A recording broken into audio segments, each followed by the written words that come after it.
regarding eavesdropping on hearts? When a matriarch relies on metaphysics to wreak havoc, the male lead, skilled in mind reading, initially serves as a mere tool, appearing late but ultimately devoting himself solely to her. Wen Jiushu awakens to find herself transformed from the youngest practitioner of metaphysics into the foolish and dim-witted matriarch of a noble family, on the verge of being cast aside by her mother-in-law. To her astonishment, her younger brother-in-law forces his stepmother to kneel at the grave of the late Marquis and confess her sins. Not only does he turn his life around, but he also vows never to succumb to degradation.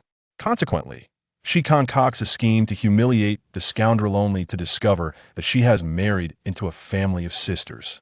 Enraged, she retaliates, striking down the despicable man, refusing to be paralyzed by despair.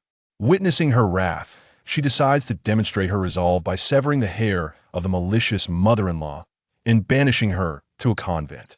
Wen Jiushu merely wishes to divorce and escape the fate of being a pawn, yet inadvertently, she becomes the beloved of the entire family of pawns. The younger members of the family revere her as a goddess. Meanwhile, her husband, stationed far to the south, sends her letters with increasing frequency, which increasingly resemble love letters. The Marquis of Pingnan states, "If you wish to divorce, bear the child within you first, and then we shall discuss it." Chapter 1. Let us, mother and daughter-in-law, embark on a journey, together bring forth the family law. Wen's unfaithfulness brings shame upon the family according to the family law. Let the illegitimate child be punished and perish. These words escape the lips of Wen Jiushu's stepmother-in-law. The countdown to the original owner's demise has begun. Wen Jiushu raises her gaze, scrutinizing her stepmother-in-law's countenance, her eyes glimmering with hidden depths. We are equally matched should we not meet our fates together? Wen Jiushu has transmigrated, landing in the role of a minor pawn from the book The Matriarch of the Concubine. Death looms ominously.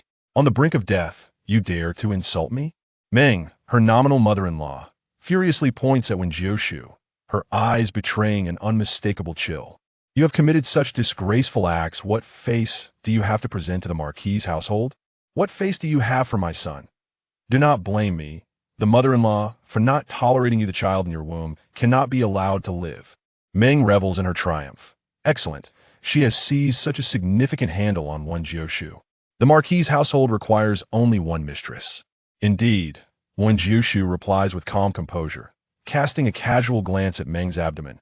I would appreciate it if you could demonstrate first. Dear mother-in-law, I shall follow suit. There is no need for you to fear. I have acquaintances in the underworld, and you will not be alone. Let us, mother and daughter-in-law, embark on this journey together. Wen Jiushu's gaze is icy, laced with mockery and madness. Meng secretly recoils in fear. Has Wen Jiushu lost her sanity? What does she know? Meng's expression hardens. This wretched girl cannot be spared. What are you waiting for? Bind her and administer the rod punishment. Meng commands angrily. The so-called rod punishment involves binding a woman to a bench and striking her abdomen with a stick, causing miscarriage. Steward Lin snorts derisively, summoning two servants, prepared to take action against Wen Jiushu. Opposing the lady of the house, Wen Jiushu is courting death. The servants exchange glances, intimidated by her. However, Steward Lin, always audacious, is unafraid of her. The Marquis's household has Our Lady in charge. It is not your place to act as the queen. The lady he refers to is, of course, Meng. Yet Wen Jiushu is the legitimate wife of the Marquis. Meng should have been elevated to the status of the elder matriarch. Meng is unwilling to relinquish her position and power. Wen Jiushu had no intention of contending for the position of matriarch. Her only interest lies in the pursuit of cultivation. However, since Meng is adamant about expelling her, she will not comply. Meng, as her stepmother, was originally the late Marquis's sister-in-law. After the passing of the Marquis's wife, the Meng family contrived a scheme to ensure that the position of matriarch did not slip away, orchestrating an affair between the late Marquis and his sister-in-law. Yet this stepmother is exceptional. She keeps a lover right under her nose. What a farce! Why should I fear you? Though I'm a stepmother, my son respects me. I regard the Marquis as my own child. Your infidelity warrants punishment. Today, I shall divorce you on behalf of my son. A daughter-in-law who disregards her marital duties is not welcome in the Shun family. A glint of malice flashes in Meng's eyes. The Shun family, the Marquis of Pingnan's household, is a powerful and eminent family in the court. The stepmother plays her cards while she seeks to divorce Wen Jiushu and ensure her demise. Wen Jiushu believes that sometimes, to live, one need not maintain a completely sane mind. Thus, like a bull, she charges at Meng's abdomen. Meng panics, instinctively covering her belly, her fury boiling over. Wen, you have lost your mind. Why the panic, dear mother-in-law? What did you just say? The illegitimate child cannot remain. I wholeheartedly agree. I merely intended to frighten you. She flashes a wide grin, and Meng trembles in rage. You, stop pretending to be foolish. Today, I shall certainly have you divorced. You may divorce me, but let the Marquis of Pingnan come personally. The Marquis has been deceased for many years, dear mother-in-law. You seem quite well taken care of. Steward Lin visibly grows more anxious than Meng, his gaze icy as he lunges toward Wen Jiushu, intending to grasp her hair. Wen Jiushu's expression hardens. She retaliates with a resounding slap to the steward's face. What gives you the audacity to touch me? Do you truly consider yourself the master of the Marquis' household? Do you think no one is aware of your sordid dealings? You, Meng, filled with indignation, nearly erupts with fury. Wen Jiushu, how dare you strike someone? You have gone too far. You cannot conduct yourself properly, and yet wish to malign me as a mother-in-law. Are you not afraid of the ancestral spirits of the Shin family? If you're unafraid, why should I be? I am not the one who has been unfaithful to the late Marquis. A green hat. You are utterly outrageous. Meng, infuriated, points at Wen Jiushu, her voice sharp as a blade. Speak. Who is the adulterer you conspired with? Adulterer, that I am more curious than you about who the adulterer is. Wen Jiushu is 3 months pregnant, and the child within her was conceived before her arrival. However, her union with the Marquis of Pingnan has lasted barely half a month. The original owner's memories leave no trace of the child's father. How absurd. Now, the Marquis of Pingnan is away on southern business. This leaves Wen Jiushu treading on thin ice within the Marquis' household. Yet the child within her, like the original owner's pawn, ultimately has no chance to survive. But Meng's illegitimate child will inherit the Marquis' household, the true winner in life. Chapter 2. The stepmother's lover calls him father, and there's nothing wrong with that. Meng's children, upon inspection, are sure to be both sons and daughters. However, these children have no connection to the Marquis' household. Wen Jiushu's eyes brim with mockery, her lips curling into a teasing smile. My lover, dear mother-in-law, is but a figment of your imagination. Your lover is right before your eyes. This entire family is but a collection of pawns, each one a fleeting spirit. Meng, barely in her 30s, has already been widowed. It is often said that she endures great hardship in maintaining the Marquis' household. How lonely it must be to be a young widow. In truth, she has someone to keep her warm every night, a life of wealth, leisure, and a love-ridden, enviable existence that many could only dream of. You, shamelessly engaging in infidelity, yet you wish to drag me down with you. Wen Jiushu, you are truly heartless and vile. I have managed a Marquis' household for many years. Even if I have no achievements, I have endured hardships, so how could you sully my name? Meng, trembling with anxiety, points an accusatory finger at Wen Jiushu. I have yet to deal with you, and you dare to bite back at me. How audacious. Someone, bind her. I shall personally ensure the child in her womb is aborted. Otherwise, even if I divorce her, she will waddle about, ruining our family's reputation. I have stated that if you wish to divorce me, let the Marquis of Pingnan come personally. Wen Jiushu scoffs coldly. In this era, divorce papers are formal documents that must pass through the government channels. Do you possess the Marquis' seal? Is it credible for you to seek a divorce on behalf of your son? Without a seal, it is all in vain. Who would want to be tied to this unfortunate Marquis' household? You know full well that my son is away on business in the south, and cannot be home. Asking him to come personally to divorce you is merely a delay tactic. On their wedding night, the Marquis of Pingnan received an imperial edict and departed for the south. She and the Marquis of Pingnan have not even consummated their marriage. Mother, a light, frivolous voice echoed, and a figure clad in crimson robes swiftly appeared before the Meng family. Yinhuai, your arrival is most timely. Before Wen Jiushu wed, she was already with child, and now she wishes for your elder brother to bear the burden of her deception. The Shen family cannot possibly harbor her. Meng's expression instantly shifted to one of heartfelt sorrow. Shen Yunhuai furrowed his brow, instinctively glancing at Wen Jiushu's abdomen. Elder sister-in-law, is what mother said true? Are you truly a child? You still call her elder sister-in-law? She cannot even bear to reveal her paramour. Meng's eyes gleamed with smug satisfaction. Wen Jiushu regarded the newcomer with a piercing gaze. A flower peacock? Shen Yunhuai, younger brother of the Marquis of Pingnan. Let me think, how did this little uncle meet his demise? If memory serves, he was brutally dispatched, limbs severed, and discarded into a latrine to be feasted upon by maggots. Was he not? Oh, what a foul stench! The odor wafted through the air. Shen Yunhuai, was that Wen Jiushu's voice? Little uncle, was he referring to himself? It seemed he was indeed her little uncle. Third master, you must stand up for the lady. The one family disrespected the matriarch. She slapped me and even struck the lady, who is her mother-in-law. A woman who dares to oppress her mother-in-law deserves severe punishment. Butler Lin indignantly spoke on Meng's behalf. Shen Yunhuai, the third son of the family, cast a glance at Butler Lin's face, the imprint of fingers disturbingly clear. Elder sister-in-law certainly possesses considerable strength. She even dares to strike their mother? Yet, the voice he just heard, was it truly elder sister-in-law's? Would he meet a similar fate? Such a disgusting end? Call me father. Shen Yunhuai, you are being outrageous. Did she wish to claim him as her father? His lips twitched as he fixed a cold gaze upon Wen Jiushu. Wen Jiushu appeared perplexed. What is so wrong with calling one's stepmother's lover father? Shen Yunhuai, his countenance darkened, veins throbbing at his temples. Wen Jiushu remained composed, and Shen Yunhuai cast a deep glance at Butler Lin before inhaling deeply. Elder sister-in-law, is it true what the butler said? Did you strike mother? Butler Lin felt a sudden chill. It seemed Shen Yunhuai's gaze was laced with daggers. It was not a strike, it was merely a collision, Wen Jiushu replied candidly. Shen Yunhuai was taken aback. Why? She sent someone to hit me. Am I not allowed to retaliate? Shen Yunhuai, so, you merely returned the blow? He had never encountered a daughter-in-law bold enough to retaliate against her mother-in-law. Wen Jiushu noticed that Shen Yunhuai's crimson garments were damp. A glimmer of gold shone between his brows. That was merit. Wen Jiushu observed his countenance. He had saved a drowning child. Could it be that he bore a trace of merit?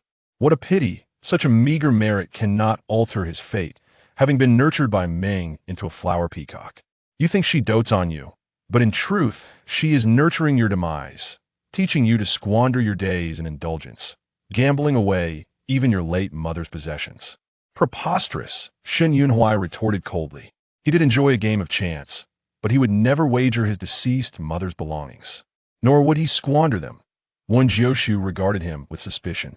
Shen Yunhuai cleared his throat, his eyes reflecting profound astonishment. He was certain that was indeed Wen Jiushu's voice. It seemed he could hear her innermost thoughts. Though typically frivolous and undisciplined, Shen Yunhuai possessed an inherent air of authority befitting a marquis, and his stern reprimands were indeed fearsome. Butler Lin assumed he was the target of Shen Yunhuai's ire. Third master, I speak not in jest. Though when family has indeed been unfaithful to the marquis, the physician can attest to it. She carries 3 months' worth of pregnancy. Shen Yunhuai's gaze flickered. Elder sister-in-law had only been married for half a month. 3 months of pregnancy seemed rather suspicious. What troubled him further was the possibility that his stepmother's kindness over the years had merely been a guise for his demise. Shen Yunhuai's eyes, toward Meng, now bore an air of suspicion and wariness. Unbeknownst to Meng, who was solely focused on expelling Wen Jiushu from the Marquis, she declared, You have sullied the family's name Yunhuai. Do you not agree that we should cast her aside? Should we? If not for the realization that this child bears some connection to the Shen family, who would desire to remain among your family of ill-fated souls. If I am not mistaken, the father of the child resides within the Shen family. Shen Yunhuai. His elder brother had been married for merely half a month and left home the day after their wedding.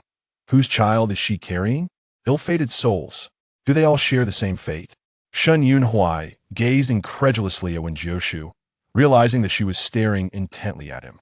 Her icy gaze sent shivers down his spine. Shen Yunhuai unconsciously swallowed hard, his voice trembling slightly. Elder sister-in-law, why do you look at me so? Surely she did not intend to extort him?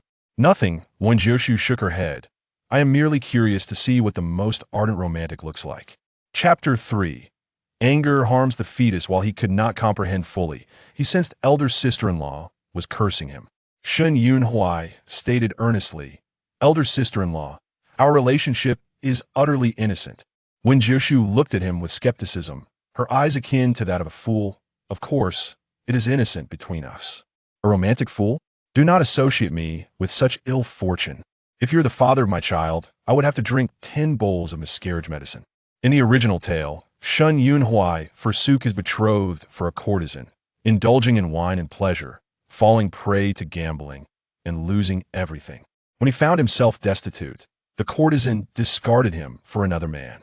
At that time, he had been left half dead, perpetually inebriated or gambling, bound to kneel beside the bed, listening to the courtesan's cries of ecstasy with a wild man. What a pitiful sight! Meng scoffed. Since Yunhuai believes it is time to cast her aside, then I shall take charge. What explanation was required? It was Wen Jiushu who had betrayed her vows, and now she bore a cursed child. Shen Yunhuai dared to speak on her behalf. My son, do you wish to witness your elder brother endure such a disgrace? Meng exclaimed in disbelief. Shen Yunhuai rubbed his nose, muttering softly, elder brother may not perceive it as a disgrace. He wished to hear more of elder sister-in-law's thoughts, to see what further events might unfold within the Shen family. What manner of demise awaited their ill-fated kin? Meng was astonished by his murmurs. You intend to keep her in the Marquis? Shen Yunhuai spoke. Meng's anger simmered. Shen Yunhuai, usually heeded her words, what had come over him today. This rogue must have taken a fancy to Wen Jiushu's beauty. Meng scrutinized him. Coincidentally, Shen Yunhuai, having overheard her inner voice, gazed intently at Wen Jiushu, which only reinforced Meng's suspicions. Though Wen Jiushu was shameless, she was undeniably beautiful. She possessed an enchanting visage, resembling that of a fox spirit. Her eyes were cold, her lips a vivid red, and her skin flawless. If rumors were to spread about the little uncle and elder sister-in-law, would they not become the subject of gossip? It would be easy to ruin Shen Yunhuai, but to tarnish the Marquis of Pingnan would be a daunting task.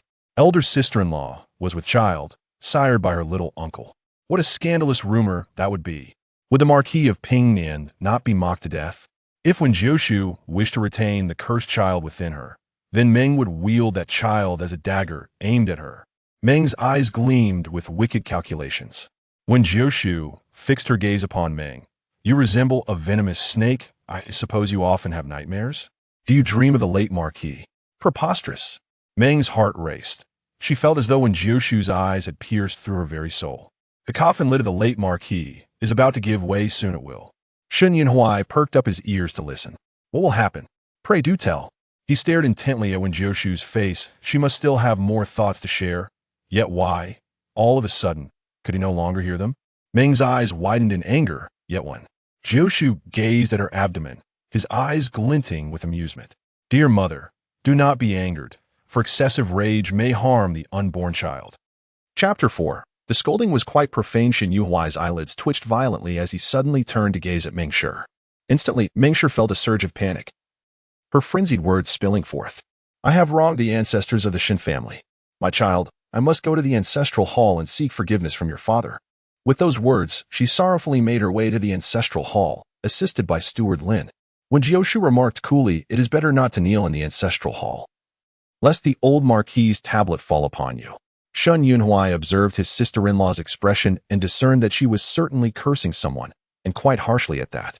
The day's events were too bizarre to comprehend, and Shen Yunhuai pondered, Sister-in-law, is the child within you truly my elder brother's?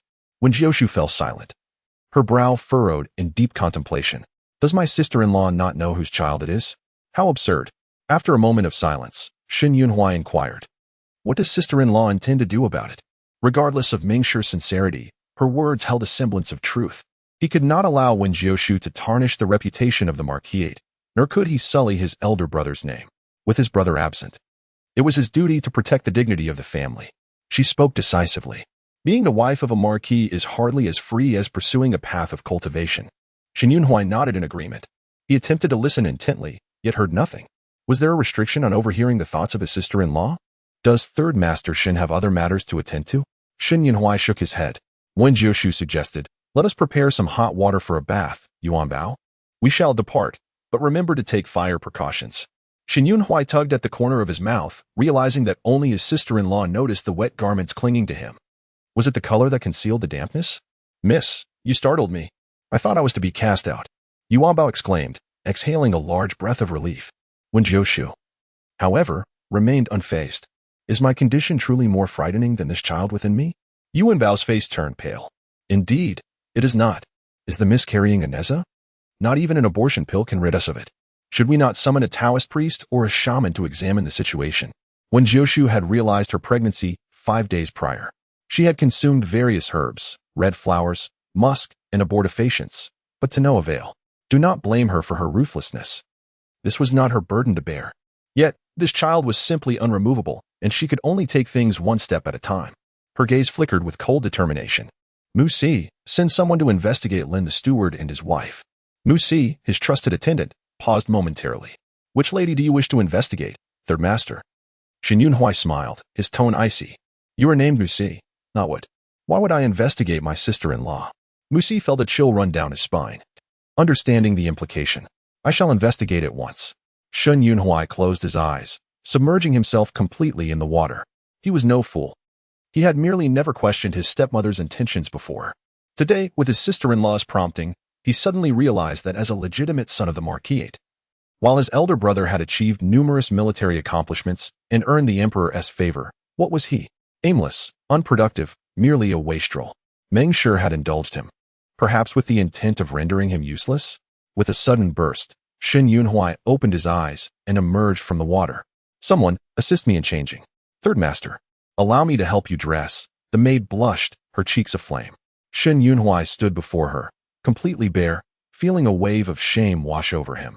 Chapter 5. You still resemble a young maiden. The maid held out a set of vibrant green garments adorned with peacock patterns.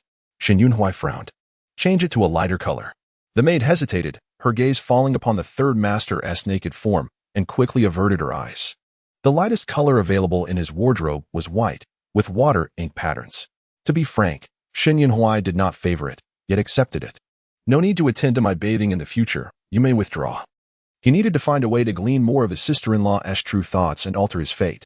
Meng Shi knelt in the ancestral hall, her heart ablaze with discontent, tinged with a hint of fear. Do you think Wen Jiushu has caught on to something? I feel as though she has discovered. Her hand gently grazed her abdomen, her countenance softened with maternal warmth, yet she cast a reproachful glance at the man beside her. It is all your fault. We already have a son and daughter, yet you persist in tormenting me.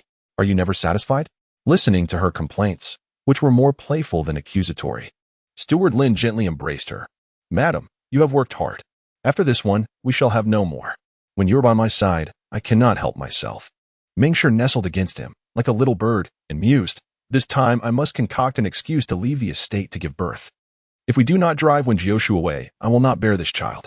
Cousin, I feel as though Wen Jiushu knows something. Even if it is not for the child in my womb, for the sake of our children, we cannot allow her to settle into the position of the Marquis's wife. When she was pregnant with their first 2 children, she had sought reasons to leave the estate from the 5th month onward. At that time, the Marquis Pingnan was engaged in battle, and she conveniently claimed to be praying for him, spending half a year in a temple. Thus, she gave birth to their eldest outside. Now, if she were to leave the estate to give birth again, it would take at least half a year. When Jiushu, with her illegitimate child, would come to contest their inheritance, how could she be at ease? Shen Yunhui, in a fit of madness, found himself speaking in defense of Wen Jiushu. Not driving her out had Meng Shi truly beside herself with frustration. Madam, take heart. Wen Jiushu carries an illegitimate child. No matter how foolish Shen Yunhui may be, he would never allow an illegitimate child into the Shen family tree. The Marquis remains firmly in your hands. Steward Lin caressed her waist, his tone somewhat clingy. Meng Shi pushed him away. We are in the ancestral hall. Do not act inappropriately. Have we not done so before in the ancestral hall? Lin the steward's eyes glinted with urgency. When the madam is here, she is particularly affectionate with me. Perhaps it was the thrill of their intimacy in the ancestral hall, before the ancestors of the Shen family, that made her so anxious. No, Be gentle with my belly. Half-heartedly resisting, the two found themselves entwined in the ancestral hall. Lin the steward and Mingshi, having known each other since childhood, were cousins. Years ago, Mingshi's family had disapproved of his humble origins, forcefully separating them and marrying her to the old Marquis as his concubine. Unfortunately, the old Marquis sustained serious injuries in battle and passed away within 2 years. Left alone and lonely, Mingshi found herself reminiscing about her former lover and sought ways to bring him into the Marquisate as a steward. In the stillness of the night, they embraced, igniting a passionate fire that filled the void within Mingshi's heart. Mingshi found herself atop the offering table, gazing up at the ancestors of the Shin family. Biting her lip, she dared not look away, her eyes reddened. Cousin, do not press too hard on my belly. Madam, although you have borne me a son and a daughter, in my heart, you remain as youthful as a maiden. He turned her face towards him, fervently kissing her lips. Lin the steward's eyes gleamed with fervor as he tilted his head back, looking at the tablets above, revealing a look of pride and pleasure. What does it matter if there are generations of marquises? What does it matter if the old Marquis is gone? The Marquis's wife is his woman. Before the ancestors of the Shin family, he was making love to his woman. Perhaps due to overwhelming excitement, Lin the steward thought he saw the tablets shift slightly. Chapter 6. Am I not wealthy? He thought perhaps it was a trick of his vision. Suddenly, a loud crash echoed as a tablet fell like a boulder. It struck two conjoined infants directly. My mother is the richest. My family is immensely wealthy. Wen Jiushu's lips curled upward, aspiring to touch the heavens. Standing shoulder to shoulder with the sun. Miss, were you not reluctant to mention the madam in the past? Yuan Bao sighed. Your family wealth exceeds mere thousands. It is a vast fortune. The original owner was the daughter of a minister of revenue, though her family held a modest position. They were immensely wealthy due to her mother, the daughter of the wealthiest merchant in Jianan. While others may not have much, they certainly had an abundance of wealth. Yet, the original owner was not pleased. Rather, she grew distant from her biological mother, even wishing to sever ties. Why? Because of ignorance. Because everyone mocked her as the daughter of a merchant. The daughter of a merchant is unworthy of the esteemed Pingnan Marquisate. The original owner was akin to a toad that had unexpectedly savored the flesh of a swan. Wen Jiushu harshly scorned the original owner's intellect. After all, the mother of the wealthiest was a blessing that many could only dream of achieving over several lifetimes.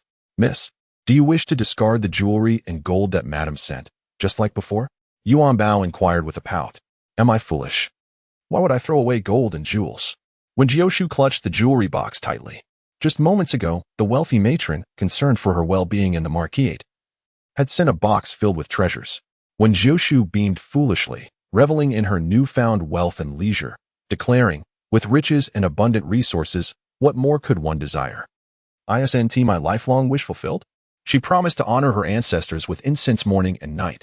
Yuan Bao hesitated, sensing that since the moment the young lady learned of her pregnancy and fainted, she had transformed entirely, as if she were a different person. Severely injured and on the brink of death, she was rescued by her half-sister. Their interaction stirred the heart of the Pingnan Marquis. Revealing that her half-sister was no ordinary woman. Gifted and knowledgeable, she could compose poetry that reverberated through the ages.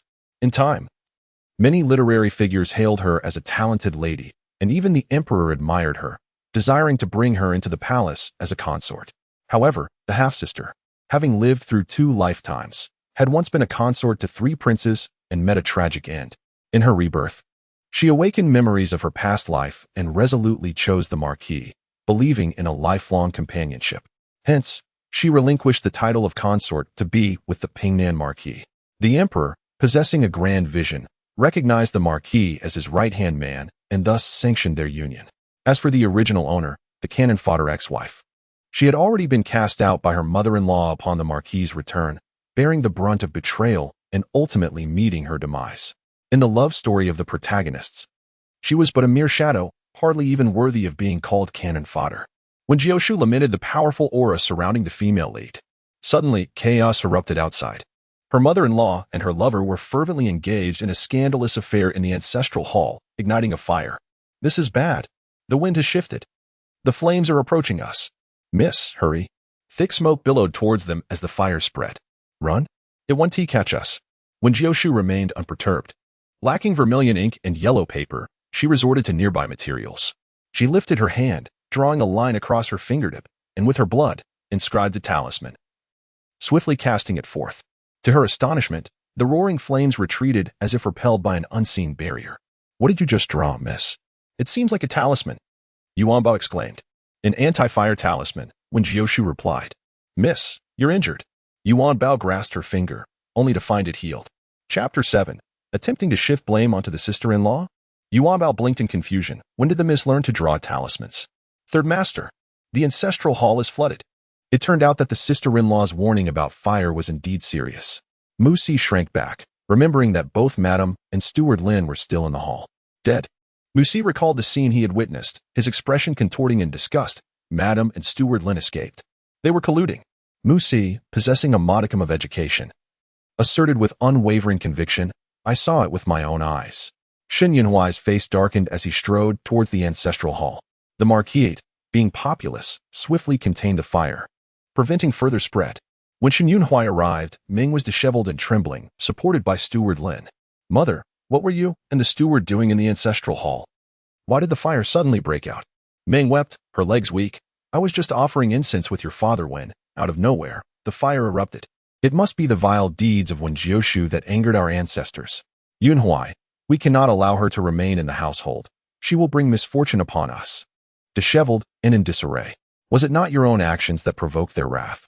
Shen Yunhuai's gaze darkened. "What happened to your head, mother? Why does Steward Lin's face resemble that of a beaten man?" Ming trembled, feeling guilty. "I was with my cousin, and suddenly, the old Marquis's tablet toppled and struck us. I merely sought to protect your father's tablet, and in the process, I bumped my head. It's just a minor injury. Do not worry, Yunhuai." Meng's fear was palpable. She vowed never to let her cousin act recklessly in the ancestral hall again, lest the ancestors truly observe their misdeeds. Shen Yunhuai's cold scoff echoed in the air. Had it been before, he might have believed her, even feeling moved by her supposed sacrifice for the ancestral tablet. But now he was no fool. Your mother's tablet? Did she not save it? Meng frowned, perplexed. Shen Yunhuai had always been obedient, but now he seemed ready to turn against her. Third master. The ancestral hall is filled with dry materials that only fueled the flames. I desperately tried to prevent Madame from entering. Steward Lin feigned concern. Shen Yunhuai shot him a glance, finding his desperation mockingly amusing. You both have tarnished the ancestors, sullied the ancestral hall. It deserved to burn. Meng squeezed out a few tears, lamenting, "It is all my fault for allowing your brother to marry an indiscreet daughter-in-law. The ancestors are punishing me. This has nothing to do with the sister-in-law. She wasn't even in the ancestral hall." Shen Yunhuai's expression remained icy. "You scandalously provoked the ancestors and now seek to shift the blame onto the sister-in-law?" Chapter 8. You two are not picky. Even dogs do not display such unrestrained behavior. Yet you two are so indiscriminate. A clear, ringing laughter echoed as Wen Jiushu surveyed the charred remnants of the ancestral hall, amusement glimmering in her eyes. Meng's eyelids twitched violently. You? Did you hit your head?" Wen Jiushu chuckled. "Steward Lin's face has been thoroughly smashed. Such artistry." In the hall, the tablets of the Shen ancestors remained intact, not a trace of fire to be found. Clearly, her father-in-law was deeply displeased, and she only added fuel to the flames. Meng's eyes rolled back as she fainted from the shock. "You speak ill and have caused your mother-in-law to faint. This is the height of ingratitude." Steward Lin's expression darkened, grinding his teeth in frustration. "I warned you not to come to the ancestral hall." Meng's eyes fluttered open, realizing she had indeed been struck by the old Marquis's tablet. Suddenly, Shen Yunhuai dashed forward. "Sister-in-law, be careful." A window from the burning ancestral hall collapsed, poised to strike Wen Jiushu. Shen Yunhuai reacted swiftly, extending his arm to shield her. The scent of pine wafted through the air. It was the fragrance of Shen Yunhuai. Freshly bathed. He actually saved me? Though he may lack wit, he is not without merit.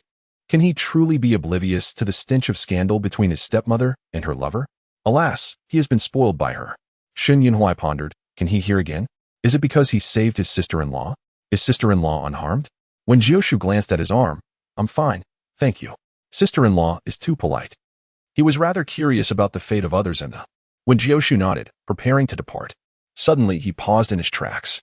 Sister-in-law, you may call me third brother. When Jiushu, without hesitation, replied, Third brother, I wish to inquire. Sister-in-law, feel free to ask. I shall speak candidly. Why did he seem more enthusiastic than expected? There was a hint of goodwill in his demeanor. Aside from you and the... Are there any other male members in the... Shen Yunhuai's eyes flickered slightly. Sister-in-law, Are you trying to ascertain the identity of the father of the child in your womb? He discreetly glanced at his sister-in-law's flat abdomen. Aside from me and my elder brother, there are a few uncles, but they have all established separate households. Why do you ask? To find someone.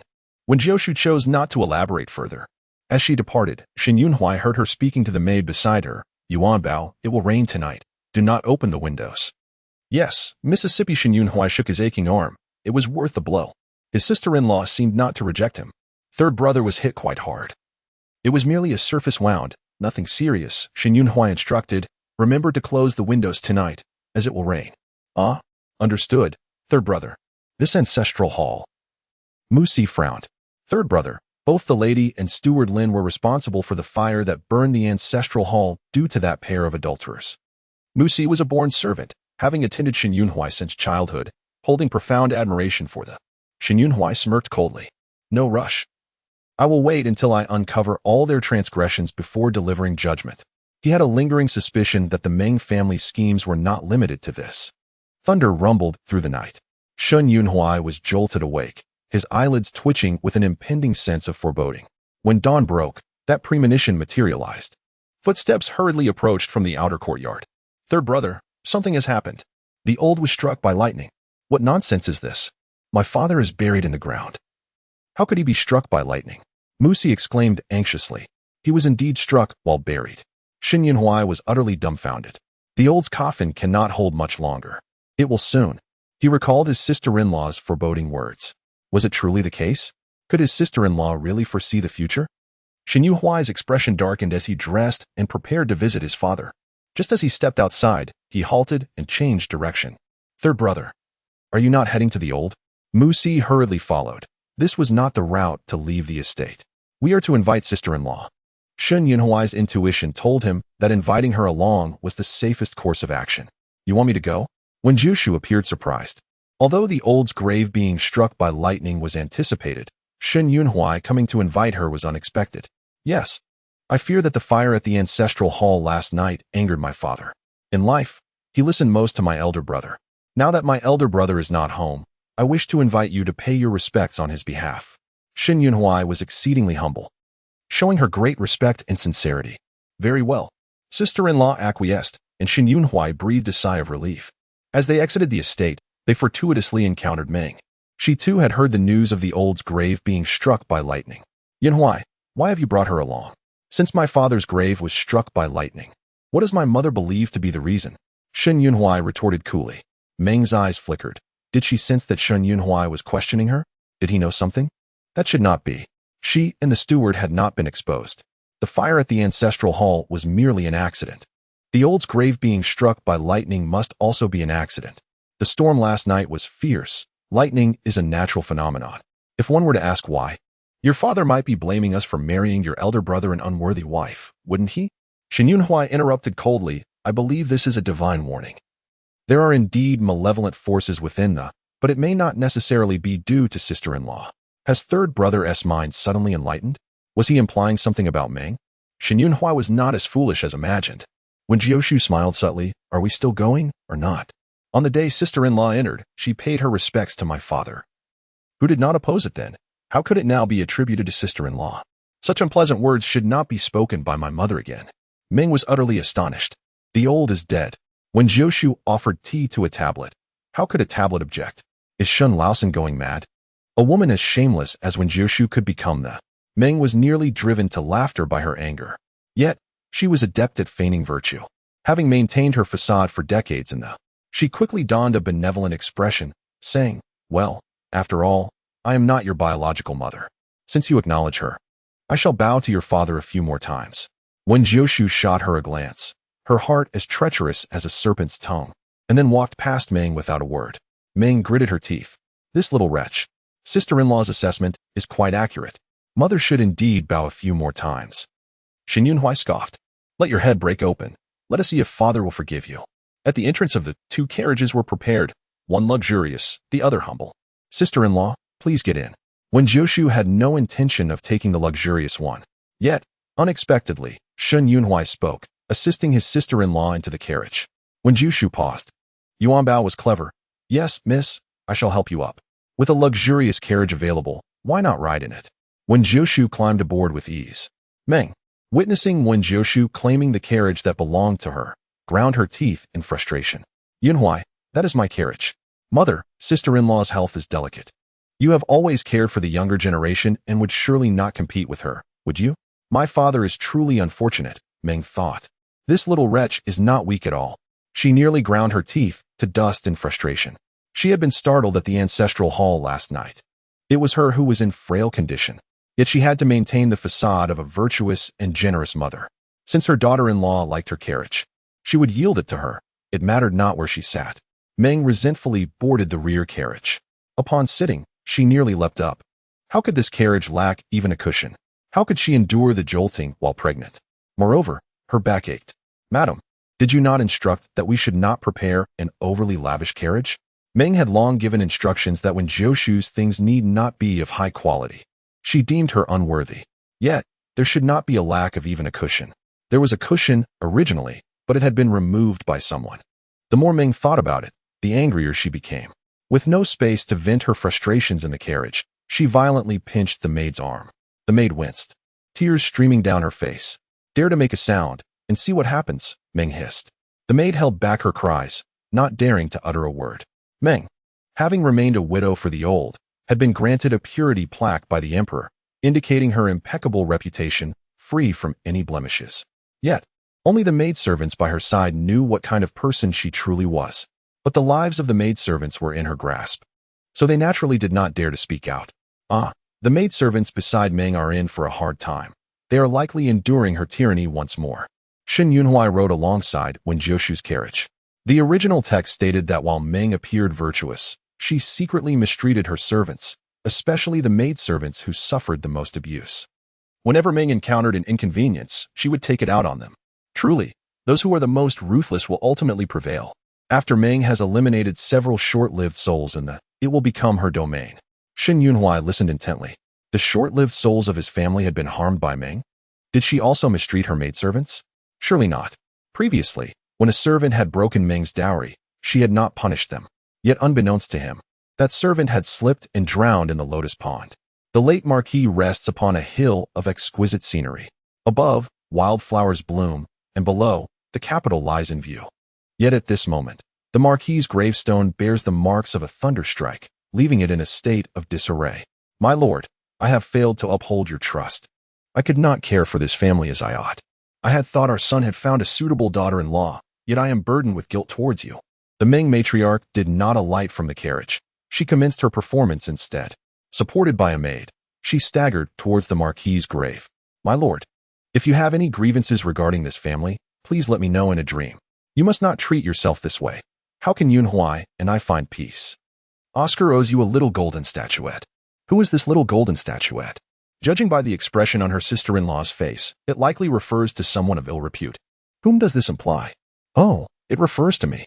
The Ming matriarch stumbled abruptly as she neared the grave. Half of the Marquis's gravestone lay shattered. It could not have truly fallen upon her, could it? Under the clear sky, gazing at the Marquis's grave, an unsettling chill crept up her spine. Why did the matriarch not approach? Was she afraid of being struck? The Ming matriarch nearly ground her teeth in frustration. This wretched woman must be attempting to intimidate her. Feeling guilty, are we? Unable to maintain the facade any longer? This grave carries a heavy aura of resentment. How could two vile individuals like the Ming matriarch and butler Lin dare to betray right beneath the eyes of the deceased? What man could endure such a thing? Shun Yunhui lamented. Even the living cannot bear it. My father is truly unfortunate. Even in death, he must wear a tarnished reputation. Chapter 11. I fear thunder from above. I might be accidentally struck seizing the opportunity. Shun Yunhui cast a glance at the maid beside the Ming matriarch, who timidly lowered her head, supporting her mistress. Too afraid to meet anyone's gaze, she appeared obedient, unlike someone being mistreated. Cowardly. Wen Jiushu scoffed lightly, advancing with confidence. The Ming matriarch's eyes were fixed, willing the heavens to strike down upon this insolent girl.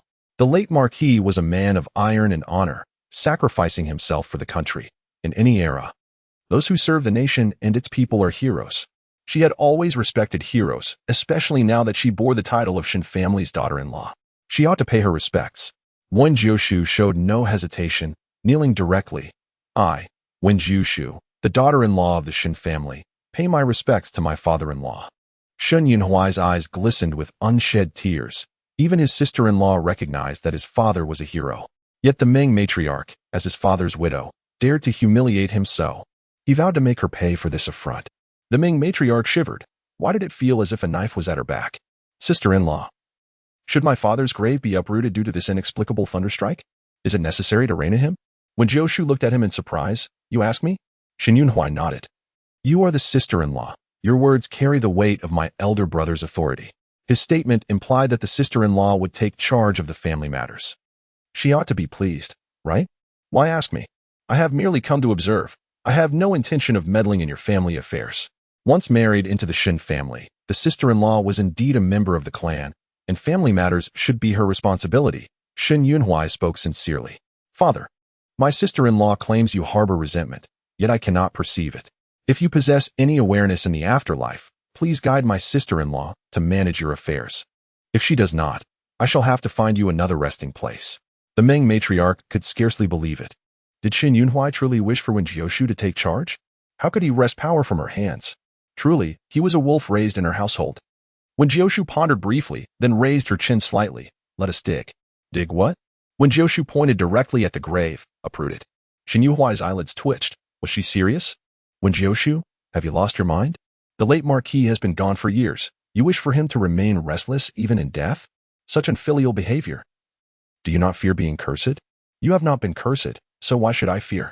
Wen Jiushu replied calmly, stepping aside. What my mother said is true. It is only fitting that the heavens strike. She intentionally distanced herself. The Ming matriarch noticed this subtle action and felt a surge of triumph. Now she realized her errors. It was not too late to retreat. Standing beside you, I fear thunder from above. I might be struck by mistake. What does that mean? It was quite literal. Nearby, Shen Yunhuai could barely suppress a laugh. The Ming matriarch suddenly understood. Wen Jiushu was indirectly chastising her. You. She raised her voice to scold. But Wen Jiushu's expression turned stern. Listen to me, dig it up. If you follow her, I will depart. Dig. Shen Yunhuai decisively commanded. Are you mad, Yunhuai? You cannot allow Wen Jiushu to act so recklessly. What face will the Shen family have left if this gets out? The Ming matriarch feigned deep sorrow. Shen Yunhuai responded coolly. Face is of little importance. What matters is that my father finds peace. Do you not agree, mother? The Ming matriarch felt a chill at his tone, yet his demeanor remained unchanged. Third master, we have unearthed it. The late Marquis's coffin is cracked. Shen Yunhuai stepped forward to inspect and, indeed, the coffin was damaged. How could this be? Was it truly that the coffin could no longer withstand the weight? Resentment. What else could it be? If your wife has betrayed you, would you not feel anger? Shen Yunhuai replied. Sister-in-law's sardonic remarks hold a grain of truth. Not only did she betray, but she also brought you additional siblings. Would you not feel anger? Chapter 12. It turns out you are not the only one. Shen Yunhuai's expression darkened suddenly. Is what you say true? Did the Ming matriarch truly add siblings to my life? Are they the offspring of her and Butler Lin? Why have I never heard of this before? That made sense. If he had heard, it would not be called betrayal. Had they been raised in secrecy? A tempest of emotions stirred within Shen Yunhuai. Yet he maintained a semblance of composure. Sister-in-law, can you discern any issues with my father's coffin? My lord, I have failed you. The Ming matriarch wept, wiping her tears. Unexpectedly, Wen Jiushu turned her gaze directly towards her, staring intently. Shen Yunhuai noticed as well. Could it be that a sacrifice of the Ming matriarch was necessary to appease his father's spirit? A flicker of malice crossed his eyes. The Ming matriarch felt unnerved under her scrutiny. Why do you gaze at me so? To resolve the late Marquis's resentment, one must rely on the matriarch, Wen Jiushu stated. The Ming matriarch's eyes narrowed. Did this wretched girl intend to harm her? Shen Yunhuai smiled, affirming, sister-in-law speaks the truth. Here in this remote wilderness, burying a body is not a challenge. At worst, one could claim the stepmother fell from a cliff and met her demise. And her illegitimate child, once I uncover the truth, they will join her in the grave. It requires my mother to bow down and perform 49 prostrations to appease the spirit. Upon hearing this, the Ming matriarch leapt to her feet. What did you say? You want me to bow? If my mother is unwilling, then were your earlier tears merely for show? Such pretense will not earn the late Marquis's forgiveness. Wen Jiushu sighed resignedly.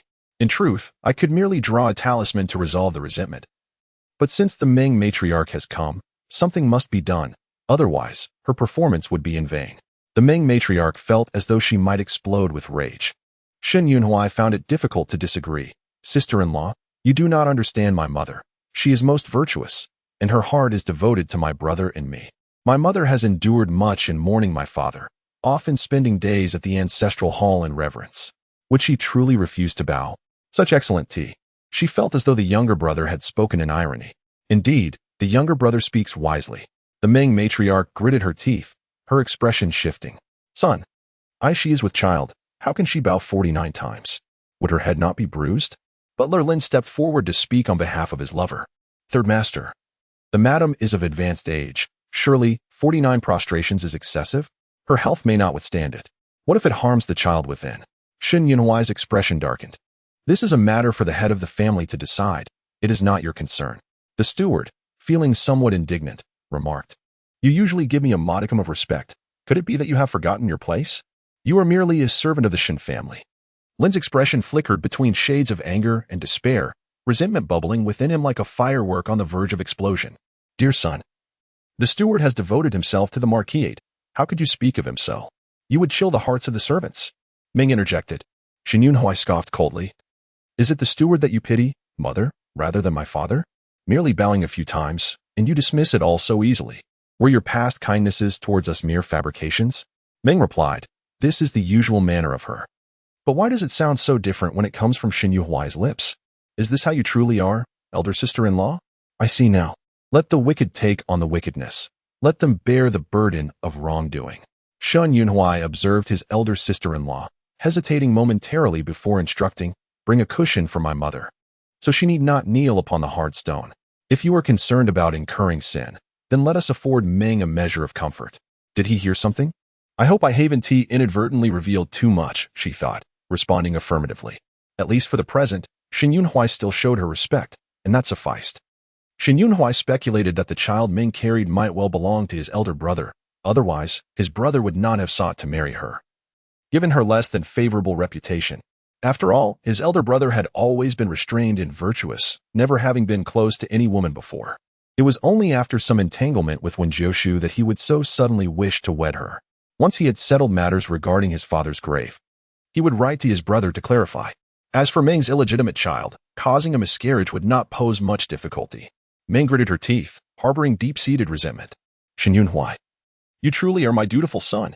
For the sake of my children, I shall endure until I can claim what is rightfully mine. With that, Ming knelt, then prostrated herself. Mother, do you not think your bows lack sincerity? Shen Yunhuai remarked, hearing no sound from her gestures. Strangely, Ming felt a chill at Shen Yunhuai's cold gaze. Clenching her teeth, she bowed her head forcefully, again and again, pounding her forehead against the ground. Time passed, and she completed 49 bows, blood seeping from her forehead. After the last, she collapsed, her maid hastily supporting her. Lin, filled with concern, yearned to embrace her, yet refrained in the presence of Shen Yunhuai. With a pallid face, Ming glared at Wen Jiushu. Now that I have bowed, how will you assuage the late Marquis' anger? If the coffin cannot be repaired, I, as your mother-in-law, shall not let you off lightly. Wen Jiushu rolled her eyes and ignored her. The late Marquis' coffin was crafted from fine rosewood and treated for preservation. Even after over a decade, it showed no signs of decay. Yet, even to Shen Yunhuai's ordinary sight, unusual black mist enveloped the coffin. Was that the resentment? Wen Jiushu mused. This coffin must be worth a fortune. No wonder Ming has schemed to seize the Marquis's wealth for her son. Shen Yunhuai's eyelid twitched, rest assured. Ming's illegitimate child would not occupy such a fine coffin. Suddenly, he noticed Wen Jiushu skillfully forming hand seals, and to his astonishment, he perceived a glimmer of golden light at her fingertips. Is she about to draw from the surroundings?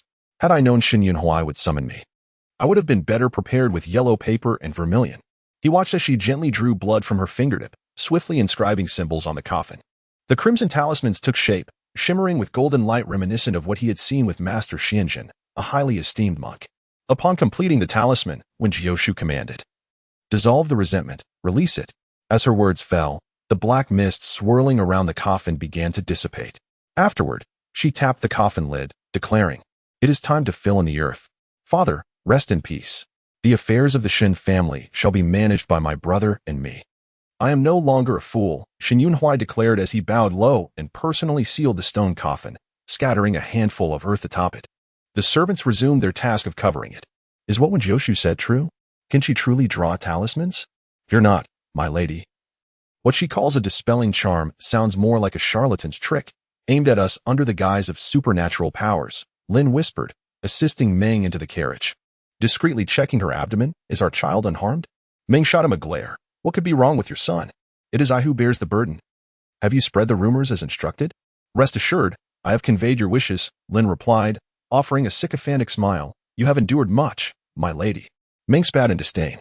Lin hastily departed. Thanks to Wen Jiushu, her father could rest in peace. Otherwise, they might have had to relocate his grave. On the return journey, Shen Yunhuai continued to ride alongside Wen Jiushu's carriage. As spring transitioned into summer, the carriage's windows were open. Elder sister-in-law. You seem to possess some knowledge of the mystical arts, he commented. Ah, he doubts me. Indeed, the original owner possessed no such skills. Merely a victim of her family's cruelty, Wen Jiushu scoffed, then added, in my youth, I studied some Taoist principles with a sage. Hence I possess a modicum of understanding. Yet with such limited knowledge, you can dispel resentment? Shen Yunhuai remarked, you are being overly modest. There is no need for you to test my intentions. I harbor no ill will towards the Shen family. Why not write to the Marquis and inquire when he shall return? Wen Jiushu suggested, her voice light and melodic. You miss my brother, do you? Shen Yunhuai mused. It seemed he believed she intended to dissolve her marriage.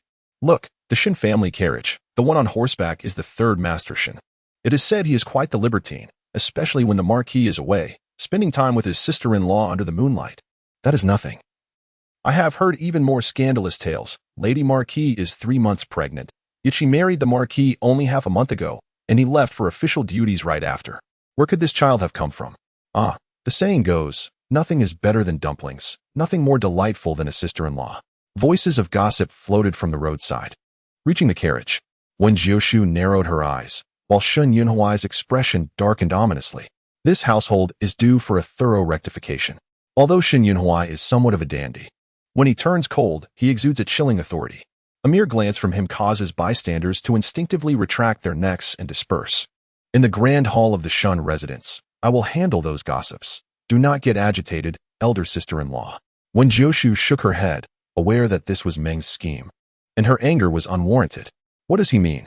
Is he truly suggesting that I become the matriarch of the Shen family? I had thought that merely maintaining appearances and coexisting peacefully until the divorce was sufficient. Yet, Wen Jiushu chose to remain. Shen Yunhuai smiled momentarily, then turned serious, summoning the individuals in question. Immediately, Musi brought forth several maids and young servants, who fell to their knees in a flurry. Spare us, third master. Have mercy. Shen Yunhuai smirked indifferently. Ah, so you are aware of your transgressions? The servants exchanged furtive glances, shaking their heads in unison, claiming ignorance about what had provoked the third master's ire. How amusing, Shen Yunhuai chuckled. Not knowing is inconsequential. Just ensure it does not happen again. The servants were momentarily taken aback, then bowed their heads repeatedly, expressing their gratitude. Yes, thank you, third master. Take them away and have their tongues cut out. He added coolly. The servants were left dumbfounded, believing they had been forgiven. No, please, third master, spare us. We shall never dare again. They were acutely aware that the disparaging remarks circulating outside originated from them. How could they be unaware of the repercussions Shen Yunhuai threatened? Strip them of their teeth as well, break their legs, and sell them off, Shen Yunhuai coldly concluded. The servants trembled in fear, pleading for mercy. Shen Yunhuai waved his hand dismissively, and Musi stepped forward to drag them away. What is happening here? Came a sharp voice as Meng hurried in. Madam, save us. The third master intends to sell us and has threatened to cut out our tongues. The maids immediately sought Meng's aid. Meng's brows furrowed. What have they done to warrant such wrath? If my son is troubled, he should voice it. I shall handle it. Particularly upon noticing Wen Jiushu seated at the head of the table, Meng's temper flared. That was a position of authority which she believed should not belong to her. Previously, Meng had coddled Shen Yunhuai, allowing her to take charge, which had granted her considerable power. However, it was time for a change in leadership within the Ho residence. Ah, so they are all from your courtyard, mother? Shen Yunhuai smiled. Is my mother aware that the servants from her quarters are spreading rumors about their master? Meng was momentarily taken aback. Has he discovered it so quickly? When did Shen Yunhuai become so meddlesome? He never seemed to care about the slanders aimed at him before. Surely, there must be some misunderstanding. Meng forced a smile, glancing at Wen Jiushu, Yunhui. You must understand that your elder sister-in-law's reputation was already tarnished before she married into our family, especially while she was with child. There are no walls that can contain gossip. It is inevitable that such whispers would circulate. Wen Jiushu rested her chin on her hand, observing her. Well articulated, indeed. The walls of the Shin family are rather porous. Is it not also inevitable that news of the widow and the family giving birth to a son and a daughter would spread?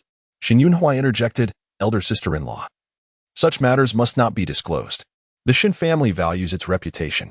As for Ming's children, we can discreetly investigate and quietly eliminate them. Chapter 15. I have no interest in the position of nanny mother. Your words are misguided. Shin Yunhui replied expressionlessly. Your inability to manage the servants in your courtyard, allowing them to spread baseless rumors, does not absolve you of the failures in your leadership. Ming was taken aback. Shin Yunhui has truly changed. Is he actually placing blame on me? Musi, what are you still doing? Take them away and cut out their tongues. Shin Yunhui's smile was chilling. Madam, save us. We will never dare again. The maids cried in desperation. Meng felt a twinge of fear, yet maintained a facade of composure. Yunhui, while they may have spoken carelessly, is this punishment not too severe? If word gets out, people will say you are ruthless. To be a servant and spread rumors about their master is a grave transgression. I have only taken their tongues. They are fortunate to escape with their lives, Shin Yunhui stated flatly. The servants trembled at his words. Ming wanted to protest further. But Shin Yunhui interrupted, Mother, this is for their own good. If they were to make similar mistakes in their next household, they might face dire consequences. Am I not saving them by teaching them a lesson? Your words are quite persuasive, Ming conceded reluctantly. What more can I say? Shin Yunhui had become surprisingly articulate. No, the Shin Yunhui I raised was never so eloquent. Ming cast a cold glance at Wen Jiushu, suspecting her influence on Shin Yunhui's newfound demeanor. Are you implying that I have influenced your younger brother? Huh, you think too highly of yourself. Perhaps you have not realized your brother's latent qualities. Once again, with the mention of green tea, it seemed the elder sister-in-law had a penchant for it. Shin Yunhui remarked, the servants of the Shin family are indeed lacking in discernment.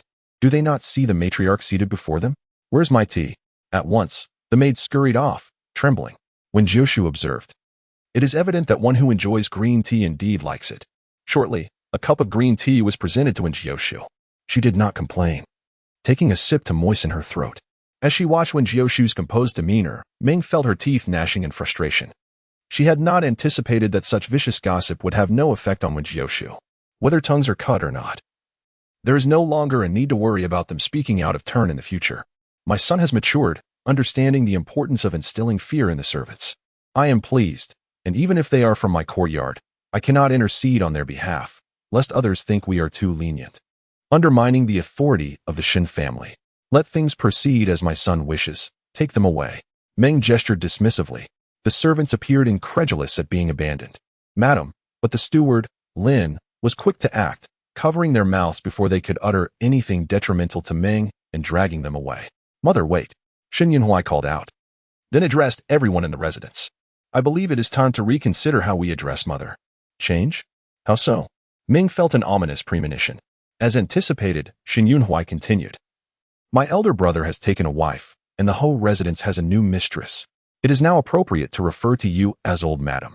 You have toiled for many years, and I shall handle the household matters from now on. From this point forward, elder sister-in-law is the mistress of the Ho family. Is that understood? Meng trembled with rage. Shin Yunhui intended to strip her of her authority. The son she had raised was usurping her power. What an ungrateful wretch. Understood. The servants replied in unison. Shin Yunhui had decisively dealt with the gossiping maids, instilling a sense of dread among the household staff. Wen Jiushu's eyes shimmered subtly, interpreting Shin Yunhui's intentions as a means to bolster her own authority. Is my younger brother attempting to establish my dominance? Shin Yunhui nodded. Elder sister-in-law is now the rightful mistress of the Ho family. The responsibilities of the household shall rest upon you henceforth. Wen Jiushu mused. This is not what I had anticipated. Being the matriarch sounds appealing, yet it is akin to a position of a nanny, without a salary. Managing the daily affairs of an entire household. Can I truly overlook that? I have no interest in the role of a nanny. Chapter 16. You truly exhaust me. Shin Yunhui inquired, is salary what you mean by wages? And what of the position of a nanny? It sounds rather menial. Ahem, elder sister-in-law. While the matriarch is expected to distribute monthly allowances to the entire family, the matriarch's allowance is the highest. If you agree to this, then all members of the household will fall under your purview. If I am not mistaken, your intent is to avoid being an unpaid nanny? Doesn't it sound quite agreeable? As long as the salary is adequate, the workers will have no complaints. Shen Yunhui smiled. His sister-in-law is rather intriguing. Mother, please transfer all the keys of the household to my sister-in-law. You have toiled for us all your life. It is time for you to rest. This is my filial duty. Meng said, you truly are the epitome of filial piety. Meng was seething. Her heart felt as if it were being fried in oil. She wished she could stab Wen Jiushu with her gaze. Struggling to muster a smile, she thought, my daughter-in-law has come home. I should indeed take a break. I was initially concerned that she could not manage the household, but since she is eager to learn, I shall have no objections. Isn't Meng about to suffer an internal injury? If the salary isn't sufficient, why should I assist you in managing the household? Wen Jiushu smirked. Don't worry, mother-in-law. I will manage well. Meng was infuriated. She feared that if she looked at Wen Jiushu for even a moment longer, she would be unable to restrain herself from clawing at her face. Shen Yunhui sighed with relief, as long as his sister-in-law was willing to take charge. He felt assured that the Shen family's assets would remain intact. Send the account books to my room shortly. How much of the Shen family's wealth has Meng secretly transferred elsewhere? Today a shop, tomorrow a mountain, the day after a manor. Has the Shen family been completely drained? Shen Yunhui pondered. What did I just say? The Shen family's assets will not leak. And yet, has everything already been siphoned away? To whom has Meng given the shops? Mountains and estates? Shen Yunhui clenched his fists. Very well. An illegitimate child, is it? Stealthily transferring assets, is it? We shall see who outlives whom. In some respects, Meng is indeed inspirational. She has raised her illegitimate child to be the heir of the Marquis. Shen Yunhui remarked, there is no need to praise her further, sister-in-law. Soon, the account books were delivered, personally brought by Steward Lin. He inquired, Third Master, regarding the funds for the reconstruction of the ancestral hall, now that your sister-in-law is in charge. She can make these decisions. Shen Yunhui maintained an expressionless demeanor. Steward Lin added awkwardly, Madam, let us review the account books first before making any decisions. The reconstruction of the ancestral hall is not an urgent matter. Wen Jiushu interjected with a hint of sarcasm to avoid further scandal in the ancestral hall, where people seem to seek thrills. Wouldn't you agree, Steward? Steward Lin's eyelids twitched violently. Did Wen Jiushu truly know something? He gazed at her, who appeared calm and composed. Meeting her cold, clear eyes, Steward Lin felt a twinge of guilt and lowered his head. Madam is jesting. When the old lady was in charge, nothing ever went awry. Who would dare seek excitement in the ancestral hall? The fire was merely an accident. Wen Jiushu scoffed, you may leave now. You are merely a backup. Just another fish in Meng's pond. And when Steward Lin was managing the household, he certainly didn't shy away from skimming off the expenses, using the funds to support his children outside. Steward Lin's expression darkened after turning away. He thought, to seize my woman's authority. She must first see if Wen Jiushu can decipher these account books. What does a mere merchant's daughter know of household management? Shen Yunhui was both furious and amused, chillingly smiling, eager to see just how many fish Meng had raised in her pond. Sister-in-law, I have matters to attend to. Take your time with the account books. If you have any questions, feel free to ask me. Wen Jiushu nodded, and Shen Yunhui departed. As he walked away, Shen Yunhui stumbled, nearly losing his balance. Keep an eye on her. Don't let her disturb my sister-in-law. Musi nodded. Rest assured, Third Master, we will ensure Miss Wu does not trouble the madam. They are afraid that my sister-in-law will make her uncomfortable. Shen Yunxia has been taught by Meng, and is even more foolish than he is. If she dares to prance before my sister-in-law, she'll probably end up in tears. Chapter 17. An accidental miscarriage. Investigate further into the assets of the Marquis. Find out to whom they have been transferred.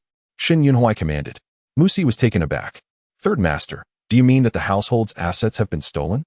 One must be wary of both day and night. It is the familial thief that is hardest to guard against. Once I uncover that illegitimate child, I shall ensure that his wretched stepmother regrets it. This letter must reach my elder brother as swiftly as possible. He needs to ascertain if the child in my sister-in-law's womb is indeed his. My elder brother is not one to be trifled with. Musi promptly set off to send the letter. He also mentioned that my sister-in-law was anticipating a divorce and inquired about my elder brother's thoughts on the matter. A furious crash echoed through the room as a vase shattered. Meng remained unsatisfied, then proceeded to smash everything within her reach. That wretched girl. If I didn't worry about raising Shun Yunhuai's suspicions, I would have ordered that little wench to be beaten to death long ago. Meng's chest heaved with rage. The servants in the room bowed their heads, not daring to cross her. My lady, please calm down. Steward Lin stepped forward, gesturing for the servants to leave, and they quickly closed the door behind them. He approached the furious Meng. My lady, you are with child. It is unwise to be angry. Be careful not to harm our baby. You always speak such useless nonsense. Now even Shin Yunhuai stands on that wretched girl's side. I am being thwarted at every turn. I have even lost my authority as the steward. How am I to swallow this anger? Meng's words were sharp and fierce, the usually gentle facade completely shattered. Steward Lin felt somewhat humiliated by her scolding, but knew he had to placate her. My lady, Shin Yunhuai is blinded by beauty and speaks in favor of Wen Jiushu. But do not forget that the Shin family has more than just Shin Yunhuai. You have raised the children of the Shin family for many years. They are the most obedient to you. Hearing this, Meng's fury subsided slightly.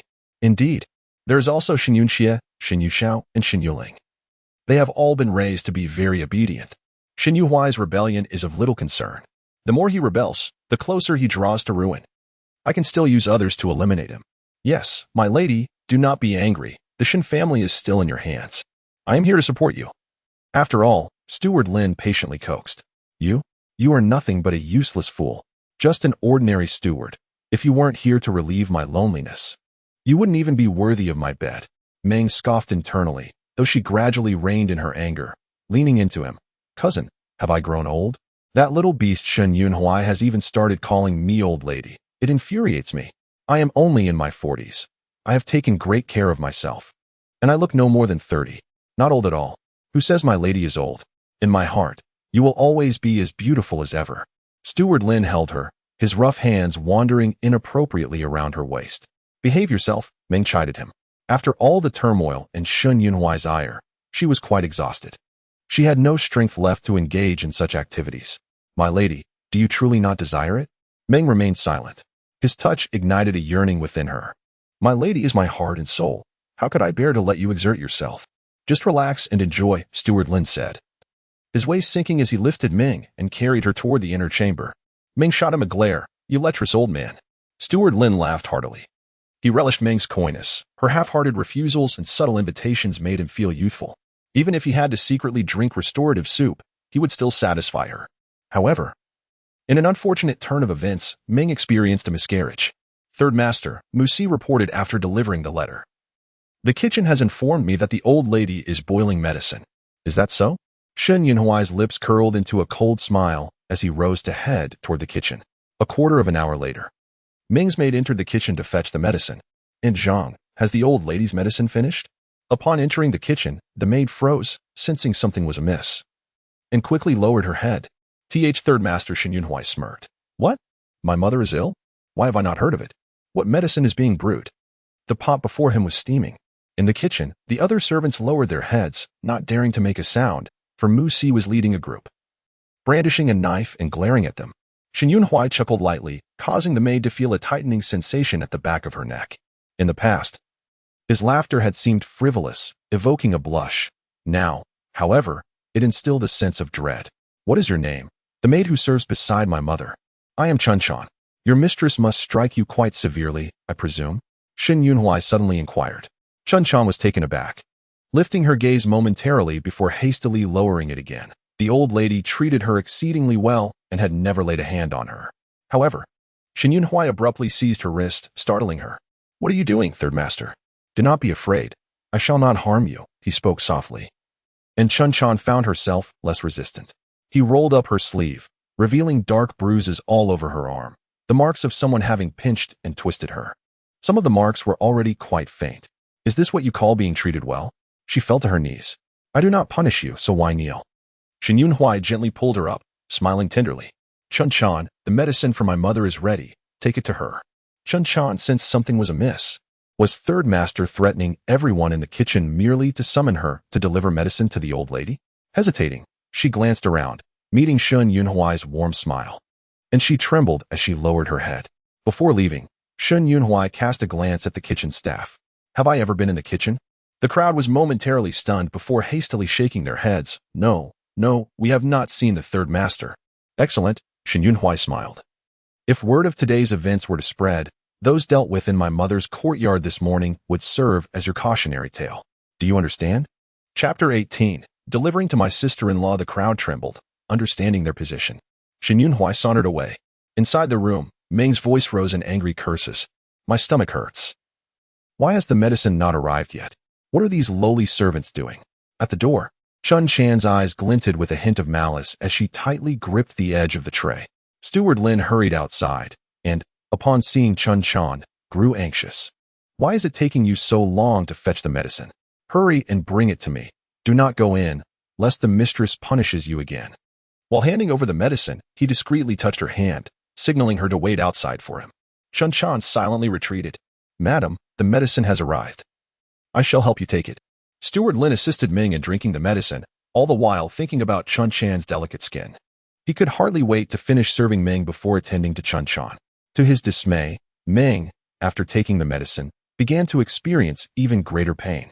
Ah, my stomach. Cousin, it hurts. Ming clutched her abdomen tightly, her once alluring face now pale with agony. How could this happen? Madam, do not be afraid. I will fetch a doctor. Ah, Steward Lin exclaimed, dropping the medicine bowl. A pool of blood flowed from beneath Ming, as if something had escaped her body. With a pale face, Ming gasped, Cousin. The child. Madam, hold on. I will get a doctor. Steward Lin hurriedly replied. The room descended into chaos. Chun Chan stood in the corner of the doorway, nervously biting her fingers, a flicker of satisfaction in her eyes. Deservedly so. Third Master, there is movement from the old lady, Musi reported. Shen Yunhui merely responded with a nonchalant Third Master, I have inquired. The medicine was for preserving the pregnancy. Shen Yunhui remained unfazed. As expected. If Third Master switched the medicine, will the old lady find out it was your doing? Musi continued. Shen Yunhui raised an amused brow. Would she dare confront me? The old lady of the Ho residence, a widow, pregnant. Do we wish to maintain the family's dignity? He had exchanged the medicine meant to preserve the pregnancy for one that would induce miscarriage, thereby assisting Ming. Then, I shall dispose of this medicine. Musi glanced at the concoction in hand. The preserving medicine has been replaced. Shen Yunhui pondered momentarily. Take it to my sister-in-law. Musi was momentarily stunned. It has been prepared. To waste it would be a shame. For our father's burial, my sister-in-law has gone through much. Let it be given to her to replenish her health. Understood. Musi turned and delivered the medicine to Wen Jiushu. For me? Wen Jiushu frowned slightly. Yes. The Third Master said it is to replenish the lady's health after her hard work. The corners of Wen Jiushu's mouth twitched as she detected the medicinal aroma. This is not a miscarriage drug, it's for preserving the pregnancy? Her expression grew complex. Please thank my third brother for me. Musi nodded and withdrew. This bowl of medicine was certainly not prepared by Shen Yunhui. Could it be from Ming? Shen Yunhui stood at the door. Third Master. The replenishing medicine has been delivered to the lady. Shen Yunhui nodded slightly. Shen Yunhui had replaced Ming's pregnancy-preserving medicine. What Ming consumed was. In the original narrative, Ming's child also ended in miscarriage, but the reason was her unsatisfied desires, leading to a blood loss with the steward in bed. Afterward, it was claimed that she had caught a cold. The Shen family was filled with fools who failed to notice Ming's pregnancy and miscarriage, genuinely believing she had merely caught a chill and sent her an endless supply of tonics. Shen Yunhui's expression darkened before slowly transforming into a smile. Let us go. There shall be no more tonics sent. Let Ming suffer in peace. Thanks to his sister-in-law, he had awakened to many truths. This was merely a minor retribution for Ming. A family should be cohesive. There is no rush. Once those kept outside are unmasked, let her mother and child reunite. Ming's courtyard was in disarray until nightfall. Miss, I have heard that the old lady is ill, and it is quite serious, Yuanbao informed her. What illness? It seems she has caught a cold. Wen Jiushu scoffed. As expected, that is the excuse. Ming would need to recuperate for at least a month. After some time, Ming, weak and resting on the bed, saw the doctor preparing to leave. She cast a glance at Steward Lin, who stepped forward, grasping the doctor's hand. Esteemed doctor, the old lady's condition should be manageable, correct? While speaking, he discreetly slipped a package of money into the doctor's hand. The doctor waited, smiling. The old lady is simply weak and has caught a cold. With some rest, she will recover. Remember not to let her be exposed to the wind. Take the medicine on time, and some tonics will help her regain her strength. Thank you, doctor. I shall see you out. Should anything arise, do not hesitate to call on me. Steward Lin's expression darkened, but he refrained from voicing his displeasure. What a sham of a doctor. Does he wish for me to lose a son as well? Once outside, the doctor chuckled, thinking to himself how amusing it was that the old lady of the Ho residence had suffered a miscarriage. This would be quite the scandal. Perhaps, in the future, when funds were tight, he could solicit some money from the old lady. Whistling a cheerful tune, he reveled in his newfound avenue for profit. His pride would be his downfall, for when a sword was suddenly drawn at his throat, the smile on his lips remained unrestrained. Who are you? I am merely a physician. You do not intend to rob me, do you? The doctor trembled in fear. Musi maintained a stoic expression. Less chatter, move. By the artificial lake, a tall figure loomed. Shin, third master? The doctor instinctively wiped the sweat from his brow, wondering why Shin Yunhui was seeking him. Do not be alarmed. I only wish to inquire about my mother's condition, Shin Yunhui replied with a smile. The doctor swallowed hard, relieved by Shin Yunhui's tone. He thought to himself that the third master was truly filial. The old lady is not in critical condition. She has merely caught a cold and will recover with some rest. Is that so? Shin Yunhui feigned curiosity. Just a cold? It seems to align with what my sister-in-law said, using such a clumsy excuse to cover up a miscarriage. If it weren't for my sister-in-law, would they have not believed it? No one would suspect a stepmother. They would only shower her with heartfelt concern. Felt a wave of revulsion wash over him, his countenance growing increasingly grim. The doctor, trembling with fear, stammered, "It is merely a chill." Shin Yunhui chuckled softly. "It appears your medical skills are rather lacking. You cannot even distinguish between a miscarriage and a chill. Perhaps you should refrain from practicing medicine and causing harm." The doctor was suddenly taken aback, staring in shock at Shin Yunhui. Does Master Shin know? He wished to flee, but Mu Si restrained him. His legs quaked, and he pleaded for mercy. Shin Yunhui picked up the purse he had taken from the doctor, a gentle yet deranged smile on his face. "Fear not, this silver still belongs to you. I shall ensure it is delivered to your family." The following day, a piercing scream echoed through the Yuan Bao rushed in. "Miss, something has happened. There is a dead man in the residence." Wen Jiushu raised an eyebrow. "Who has died?" "It is the doctor we invited from outside," Yuan Bao replied. "Last night. Didn't he, the old madam, fall ill? We called for a doctor, but who could have known that he accidentally fell into the lake and drowned?" "Drowned? I can hardly believe it." Shin Yunhui's voice interrupted. "Dear sister-in-law, were you frightened?" His demeanor seemed quite off, ever since he had taken on the role of steward. Something felt amiss. Did he not despise me? "Are you frightened, dear sister-in-law?" Shin Yunhui's gaze was sincere. She was aware of the fate that befell all members of the Shin family. Thus his eagerness to win her favor was understandable.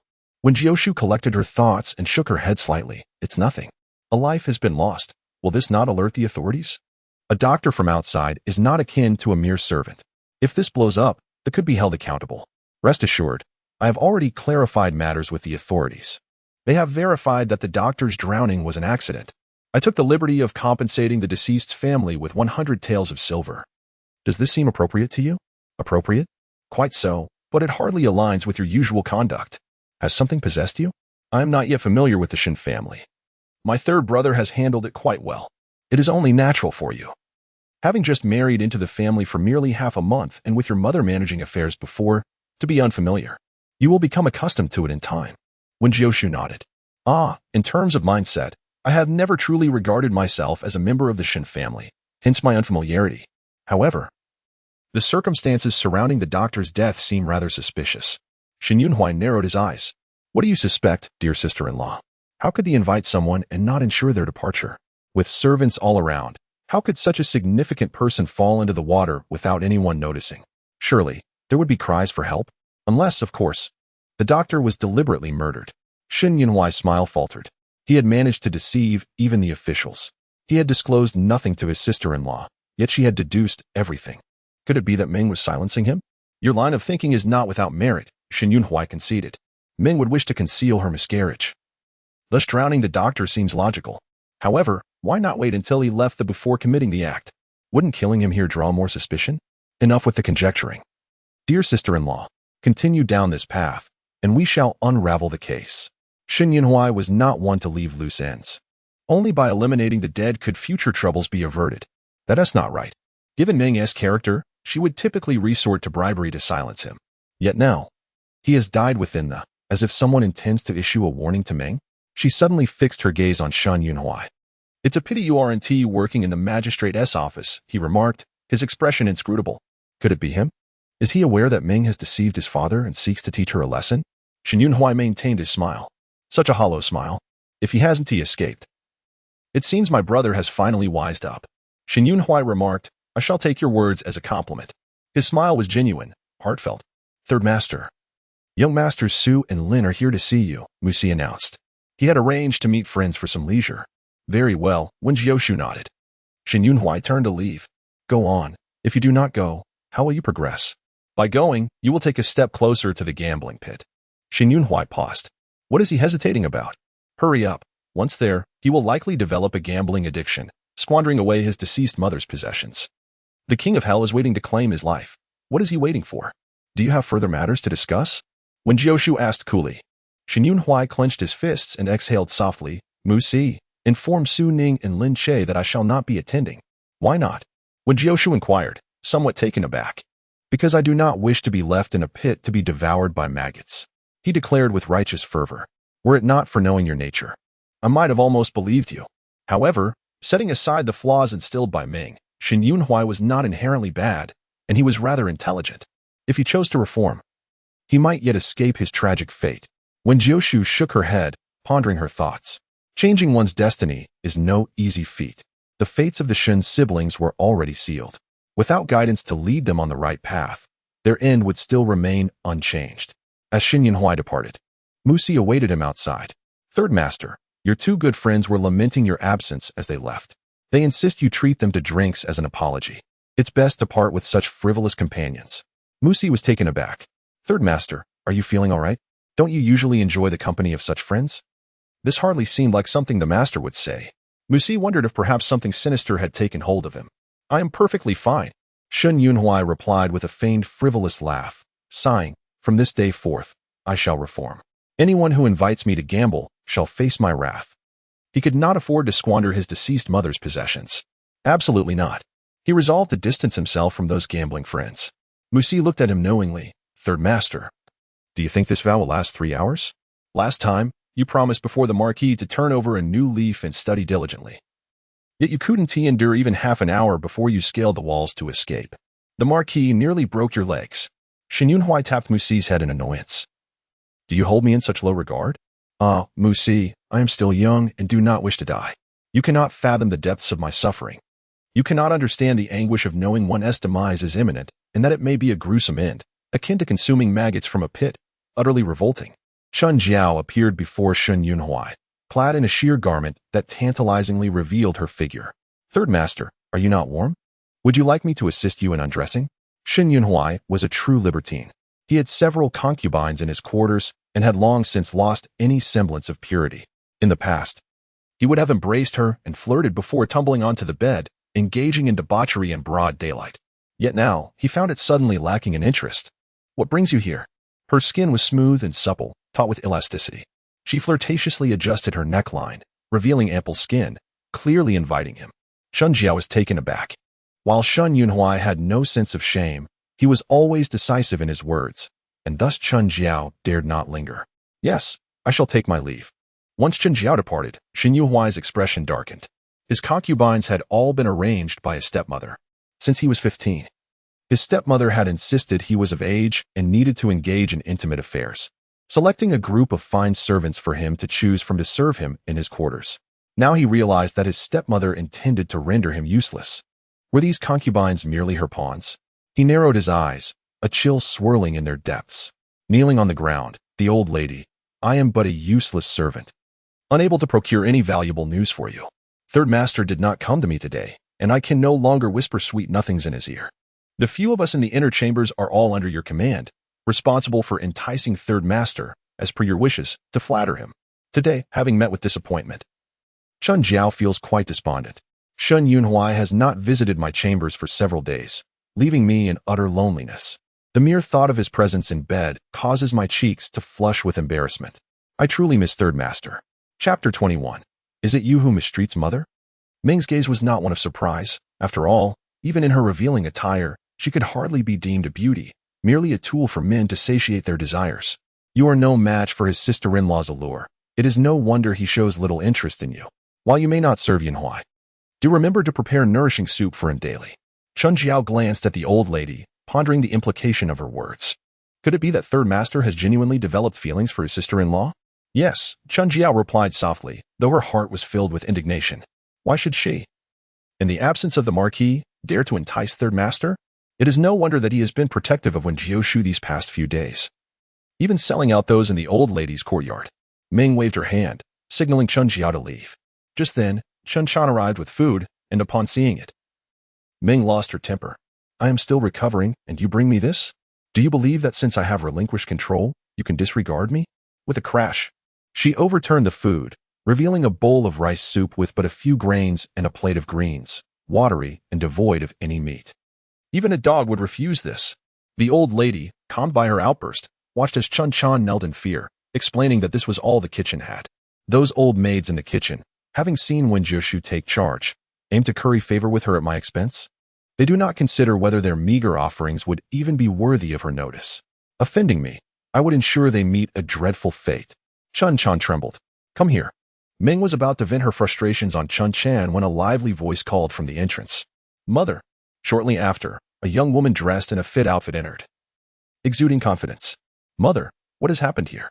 Shinyunshi nearly stepped into the spilled rice soup but managed to halt just in time. With a smile, she approached. What hardship could I possibly endure? I'm delighted to learn martial arts from my elder brother's masters. But mother, why are you lying in bed? Are you unwell? Your complexion appears so pale. Shinyunshi, fond of wielding blades, had been sent to Chuyan Mountain by the Pingnan Marquis to learn self-defense. As a young lady, ought to know how to protect herself. Mother is fine, merely suffering from a slight chill. A few days of rest will suffice, Meng replied. Casting a glance at Chun Chan, this clumsy girl accidentally spilled my meal. I did not demand punishment. Why are you kneeling? Stand up. Chun Chan felt relief, fortunately. Shinyunshi had arrived just in time to save her. Just clean up the mess, Meng instructed. Chun Chan sensed Meng's gaze. She intended for her to serve as a scapegoat. Mother, is this all you are eating? Shinyunshi noticed the spilled soup and questioned, Are you fasting again? Fasting. Fool. Can't you see she has been wronged? Fifth miss, while you were away, the old lady has endured significant grievances. Even the authority over the household has been usurped. And the kitchen refuses to provide her with food. You must stand up for her. Chun Chan did not rise, but instead bowed her head to Shinyunshi. What? Such a thing happened? Shinyunshi's anger flared. Who dares treat mother this way? Yes, it was the lady. Shinyunshi paused. Is it the merchant woman my elder brother recently married? Chun Chan nodded, keeping her head low. What kind of lady is she? Shinyunshi scoffed. I've heard she is nothing but a fool, trying to exert power in our household.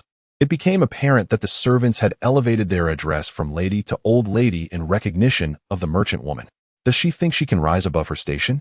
Chun Chan, do not speak recklessly, Meng admonished, adopting a maternal tone before gently addressing Shinyunshi. Sierra, do not listen to her nonsense. Your third brother, understanding my age and the burdens I have borne, has decided that now that your elder brother is married, I should rest. Mother, how can you say that? This household should be managed by you. What difference is there between this and abandoning a donkey after it has carried its load? Shinyunshi exclaimed, her face growing increasingly dark.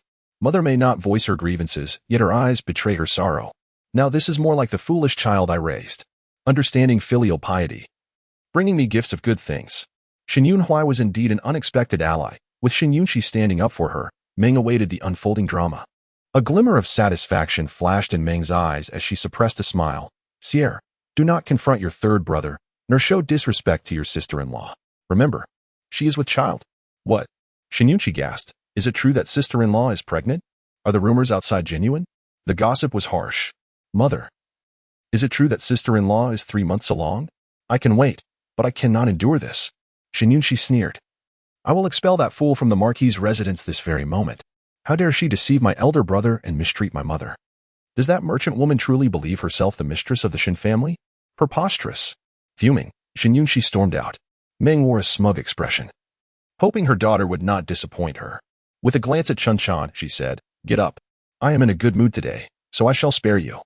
Thank you, old lady, Chun Chan replied, holding back tears. In Luoyang residence, Yuan Bao arranged the meal, and as Wen Jiushu was about to begin, Shinyunshi barged in, her fury palpable. You are Wen Jiushu? Wen Jiushu looked up. I am. Shinyunshi was momentarily taken aback. She was truly beautiful, resembling a captivating enchantress. Her ethereal allure contrasted sharply with her cold demeanor, a mere glance from her fox-like eyes, devoid of warmth, was enough to ensnare one's heart. Shin Yunqi's heart raced. Wen Jiushu, you seem like a spirit made flesh. No, I must not be beguiled. I am here to confront you. Is it you who mistreats my mother? Wen Jiushu frowned slightly, having deduced her identity as Shin's fifth miss. Are you the one who has abused Meng? Shin Yunqi's indignation flared. You think you can wield authority just because you have married into this family? You shall not be recognized as my sister-in-law. Wen Jiushu chuckled. Why would I care for your recognition? Does it truly matter? A paralyzed person is hardly more pitiable than she. However, when it comes to her secretly mistreating the Ming family, she can't help but interject. If I were to bully your mother, I would straightforwardly cut off her provisions, not resort to petty tricks. Shin Yunqi, listen carefully. Is she even speaking like a human? She actually wants to cut off my mother's food. Do you have no semblance of a daughter-in-law? She was exasperated. Which daughter-in-law does not bow low and strive to please her mother-in-law? What attitude is Wen Jiushu displaying? Do you think that since our mother is a stepmother, you can belittle her? Shin Yunqi gritted her teeth. Mother treats us as her own. You should regard her as you would your own mother. Wen Jiushu replied, my biological mother passed away long ago. The original owner's birth mother, due to the original owner's foolishness, seemed to have a rather poor relationship with her. This truly cannot be compared. Wen Jiushu, in a calm demeanor, said so. What do you actually want? She pondered that she acted with integrity. The matter of delivering rice soup to Meng was not her doing. Even if the authority of the household had fallen into her hands, she had never interfered with Meng's living conditions. Shin Yunqi lifted her chin, snorting disdainfully. You should return the authority back to Mother and apologize to her. Mother has always been kind-hearted. If you sincerely apologize, she will forgive you. Remarkably. This made Wen Jiushu laugh. So concerned for your mother, are you? The merchant's daughter can still find amusement, but Shin Yunqi glared, of course. Do you not know that your suffering and being bedridden are all thanks to your beloved mother? Shin Yunqi. What nonsense is she talking about? No. Wen Jiushu hasn't even spoken. This sister-in-law is cursing her. Wen Jiushu, if you do not apologize to mother, I will. Enough? Shin Yunhui arrived just in time. Hurriedly pulling Shin Yunqi behind him. Eldest sister-in-law, the fifth sister has always been unruly and speaks without thinking. Just treat her words as wind and let them pass. Shin Yunqi. Wen Jiushu, Musi had a pained expression on his face. He simply could not restrain the fifth young lady. The fifth young lady was notoriously temperamental. Even the household servants would be beaten if they tried to stop her. Shin Yunqi was stunned. Third brother, who are you calling unruly? Mother is already ill. Not only do you neglect her, but you also assist an outsider in bullying her. How could you strip mother of her authority and hand it to someone else? Shin Yunhui's expression darkened. If you cannot speak properly, then close your mouth. The eldest sister-in-law is now married to the eldest brother. She is part of our family. Not an outsider. You, Shin Yunqi, though her temper flared, found it difficult to articulate her words. What about her taking mother's authority? What can you say about that? The eldest sister-in-law is the legitimate Lady Ho. It is only right that she takes charge. Shin Yunhui's expression remained unchanged. He had just heard the eldest sister-in-law's thoughts, and Shin Yunqi would suffer violence and miscarriage? Bedridden. Foolish sister, do you realize how dire your fate will be? You might not even keep your legs. And you were still acting so brazenly? Shin Yunhui cast a glance at her legs. She was not tall to begin with.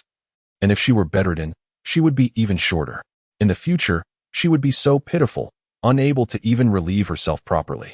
It would be more merciful if she simply died. Even if discarded in a cesspit, at least it would be death. No matter how disgusting. The stench would not reach her. Shin Yunqi noticed his chilling gaze. What did that look mean? Did he think she would be bedridden? Wen Jiushu was indeed malicious. How could she curse her with miscarriage and paralysis? She wasn't even married yet.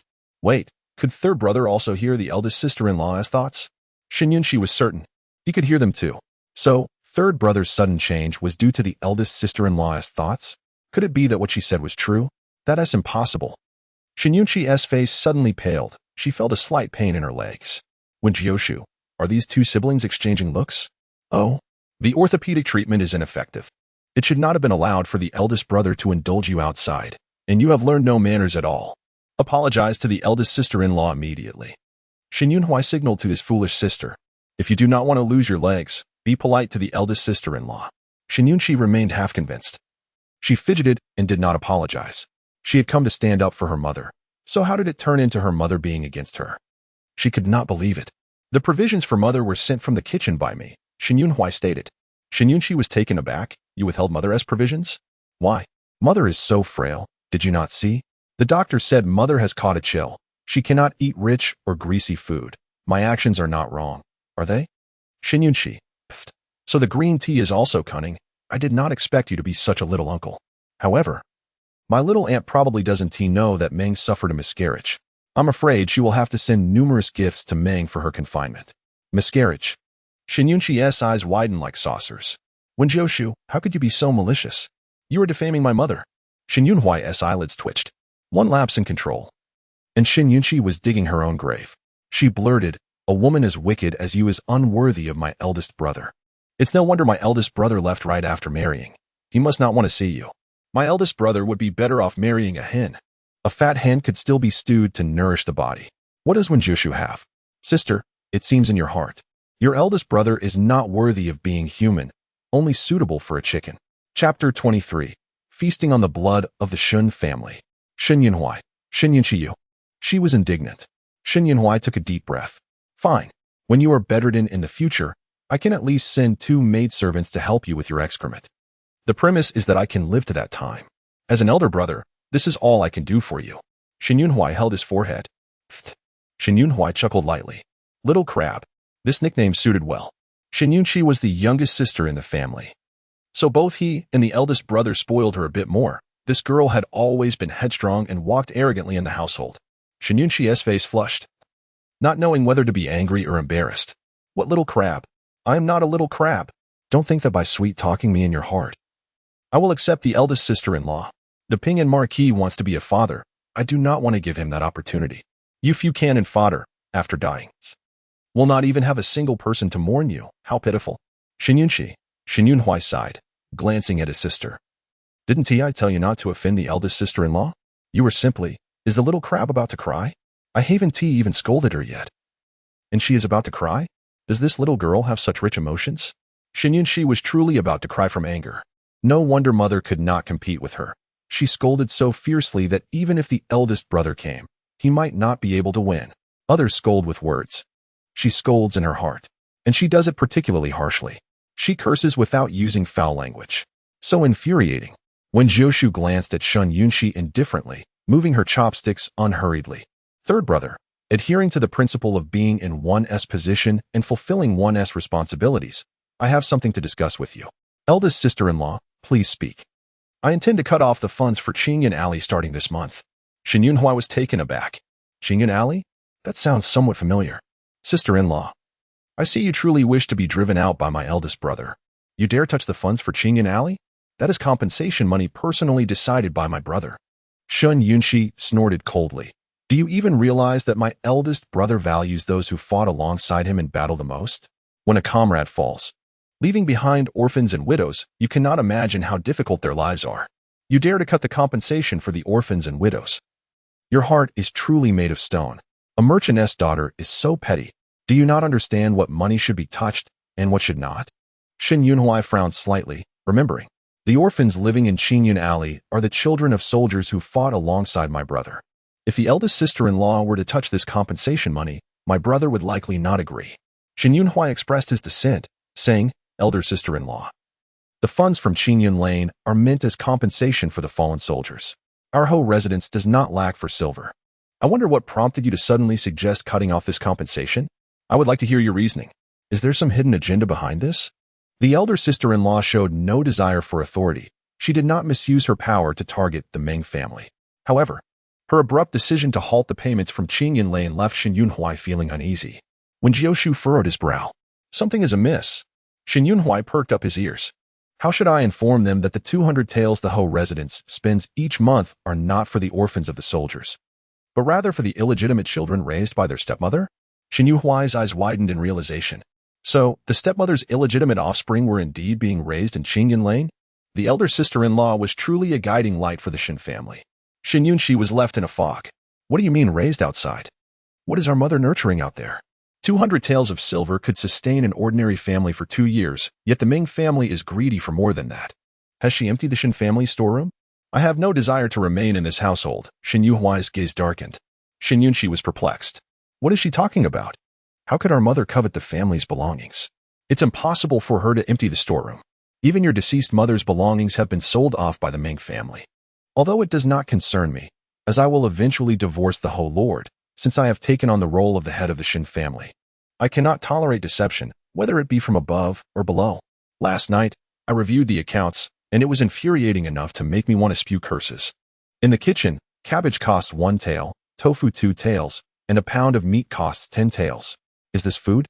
It is the blood of the Shin family. And the tofu? Surely it was purchased to cause accidents.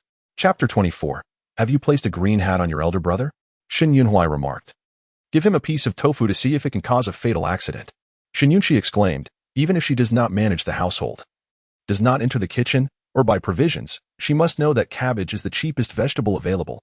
They are everywhere in the market. 1 tael for a single head? And tofu, sold on the street for merely a copper coin a bowl. Is tofu really that expensive? Shin Yunshi had never doubted her mother until now, but her certainty wavered. Shin Yunhui clenched his fists. What he could not accept was that his deceased mother's belongings had been sold. Over the years, the Ming family had gone unchallenged. Had the Shin family truly been drained by her elder sister-in-law? Qingyun Lane hosts not only the orphans of the soldiers who followed the Ho Lord, but also others. You may investigate for yourselves. Shin Yunhui considered agreeing with her. Perhaps the elder sister-in-law was intentionally hinting at something. Since you have allowed me to manage the household, I possess the authority to terminate this expenditure.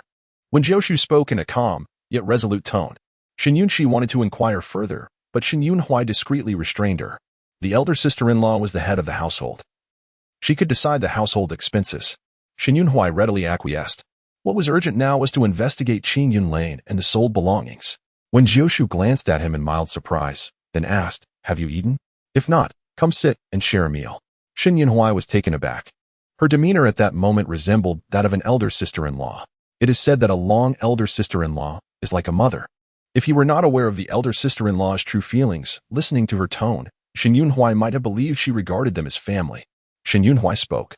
Wen Jiushu did not linger, merely nodding, allowing them to leave. Shin Yunshi attempted to voice her thoughts, but Shin Yunhui swiftly pulled her arm, and she immediately became a mere indistinct silhouette. Third brother, why are you pulling me? If I don't, will you continue to act recklessly? You, third brother, do you truly trust the elder sister-in-law's feelings? Do you not find it absurd? Shin Yunshi rolled her eyes in exasperation. Shin Yunhui's expression grew serious. You would do well not to doubt. It is indeed absurd, yet very real. Why do you have such faith in the elder sister-in-law? Shin Yunshi looked at him suspiciously. Are you not the one who has placed a green hat on our elder brother? She gestured dramatically. Shin Yunhui replied flatly, Shin Yunshi, you are not paralyzed in your legs, but in your mind, it seems. I am not paralyzed. Do not curse me. She retorted, her cheeks flushing. She could not believe that Brother Che would strike a woman. Brother Che was so gentle and kind to her. How could the elder sister-in-law claim he would hit her? Shin Yunshi firmly believed her brother Che would never marry anyone else. Yet, Wen Jiushu suggested she would end up with someone who would abuse her and cause her to miscarry 6 times. Was that not a curse upon her? Though Shin Yunhui often appeared carefree, he suddenly turned serious. Shin Yunshi felt uncomfortable with his demeanor. She pouted, well, that is not my fault. Wen Jiushu is quite handsome, and she is pregnant. I was merely worried you might steal away my elder brother. Shin Yunhui dismissed her concerns. You are being ridiculous. Even if I were not a decent person, I would not harbor any impure thoughts about my own elder sister-in-law. I would never touch my brother's woman. Then whose child is in the elder sister-in-law's womb? Shin Yunshi touched her nose. It was evident she truly suspected her third brother had deceived their elder brother. What if the child was born and no one could tell who the father was? Shin Yunhui shot her a cold glance. I have already written to our elder brother. The child the elder sister-in-law is carrying is most likely our nephew. Shin Yunshi was stunned. They say the elder sister-in-law is 3 months pregnant. How could it be our elder brothers? The timeline of the wedding does not match the pregnancy. Shin Yunhui smirked slightly. Who says that one can only engage in such activities after marriage? What if our elder brother feasted before brewing the soup? Chapter 25. Who has touched my gold hairpin and jade bracelet? Shin Yunshi exclaimed. What do you mean, feasting before brewing the soup? She is still a minor. I do not understand. Our elder brother would never engage in such behavior as tasting before purchasing. She insisted. Only Shin Yunhui would act in such an outrageous manner. Their elder brother, being so upright, would surely not easily relinquish his virtue. Shin Yunshi felt embarrassed and softened her tone. Do you really believe our mother could be at fault? She has always treated us so well. How could she possibly be that kind of person? It must be that the elder sister-in-law resents our mother and is intentionally slandering her. Furthermore, claiming our mother has sold our deceased mother's belongings, do you not find that ridiculous? Our mother has always said that everything left by my birth mother would be kept for my dowry. She would never covet my belongings. It must be Wen Jiushu's deliberate slander. I do not believe a single word of it. Shen Yunhuai's expression darkened. How do you know there are still things in the storeroom? We have never been to the storeroom during the stepmother's management. Anything we lacked was provided by her. Shen Yunhuai suddenly laughed. It seemed the name Shun did not belong to him, but rather to Meng. He had never even entered his own storeroom. All right.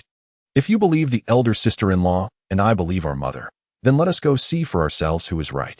If the storeroom's contents have not been lost, I will certainly make the elder sister-in-law apologize to our mother.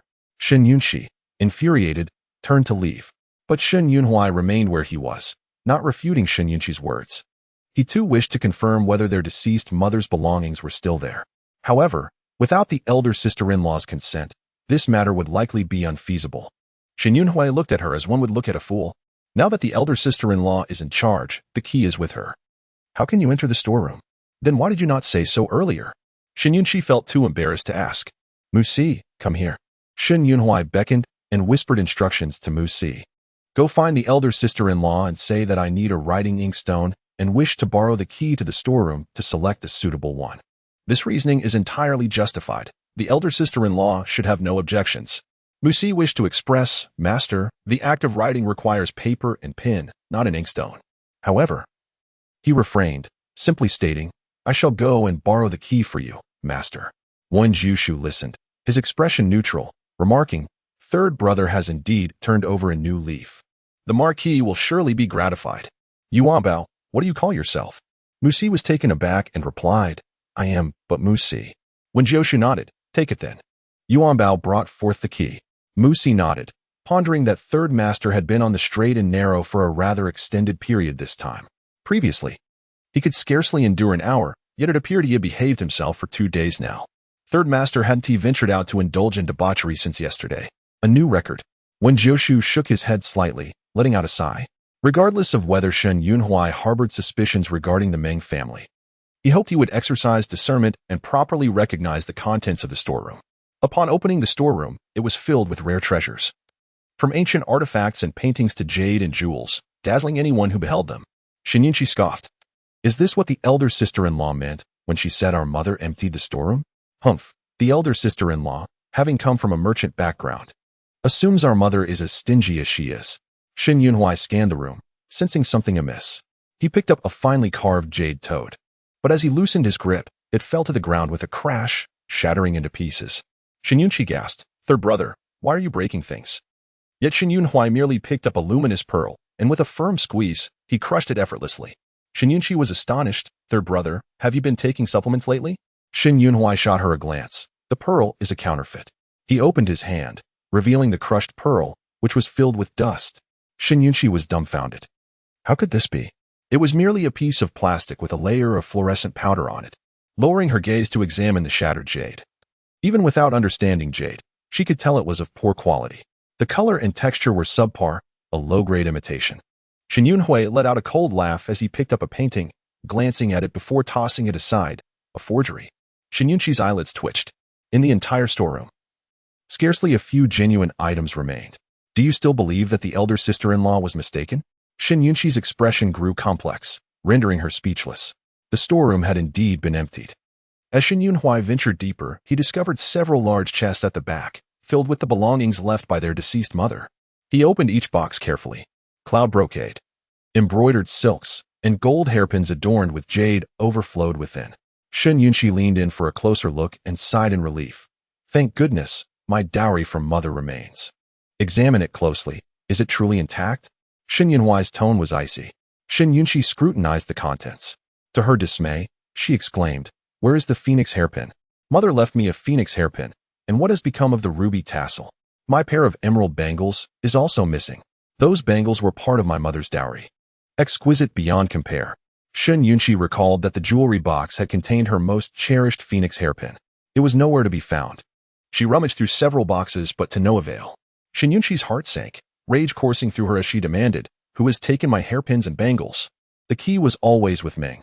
Who else could have entered? Shen Yunhuai's eyes darkened with fury. Could it truly be their mother? Shen Yunqi's face paled. Emerging from the storeroom, Shen Yunqi was in a daze, and Shen Yunhuai cast her a glance. I must see the elder sister-in-law. You ought to accompany me. Now that the elder sister-in-law is in charge, we should treat this as a mere discovery of theft in the storeroom, a matter that warrants informing her out of respect. He also wished to hear if the elder sister-in-law had any further insights. Shen Yunhuai tousled his younger sister's hair. Do not be disheartened. Whatever Ming has taken, third brother will ensure it is returned to you. Shen Yunqi's eyes glistened with unshed tears. She had placed her trust in her stepmother, only to find that she coveted her wealth. Elder brother has said that the dowry left by our mother belongs to me and my two elder sisters. Once they are married, their share has been divided, leaving this portion as my sole inheritance. Ming has deceived me in matters of affection and has stolen my wealth. This is intolerable. Chapter 26. It turns out you have invited the wolf into the henhouse. Were it not for the elder sister-in-law, we might have been sold and forced to count the coins for someone else. Shen Yunhuai whispered, you were disrespectful to the elder sister-in-law earlier. Should you not apologize? Shen Yunqi felt awkward, but quickly resolved, I will apologize to the elder sister-in-law. At last, a realization has dawned. Indeed, a wastrel does not equate to a fool. This wastrel of a younger brother possesses some utility. The elder sister-in-law praised me. Shen Yunhuai raised an eyebrow. Shen Yunqi's lips twitched. The elder sister-in-law merely stated he was slightly better than a fool. What was there to be proud of? Yet she felt even more foolish, deceived by her stepmother. Shen Yunqi lowered her head, dejected and disheartened. How has the little crab turned into a quail? Oh. It must be the shock of discovering the jewelry in the storeroom was stolen. Shen Yunqi whimpered. This is heart-wrenching. She was on the verge of tears. Believing it or not, Shen Yunhuai cleared his throat. Elder sister-in-law, there has been a theft in the house. I have instructed Mu Si to report it to the authorities. You have no objections, I trust? Wen Jiushu shook her head. The storeroom has always been locked. Outsiders cannot enter.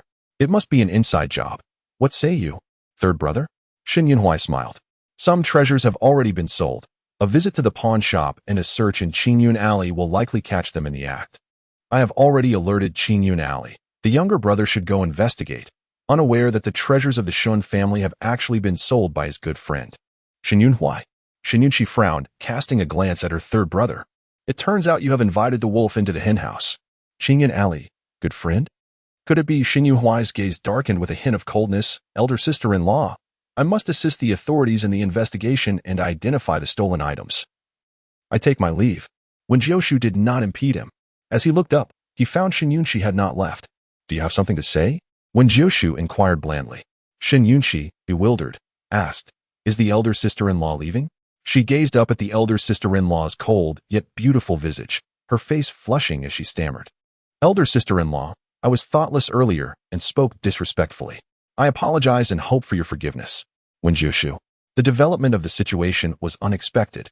In the original text, before the original owner was cast out of the Marquis' residence, the younger sister had not been kind to her.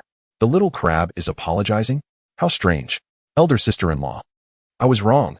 Please do not be angry with me. Shen Yunqi suddenly rushed over and embraced her arm, weeping. Wen Jiushu was taken aback. The young girl's tears fell in large drops, sobbing genuinely, evoking a sense of pity. Wen Jiushu raised a hand, gently patting her tear-stained face. I am not angry. Be good, do not cry. If you continue to cry, you will lose your beauty. Shen Yunqi's face was soft and plump to the touch. Wen Jiushu found herself quite fond of this adorable young girl. Woo, elder sister-in-law is so kind. I shall never again suggest that elder brother divorce.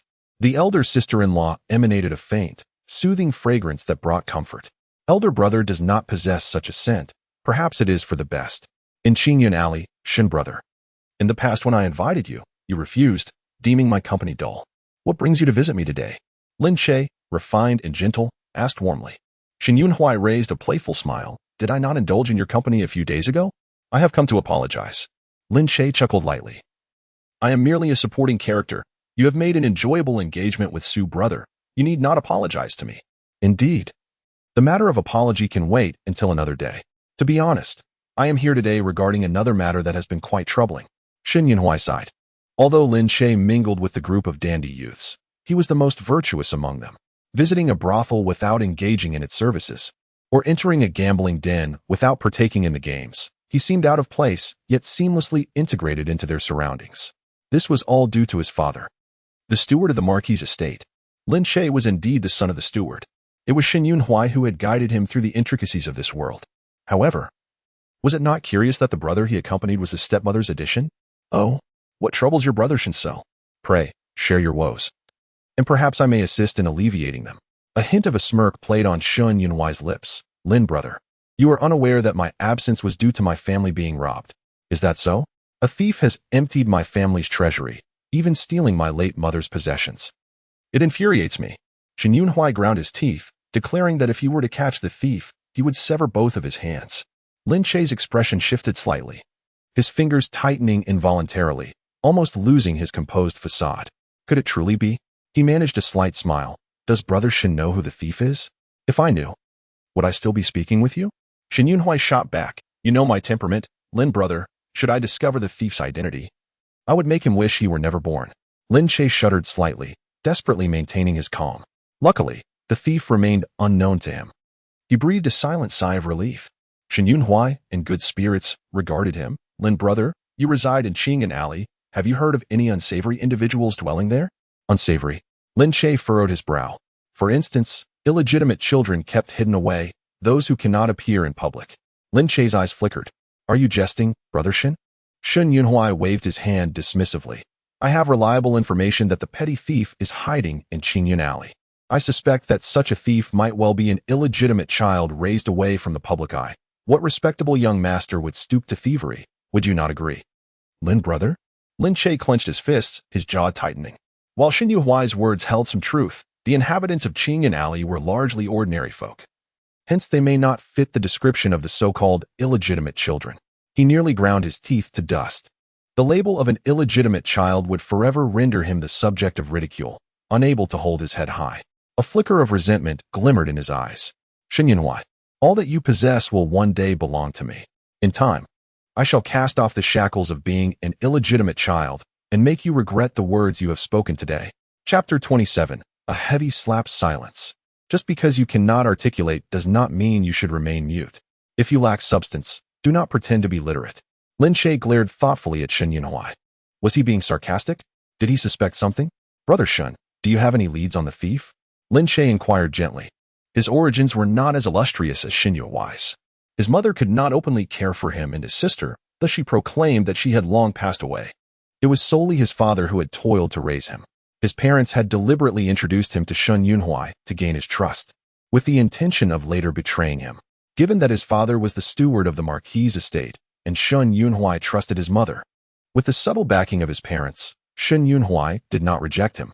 Over time, they grew familiar with one another. Even his admission to the academy was facilitated by Shen Yunhuai.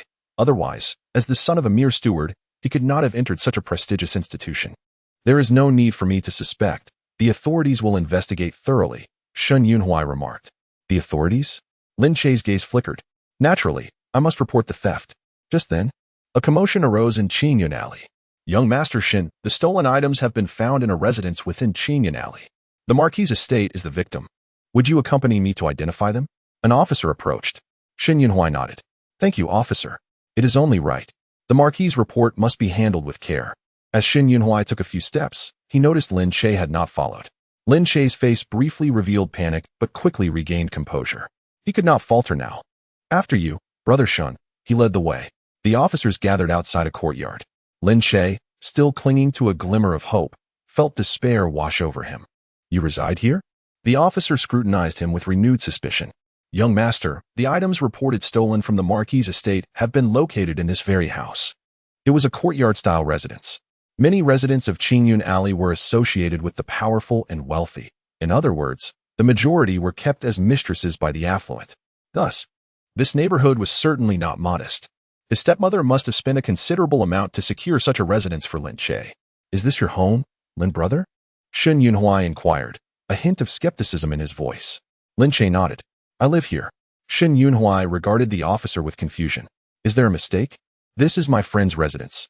How could the stolen items be found here? The officer would not suggest that Lin Che was the thief, would he? Lin Che gritted his teeth. Shen Yunhuai's insinuation shamed him. No, given Shen Yunhuai's intellect, he might not grasp the nuance of insinuation, He was simply unrestrained in his speech. It was best not to dwell on it. Instead, he should consider how to navigate this predicament. Lin Che maintained an air of calm. Even as the officers surrounded his home, he bore no semblance of a guilty conscience. Young master, the stolen items are here. Please verify if they belong to your household. The officer presented a golden hairpin for Shun Yunhuai's inspection. Shun Yunhuai's eyes widened. This is my late mother's dowry, the phoenix hairpin. It truly is here? Could it be that a house thief is indeed a traitor within? He cast a deeply disappointed glance at Lin Che. The officer sensed the tension and asked, "Why do you say that, young master?"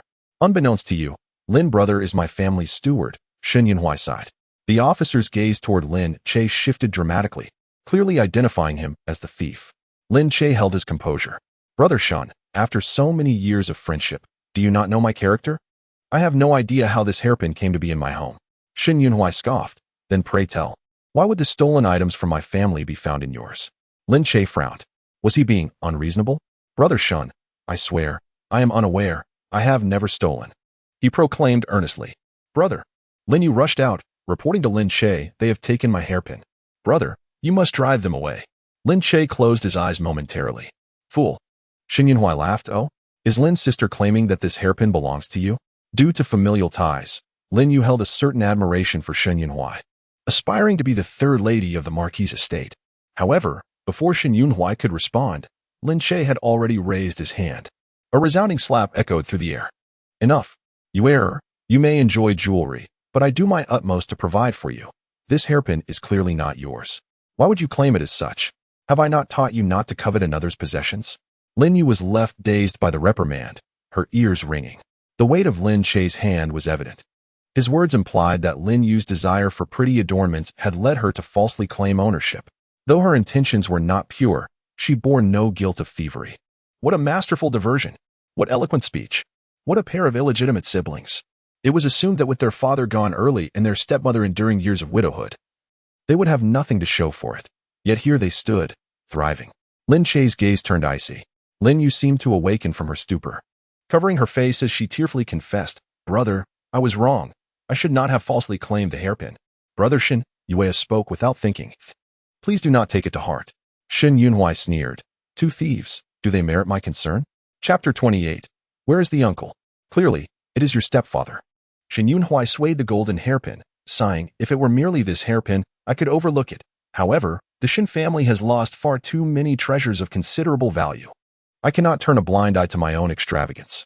Lin Che furrowed his brow tightly. The officer summoned a middle-aged man, the shopkeeper. "Do you recognize this man? Is he the one who pawned the stolen items from the Marquis' estate?" Lin Che's gaze flickered as he deliberately avoided eye contact. After careful consideration, the pawnshop owner immediately confirmed, "Yes, it is him. I remember this young man vividly due to his strikingly handsome appearance." Lin Che thought, who would have thought that good looks could lead to such trouble?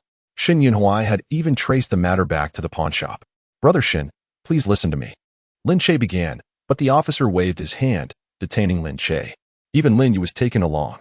Both siblings were under suspicion. Neighbors from nearby stepped out to witness the commotion. Shin Yunhuai sighed heavily. "Mu Si, have I not treated brother Lin well enough? Why would he resort to theft?" "Theft? Stealing? Isn't that the third master of the Shin family?" The neighbors murmured. "That boy Lin Che is diligent in his studies and a good student.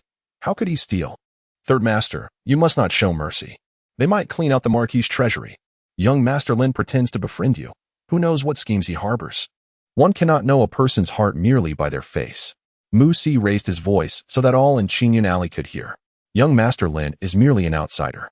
Even if he occasionally visits the Marquis' estate, it is impossible for him to steal so many items.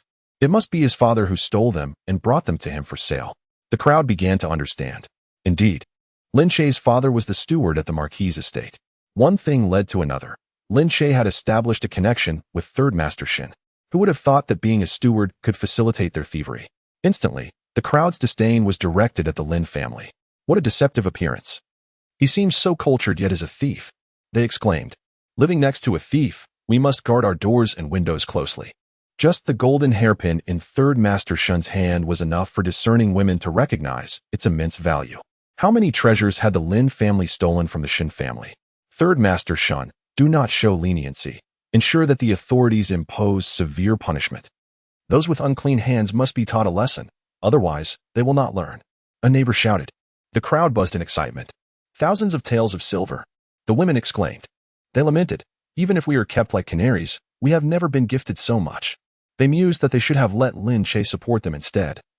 At least he was young, vigorous, and far superior to the middle-aged men who seldom visited. What a pity for the benefactor, Musi remarked. Third Master's acting is superb. Shun Yunhuai desired precisely this effect.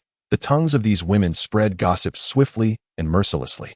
Meanwhile, the officers arrived at the Shun residence. Steward Lin welcomed them with a smile, inquiring, What brings you esteemed officials to the Marquis' estate? The officer scrutinized him. Are you the steward of the Marquis' estate? Indeed. Steward Lin replied, but the officer waved him off. Take him away. The officers apprehended Steward Lin. He was taken aback. Esteemed official, what is the meaning of this? You are suspected of stealing the Marquis' property. Come with us, the officer stated in a businesslike manner. Steward Lin's composure faltered.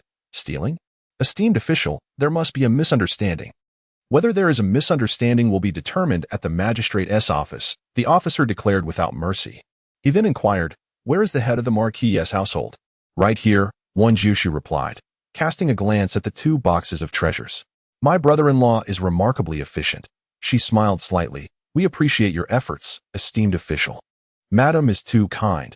It is my duty, the officer replied courteously to Wen Jiushu. He gestured for the officers to take Steward Lin away. Steward Lin's face turned pale. Madam, please save me. This is a misunderstanding. I have served the Marquis for many years. How could I steal from him?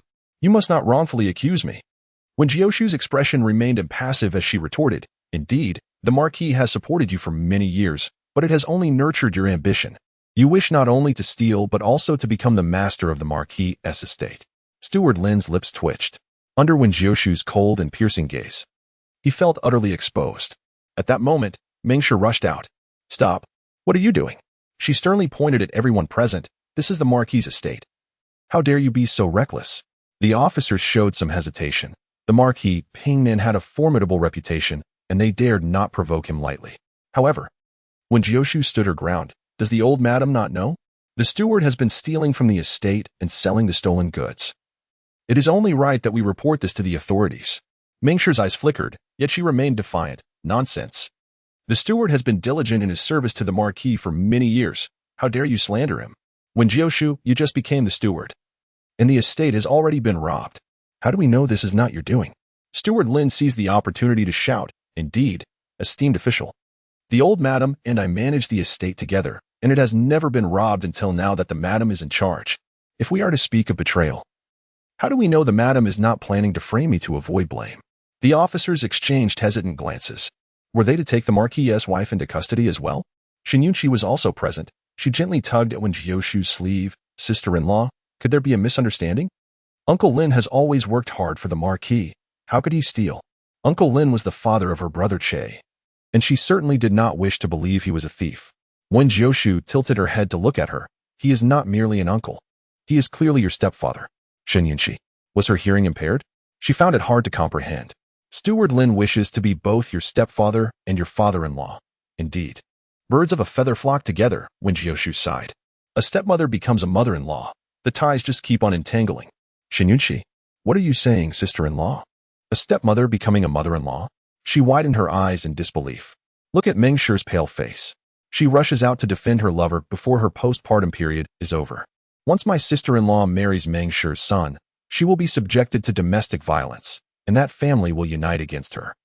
Mengshe never cared for my sister-in-law as a daughter-in-law. She only begrudgingly allowed Lin Che to marry her for the sake of her valuable dowry. Once my sister-in-law's dowry is secured, she will be cast aside. Lin Che will continue to make her pregnant, then beat her until she miscarries, treating her like a plaything, flaunting his affection for other women before her eyes. Chapter 29. Her worldview is on the brink of collapse. Shinyunchi thought, is the Lin Che her sister-in-law speaks of truly the same one she knows? Brother Che is as gentle as the moonlight. He is her white moonlight. How could he be as cruel as her sister-in-law describes? She felt a wave of dizziness, nearly losing her balance. Yunchi, what is wrong? Are you unwell? Wen Jiushu supported her, sensing she was about to faint.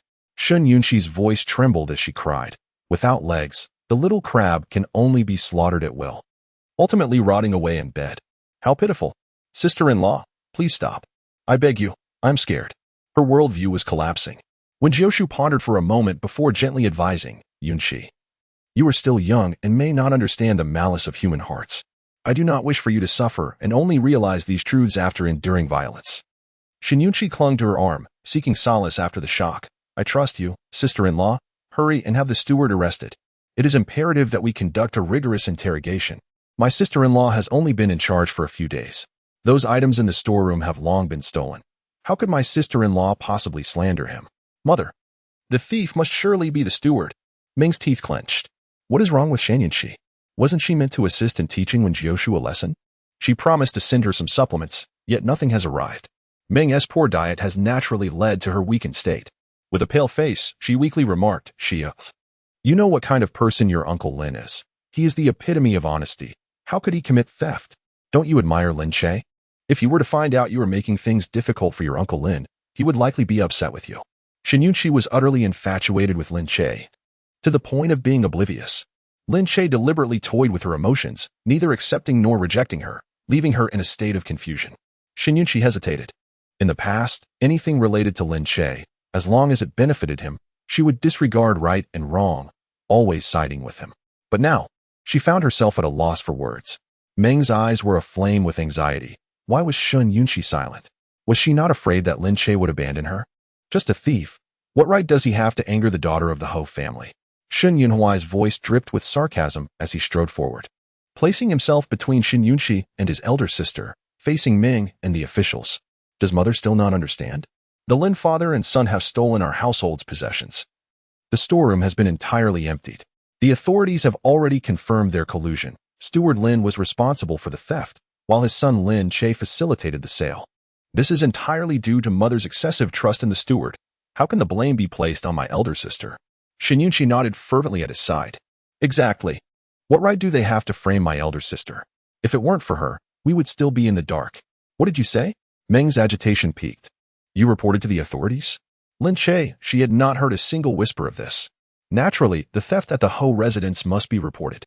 Lin Che is a thief. The authorities have already taken him away. Ming nearly lost her footing. Steward Lin turned pale. No, this has nothing to do with my son. Third Master, you know his character is impeccable. He had no part in this. This year, during the autumn examinations, his son would participate. If his reputation were tarnished, he would lose his chance. It simply could not be. All of Steward Lin's hopes rested on his son. He could not provide his son with a noble background. So he aimed to give him a good educational environment to help him succeed. Was that wrong? Your father is a slave, your son is a thief. And you still speak of high morals? That is even more laughable than my son Yunhui claiming to reform. Wouldn't you agree, mother? Chapter 30. Even worse than a dog. Meng's hands trembled as she gripped Chun Chan's hand tightly to steady herself. Chun Chan winced at the grip, but dared not speak. Stay calm. One must remain composed. Ming inhaled deeply to steady herself.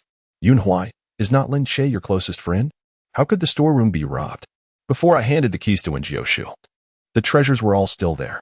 It could not possibly be Steward Lin. Does mother imply that the authorities have made a mistake?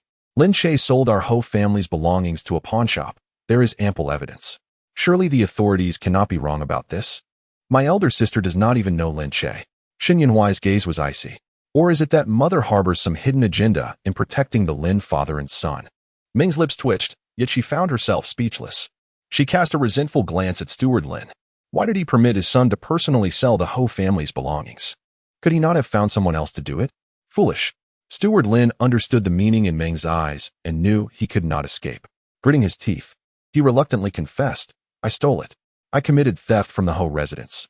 I accept my punishment, but this has nothing to do with my son. He knows nothing. I trust you as far as I can throw you, Xin Yunhui scoffed. You should tell that to the authorities and see if they believe you. From this day forward, the steward is expelled from the Ho residence. If you cannot return the stolen goods, I shall ensure you both languish in prison. Lin Yuanshan collapsed under the weight of the threat. After all these years, he had lost count of how many items he had taken from the Ho residence. Where could he possibly return them? The unspoken words left a clear threat hanging in the air. Nonsense. Lin Yuanshan nearly cursed. 500,000 taels. Why don't you just go rob a bank? The total value of the storeroom might not even reach that amount. No matter how much he stole, it could not possibly amount to 500,000 taels. At most, it would be a mere few tens of thousands of taels. Shen Yunhuai was truly making outrageous demands. Yet faced with Shen Yunhuai's cold gaze, Lin Yuanshan, now a prisoner, dared not argue. Shen Yunhuai, despite his shortcomings, was still the legitimate son of the Ho family. His elder brother was the esteemed Pingnan Marquis, a favored minister. Thus, if Shen Yunhuai wished to eliminate Lin Che, it would be as easy as crushing an ant. Meng felt faint, biting her lip. Yunhuai, is 50,000 taels not excessive? Mother, you have managed the household for many years, leading to such significant losses for the Ho family, yet you still defend outsiders. What reasoning is that? The officials exchanged ambiguous glances at the matriarch of the Ho family. It was entirely possible that the internal traitor was not limited to just the steward. However, as Shin Sanyi had yet to speak, the officials dared not speculate further. Ming was left speechless. I recall that Lin Yuanshan seems to have a familial connection to you. He is your distant cousin, correct? I am curious. How can a cousin be closer than your own husband's family? He has been stealing from the Shin family for years. And I have yet to hold you accountable for your oversight, yet you wish to defend him? This retort left Ming utterly speechless. She knew she could no longer plead for leniency. If she continued to advocate for Lin Yuanshan, it would only raise suspicions within the Shin family. Helpless. She clutched her chest, disappointed. My son's punishment stems from my own leniency, inviting a wolf into our home. I have let down the Shin family. Lin Yuanshan, you have deeply disappointed me. I have failed the matriarch, betraying her kindness and trust. Lin Yuanshan lamented sorrowfully. He understood that only by taking the blame upon himself could he ensure Meng's safety. Lin Yuanshan was taken away. Meng feigned an apology. Wen Jiushu merely observed with indifference. With a younger brother rushing to the front lines, she spared herself the verbal struggle and relished the spectacle. Son. Meng found herself at a loss for words once more. Shen Yunhuai did not grant her the opportunity to speak. She turned to Shen Yunxi, her eyes glistening with tears, evoking sympathy. Yet Shen Yunxi turned her head away. I am not a man. Why should I put on a pitiful display for anyone? It is utterly undignified. How had she not noticed before how skilled Meng was at acting? At her age, she still behaved as if she were a young girl, on the verge of tears. Who was she performing for? Meng was nearly driven to madness. In just a few days, Wen Jiushu had managed to win over both Shen Yunhuai and Shen Yunxi. Even if she raised a dog, it would know to bark when she was bullied. Yet they were even worse than dogs. Chapter 31. Forgive my youthful ignorance for not recognizing my sister-in-law's goodness. Third brother, now that Lin Yuanshan is imprisoned, how could he possibly repay the 50,000 taels? Wen Jiushu inquired softly. Meng paused momentarily. Shen Yunhuai seemed to grasp the implication, a sly smile tugging at his lips. It all depends on whether Lin Yuanshan values his son's life. Meng's spine shivered, and she lowered her head to leave. Shen Yunhuai remarked, it seems my elder sister was already aware of Lin Yuanshan's theft. If it weren't for her hinting that there were issues in Qingyan Alley, we might not have traced the source of the theft. When Jiushu smirked, the keys to the storeroom are only held by the head of the household. The treasures being stolen right under your noses without anyone noticing suggests it must be an insider. You likely did not wish to suspect your matriarch. Leaving the steward as the prime suspect, Shen Yunhuai shook his head with a chuckle. Is my elder sister jesting with us? Having been completely stripped of his possessions without any awareness, Wen Jiushu cast a glance at him, a hint of mockery evident in his gaze. Third brother, in the future, you must be more discerning in choosing your friends. If it weren't for your inability to judge character, your entire family would not have become collateral damage. Shen Yunhuai replied. Eldest sister-in-law, you speak true. It is indeed my failure to discern. To associate with an illegitimate child as if they were brothers is truly absurd. The greatest thief is your dear stepmother. However, it seems this brother and sister pair, despite their estrangement from the Ming family, do not appear to harbor doubts about them. They still rely on the Ming family. Alas, the fate of collateral damage is hard to escape. Eldest sister-in-law, we have our suspicions. However, we cannot act against the Ming family at present. Having remained widowed for half her life in the Shin family, her reputation is already well established and lauded by all. To expel her from the Marquis, it would require tarnishing her virtuous name and revealing her true nature.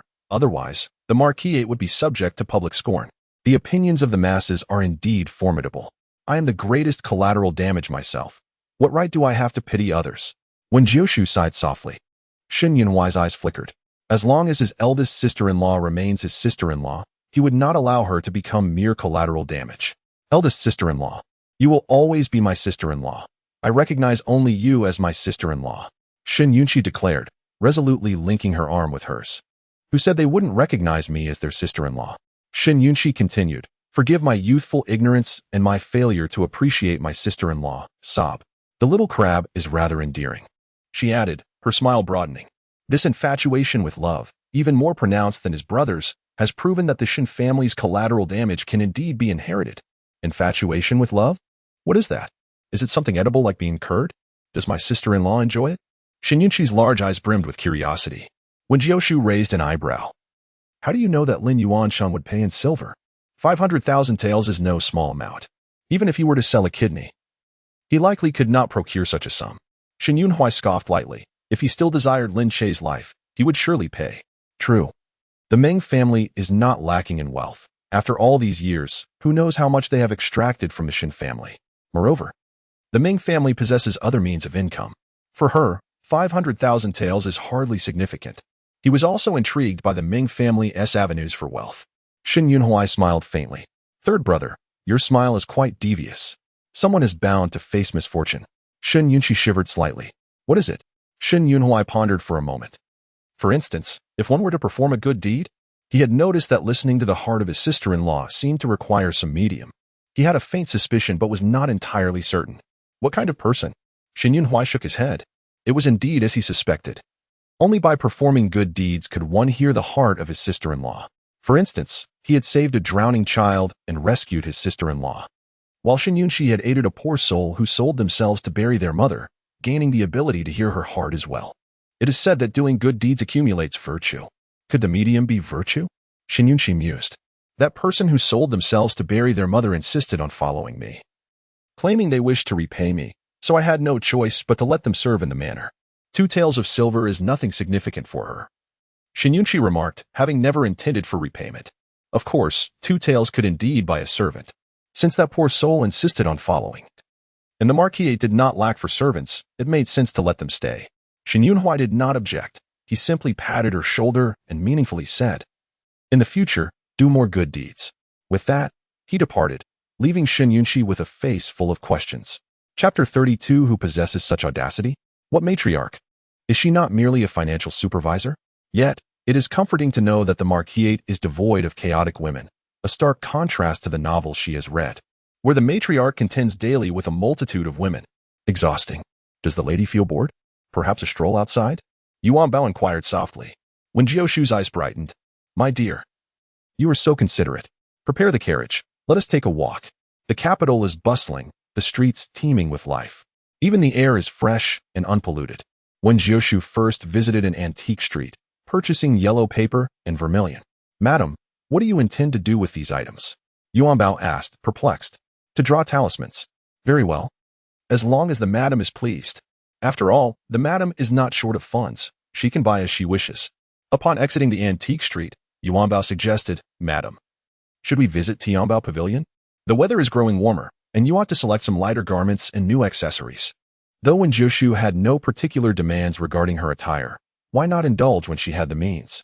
Tianbao Pavilion is the most renowned jewelry emporium in the capital, offering gold, silver, gemstones, and a plethora of accessories and garments. The prices are steep, with some items fetching astronomical sums. Even the wives of officials would feel a pang when purchasing a complete set of jewelry here. All right, I shall take this set of tianshui by headwear. The rest hardly seem worthy of me. Just as when Jiushu arrived, she heard a melodious voice from within, akin to a lark. As per usual, charge it to Wen Jiushu's account. Wen Jiushu? Are you referring to me? You indulge in my expenses, and I shall pay? Let me see who possesses such audacity. At that moment, Su Shi, descending the stairs, thought she had heard her daughter's voice. Madam, it is the young lady, a maid pointed out, upon seeing her daughter, who regarded money with disdain. Su Shi felt a pang of heartache at the estrangement and her daughter's reluctance to call her mother. She stood quietly on the staircase for a moment, merely watching. Why charge it to my account? When Jiushu suddenly spoke, her voice clear and drawing the attention of those present. The clientele of Tianbao Pavilion were all women of some standing, and now they turned their gazes toward her, including the one who had just proposed to charge her account. Upon seeing Wen Jiushu, Bai Xinyue paused momentarily, then quickly approached her. Jiushu, I did not expect to see you again. They haven't bullied you at the Marquis, have they? I've been worried about you these past few days, unable to eat or sleep well. I am so relieved to see you are well. Wen Jiushu clicked her tongue. What a grand gesture of pretentiousness. Bai Xinyue attempted to grasp her hand, but Wen Jiushu subtly evaded her. Who are you? Bai Xinyue's face showed a hint of hurt. Jiushu, are you still angry with me for not being able to fulfill your wish to marry the one you love? She glanced around, lowering her voice intentionally, though it was still audible to all. It seemed some dark history had resurfaced for the crowd. Wen Jiushu? Isn't she the one who pursued the third prince shamelessly, hoping to enter the royal household? She ought to look in the mirror. Does she think she is worthy of the Pingnan Marquis? Hearing these remarks, Bai Xinyue's eyes flashed with triumph, yet her demeanor remained tender as she consoled. Jiushu, they speak so only because they do not understand you. I know you are not that kind of person. Do not take their words to heart. Are these not the very words you have guided others to say? When Jiushu's gaze remained indifferent. You are Bai Xinyue? Bai Xinyue was momentarily taken aback. Jiushu, what is the matter? Observing the disdainful and mocking gazes directed at Wen Jiushu, Susher clenched her fists. Why were they speaking of her daughter in such a manner? Just as she contemplated intervening, she suddenly heard her daughter's cold voice. I say, when one is utterly despicable, they become invincible. Although you are despicable, you are not invincible in my presence. Susher froze. Could her daughter, whose mind was filled with nothing but foolishness, be insulting Bai Xinyue? Chapter 33 White Lotus, Perish. Bai Xinyue's expression stiffened for a moment before she displayed a gentle smile. Jiushu, I understand you are feeling down, which is why you would say such things. As long as you feel at ease. Even if you scold me a few times, I won't hold it against you. When Jiushu furrowed her brows. What a white lotus, I wish for her demise. Jiushu, this exquisite Tianxue Bai headpiece is truly splendid. Since you have arrived, I shall relinquish it to you. I will choose another set for myself. Please. Do not be unhappy, Bai Xinyue said affectionately. When Jiushu scoffed coldly, if I desire it, I will purchase it myself. Why should you offer it to me? Bai Xinyue was momentarily taken aback. Was Wen Jiushu ill? Today, she continuously countered her words without showing her any respect. Did she think Bai Xinyue was foolish? What was there to be so proud of with a few coins? Bai Xinyue cursed her silently in her heart, yet maintained a smiling facade, coaxing Wen Jiushu. All right. Everything you say is fine. Let us settle the accounts quickly, with so many people watching, lest they start discussing you again. Wen Jiushu, a mere empty vessel, dreaded the thought of others talking about her status as a merchant's daughter. She felt inferior among the wealthy young ladies. It was only Bai Xinyue who did not disdain her and was willing to associate with her. Why should I settle the accounts for your jewelry? Am I in your debt? Wen Jiushu's expression remained frosty. Bai Xinyue's composure nearly unraveled. Or do you think I am a gullible fool, shamelessly attempting to swindle me? Wen Jiushu remarked, Bai Xinyue, how dare you call me shameless? Bai Xinyue was seething with anger inside, yet feigned hurt. Jiushu, why do you speak of me so harshly? When have I ever swindled you? Well then, that's good to hear. Wen Jiushu smiled slightly. Shopkeeper, please note how much Bai Xinyue has charged to my account, and kindly have her settle it. Her debts are of no concern to me. Bai Xinyue's face turned pale. Was she to settle her account? What a joke. The shopkeeper glanced up the stairs, received a nod, and immediately presented the account book. Miss Bai, do you still wish to keep this Tianxue Bai headpiece? If so, I will add it to the account. Bai Xinyue hesitated. She certainly desired it. But at 8,000 taels of silver a set, how could she afford it if Wen Jiushu would not pay? Bai Xinyue clenched her teeth in frustration. She had initially intended to gift the Tianxue Bai to Wen Jiushu, but since she didn't appreciate it, perhaps it was best to forego it. The shopkeeper understood. Miss Bai, please hold on for a moment while I clear your account. With that, he began to calculate loudly in front of everyone. Some sneered. No money? What business do they have at Tianbao Pavilion, pretending to be from a wealthy family, asking for an 8,000 tael Tianxue Bai, expecting others to pay for her?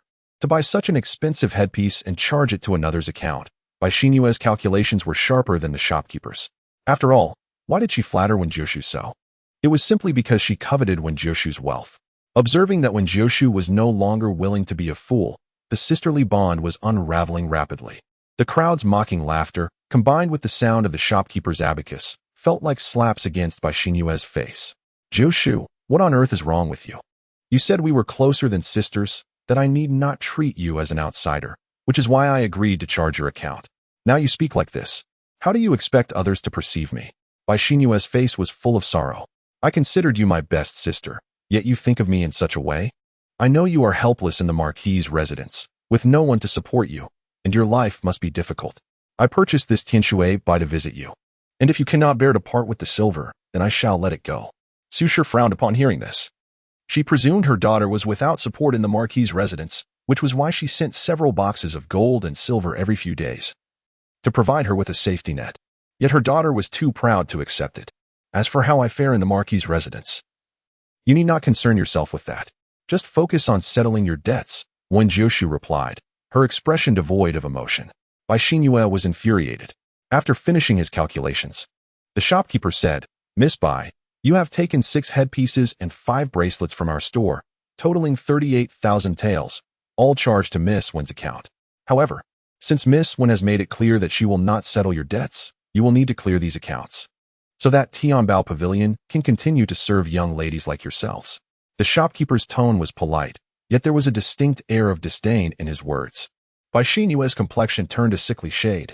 If she did not settle her account today, Tianbao Pavilion would refuse to do business with her in the future. With so many highborn ladies watching, if she were turned away, she would be the subject of ridicule, making it nearly impossible for her to maintain her status in such a lofty circle. Bai Xinyue's heart felt as though it were being fried in hot oil. Burning with anxiety. I do not have that much cash on me. Could you grant me some time? The shopkeeper glanced up the stairs once more, then stated, Miss Bai, Tianbao Pavilion does not allow credit. How can you say that? All of these charges were on credit before. She bit out, filled with resentment toward Wen Jiushu for putting her in such an embarrassing position. The shopkeeper remained impassive. Those who can charge at Tianbao Pavilion are capable of settling their accounts. Once you clear your debts, you will be eligible to charge again. Wen Jiushu smirked slightly. The shopkeeper has quite the emotional intelligence. This statement not only elevated the clientele of Tianbao Pavilion, but also disparaged Bai Xinyue. Su Shi's eyes glimmered with amusement. It seemed her daughter had grown a bit wiser. The other customers held their heads high, recognizing the truth in the shopkeeper's words. They were all capable of clearing their accounts. Bai Xinyue was merely a concubine's daughter. What right did she have to compare herself to them? If there were a crack in the ground, Bai Xinyue would wish to sink into it. She glared at Wen Jiushu, her voice trembling with a hint of tears. Jiushu, must you make me suffer such humiliation? No, I am merely slapping your face. Su Shi's amusement deepened. When Jiushu smiled, I am not acquainted with you. You. Bai Xinyue's eyes glistened with tears, as if genuinely wronged.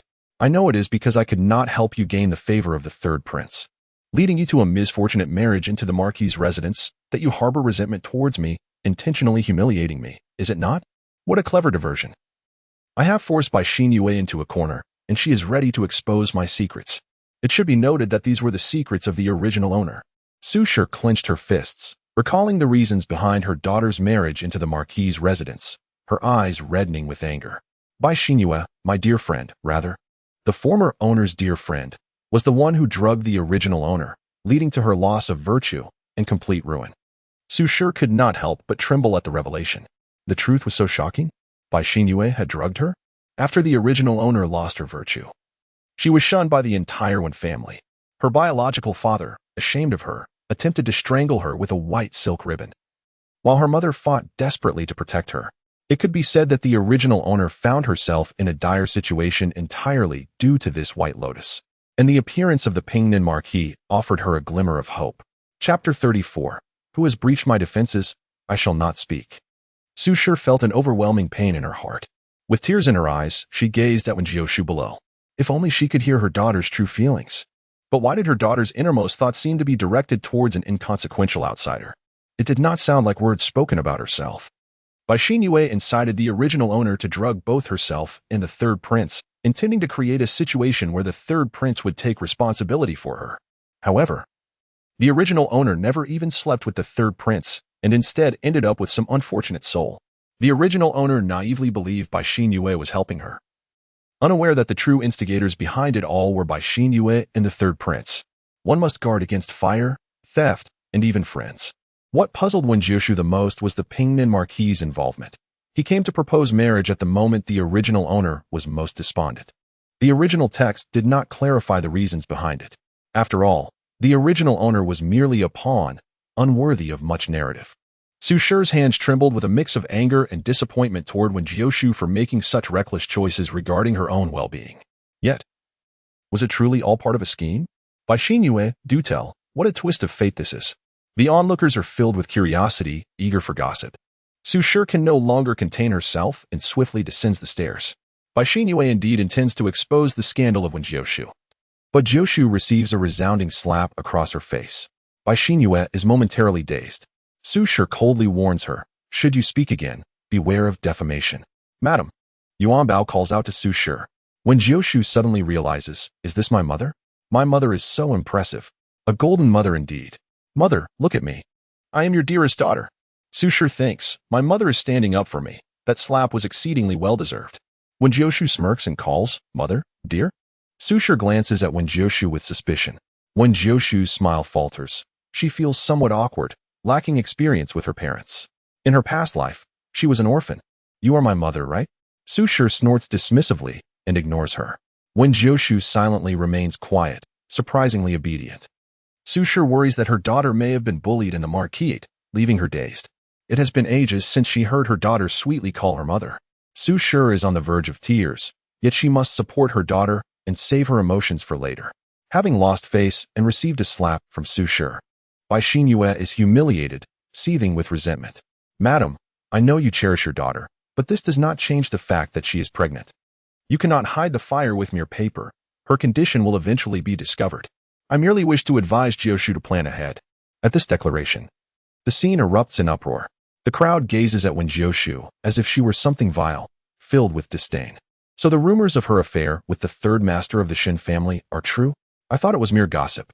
To bear the child of her brother-in-law and marry the Marquis, what audacity. I have heard that Wen Jiushu is already 3 months pregnant, indicating she was complicit before her marriage. Instantly, the crowd's contemptuous gazes fixate on Wen Jiushu's abdomen, seemingly attempting to ascertain her condition with their eyes. Bai Xinyue takes a breath, feeling much better. Su Shi, both angry and anxious, remains calm and retorts, they say rumors cease with the wise. Only the foolish will follow the tide and believe in nonsense. Do you think my son-in-law, the Marquis of Pingnan, is a fool? He personally sought my daughter's hand in marriage, captivated by her beauty and character. Mother, you flatter me too much. I am blushing, Wen Jiushu responds.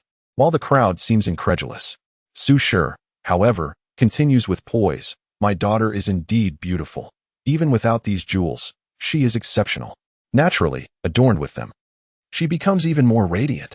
Which family would not cherish a daughter like mine, hoping she marries a good husband? The crowd's expressions shift awkwardly, though reluctant to admit it. Su Shi's words resonate with them. Who does not wish to enhance their beauty with exquisite, expensive adornments? Beauty holds immense value for a woman. Wen Jiushu is not only beautiful but also married well, now a legitimate marquise, inciting envy, which is only natural. This is precisely Su Shi's point. Am I truly making my mother this proud? Suddenly, I realize my mother is rather indulgent. She can spin black into white. She is incredible. Su Shi shoots her a sideways glance. Wealth is nothing remarkable, someone scoffs. Su Shi replies, wealth is not extraordinary, it merely alleviates the burden of price checking. As Wen Jiushu nearly sheds tears, she implores, ladies and gentlemen, please allow my daughter to select first at Tianbao Pavilion today. Wen Jiushu's eyes widen, internally exclaiming, could it be such a delightful surprise? The crowd frowns, questioning why they must leave. Just because Wen Jiushu can afford it, does that mean they cannot? Su Shi reflects.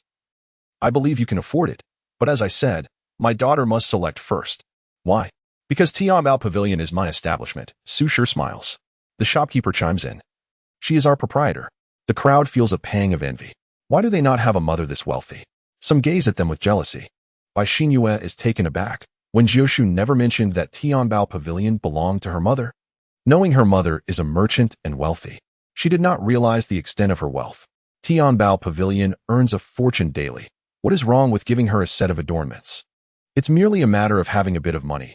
So what is there to boast about? Su Shi glances at those who speak enviously and chooses not to engage further. Turning to the shopkeeper, she instructs, ensure Bai Xinyue settles her account. If not, we shall send it to the Bai family for Madame Bai to settle her daughter's debts. Yes, the shopkeeper replies, holding the ledger.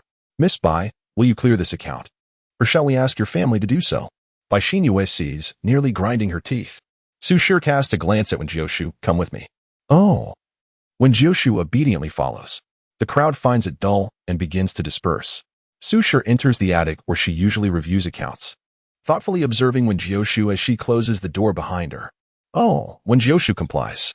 Su Shi's expression is stern. Does my mother seem displeased? Have I upset her with my previous actions, making her wish to disown me? Smack. A sharp slap lands on Wen Jiushu's face. Stunned, Wen Jiushu cannot comprehend whether it is her shock or the body's instinctive reaction that makes her cry. Tears flow uncontrollably. Su Shi's eyes redden, her hand trembling. Do you still acknowledge me as your mother? It seems you do remember your mother after all. Mother, I am sorry. This apology from Wen Jiushu is heartfelt, feeling remorse for the foolish actions of the original owner. The original owner had been incited by Xin Yue, believing that her mother was the reason she faced ridicule as a merchant's daughter, leading her to distance herself from her mother, thinking that by doing so, she would avoid the merchant's stigma. Wen Jiushu feels uneasy, a flicker of panic in her eyes. I was so foolish, Mother. Can you ever forgive me? Mother did not strike you in front of so many people. She called you in here first to preserve your dignity.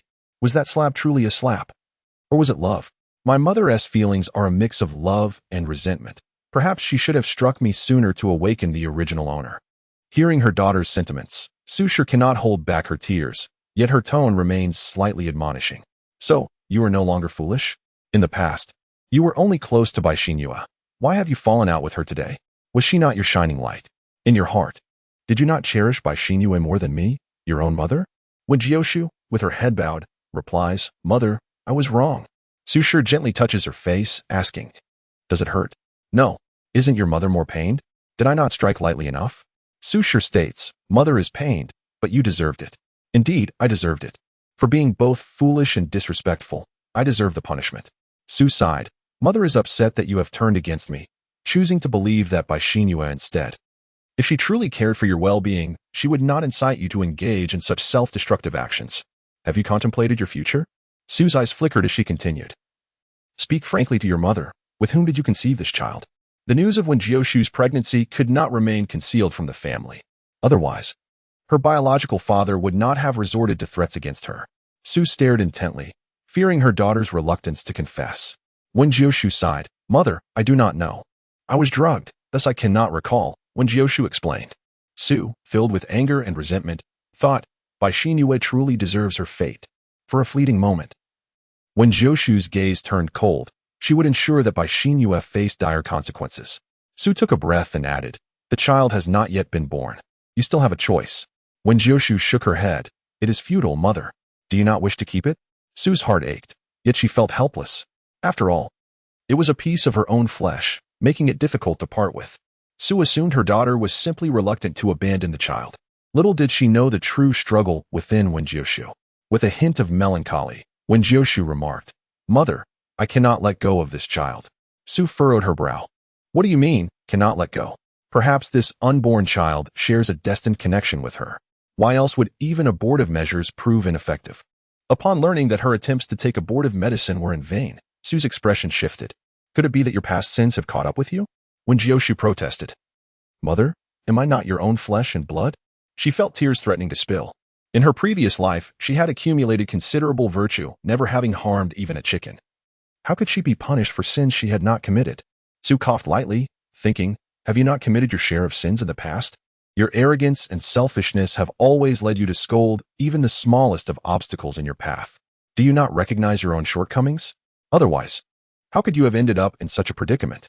Yet, now observing her daughter, it seemed she had indeed undergone a transformation, her demeanor markedly different from before. Mother, do you believe in metaphysics? I think this child is destined to be mine, which is why it refuses to depart. Wen Jiushu smiled faintly. Moreover, I vaguely recall that the child's father seems to belong to the Xin family. Su's heart sank at this revelation. Speak truthfully, is he Xin Yunhui? Wen Jiushu's lips twitched. No. Su remained unconvinced. Mother, I assure you, it is truly not him, Wen Jiushu promised. Aside from Xin Yunhui, the only other male in the Xin family is the Marquis. If you were to have been with him, it would indeed be a stroke of luck for our family. Alleviating your mother's worries. Su sighed. I have inquired. The Xin family has several uncles and distant relatives.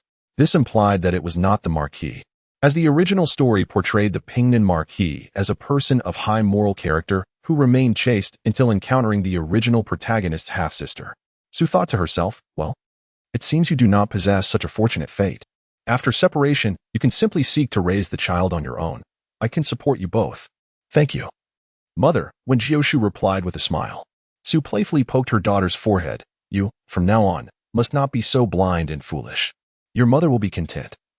I have ample wealth, so why should you suffer in the Marquis' household? Do not think of me as mundane.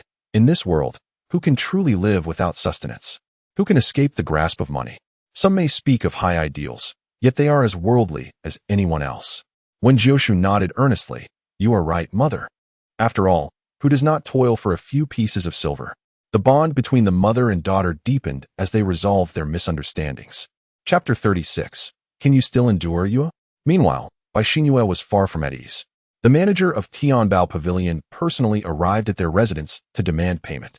In front of outsiders, Mrs. Bai, for the sake of her own dignity and the family's reputation, gritted her teeth and settled the account. Once the manager departed, Mrs. Bai could no longer contain her fury. Kneel. Bai Xinyue trembled. Mother, please calm down. Allow me to explain. 38,000 taels.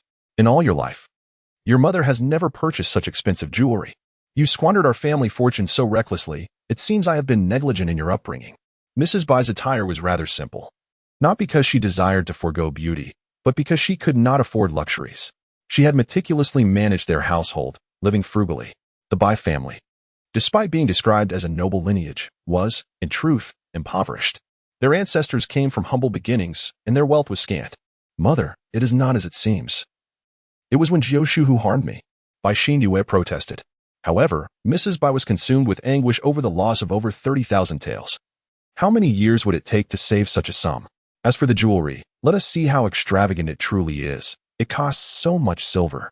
Mrs. Bai's eyes turned red with anger, her chest heaving. Yet Bai Xinyue felt no guilt, pointing at her mother. Mother, that bracelet you wear, the late green one, costs 8,000 taels. Mrs. Bai felt a weight in her chest.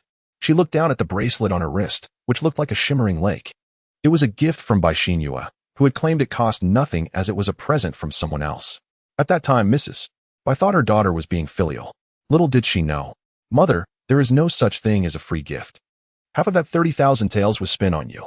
Bai Xinyue continued, that jade hairpin on your head costs 3,000 taels. And the gemstone necklace around your neck is worth 6,000 taels. Be quiet. Mrs. Bai grew increasingly furious. Aren't those gifts from you to me? Now you dare to account for them? Bai Xinyue lowered her head. I did not intend to argue, but I wanted to inform you that I too have been deceived. Who would dare deceive you? Mrs. Bai asked coldly. Wen Jiushu. Bai Xinyue ground her teeth. Previously, I recorded all expenses on her behalf, and today, for reasons unknown, she demanded I settle my own accounts, which led to the manager's visit. It is she who caused us to lose so much silver. Mrs. Bai remained unconvinced. Did you not say she listens to you? Now, who is deceiving whom? Bai Xinyue felt exasperated. Mother, please do not provoke me further. I am already embarrassed. Just as Mrs. Bai was about to scold her, a maid entered. Madam, Miss, the third prince has arrived. Upon hearing this, Bai Xinyue's previously sullen expression brightened. Mother, I know you value silver, but please calm your anger. Once I become the princess, will we not have enough money to spend? Mrs. Bai secretly rolled her eyes, knowing her daughter was just painting a rosy picture. After a brief moment, Bai Xinyue nestled in the third prince's embrace, her exposed shoulder glistening with sweat. The third prince, Qin Heng, leaned against a rockery, one arm propping up his head while the other held Bai Xinyue. Can you still endure, Yue? At that moment, surrounded by the rockery, Bai Xinyue lay upon his outer robe, the draft causing a lack of privacy. The three sides were stone, creating a small bed-like space, yet Qin Heng favored such settings, claiming they were stimulating and amusing. Bai Xinyue had previously shared intimate moments with him in the wild, beneath the sky with the earth as their bed. In the Bai household, there was no place they had not been together. Fortunately, the third prince would ensure someone was nearby to keep watch. Bai Xinyue playfully punched his chest. Knowing I cannot endure, would you not be gentler? Qin Heng chuckled. If I am gentle, you may find it lacking in excitement. If I am too forceful, you cannot bear it. You truly are as delicate as water. I cannot be too light, nor too heavy. Their flirtation continued. And as Bai Xinyue laughed in his embrace, she suddenly wore a melancholic expression. Qin Heng lifted her chin and asked, Do you harbor concerns, Yue? It is about Wen Jiushu. Then she embellished the tale, recounting the encounter with Wen Jiushu at the Tianbao Pavilion. Bai Xinyue wore a pained expression, lamenting that while parting with a few silver coins was of little consequence, at worst, she would face her mother's reprimand. She feared that Wen Jiushu would harbor resentment towards both her and the prince. You know how much Wen Jiushu adores you. Having failed to become your woman, she must surely resent me. Qin Hang scoffed, dismissing Wen Jiushu as a simpleton, asserting that she could not compare to the captivating wearer. Who held his heart? She is not worthy even to hold my shoes, let alone aspire to be my woman. Bai Xinyue, with eyes like silk, sweetly called out to him, finding comfort in his words. Does Yueta still desire more? Qin Hang felt a stirring within him. Bai Xinyue playfully pushed him away. No. I must return those ornaments to Wen Jiushu, lest her ire towards me deepen. What need is there to return them? They are merely trinkets I purchased for you. Qin Hang replied, eager for her compliance. Bai Xinyue's eyes sparkled with delight. Really? Do I speak untruths? Yuera may have as many ornaments as she desires, he assured her. And have we ever tried a rendezvous in a tree? Bai Xinyue's heart fluttered as her gaze drifted to the pear tree by the lake, now adorned with blossoms. No. The tree is too tall, and I fear falling. She bit her lip, expressing her trepidation. What if I were to fall? It would be most embarrassing. Yet Qin Hang appeared exhilarated. Fear not, for I shall not let you fall. Besides, should you fall, it would not matter. Do you not enjoy the idea of playful waterfowl? Yet that is not the same as frolicking outdoors. You are as beautiful as the pear blossoms. And I wish to see whether the flowers or you are more enchanting. Bai Xinyue felt a flutter of affection, with the blossoms as her backdrop. Surely Qin Hang would be even more enamored with her. She wrapped her arms around his neck, declaring, Then you must protect me, my prince. Chapter 37. I am the concubine of the Marquis. Su's carriage halted at the gates of the Marquis's residence, and she gently patted Wen Jiushu's hand. You may go now. Wen Jiushu nodded. Mother, take care. Su smiled, but unexpectedly, as soon as Wen Jiushu disembarked, her legs were seized by someone. Madam, I implore you to grant me a chance at life. Wen Jiushu lowered her gaze at the delicate woman before her. Who are you? The woman looked up, her eyes brimming with emotion. Madam, I know not why the Marquis has suddenly wed you, but I plead for your mercy. What does the Marquis's marriage to me have to do with you? Wen Jiushu replied with a calm smile. What is your relationship with the Marquis? As Su was about to leave, the commotion prompted her to instruct the coachman to hold off on departing. The woman bit her lip, her brows furrowed, appearing increasingly pitiful. I am not anyone to the Marquis, yet he has promised to treat me kindly. Such a statement was laden with implications. Wen Jiushu smirked, feigning ignorance. If you are not anyone to the Marquis, why do you refer to yourself as a concubine? Is it a choice to demean yourself? The woman was taken aback, evidently unprepared for Wen Jiushu's sharp tongue. By now, a crowd had gathered to witness the exchange. Wen Jiushu continued nonchalantly, I have heard the Marquis is kind-hearted. He would even show compassion to a stray dog. Do you seek mercy like a forsaken pup? The woman fell silent, her complexion shifting between shades of pale and green. Was it not said that Wen Jiushu was a simpleton? How could she remain so composed and articulate? The woman's eyes flashed with indignation, wishing to tear Wen Jiushu apart with her words. What intention do you have in belittling me? Though I am of humble stature, I am still a woman of virtue. I merely seek a chance to survive. Tears welled in her eyes, evoking sympathy. But Wen Jiushu was unmoved. You claim to understand your lowly status, yet seem unaware that those of such standing possess no claim to virtue. The woman appeared momentarily speechless, her expression betraying a desire to retaliate against Wen Jiushu. Wen Jiushu had already deduced the woman's identity. She was a concubine of the Pingnan Marquis, a widow of the Marquis's comrade who had perished in battle, thus receiving the Marquis's patronage. What? A concubine? Su, upon hearing this, could no longer remain seated. She swiftly alighted from the carriage and approached, smiling at Wen Jiushu. She seems a pitiful soul, but my daughter does not lack for attendance. How about this, dear girl? Accompany me. I could use a maid. The concubine's lips twitched in disdain. Who would want to be your maid? Madam means well, and I appreciate the offer. But I must await the Marquis. Do you not find my maid's wages too paltry? Su interjected. Rest assured, my maids receive the highest pay in all of the capital. Su did not allow her to speak further. Wen Jiushu smiled inwardly, recognizing her mother's knack for belittling the concubine to mere maid status, while the concubine aspired to be the mistress of the Marquis's residence. Su narrowed her eyes, aware of the concubine's intentions to usurp her daughter's position, oblivious to her own unworthiness. Even if Wen Jiushu sought a divorce from the Pingnan Marquis, no one could shake her standing as the Marquis's wife before that occurred. Moreover, the concubine still possessed a trump card. Indeed, The concubine's tone grew firmer. I am not a maid. I am the Marquis's woman. She then bowed deeply to Wen Jiushu. Pleading, I seek not to contend with you. I merely ask for a chance to live and safely bring my child into this world. Wen Jiushu remained unfazed. Having anticipated this scenario, the Marquis's concubine, now pregnant, had come to confront the original owner, creating a scene of tears and despair that elicited both anger and sorrow from the original owner, yet ultimately failed to drive her away. Su was astonished. The concubine carries the Marquis's child? That complicates matters. If it were merely a matter of dismissing a concubine, it would be of little concern.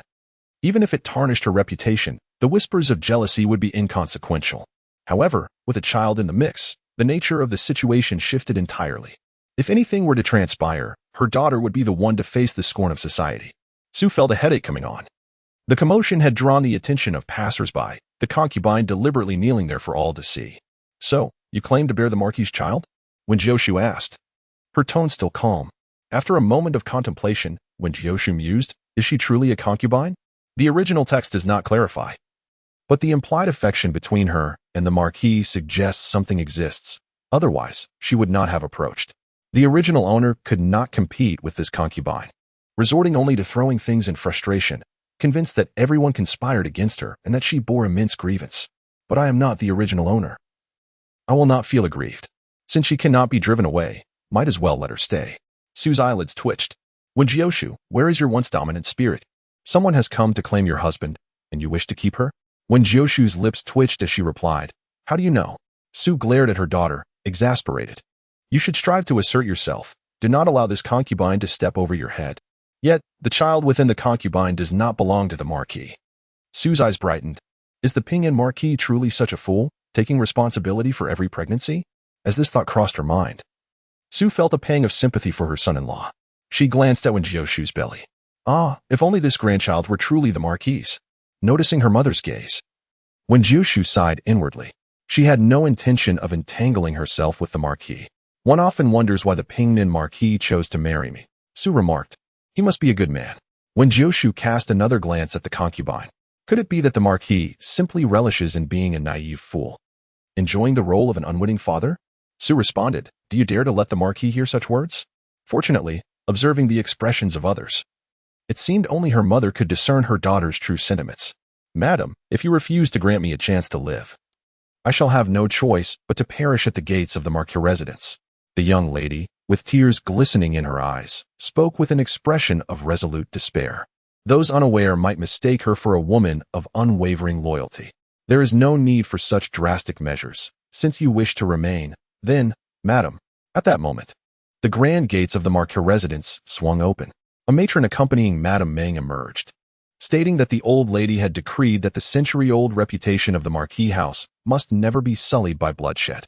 As the legitimate wife, Madame Meng ought to exhibit some magnanimity. It is unreasonable to drive someone to death at the doorstep. The old lady invites this young lady inside for a discussion. Wen Jiushu scoffed coldly, uttering a single remark that branded her as a jealous and spiteful individual, insinuating that she was petty and intolerant. Su Shi, infuriated, trembled, questioning how an old servant could dare to admonish the mistress. Anyone with discerning eyes can see that this young lady was merely feigning victimhood, lamenting her lowly status while simultaneously looking down upon my highest-paid maid. My wages surpass those of an old servant like you by a great margin. The matron's face fell, resembling one who had tasted something foul. Who do you think you are? Before the Marquis gates, how dare you speak so freely? Wen Jiushu moved swiftly, raising her hand and delivering a sharp slap across the matron's face. Speak to my mother with respect. Do not forget who currently holds the reins of the Marquis house. You have more than one master. Chapter 38. The sister-in-law must be jealous. Wen Jiushu's voice was icy. The matron lifted her head, meeting Wen Jiushu's cold gaze, and felt a wave of trepidation wash over her. Her aged face twitched as she stammered. Old servant meant no disrespect toward the madam. It was the old lady's intent. She glanced at Su Shi, realizing that this was indeed Wen Jiushu's mother. The servants of the Marquis house had not seen this matriarch before, which is why she had not recognized her. Thus, Wen Jiushu seized the opportunity to reprimand her. A flicker of resentment flashed in the matron's eyes. Having served the old lady for over a decade, she was accustomed to the respect of the household staff. When the old lady was in charge, she had never needed to heed anyone else's opinions. let alone suffer humiliation. The slap from Wen Jiushu left her unable to hold her head high. Su Shi regarded Wen Jiushu with admiration. She exhibited a semblance of the authority and dignity befitting a matron. Wen Jiushu patiently coaxed Su Shi to leave. In the Qianan Hall, in Madame Ming's courtyard, the young lady cried, "Old lady, I know my lowly status and do not dare to aspire too high. As long as I can occasionally see the Marquis, I would be content. Yet, who would have thought I would bear his child? I do not mind being a servant or a maid, but I cannot bear the thought of my child being born without a name or status. Please, old lady, I implore you to grant us a chance at life." Upon arriving before Madame Ming, the young lady sobbed, appearing as if she had been victimized by Wen Jiushu. "Sister-in-law." Xinyunqi rushed over, immediately linking arms with her sister-in-law and casting a disdainful glance at the concubine. "Sister-in-law, do not take it to heart. My elder brother would never support a concubine." "What concubine?" She had never heard of her elder brother having one. Madame Ming's expression darkened as Xinyunqi began to support Wen Jiushu. Wen Jiushu smiled faintly. "I do not take it to heart. If she is truly the Marquis concubine, let her stay. Your words suggest you are indeed concerned. It is said that jealousy is often cloaked in denial. Sister-in-law, you must be feeling jealous." Madame Ming's expression soured. Despite the thick layer of powder she wore, it could not conceal the weariness etched on her face, and the wrinkles at the corners of her eyes were evident. Feigning a smile, she said, "See, my Shen family matriarch is magnanimous. Madam, since you have accepted her, you should express your gratitude." "Yes, I am grateful for your generosity." "Madam," the young lady replied with a huff. Wen Jiushu appeared to fear the old lady. Before her, she put on an act of propriety. "No need to rush to thank me. Did you not hear my question?" Wen Jiushu replied coolly. Xinyunqi immediately understood. Indeed. How can she prove she is my brother's concubine? "Mother, you know my brother's temperament. He would never dally with flowers and weeds. How could he possibly keep a concubine?" Madame Ming was momentarily speechless. She shot a glance at the young lady, who immediately interjected, "Miss Wu is unaware. I have known the Marquis for a long time, and he has always treated me well. He even arranged a residence for me in Qingyan Alley." Qingyan Alley again. Xinyunqi could not help but frown. She had heard from her third brother that Qingyan Alley was a place where the affluent and influential established homes. Yet she still could not believe her elder brother would keep a concubine. "It seems the Marquis is quite fond of you," Madame Ming remarked with a hint of pride. "Though your status does not quite match his, being a concubine is not entirely inappropriate. My Shen family does not adhere strictly to the conventions of social standing. Otherwise, how could I have married into the family?" The young lady merely sought a place to reside, hoping to offer you a cup of tea. As for where the concubine would live, that is for you to decide. Wen Jiushu could easily perceive Madame Ming's sarcasm. This merchant's daughter was not much inferior in status to the widow of a late friend, if she could become the Marquis wife.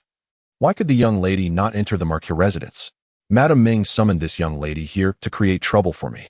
Wen Jiushu retorted coldly, "You speak truly. For you also entered the Marquis residence as a secondary daughter. Though you are but a secondary wife, you are still the legitimate one. I have heard your birth mother was also a concubine, so you should certainly empathize with this young lady's plight." Madame Ming's expression darkened, her eyes glinted with venom, and her molars ground audibly. The young lady's countenance shifted as she recognized the implications of Wen Jiushu's words. She knew her lowly status and dared not compare herself to the old lady. Wen Jiushu smiled slightly. Madame Ming's expression grew even more dismal. "What nonsense are you spouting? Why are you echoing Wen Jiushu's words? She is merely trying to compare herself to you." Knowing her own inferiority, the young lady should have kept silent. Yet Madame Ming could not unleash her anger, for it would make her seem petty and incapable of tolerance. Wen Jiushu continued, "Are you aware of this young lady's background?" "Madam?" Madame Ming intentionally remained silent. It seemed she was aware. Wen Jiushu smiled. "This young lady is the widow of the Marquis' late friend, who died a martyr for the nation. For the old lady to suggest that she become the Marquis concubine, does she not fear tarnishing the Marquis reputation? The young lady, alone and in mourning, has found it challenging to remain faithful. For the Marquis to take her into his residence is a testament to his righteousness. Daughter-in-law, you should not emulate those narrow-minded individuals. What a noble sentiment, mourning until she ends up in the Marquis bed. It seems this young lady and Madame Ming are better suited as mother and daughter-in-law, both equally conniving. I truly wish to avoid these trifling matters. I should never have agreed to be the matriarch. I originally intended to divorce the Marquis, yet Madame Ming insists on bringing in a concubine to annoy me, forcing her to compete with me. At this moment, I simply desire an expression of exasperation. Wen Jiushu mocked coldly. As long as she can prove that she is the Marquis concubine, I shall allow her to stay. Shen Yunqi comforted her. Sister-in-law, do not be angry. Please do not divorce my brother.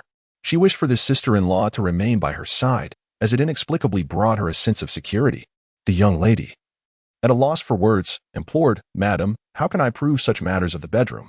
This is your concern, Wen Jiushu replied with a frigid demeanor.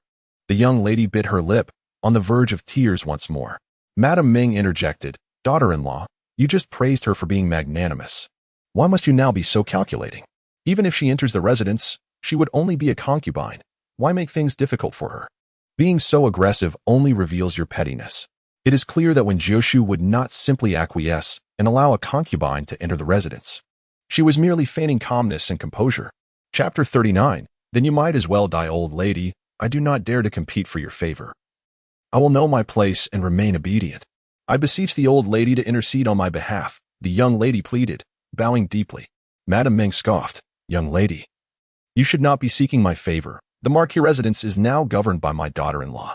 Whether or not you are permitted to stay rests entirely upon my good daughter-in-law's decision. If she allows you to remain, then I shall acknowledge the child in your womb. Indeed, upon hearing this, the young woman wept even more earnestly. Madam, I do not seek a title, only a sanctuary where I can safely bear the Lord's offspring, even if I am cast out after giving birth. I am willing to accept it, provided that you show mercy. If the child is born, let it be registered under your name. Registered under my name? How audacious. Why should I nurture the child of a concubine? Am I an angel? Bah. Do not pretend you cannot prove you are my elder brother's concubine. Even if you are, what concubine does not hide away, afraid to show her face? Yet here you are, with a face broader than a pancake, and skin thicker than a wall. Can you not have some dignity?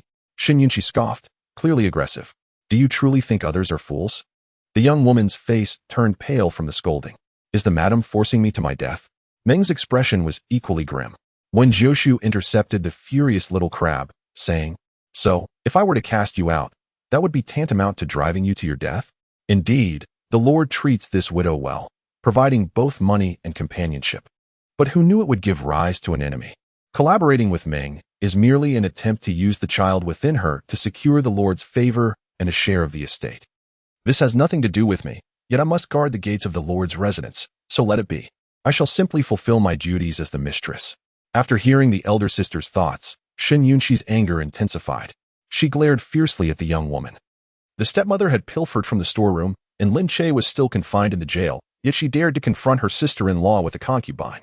Wen Jiushu remained expressionless, leaving the young woman uncertain, only able to cry pitifully, If the madam cannot tolerate me, I might as well die. Then go die. The young woman was taken aback. Madam, why don't you die instead? That table corner, that pillar, you could crash into them. Hurry up and die. The old lady is so kind. She will collect your body. Tears still welled in her eyes, leaving her in a daze. How could she not follow the usual script? How was she to continue this act? Shen Yunqi chuckled. Indeed, why not go die? You can endure more than a sack. Humph. You are indeed bringing misfortune upon your elder sister. How unfortunate. The elder sister is not so easily manipulated. The little crab rolled her eyes disdainfully at the young woman. Meng's face was cold and stern. Daughter-in-law, what sort of words are these? How can you drive someone to their death? She carries another life within her. What a grave sin. As the head of the household, you must be more tolerant. In the future, the Lord may have other concubines. It is common for men to have multiple wives. Why must you cause a death of 2 lives? And you, Sheer, how can you interrupt when adults are speaking? Have I indulged you too much? Meng chastised Shen Yunqi. Shen Yunqi gritted her teeth. Mother, the elder sister has claimed she is the widow of my elder brother's comrade. How can you allow her to remain? Do you not want what is best for my brother? Are you not concerned about what others might say about him? Wen Jiushu noticed her younger sister's hand trembling as she clutched her sleeve. This was her first argument with Meng. At only 14, she still struggles to control her emotions. The disappointment upon realizing that someone she trusted is not as admirable as she believed is hard to bear.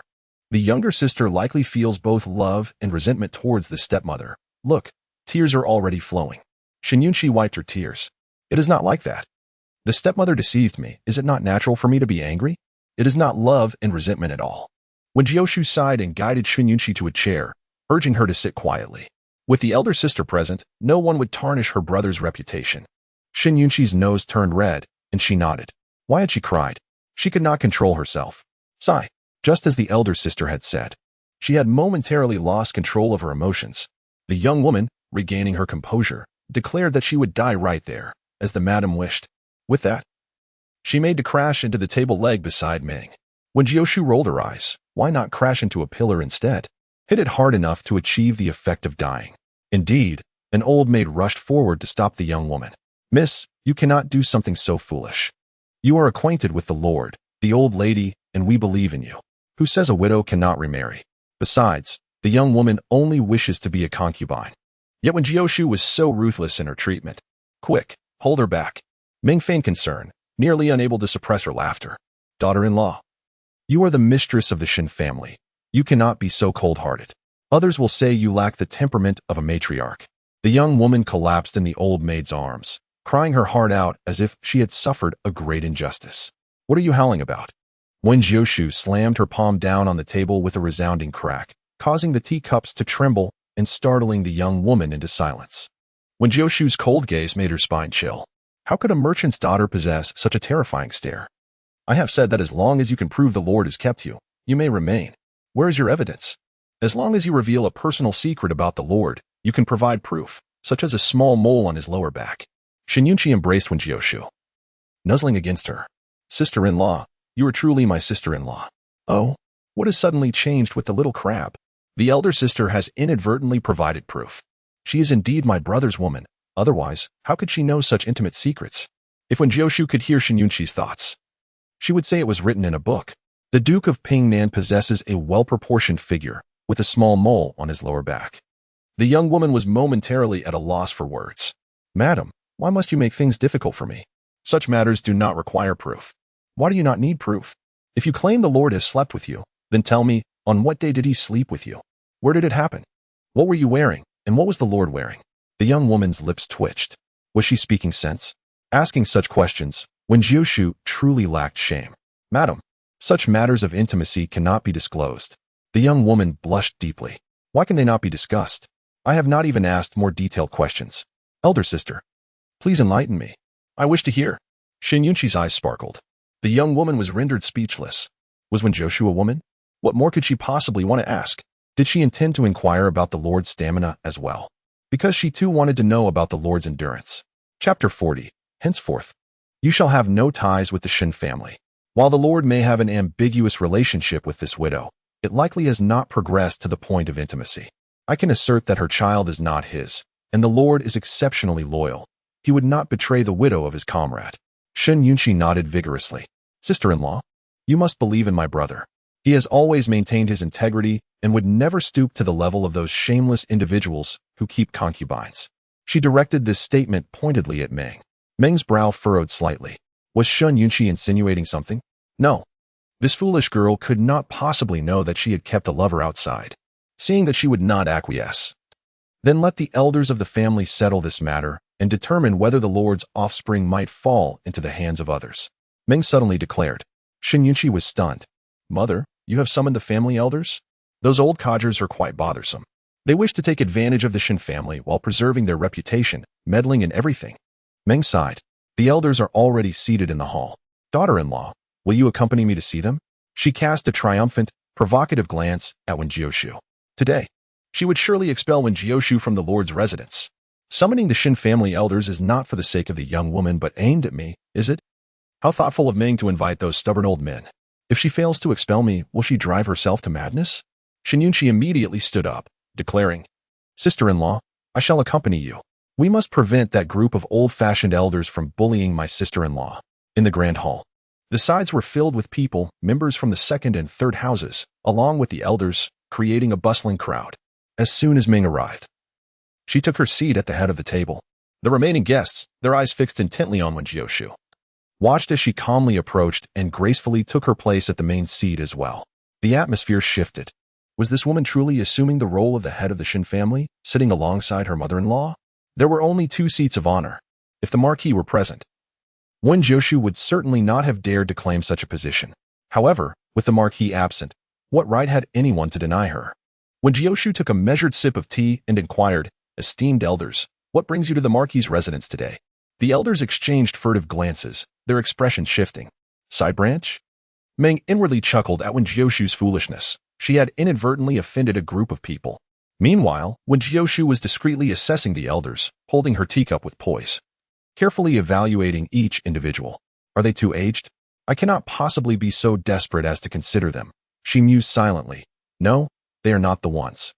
Have the younger branches of the Shin family not come? A slight furrow appeared on Wen Jiushu's brow. She recognized none of them. Which of them is the father of my child? She pondered. Wen Jiushu replied nonchalantly, I am aware. Then why is my sister-in-law still seeking the child's father? Shin Yunqi's small head was filled with large questions. I heard from your mother-in-law that you were with child?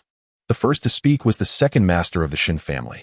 Wen Jiushu glanced at him, neither confirming nor denying, simply responding, yes. 3 months pregnant? The second master pressed further. Yes, came her calm reply. However, the second master jumped up, exclaiming, you have been married into the Shin family for barely half a month. I have heard that you and my nephew have not yet consummated your union.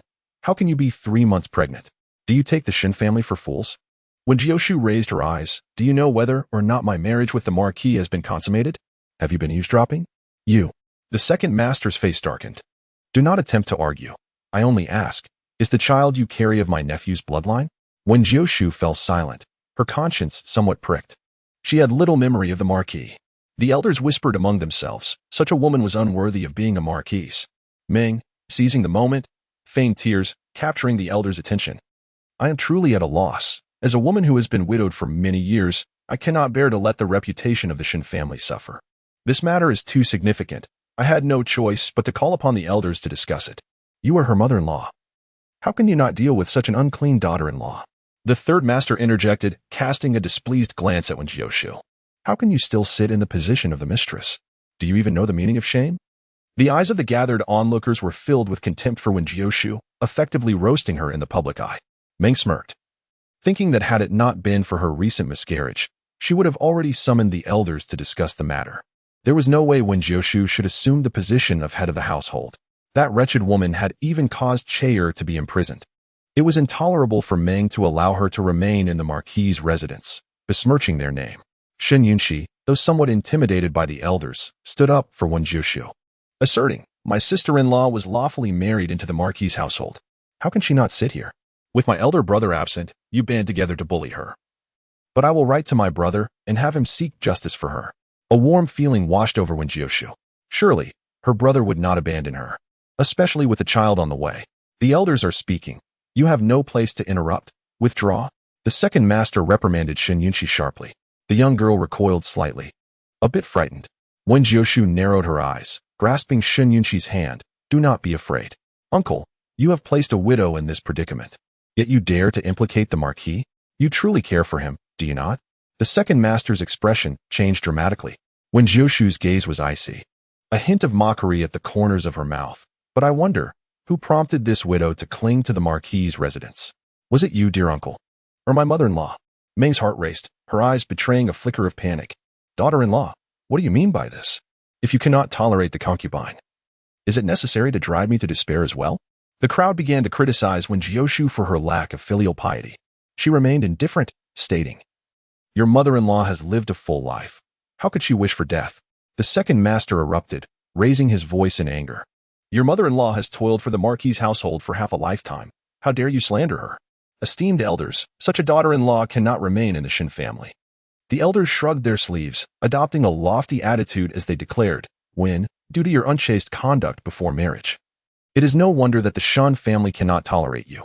Today, in the name of the Shun family elders, I hereby divorce you, severing all ties between you and our family. Meng nearly laughed aloud. Wen Jiushu, you shall finally be expelled from the Marquis' residence. Wen Jiushu paused, contemplating before stating, I have but one question. Ask away. The elders feigned politeness. As you were once wed to the Marquis, should you feel wronged, the Shin family might offer some compensation. But do be reasonable. The implication was clear. Should Wen Jiushu make unreasonable demands, they would not entertain her. You claim the Marquis divorces me. Do your words hold any weight? Sister-in-law, do not leave. Shin Yunqi grasped Wen Jiushu's sleeve, glaring angrily at the elders. It is you who should depart. What right do you have to drive my sister-in-law away? Silence. Who permits you to speak to your elders in such a manner? The elders scolded Xinyunqi, then haughtily proclaimed, "We shall remove your name from the family tree today. Thus, you and the Marquis shall be forever estranged." Wen Jiushu smiled faintly. "Very well. You agree?" The elders were taken aback. "Yes," Wen Jiushu nodded. "No compensation?" They inquired again. "None. I shall only take my dowry with me," she replied. The Shin family coffers were empty. What could they possibly offer her? If it must end, let it be clean. The elders nodded in agreement, preparing to strike her name from the family record. The second master wore a sinister smile, knowing that the child in the concubine's womb was indeed his nephew's. Yet a concubine's child could still inherit the family estate. He envisioned a future where the Marquis's wealth would belong to him. Meng suppressed a smile, fully aware of the second master's intentions. The second house had indeed gotten the concubine pregnant, seeking to entrench themselves within the Marquis's household, all for its riches. She had agreed to cooperate with the second master solely to use him against Wen Jiushu. Once Wen Jiushu was gone, she would have numerous ways to ensure the concubine's child would not survive. The Marquis's estate would inevitably belong to her son, Lin Che. As the elder dipped his pen to ink, ready to erase Wen Jiushu's name, a voice suddenly called out, "Wait." It was Xinyunhui, third brother. "You have finally arrived," Xinyunqi exclaimed, pointing accusingly at the elders. "They are disrespectful to their elders, bullying my sister-in-law." Wen Jiushu smirked slightly. "What a fitting description of their behavior. My younger sister has a way with words. What do you call this? Is there any respect left in you? With your elder brother absent, you think you can act like a tyrant?" The elders' expressions darkened. Xinyunhui had always been sharp-tongued and disrespectful, a bit of a scoundrel. Meng had intended to interject but decided against it, opting instead to feign sorrow, dabbing at her eyes, playing the role of the wronged stepmother. "Xinyunhui, do you have no sense of propriety? With your elder brother away, you believe you can rule the house? I have heard that you have allied with outsiders to bully your mother. It is truly pitiable that after so many years of diligent upbringing, she has raised someone like you, who feasts upon the very roots of her kindness," the second master mocked. Meng's eyes brimmed with tears. "Uncle, please stop. Yunhui is still young. It is only natural for him to lack understanding. He simply needs proper guidance." Xinyunhui scoffed coldly. "When my mother was in charge, the family wealth was embezzled by Steward Lin, and yet you still dare to sit here." Meng was momentarily silenced. The thought of her son suffering in prison filled her with anguish. With the expulsion of Wen Jiushu, she was determined to rescue Lin Che. That scoundrel Xinyunhui actually demanded 500,000 taels from Lin Che and his son. The mere thought ignited a fierce hatred within her. The treachery within the Marquis's household is your family affair. Now, we are discussing Wen's unworthiness and her unsuitability as the matriarch of the Shin family. Xinyunhui, do not divert the conversation, the second master impatiently interjected, as Wen Jiushu's name was on the verge of being struck from the family tree. What disruption was Xinyunhui causing at such a critical moment? "Uncle speaks wisely," Xinyunhui replied with a faint smile. "This is a matter concerning my elder brother's household. When did it become your place to meddle?" The second master's expression darkened. The elders of the clan also wore grim visages. "Yunhui, although your uncles have separated from the family, we are still kin. Such matters that concern the family should be discussed collectively. We are only acting for your elder brother's benefit. You consume my elder brother's provisions while attempting to undermine him, and you claim it is for his good? You have no shame in demanding my elder brother to divorce his wife. Where do you find the audacity?" Xinyunhui offered no respect to the clan elders. Chapter 42. Sister-in-law, are you not surprised? The elders' faces turned a deep shade of anger. Wen Jiushu was taken aback. "My younger brother is actually defending me? My pregnancy is undeniable. Does he not feel I bring shame upon his elder brother? Sister-in-law, do not fear. Regardless of the situation, Wen's child does not carry the Shun bloodline. This is a fact. Would your elder brother acknowledge a bastard in her womb?" The clan elder stubbornly asserted. Their actions were purportedly for the preservation of the Shin lineage, devoid of any selfish motives. Xinyunhui laughed. "Elder, if my brother were to hear such words, he would not be as cordial as I am. Do you dare to label my brother's child as a bastard?" The elders were momentarily stunned. "What do you mean by that?" Wen Jiushu frowned. "Indeed, what does he mean? Has he suddenly lost his ability to communicate?" Suddenly, Xinyunhui wore a mysterious smile and held up a letter. "My elder brother personally acknowledges that the child in sister-in-law's womb is my nephew." He had previously inquired of his brother.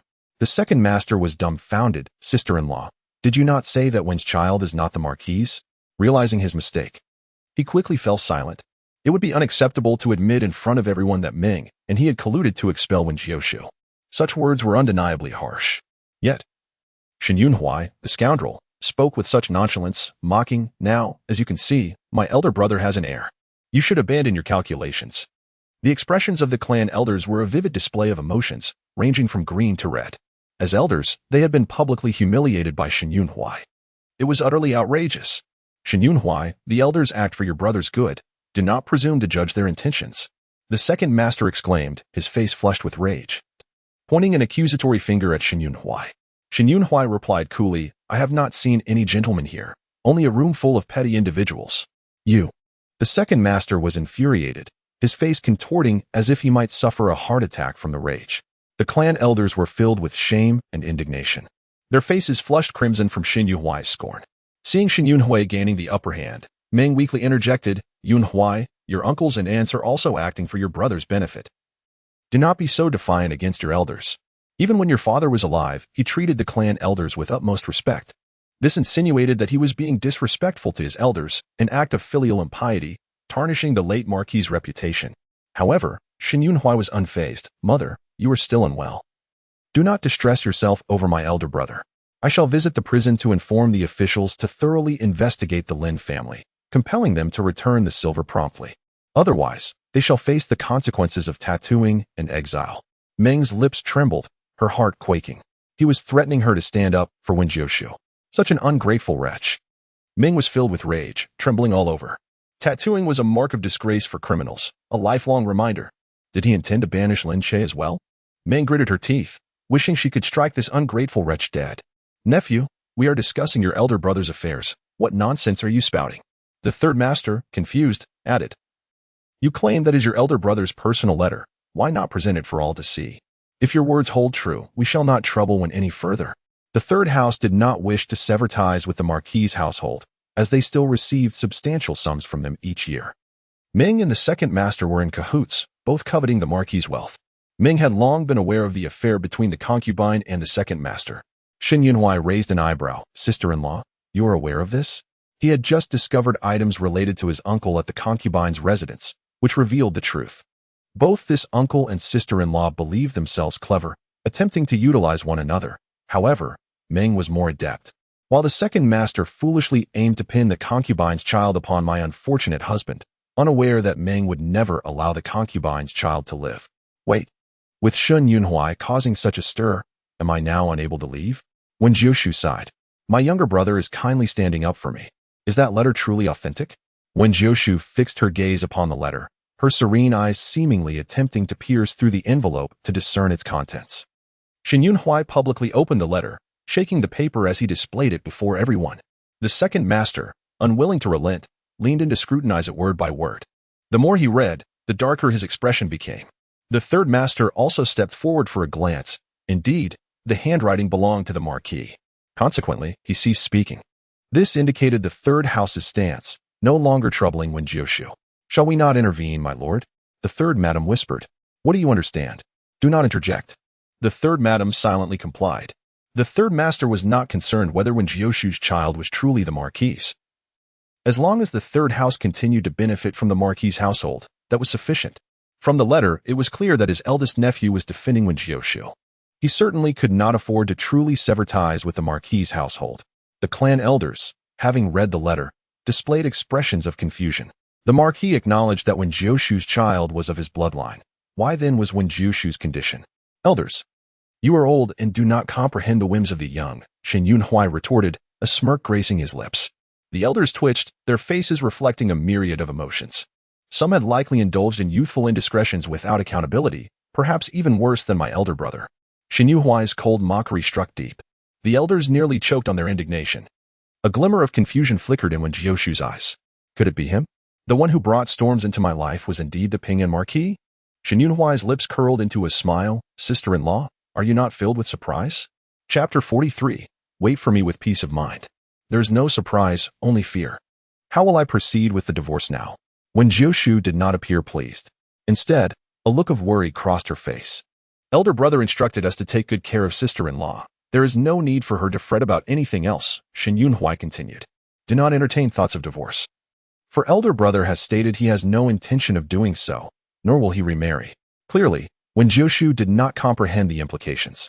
Since he would not divorce, I shall not accompany him. The younger brother was exceedingly attentive. Am I not a mere pawn, but rather a beloved character? Have I entered the wrong role? Wen Jiushu found herself filled with doubt. Something felt amiss. This whole family was off kilter. To my astonishment, my brother-in-law did not assist my stepmother in expelling me. Instead, he defended me against her. My sister-in-law also clung to me, speaking on my behalf, which struck me as rather unusual for the pair of siblings. The most peculiar notion was that the Duke of Pingnan might have married me out of some misguided belief that I had lain with him. What a pity! For I have no recollection of such an encounter. With a smile, Shen Yunhui expressed surprise at his sister-in-law's inquiry. He then retrieved an unopened letter from his sleeve and handed it to Wen Jiushu, remarking that it was from his elder brother. It was evident that she was the cherished darling of the household. Upon opening the letter, Wen Jiushu found only 4 words: "Wait for me in peace." The handwriting was robust yet seemed to harbor a touch of gentleness, causing an inexplicable flutter in her heart. These 4 simple words possessed an uncanny ability to soothe. She composedly tucked the letter away, acknowledging its message before taking her leave. Meanwhile, Shen Yunhui stifled a laugh behind her. Did my sister-in-law blush? She touched her ears but felt nothing. The elder master was infuriated and stormed off. "Uncle, please stay," Shen Yunhui called after him. The elder master, visibly impatient, demanded to know Shen Yunhui's intentions. "Nothing much, merely a reminder to be cautious in your escapades and not leave behind any possessions," the elder master shouted in confusion. Yet Shen Yunhui had already produced an item. "Aunt, do you recognize this?" The elder master's expression shifted dramatically upon seeing the small red garment, an intimate piece of attire belonging to a woman. Realization dawned, and the elder lady's face turned pale. "You shameless scoundrel," she exclaimed, snatching the garment from him, crumpling it into a ball, and hiding it behind her back. Her teeth clenched in fury. "Do you have no sense of decency?" She was indeed a fierce and tempestuous woman, now flushed with shame and anger. "That is my garment. How dare you steal it?" "Dear aunt, if you were 20 years younger, perhaps I might entertain the notion of illicit desires," Shen Yunhui quipped. "However, this garment was discovered in the quarters of a woman who claims to be my elder brother's mistress." In a corner, the maid's face blanched. The elder lady shot daggers at her. "Someone is attempting to tarnish the Duke's reputation and sully my sister-in-law's dignity. How could I remain passive?" Shen Yunhui smirked, his expression a blend of mockery and coldness. "Aunt, you are childless and possess a fierce temperament, leaving my uncle with no recourse but to seek solace elsewhere. Is it truly surprising that he would wear his wife's garments to please another?" The elder master grew increasingly agitated, beads of sweat forming on his brow. Shen Yunhui reveled in the discord he had sown between the couple, relishing their discontent. "How delightful it is to see you both so disturbed. If you are displeased, then I am thoroughly pleased." The elder master instinctively crossed his legs, exclaiming, "My dear wife, it is all a misunderstanding." The couple departed, leaving the maid in a state of uncertainty. Should she leave like this? This was her only opportunity to ascend to the Duke's favor. The Duke, with his celestial grace, occupied her thoughts. "Are you not leaving?" Shen Yunhui asked with a smile. The maid's heart raced, and she spoke earnestly. "I assure you, my feelings for you are sincere." She subtly adjusted her attire, revealing a glimpse of skin, attempting to entice him. "Such antics do not appeal to me," he scoffed. "Do not return to disturb my sister-in-law's peace, or I shall not hesitate to ensure that the river runs red with your blood." Startled, the maid fled, realizing she had crossed a line. "Why must they all oppose me? Have I not treated those 2 ingrates well? I nurtured them, and they turned traitor." Swayed by that wretched Wen Jiushu. In the end, Meng Shi succumbed to her own fury. As dinner approached, Shen Yunhui invited Wen Jiushu to join him. Grateful for her brother-in-law's support earlier, she accepted. At the table, aside from the Shen siblings, she noticed 2 attractive maids standing behind Shen Yunhui, displaying impeccable manners. Shen Yunhui waited for Wen Jiushu to take her seat before beginning the meal. Chun Jiao brought a bowl of nourishing soup. "Third master, please have some soup first." Shen Yunhui had a habit of drinking soup before his meal. "Chun Jiao, this is my sister-in-law, the matriarch of the Duke's household. You must attend to her well," he instructed, casting a subtle glance at Wen Jiushu, eager to hear her thoughts. "Yes, I am Chun Jiao, honored to meet you," the maid curtsied. Wen Jiushu replied coolly, "I prefer solitude. You may continue as you have before." Shen Yunhui, noticing the soup nearing his lips, felt a sudden jolt, recalling the unfortunate fate that befell him, attributed to this very soup he was about to consume. As his hand trembled, he nearly spilled the contents. Shen Yunhui, observing him, swallowed hard, feeling a deep sympathy for her brother. "Why hesitate, third brother? Discard that soup." The soup was laced with a slow-acting poison, imperceptible at first but accumulating over time, ultimately causing his once proud martial prowess to wither away. The thought of being reduced to scavenging scraps alongside dogs haunted him. As for those who once called themselves friends, particularly Lin Che, they reveled in his torment, taking pleasure in his descent into despair. With a loud crash, Shen Yunhui slammed down the soup bowl, startling Shen Yunxi, who dropped her chopsticks in shock. How tragic, she lamented, imagining her brother's plight. Is Lin Che truly that cruel? Wen Jiushu observed the siblings' disquiet and inquired, "What troubles you?" Taking a deep breath, Shen Yunhui managed a strained smile. "It's nothing. The soup is simply too hot. It was an oversight on my maid's part." Chun Jiao quickly wiped his hands, offering to fetch another bowl. "The matron insisted you drink this daily. These maids are all Mingxu's people, sent to watch over him," Shen Yunhui thought grimly. Indeed, listening to my sister-in-law's voice allows one to discern loyalty from treachery. Clenching his fists, he stated resolutely, "No need. I lack the appetite today and shall not partake in the soup." Chun Jiao, reluctant to oppose him, replied, "Very well. I shall prepare another bowl tomorrow and ensure it is not too hot." Wen Jiushu looked at him sympathetically, expressing concern. "Third brother, how careless you are. Have you sustained any burns? Do you require a physician?" She desperately signaled to Shen Yunhui. The elder sister had mentioned that the broth three brother consumed daily was poisoned. What if he succumbed to the poison one day? Hurry and summon a doctor. Since it was a slow-acting toxin, it must be difficult to detect. It was conceivable that three brother had already been poisoned. Three brother was indeed poisoned. A flicker of terror escaped Shen Yunxi's eyes. She opened her mouth. But Shen Yunhui interrupted her, saying, "The elder sister mentioned that she understands some medical knowledge. Could she possibly examine me?" There was a hint of tension in his demeanor. "Me? Yes, I would be grateful to you, elder sister." As he spoke, he rolled up his sleeves and extended his hand towards Wen Jiushu. "Did I agree to that?" Wen Jiushu pondered. Nevertheless, considering that Shen Yunhui had sheltered her several times, she took his pulse. Shen Yunhui held his breath, maintaining an exterior calm. If the elder sister were to shake her head in dismay, it would signify his impending demise. Alas, he was one step closer to being fed to maggots. Shen Yunhui. Then, when Jiushu cast a sympathetic glance at him, Shen Yunhui forced a smile. "Elder sister, how is my health?" It was indeed the truth. Shen Yunhui? The elder sister spoke the truth? Had he not heard the elder sister's inner voice, he would have been deceived. However, this slow-acting poison is not difficult to resolve. At least it is not beyond my capabilities, merely a matter of concocting an antidote. Shen Yunhui's eyes immediately lit up. Was there still hope for him? But these concubines are of no concern. The root of the problem lies with the Ming family. As long as that wretched stepmother remains in the Ho residence, the Shen family will never have a good outcome. The elder sister's admonitions were duly noted. It seemed he had a sudden epiphany, casually waving his hand. "You need not attend to me any longer. You may all leave." "Understood."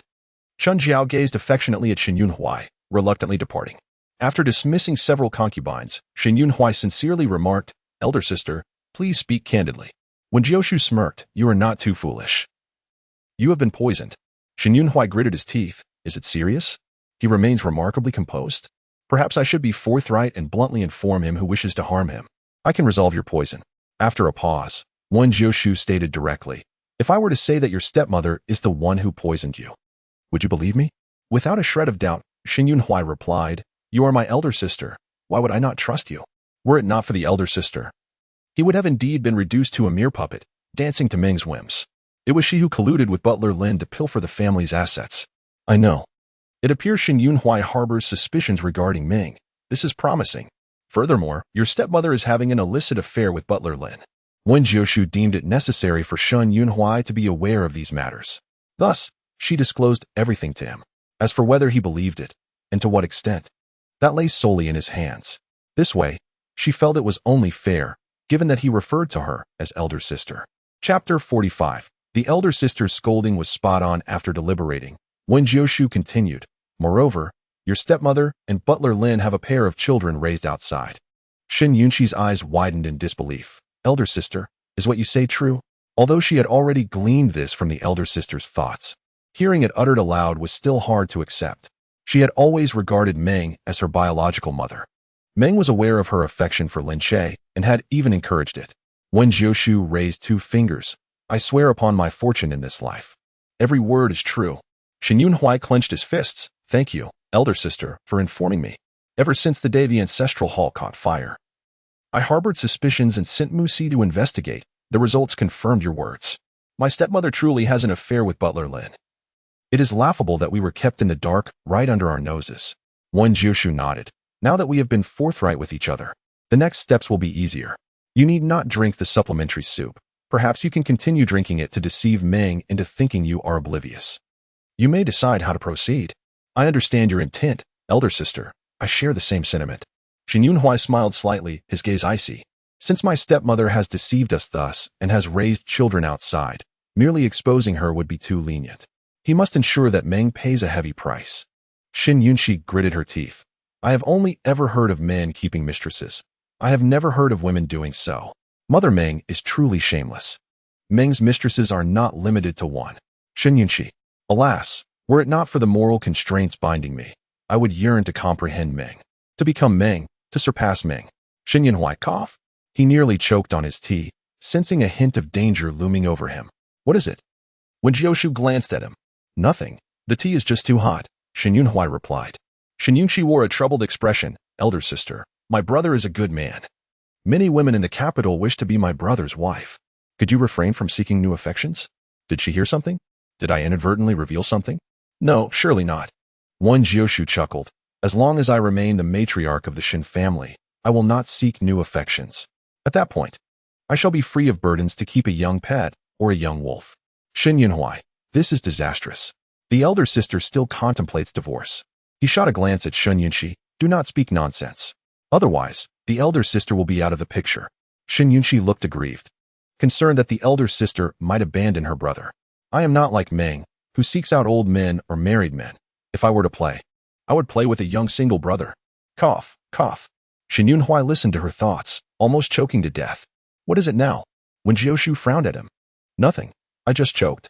Elder sister, how do you manage to maintain such a serious and composed demeanor on the outside while exuding joy and exuberance within? Younger brothers are wonderful, youthful, and vigorous. Younger men are delightful. Shen Yunhui's lips twitched. He had not expected the elder sister to be like this. Her boldness was almost on par with his. The elder sister truly was a remarkable person. His brother was fortunate. Yet, such fortune was easily squandered to another family. Why is the younger sister's face so red? It looks as if she has been scalded in a hot pot. She might just be done for. Shen Yunshi covered her face. Oh dear. I can no longer face anyone. How can the elder sister's thoughts be so delightful? Just listening to them makes one blush and heart race. Should I say it or not? I wish to hear more. Shen Yunhui calmly admonished his sister to restrain herself. Is this little girl feeling shy? She does not still yearn for her white moonlight, does she? Shen Yunshi's smile instantly vanished. Was her white moonlight truly such a despicable person? Brother, did Lin Che really steal from our storeroom? The power of white moonlight is indeed formidable. It is said that Hua Lin is the younger sister's childhood friend, having grown up together, yet the younger sister does not seem to fancy Hua Lin. Hua Lin? Shen Yunshi looked at her elder sister in confusion. Why mention Hua Lin? I do not like him. Hua Lin has also publicly stated that he would not like me. Therefore, there is no possibility between Hua Lin and me. Elder sister, you misunderstood. Perhaps this is what they refer to as the childhood friend being unable to compete with the unexpected arrival. Wen Jiushu sighed, but did not dwell on it. The gold hairpin your mother left for you was found with Lin Che. He gifted it to his sister, Ling Yu. Shen Yunhui ruffled his sister's hair and suddenly remarked. Actually, Hua Lin is quite good. Shen Yunshi, brother, you cannot simply pointlessly pair me with someone just because you heard the elder sister's thoughts. Hua Lin would not like me. She pouted, feeling disheartened. Miss. As they were halfway through their meal, a maid hurriedly approached Shen Yunshi. Miss. Someone outside has sent this and claims to be the owner of this pouch, wanting to meet you. Upon seeing the pouch in the maid's hand, Shen Yunshi's face fell. Lin Che had some skills, being able to have someone deliver a message to her even from prison. Shen Yunhui scoffed coldly. Shen Yunshi clutched her purse. Caught in a dilemma. Brother, should I go see him? It was merely a plea for help, seeking your intercession on his behalf. Shen Yunshi's eyes dimmed with melancholy. Fine, if you wish to go, then go. After all, who could resist falling for someone at the tender age of first love? While Shen Yunhui pondered the right adjectives.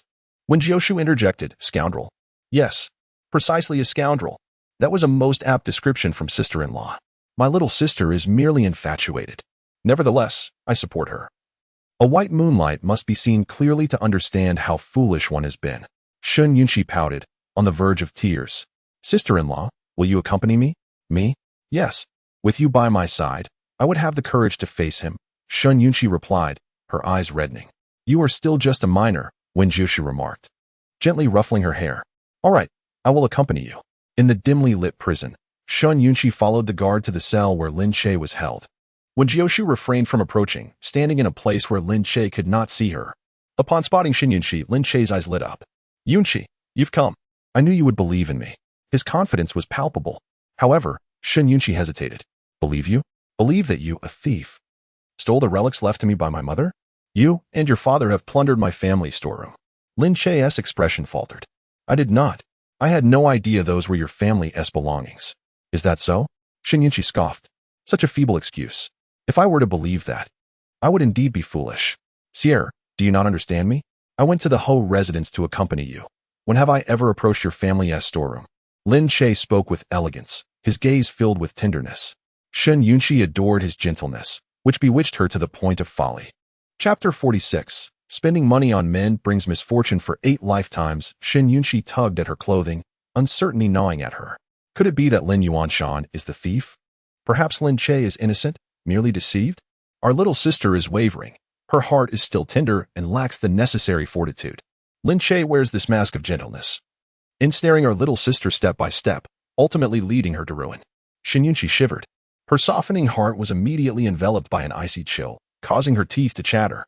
Lin Che went to the Ho residence merely to reunite with Meng and her son, yet our little sister fell madly for him at first sight.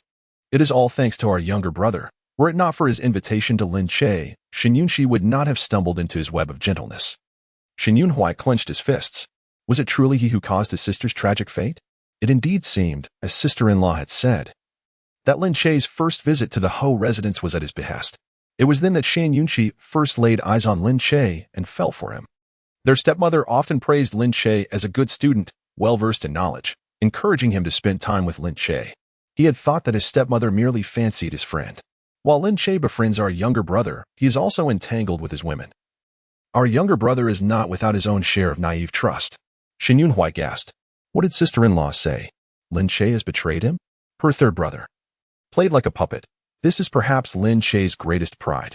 Once, Shen Yunshi almost caught Lin Che in a compromising position with third brother. Yet due to our little sister's blind trust, she believed Lin Che was merely close to another woman. I find this brother-sister pair utterly laughable. Since the distance was not great, Shun Yunshi heard every word of sister-in-law's sentiments. Her face turned pale, anxiously clutching her clothing. Biting her lip, her eyes reddened. She recalled having witnessed Lin Che and Chun Jiao in a compromising situation, their clothing disheveled, and naively asked what they were doing. Lin Che had claimed that Chun Jiao had slipped, and he merely helped her, hence their proximity. She had actually believed him. Reflecting on it, Shun Yunshi felt an overwhelming urge to strike her own head. Why was she so foolish? How could she have believed such a thoughtless lie? Moreover, Lin Che had instructed her not to inform third brother, claiming it would tarnish Chun Jiao's reputation. She had, in her innocence, agreed. Yet, it was not only Lin Che who had planted the seeds of doubt in third brother's mind. There was something even more explosive. Shen Yunhui could hardly stand. What could be more explosive? It felt as if flames erupted within his chest as he coldly glared at Lin Che within the cell, seeing him still deceiving his sister. Sierra, I promised that upon your coming of age, I would marry you. Now, wrongfully accused, can you not assist me?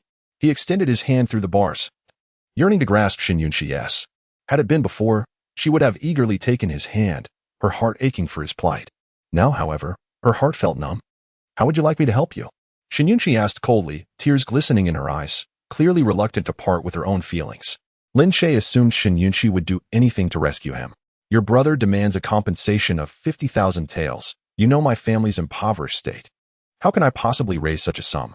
Could you not plead with your brother on my behalf? Though I am innocent, I find myself imprisoned, beset by demands for money at every turn. Could you lend me some silver to resolve this? His gaze lingered on Shen Yunshi with a depth of emotion. The shamelessness astounds me.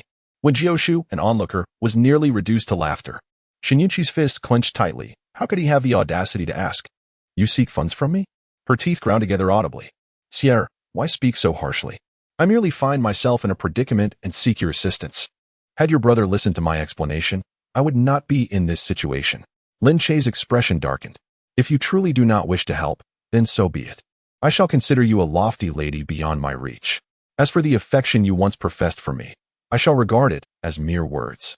With that, he turned, presenting Shen Yunqi with an arrogant profile, waiting for her to beg him.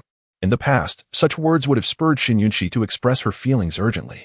Surely, this time would be no different. Shen Yunhuai was about to rush out when Wen Jiushu gently restrained him. Not yet. We must allow Shen Yunqi to see clearly the true nature of the scoundrel she admires. After a prolonged silence, Shen Yunqi remained silent. Lin Che glanced over, noticing her heart-wrenched expression, secretly pleased. Shen Yunqi, since you refuse to assist me, why come here with your purse in hand? Lin Che displayed a heartbroken expression at just the right moment. You promised to marry me upon your coming of age, to be my Lin lady. Were those words mere deceit? Who was deceiving whom?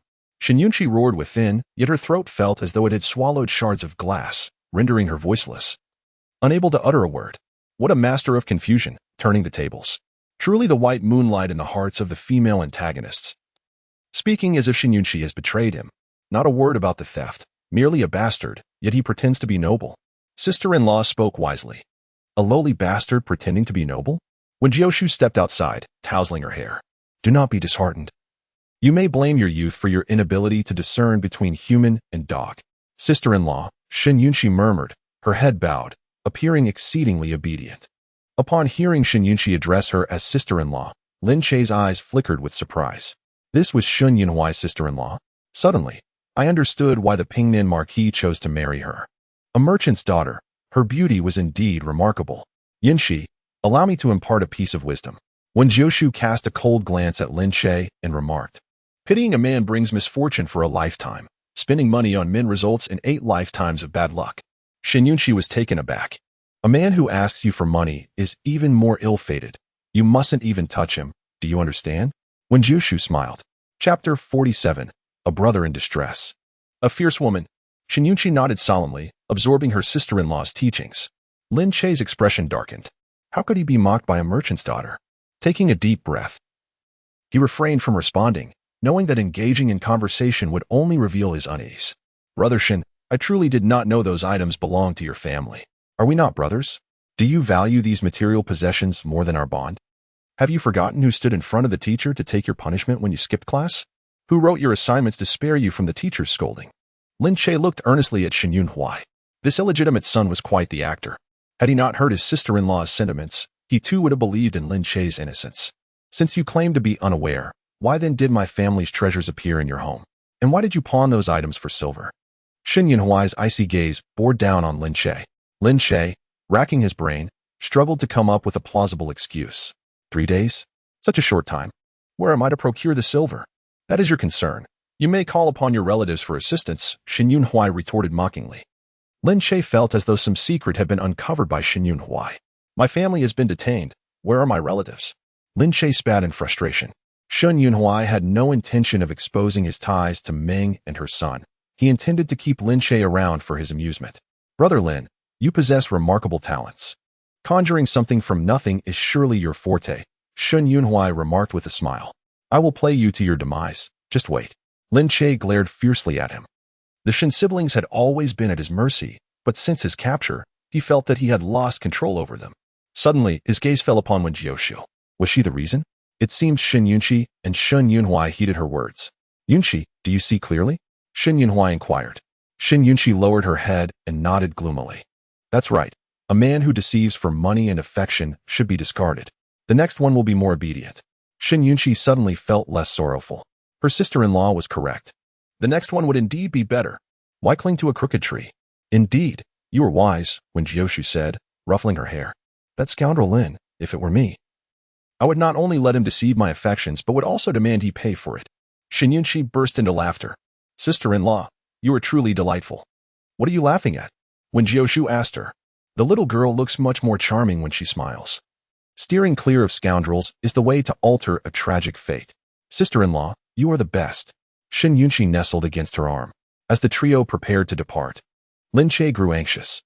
Grabbing the jail door, he shouted, Sierra, do you not believe me either? His gentle eyes expressed deep emotion. Yet at this moment, He could not mask the underlying malice. Yunchi, you have changed. Who said they did not care about my humble background? Whether I succeed or fail. They promised to be with me. Shen Yunchi halted, her fists clenched tightly, and gritted her teeth. Open the door. I want to see him. The jailer hesitated momentarily. It was Shen Yunhui who had paid to allow their visit to the prison. Yunchi, do not act foolishly. You are seeing him now, Shen Yunhui said sternly. Would this girl still harbor feelings for Lin Che? Not enough. Let her in. Otherwise, it will hurt her chest. Lin Che's eyes flashed with a hint of triumph. He knew Shen Yunchi could not bear to part with him. Shen Yunhui's expression turned cold. However, Wen Jiushu raised her chin. Let her. Sister-in-law? Wen Jiushu smiled. There will be no repercussions. Did you not see that little girl's fists?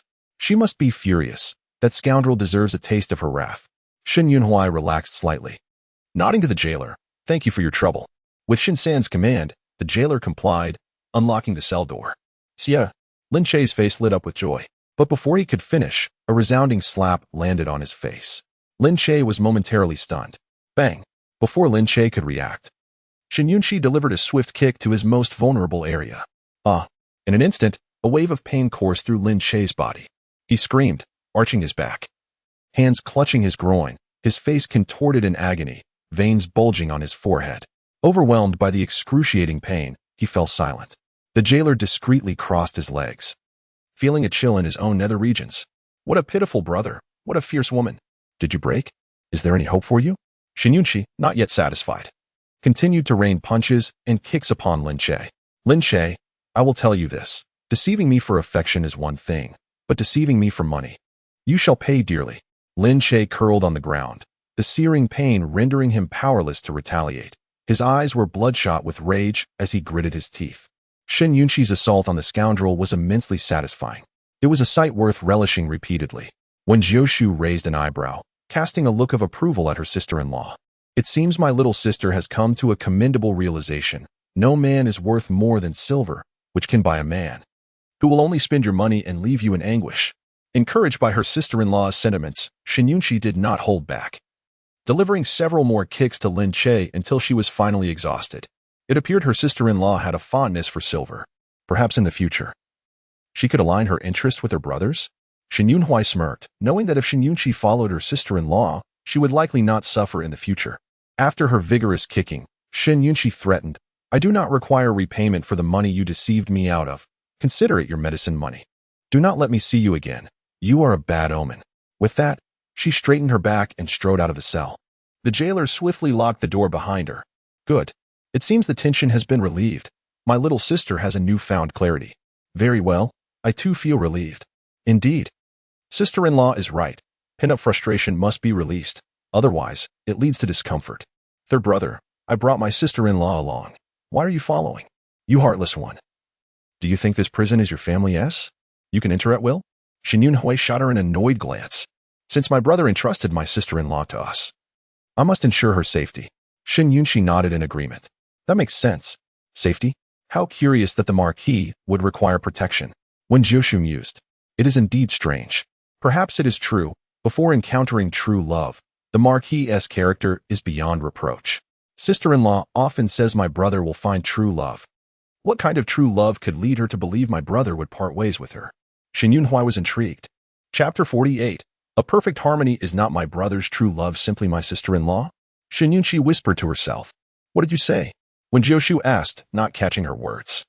Shen Yunchi smiled and shook her head. It's nothing. Do not worry, sister-in-law. My brother is certainly not one to change his affections like the wind. Indeed. She cast a complex glance at Shen Yunchi. Just as your childhood sweetheart cannot rival a sudden arrival, I, this cannon-fodder wife, cannot contend with the Marquis' true love. The plot of the story was already meticulously laid out. As the male lead, the Pingnan Marquis was destined to follow his fate. Meanwhile, Wen Jiushu sought only to alter her own role as a mere supporting character. As expected, within 3 days, officials arrived at their door. Shen Yunhui did not take charge. Instead, he glanced at the official. The official understood immediately. Madam Marquis, please review this. A sum of 500,000 taels is no trifling matter. A thick stack was handed over to Wen Jiushu. I have never held so much money in my life. With calm composure, Wen Jiushu accepted it, expressing gratitude to the official. Madam, you are too kind. the officer remarked, displaying keen awareness. With the compensation delivered, this case can be considered closed. I have come to inform you, madam. The reason the government treated the Shin family with such courtesy is due to the esteemed reputation of the Marquis. Wen Jiushu nodded, diligently counting the banknotes. I cannot count them all. The joy of counting money is beyond comprehension. Observing the corners of Wen Jiushu's mouth curl upward, Shen Yunhui couldn't help but smile. Realizing that his sister-in-law's inner emotions often contradicted her outward demeanor, the officer seemed slightly hesitant. Yes, the compensation has been paid, so the release should follow. Is that not so? Shen Yunhui narrowed his eyes. The implication behind this should seem laden with meaning. Wen Jiushu, multitasking, counted the money while listening to their conversation. She silently signaled Shen Yunhui and discreetly passed him a 100-tael banknote. Shen Yunhui understood her intention. After all, our Shen family has suffered. If the official hears any rumors, I hope you will inform us. With a tone of gratitude, he grasped the officer's hand, sliding the banknote into his palm. You are too polite, third master. This is quite unnecessary. The officer attempted to refuse, but Shen Yunhui was insistent. The officer reluctantly pocketed the banknote, smiling as he added, to be honest, third master, I have indeed heard some whispers suggesting that someone from above has intervened to secure the release of the Lin father and son, though I cannot vouch for the truth of it. Someone from above? Could it be that person? Shen Yunhui perked up. Who might that be? If it is indeed that person, they could certainly facilitate the Lin family's release from prison. Shen Yunhui squinted. Could it be the fish from the Ming family's pond? A lover rescuing a lover? Where was I in my counting? Ah, one truly cannot be of two minds. No, it is better to be focused. A chuckle escaped Shen Yunhui's lips. When Jiushu looked up, Shen Yunhui's expression was calm. Sister-in-law, please continue. When Jiushu blinked, pondering whether he had just laughed at her. The banknotes varied in denominations, from 100 taels to 500, 1,000, and even large amounts of 5,000 and 10,000 taels. It was evident they had been hastily gathered, making the counting somewhat laborious. Surely, no one has noticed. Shen Yunhui smiled cheerfully. Official. Both Lin Yuanshan and his son are imprisoned. May I ask who presented this money? Is it reliable? If it were ill-gotten gains. Rest assured, third master.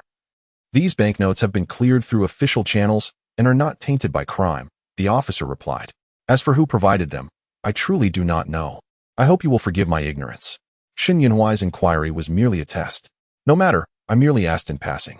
He smiled. If the banknotes are legitimate, then this matter is resolved. Thank you, third master. If there is nothing else, I shall take my leave, the officer said respectfully. Shen Yunhui nodded. Musi. See the official out. Yes, please, Musi replied, escorting the officer away. The Ming family has truly bled heavily this time, however. Given that her family operates an underground gambling den, with Ming also holding shares, 500,000 taels is but a mere trifle for her. When Jiushu clicked her tongue. Oh, so the stepmother is quite wealthy. Running a gambling den on the side? What a lucrative venture. Sister-in-law. Who do you think provided this money for the Lin father and son? Shen Yunhui chuckled. When Jiushu looked up at him. Can't you guess, third brother? In this era, birth and status should be more important than mere wealth, wouldn't you agree? That is indeed true. Lin Shay is a bastard. Bastards have always been looked down upon. Ming lacks for neither money, nor reputation, nor status. What she truly lacks is the opportunity to elevate her children from the mire to the pinnacle, and that opportunity lies with the Marquis' estate. Shen Yunhui ground his teeth. Once the Shen siblings have perished, Lin Shay can assume the title of adopted son and stand before the world, basking in adoration and inheriting everything from the Marquis' estate. No one will remember Lin Shay's illegitimate status. Ming's life will be deemed complete. I have heard it said, a parent's love for their child is a long-term plan. Ming truly has considered Lin Shay's future. A cold smile curled Shen Yunhui's lips. In this lifetime, he would never allow Ming to find fulfillment. A pang of bitterness coursed through Shen Yunhui's heart. Why does sister-in-law treat us so kindly? Is this kindness? This money ultimately belongs to the Shen family. Wen Jiushu smirked slightly, replying, Did you not just call me sister-in-law? Shen Yunhui smiled. Sister-in-law's heart may appear carefree, yet it is indeed quite tender. He did not accept the banknotes. As the matriarch of the Shen family, they rightfully belonged to her. Aha, I thank you. The financial officer is always concerned only with money. No matter how much there is, not a single tael belongs to me. Who understands the bitterness of counting money for others? Shen Yunhui. Very well, I shall take them for now and will seek you out if needed. How diligent this matriarch is in her duties. Shen Yunhui chuckled. What a pity that elder brother cannot witness such an amusing sister-in-law. That evening, eldest brother. Drink your medicine. Hiss. No sense of discomfort at all. Chapter 49. And I still have to wash my mother-in-law's undergarments. A chill ran down Shen Yunhui's spine. But his expression remained composed. Put it down. Yes. Chun Jiao placed the bowl down, not in a hurry to leave, but instead wrapped her arms around Shen Yunhui's, her ample bosom softly pressing against his arm. Looking down, Shen Yunhui saw her fair and ample curves. Third master, you haven't visited my quarters in quite some time. After you have your soup, allow me to attend to your rest. She gazed at him with a flirtatious demeanor. Chun Jiao bit her lip and feigned innocence. Shen Yunhui turned his face away, pretending to read, while Chun Jiao remained silent. Why do you linger? Shen Yunhui scoffed, lifting her chin with the book. What? Has my absence left you unable to bear the loneliness? Chun Jiao trembled slightly, lowering her head. I dare not. Hearing this, Chun Jiao blushed. Yes, I await third master. Once she left, Shen Yunhui immediately discarded the book, his expression one of disgust, as if he had touched something vile. The bowl of nourishing soup was poured into a flower pot. For half a month, Ming frequently made excuses to be away, not for prayer or meditation, but rather to visit Qingyuan Alley to see her lover and son. Wen Jiushu did not interfere. The matter concerning the Lin family was left for Shen Yunhui to resolve. Madam, someone has arrived at the manor, Yuan Bao announced as he entered. Yes, Yuan Bao replied cheerfully. Just as Wen Jiushu was about to inquire who it was this time, sister-in-law. Look who has come. Wen Jiushu looked up to see Shen Yunqi hurriedly approaching with a woman in tow. The woman was beautiful, her face adorned with a hint of helplessness. Yet she did not shake off Shen Yunqi, hurrying to keep pace with her. Slow down, you seem so flustered. With elder brother away, there is no one to keep you in check. The woman half scolded, half laughed. In the blink of an eye, they reached Wen Jiushu. Shen Yunqi, panting, introduced, sister-in-law. You haven't met her yet. This is your sister, Shen Yunyao. Rejoice. Cherish the rare moments you have together as sisters, for soon you will be worlds apart. Shen Yunqi froze. A hint of confusion crossed Shen Yunyao's face. However, Wen Jiushu merely smiled gently, commenting, You two sisters bear a striking resemblance. Shen Yunyao doubted her hearing, not paying it much mind. Very well, she replied, but internally thought, both are destined for short lives. Shen Yunyao will be forced to bear children for her husband's family within 6 months of marriage. Can one person truly bear all those children? How absurd. Shen Yunyao. Was it not her imagination? Had she truly heard her sister-in-law's voice? Yet those words had not come from her lips. A flicker of astonishment passed through her eyes. How did her sister-in-law know that her mother-in-law was pressuring her to bear children? And how did she know that she was unable to conceive? With this thought, Shen Yunyao's gaze dimmed, her eyes losing their luster. Shen Yunyao was dignified and gentle, a true lady from a prestigious family. It was a pity that her fate was not significantly better than Shen Yunqi's. Shen Yunqi lamented, Our entire family has met with unfortunate ends. How pitiful. Thankfully, there was the sister-in-law. Otherwise, they all would have plunged into despair. Sister-in-law, Shen Yunyao stammered. Was that the heartfelt voice of her sister-in-law just now? She turned to glance at Shen Yunqi, who wore a serene expression. Was she the only one who could hear it? Unsure, she strained to listen again. Shen Yunyao's complexion turned pale, and her body swayed slightly. Shen Yunqi clenched her fist, furious that the Liu family dared to punish her fourth sister by making her kneel.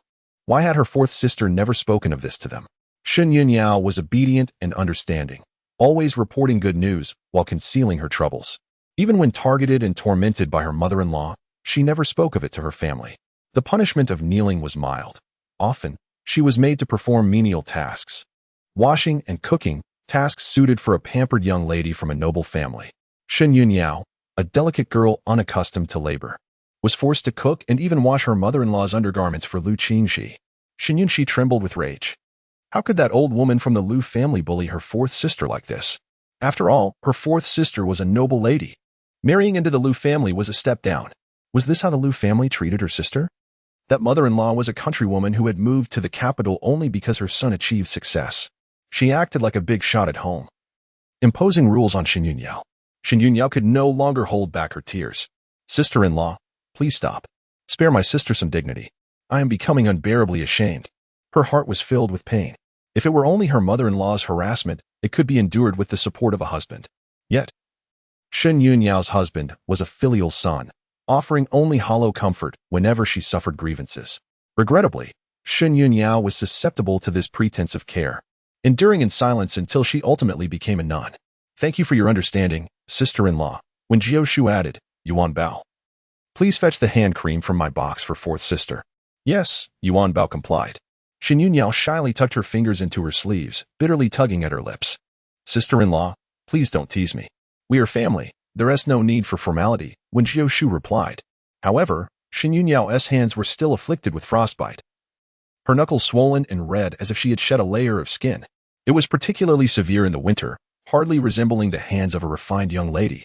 Fourth sister, what happened to your hands? Shen Yunshi immediately reached for Shen Yunyao's hands to inspect them. How could I have been so careless not to notice the severity of your injuries? Does it hurt terribly? I'm fine. It's just some swelling. It's not serious. A bit of ointment will suffice, Shen Yunyao reassured her. Shen Yunshi sniffled. Fourth sister, have the Liu family been bullying you? Shen Yunyao smiled. No, my in-laws treat me quite well. Well? Is well defined as having to wash the entire family's clothes with cold water in winter? They might as well ask you to wash the servants' clothes too. They call you to wash before meals while they enjoy their meals, leaving you no hot food. While other families might eat leftover scraps, the Liu family has the audacity to dine on empty plates, scraping together remnants from their teeth. What is so good about this? Chapter 50, Can a mosquito even leave a bite mark? Fourth sister. Shen Yunshi grew increasingly furious, nearly bursting with indignation. You are gentle and understanding. But that does not mean you should let others bully you. Shen Yunyao struggled to maintain a smile, not wanting to let her tears fall. She found herself unable to voice any more positive words. Others marry to live well. My sister-in-law seems to have married to endure hardship. Wen Jiushu sighed. Yunshi is right. If you encounter grievances in your marital home, you must speak up. You are not without the support of your family. Both the younger brother and the Marquis treat the sisters well. Even if the Marquis is not present, there is still your younger brother. Madam, the hand cream has arrived. Yuan Bao announced. When Jiushu extended her hand, come here, I will help you apply the ointment. Shen Yunyao hesitated, but Shen Yunshi nudged her, secretly signaling. Sister-in-law is very kind. Shen Yunyao finally relented, sitting opposite Wen Jiushu. The cool ointment applied to her swollen skin stung slightly where it touched the raw areas. But the pain and itch gradually eased. Shen Yunyao could not help but shed a tear, which fell onto her hand. She did not refuse the hand cream. In her grasp, she felt warmth. Sister-in-law, it seems that you are truly different from the rumors. Fourth sister, your mother-in-law hasn't pressured you to have children again. Has she? Shen Yunshi asked. She had visited the Liu family twice, and the old woman there was quite unpleasant, often making sarcastic remarks about her sister, claiming she couldn't even bear an egg. Yet that woman was fourth sister's mother-in-law, and Shen Yunyao could not speak back. Shen Yunyao shook her head bitterly. My mother-in-law desires a grandchild, naturally hoping I can conceive soon. May I ask you, how can you conceive alone? Even if you were to become pregnant, would your mother-in-law acknowledge it? Shen Yunyao responded. Shen Yunshi said, sister-in-law has a point. But why alone? Has Liu Qingji left fourth sister to endure loneliness? Has he neglected her? Shen Yunyao found herself at a loss for words. These embarrassing, private matters were not something she could discuss with outsiders. Even with her own sister, she felt unable to speak. The old lady of the Liu family even resorted to forcing Shen Yunyao to drink dubious concoctions of chicken blood, sheep urine, and cow dung, pouring bowl after bowl down her throat, yet she still could not conceive. Shen Yunshi's face paled. She felt nauseated, wanting to vomit. Chicken blood, sheep urine, cow dung. Is that fit for human consumption? Tears streamed down her cheeks. It wasn't just her sister's fault for not being able to conceive. Why should they blame her alone? Did her fourth brother-in-law perish? Would he not stand up for fourth sister and say a word? How could she act like a child, crying at the drop of a hat? Yunshi, it's all right. Fourth sister is fine. My husband treats me well enough. Shen Yunyao comforted her. When Jiushu rolled her eyes inwardly, a daughter of a marquis, raised in luxury, should be lacking in love, yet why does she seem to enjoy self-torment? Shen Yunshi exclaimed, I've come to understand. But who will save my fourth sister? To endure disdain in her marital home, suffering both mental and physical torment daily without uttering a word. How is that acceptable? Shen Yunyao shivered. My husband is merely engrossed in his studies. Shen Yunyao bit her lip, finding excuses for Liu Qingji to deceive herself.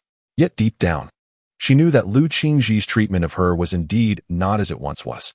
Before their marriage, he had not been like this. He was attentive, always considering her needs.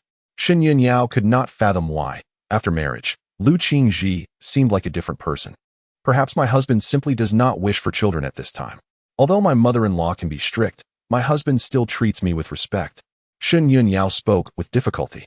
Wen Jiushu sighed. Fourth sister, do you truly believe your husband is good? Shen Yunyao's lips moved, and she bitterly replied. He has not taken a concubine, nor has he treated me poorly. My mother-in-law is ultimately an elder. My husband cannot say much. I will endure it. Endure?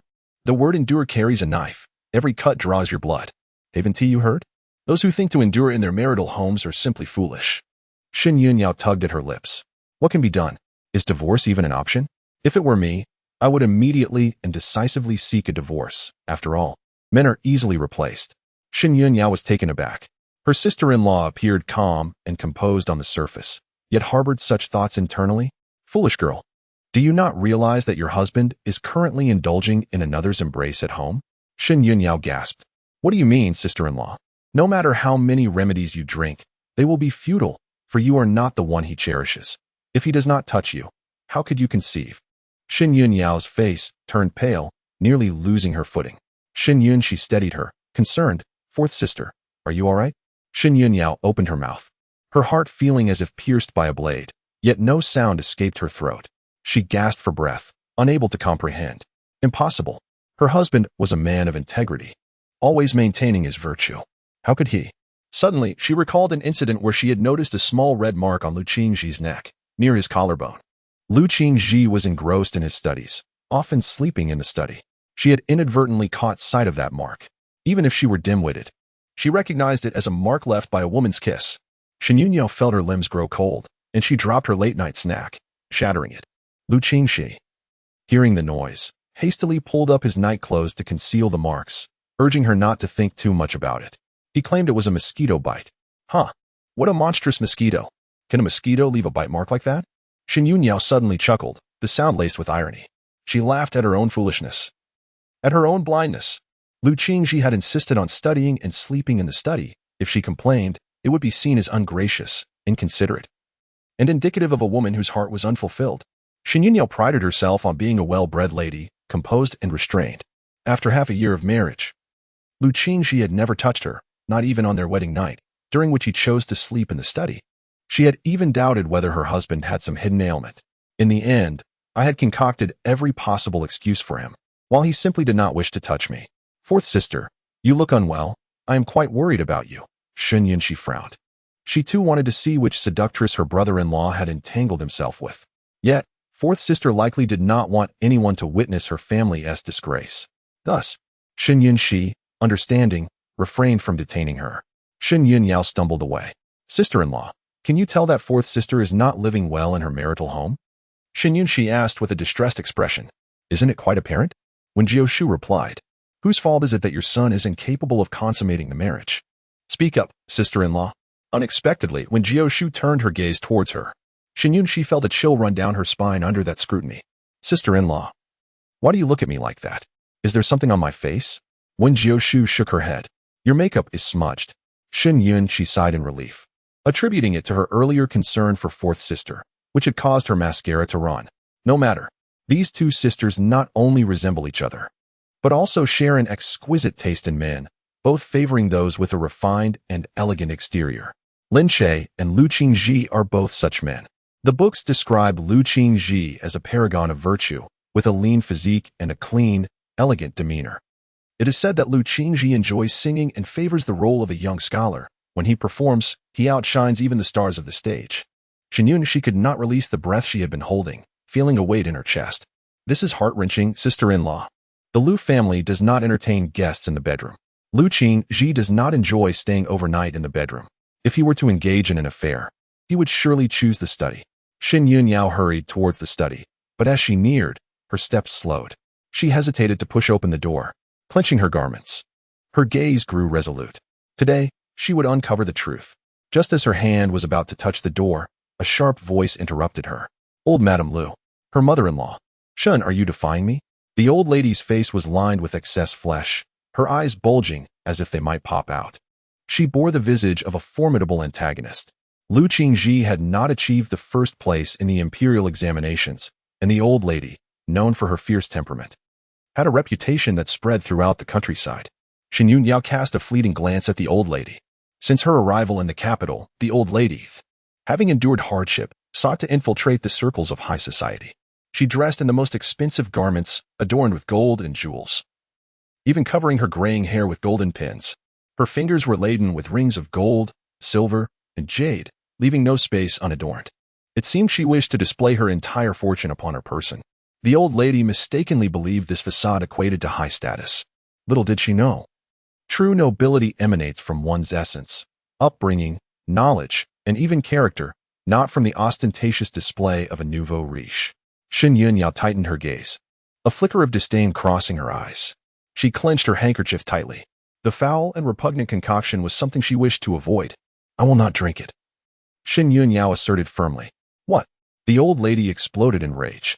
Shun, you cannot conceive even an egg, and here I am, benevolently offering you a fertility tonic. And you dare refuse? The old lady's face contorted with fury, her expression turning menacing. Shen Yunyao could not suppress her trembling hands. The old lady, who feigned kindness in public, revealed her crudeness before her. I tell you, today you will drink it, or I shall slap you. The old lady had grown accustomed to bullying her. A well-bred lady? Huh. She was merely a puppet to the old woman's whims. I will ensure you serve me well.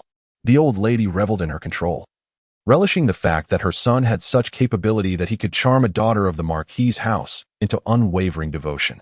Shen Yunyao, usually compliant, was unwilling to endure any longer after the scolding from her sister-in-law. You dare. Because you are my husband's mother, I respect you as my mother-in-law. Yet I am also a daughter of the Marquis's house. I am not to be bullied by anyone. Who would dare say otherwise? Was it not always the case that the old lady held the power? To slander the royal princess is a grave offense, punishable by caning or even exile. Let the old lady shout louder, so the neighbors hear and see if my husband will be caned.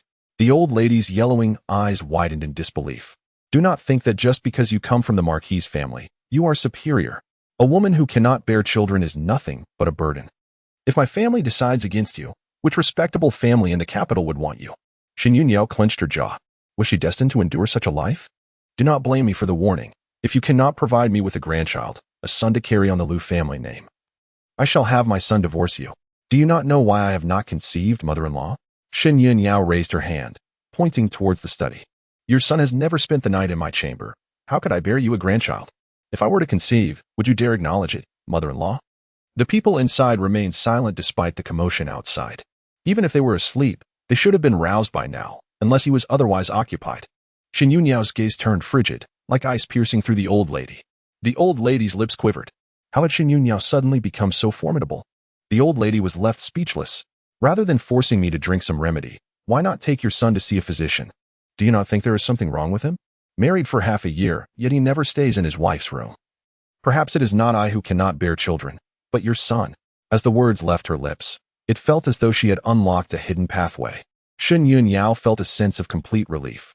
If the outside world were to discover that your son was inept, unable to consummate the marriage, and incapable of producing offspring, tell me, which young lady would dare to marry into this family? Isn't this a clear manipulation? The elderly lady's eyes trembled. Her hand adorned with a cluster of gold rings, pointed at Shen Yunyao, exclaiming, You are talking nonsense. Shen Yunyao glanced at her and remarked, A true noblewoman derives her grace from her character and refinement, not from a handful of rings. Perhaps you have never heard of the concept of cultivation. You might consider asking your son about it. The old woman rolled her eyes, nearly fainting. Two maidservants rushed to support her. Madam, are you unwell? What a relief. She finally expressed the words that had been pent up in her heart.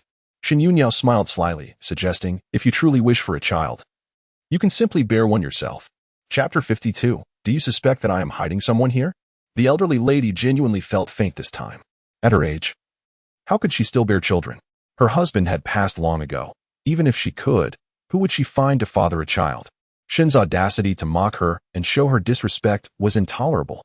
The elderly lady's body stiffened and began to twitch. Her only thought being to strangle Shen and send her off to become a spinster. The insolent girl still dared to be arrogant. A loud crash resonated from the study, accompanied by muffled sounds of distress. Shen Yunyao flicked her sleeves and swiftly approached. With a decisive kick, she flung open the door. The occupants within turned slowly at the sound, furrowing their brows, their expressions tinged with impatience. In a hoarse voice, one of them questioned, Yunyao, What are you doing? Why didn't you knock? A few books lay scattered on the floor as Lu Qingji knelt to collect them. Shen Yunyao quickly scanned the room, noting that there were no other people present. Am I not permitted to enter my husband's study? Or is it that treasures lie hidden within that you do not wish for me to see? Lu Qingji tightened his brows. What do you mean by that? What is my husband doing? Shen Yunyao did not answer, but countered with a question. Reading.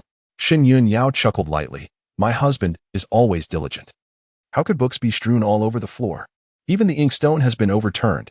This is hardly in line with his usual composure. Books lay scattered.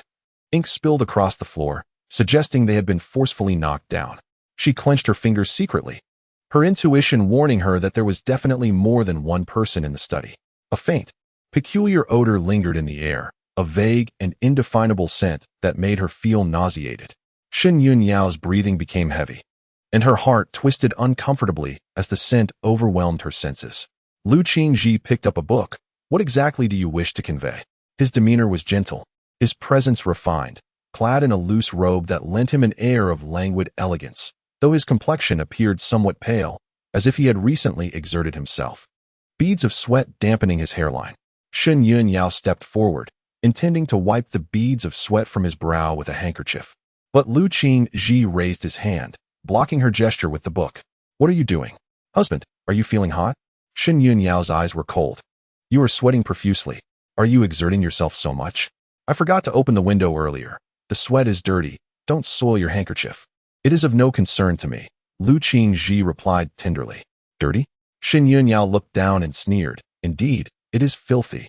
Observing his loosely fastened collar, revealing his collarbone, an unsettling thought crossed Shen Yunyao's mind. It seemed he preferred to wear such loose, languid garments at home not merely for comfort, but for ease of undressing. If she were to lift his clothing at this moment, she would discover that he wore nothing beneath. A peculiar scent lingered in her husband's study, distinctly different from the incense he typically used. Shen Yunyao moved around the desk, her gaze flickering, a wave of nausea washing over her more fiercely. So intense? She mused. Was it merely that the inkstone and books had been pushed aside for space? Or had he been overly excited, causing the chaos? Shen Yunyao's complexion turned pale, her demeanor frigid. Lu Qingji's expression remained calm. Do you suspect that I am hiding someone here? His subtly impatient demeanor suggested that she was being unreasonable.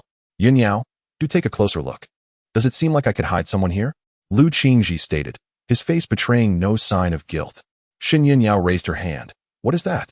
Following her finger, Lu Qingji's expression shifted slightly. It's just juice. Am I a fool? Just because I have never been with a man does not mean I am ignorant of male anatomy. Has my husband partaken? Shen Yunyao's voice turned cold. Lu Qingji's face darkened. Yunyao, what is troubling you today? My Lu family may not be as affluent as your noble house, but we are not reduced to licking tables. Husband, are you hesitant to indulge? If you suspect that I am hiding someone here, feel free to search. There is no need for this insinuation. Lu Qingji's expression soured. The bookshelf was open work. It could conceal no one. However, Shen Yunyao felt a chilling sensation enveloping her. The heartfelt words of her sister-in-law had proven true. Lu Qingji had indeed betrayed her. Who was it that shared the intimacy of the study with him? A maid from the household? And from where did she escape? Tears shimmered in Shen Yunyao's eyes as she implored, Husband, have you ever cared for me? She had loved Lu Qingji, but what of him?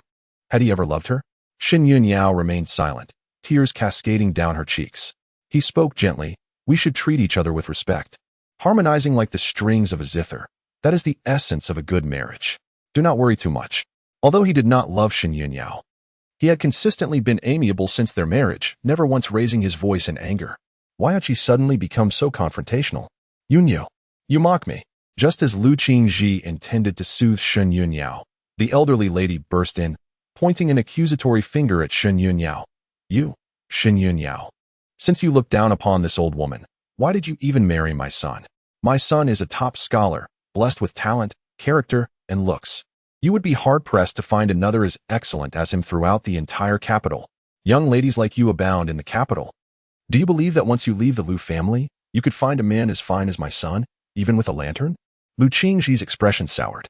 Mother, please stop. Why shouldn't I speak? Son, do you know what she has done to me? She has mocked me for lacking refinement as compared to those women in the capital.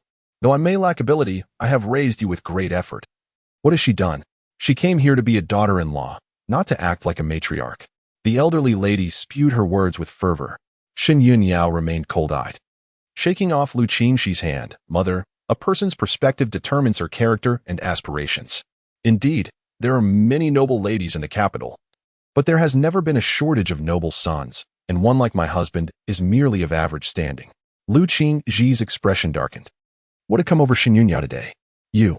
The elderly lady could not tolerate anyone speaking ill of her son. "Son, listen to her. Hear the words she speaks. Does she even recognize you as my husband? Does she acknowledge me as your mother? All I wanted was for her to drink a bowl of fertility soup. What was my intention? Wasn't it to help her conceive as soon as possible? I sought remedies for her with great care, only to have her treat me with such disdain." Chapter 53. No striving, no complaints to the elderly lady. Her son was the best of the best. She pounded her chest in distress, preparing to weep once more. Enough. Lu Qingxi's face hardened, and he forcefully slammed the books he had picked up onto the table, covering the puddle of liquid. "Since Yunyao does not wish to consume those remedies, mother, do not pressure her anymore. I am still young, and it is the time for me to strive diligently for my future. There is no urgency for children." What a rare moment. Lu Qingxi finally expressed his stance. It turned out he had indeed never intended to ask her for children, which explained his prolonged reluctance to consummate their marriage. Despite the formidable demeanor the elderly lady displayed before Shen Yunyao, she dared not utter a word in the presence of her son. Particularly when Lu Qingxi exhibited signs of anger, the elderly lady grew even more apprehensive. "How could this be, my son? After years of diligent study, you have now achieved the position of a top scholar. With your fame secured, you should seize your youth and have a child soon." Shen Yunyao narrowed her eyes. From the elderly lady's attitude, it seemed she was unaware of Lu Qingxi's clandestine romance. If another woman were to bear Lu Qingxi's child, she certainly would not be subjecting herself to such turmoil. Lu Qingxi was indeed keeping his affairs tightly under wraps. Even the elderly lady had not caught wind of it. "Mother, there is no need for further discussion. My mind is made up," Lu Qingxi declared resolutely. The elderly lady, finding it impossible to sway her son, shot a fierce glance at Shen Yunyao. "Incompetent. Not only can you not bear children, but you also fail to win over Qingxi's heart. What purpose does the Lu family have for you? You would be a burden even as a mere ornament." With her head bowed, Shen Yunyao spoke softly. "Lu Qingxi, would you consider a divorce?" Lu Qingxi paused, taken aback, before his expression darkened. "Do not speak such nonsense." Shen Yunyao raised her gaze, her eyes clear yet indifferent. "Your mother criticizes me, but life cannot be endured merely through patience. If you do not wish to live harmoniously with me, then perhaps you should find someone you prefer. I have no one else in my heart. Nor do I wish to part ways with you, Yunyao. I understand your grievances, and I promise they will not continue," Lu Qingxi coaxed gently. "Trust me. I have no desire to seek another wife, nor do I wish for a divorce." Shen Yunyao regarded him. His expression was gentle, his eyes revealing a hint of tenderness, as if he truly cared for her. For a fleeting moment, Shen Yunyao was engulfed by an illusion. She longed to inquire about the woman he had clandestinely courted in the study. Who was she? Yet, as the words formed on her lips, they faltered in her throat, failing to emerge. The elderly lady trembled. You would cast me aside for her?" Shen Yunyao's lips curled into a faintly sarcastic smile. Had he been able to speak such words for her in the past, perhaps she would have felt genuinely touched. However, now her heart was devoid of any tumult. She merely wished for her mother-in-law to remain quiet. Lu Qingxi sighed. The elderly lady plopped down on the ground, lamenting, "You marry a wife and forget your mother. You unfilial son, what meaning does my life hold if I live only to be despised?" Lu Qingxi frowned. "Mother, I am weary from studying. Must you disturb me?" The elderly lady fell silent, rising unaided. "My son is tired. Diligent study is commendable, but it must not compromise your health. And you," she directed at Shen Yunyao, "do not disturb Qingxi. If you cannot alleviate his burdens, at least do not add to his worries. That is a woman's duty." "Mother," Lu Qingxi replied impatiently. The elderly lady acquiesced. "Very well, I shall say no more. You rest well. Daughter-in-law, come with me." However, Shen Yunyao ignored her. "Mother-in-law, from today onward, I shall no longer observe the morning and evening rituals, nor will I drink any remedies. I once sought to show you respect, which is why I endured. But I have come to realize that my efforts are in vain. Husband, if you harbor feelings for another, you need not conceal her. I am not unwilling to facilitate your happiness, but you must divorce me. That is my bottom line." As she departed, a single tear fell from her eye. "Lu Qingxi, since you refuse to divorce me, I shall uncover your mistress and obtain evidence of your betrayal. Then you will have no reason to deny me a divorce. Lu Qingji's gaze turned inscrutable. Mother, if you drive Shen Yunyao away, do you think I could still marry into a noble family in the capital? The elderly lady was momentarily taken aback, struggling to retort. But upon seeing Lu Qingji's cold expression, she silently closed her mouth. Once they were alone, Lu Qingji's legs weakened, and he braced himself against the table to steady himself. He did not wish to cause distress to the one he cherished. In recent days, Meng Shi had been in good spirits, her health recovering well. She still had to contend with the Shen family and Wen Jiushu. Thus, she sent someone to summon Wen Jiushu. Madam, the old lady requests your presence in Xian Hall. It seems the old lady is up to her antics again. Yuan Bao remarked with a hint of exasperation. Wen Jiushu chuckled. I believe you are correct. Meng Shi is bouncing back. Madam, do you wish to go? The third master and fifth miss are also present. They say they wish to invite you for a reunion dinner, Yuan Bao added. Hearing your tone, Yuan Bao. I thought you believed I wouldn't want to go, Wen Jiushu replied. Madam, allow me to assist you. Be careful, Yuan Bao said, cautiously supporting her. Wen Jiushu found the situation both amusing and somewhat exasperating. Yuan Bao, do you truly believe I was so muddled as to have slept with the Marquis? Is the child truly his? Even if he personally acknowledged it, I still find it hard to believe. Yuan Bao smiled brightly. The Marquis himself has admitted it. Could there be any doubt? Madam, how fortunate you are. The lady of the house will surely be overjoyed. Will my mother be happy to know? You say I have slept with him, yet how could I possibly forget? Wen Jiushu sighed, her tone laden with regret. Wen Jiushu shot a glance at Yuan Bao. My dear, you have learned some mischief. You are now making lewd jokes. The maid is but a reflection of her mistress. It is your teaching, madam, Yuan Bao retorted. As the upper beam is crooked, so too is the lower beam. The ancients did not deceive me. Chapter 54. I will surely deal with this old white lotus first. My son, your mother has been ill for some time and has not had the chance to share a meal with you. I feared that my illness would burden you.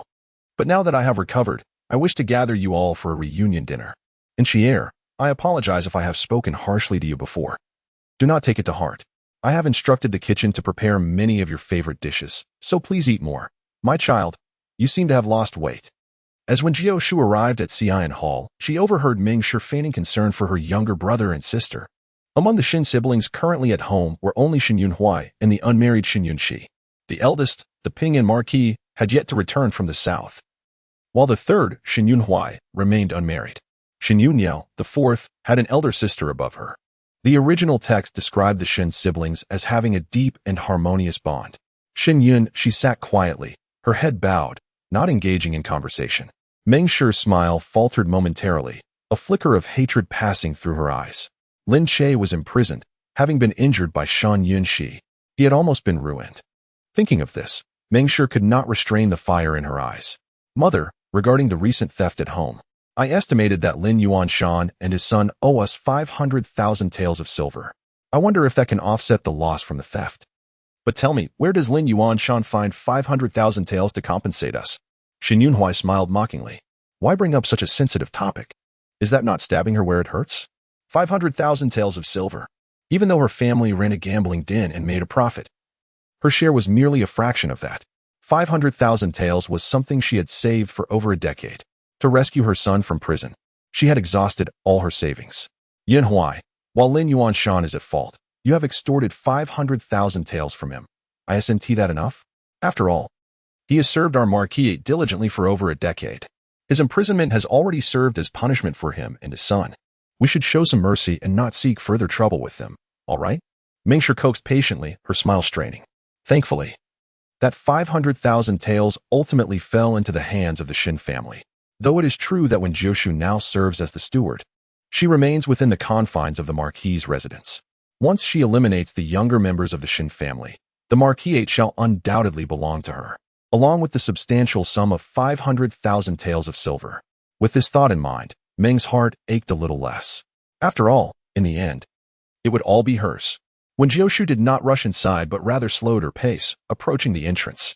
Upon hearing her sister-in-law's inner thoughts, Shen Yunxi's eyes lit up. Why was her sister-in-law not entering? She yearned to confront that old green tea, despite feigning deep sympathy for her younger brother and sister. It was clear that in her heart, she was calculating how to dispose of them. Shen Yunxi thought, I must first deal with that old white lotus. The terms green tea and white lotus were expressions she had learned from her sister-in-law, who advised that if she wished to insult someone without resorting to vulgarities, these were the words to use. For several nights, Shin Yunxi had taken to lingering in Wen Jiushu's bed, insisting on sharing sleep. Shin Yunhui smiled, countering Meng's assertion, claiming it was incorrect. The treasures within the storeroom were indeed invaluable. The items stolen by Lin Yuanshan included several belonging to my deceased mother, each worth a fortune. With no market price, 500,000 taels was hardly excessive. Meng's lips twitched. Speak with your conscience once more. Are those things truly worth 500,000 taels? Has your conscience been devoured by dogs? Lin Yuanshan, diligent and uncomplaining, was misrepresented.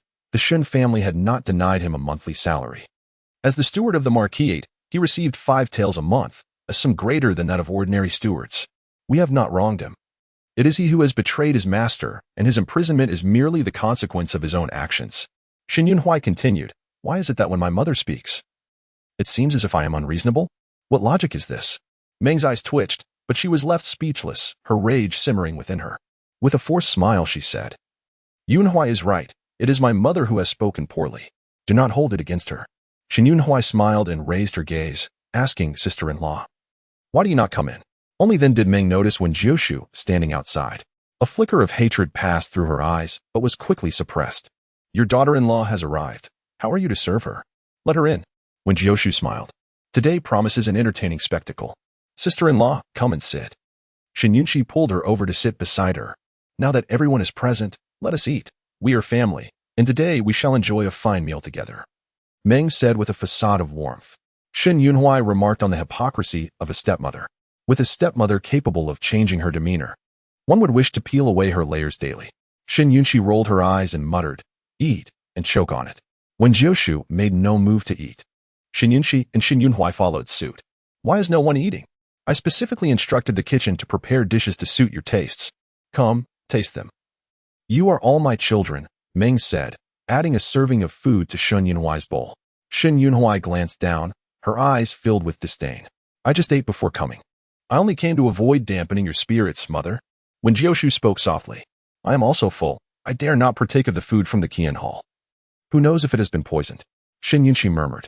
Wen Jiushu cast a glance. There was no poison. Meng would not be so foolish as to openly poison you. If she intended to poison, she would do so in a way that would not raise suspicion, much like how she had harmed her younger brother, hiding it in inconspicuous soups. Shin Yunhui's expression turned cold. Today, Mu Si was not accompanying him. At present, Mu Si was in the kitchen. A knife at Chun Chan's throat, saying, how to choose, that is for you to decide. He handed her a vial of powdered medicine. Chun Chan trembled. What is this? Good stuff. Mu Si grinned, causing chills to run down her spine. Is it poison? Remembering the abuse she had suffered at Meng's hands, Chun Chan's gaze hardened. The medicine pot was still bubbling away. Her hands trembled fiercely. Mu Si watched as he poured the powder into Meng's tonic. Meng's little kitchen had quite the spread. With rare delicacies, it would be a shame to waste it. However, having already eaten 2 bowls before arriving, he lamented that he could not indulge further. When Jiushu rubbed her round belly, Shin Yunxi's face changed. How heart-wrenching. In the past, she had been considerate of her stepmother, often bringing her gifts. In the end, her heartfelt gestures had gone to waste. Fuming, Shin Yunxi picked up her chopsticks. Sister-in-law, I'm eating. After all, you said there's no poison. She began to scoop food into her mouth ravenously, determined to consume it all, ensuring Meng received nothing. Slow down, there is no need to rush. When Jiushu poured her a glass of water, Shin Yunxi's cheeks bulged, resembling a little hamster. One would want to poke her. Chapter 55. Who said I was getting married? Meng looked at Shin Yunxi's eating habits with disdain. It was uncouth. No matter how she tried to teach her, it was of no use. After all, she was a wild girl from the mountains, lacking any semblance of elegance. Compared to her precious daughter, she was utterly inferior. Her darling was the envy of all in the capital, a radiant presence adored by many. Recalling her outstanding daughter, Meng could not help but feel a surge of pride. Just as she was about to reach for a piece of wild dove, Shin Yunxi snatched the bowl away, declaring, You want meat? Not a chance. I won't leave you even a drop of soup. Shin Yunxi finished the bowl of wild dove soup in one go. That truly filled me up. She still craved more. But when Jiushu frowned, admonishing her, Yunxi, do not indulge excessively. Shin Yunxi paused, then obediently set down her chopsticks, replying, Yes, sister-in-law. Shen Yuhuai's eyes sparkled with amusement as he teased, Sister-in-law, I have heard an interesting tidbit. Would you like to hear it? Go on, Wen Jiushu nodded. It is said that although Lin Che and Lin Yuanshan have been released, their daughter Lin Yu has not. Upon hearing this, Wen Jiushu's expression remained largely unchanged. Lin Yu? Has she been forsaken by Ming? Yet, it is not surprising, she mused. Sister-in-law, you seem to have known this all along? Perhaps sister-in-law knows the intricacies behind it? Shen Yunhuai continued, what intrigues me most is that the pawnshop owner changed his testimony, claiming it was Lin Yu who pawned the stolen items from the Marquis. Shen Yunhuai smirked. Yet, that owner clearly identified Lin Che as the one who brought the items to the pawnshop. He could not help but wonder what kind of temptation had led the owner to alter his statement. Surely, he was not so dim as to confuse the genders? Just a discarded child. However, Meng's abandonment of Lin Yu seems premature, according to the original storyline. Lin Yu was sold to an elderly prince as a concubine a year later, a man over 60 who could be Lin Yu's grandfather. Shen Yunhuai narrowed his eyes. Meng would actually give her daughter to a man over 60? Is she perhaps biased towards males, showing favoritism towards Lin Che? It is possible. Otherwise, why would she allow Lin Yu to take the blame while only rescuing Lin Che and Lin Yuanshan? Sister-in-law seems to know everyone's fate? This case has already been resolved. The pawnshop owner's change of testimony is inconsequential, Wen Jiushu stated. Meng provided silver, and with support from someone behind the scenes, pursuing this matter further is meaningless. The authorities will not intervene, and out of respect for the influential figure above, the officials will not trouble the Lin family. Shen Yunhuai was genuinely curious. Who is that influential figure? Since the authorities can intervene, why not rescue Lin Yu as well? For those who can speak on behalf of the officials, it should not be particularly difficult. Yet, they have deliberately left Lin Yu in prison. This is because Lin Yu is not the biological child of the Meng family. Shen Yunhuai paused, realizing the implication. No wonder they could be so ruthless towards Lin Yu. Shen Yunhuai perked up his ears, sensing the intricate layers within this matter. Ah, how unfortunate for Lin Yu, abandoned to bear the blame. Her adoptive parents are no better. Shen Yunxi scoffed. Mingshi sat calmly, seemingly unfazed by Shen Yunxi's veiled remarks. She had no need to admit anything. After all, Lin Yu was not her flesh and blood. She had raised Lin Yu to this age. Now was the time for Lin Yu to repay her. It was only right for her to take the blame for Lin Che. Madam, your medicine has arrived. The doctor instructed that you must drink it while it's hot for it to be effective, Chun Chan announced, bringing over the prepared medicinal tonic. Musi followed her, subtly nodding at Shen Yunhuai from a vantage point unseen by Meng Shi, signaling that everything was in order. A smile crept across Shen Yunhuai's lips. Meng Shi had suffered physically from this miscarriage. She had been anxious for several days, fearing that someone might uncover the truth. However, days passed without any suspicion. When the authorities came to investigate, they only reported that the doctor had accidentally fallen into the water. Therefore, Meng Shi sought out a trustworthy physician from her family. The doctor claimed that she was suffering from a deficiency in qi and blood, although she had mostly recovered. She still needed to rest and recuperate for half a year to fully heal. The taste of the tonic was strong, somewhat pungent, and the medicinal scent was unmistakable. When Jiushu sniffed and narrowed his eyes, was it Shen Yunhuai who had tampered with Meng Shi's tonic? Observing the cold smirk on Shen Yunhuai's lips, when Jiushu confirmed his suspicion, it seemed the younger brother had begun to retaliate, using their own methods against them. Well done, third brother. Receiving praise from his sister-in-law, Shen Yunhuai's smile deepened. I shall continue to strive for excellence, he replied. Meng Shi finished her medicine and set down the bowl. Sheer, in 3 months, you will come of age. It is time to prepare for your coming-of-age ceremony. Your dowry will be organized by your mother, and I will secretly add another portion for you when you marry. It is my heartfelt intention. Suddenly, Shen Yunxi sprang up, banging her hands on the table. Who says I am getting married? A flicker of darkness crossed Meng Shi's eyes, although her face remained smiling. Did you not say daily that you wished to become Mrs. Lin after coming of age? You wrote to me from Yuyun Mountain expressing your desire to marry your brother Che. So of course, I must help fulfill that wish. I no longer like him, mother. Please relinquish the thought of marrying me to Lin Che. With his background, he is not worthy of me. Shen Yunxi scoffed. He is not only a thief but also an illegitimate child. Knowing him is truly a misfortune. Meng Shi felt another stab of indignation. Xiao, how can you speak so harshly? You are a young lady. Your words should not be so cruel. Besides, Lin Che is not an illegitimate child. He has a biological father, and regarding the theft, did the authorities not reach a conclusion? Lin Che is innocent. Only a father, no mother. That makes him an illegitimate child. does it not? Ming Shi gritted her teeth in anger. Oh, I see. Mother is implying that Lin Che's mother has long since passed? Shen Yunqi smiled mockingly at her. Ming Shi would never curse herself. Publicly, she would claim that Lin Che's biological mother had died, but that was a necessity. Shen Yunqi snorted coldly, thinking, do you want to be my mother-in-law? Do you wish to control me? Do you covet my dowry? Dream on. Although the younger sister saw through Lin Che's true nature, her determination to distance herself from him appeared genuine. However, Ming Shi would not let it rest easily. Alas, it seems you have no choice in the matter, Ming Shi sighed. Chapter 56. The distinction between humans and beasts. What does this mean, mother? Ming Shi shot her a glance.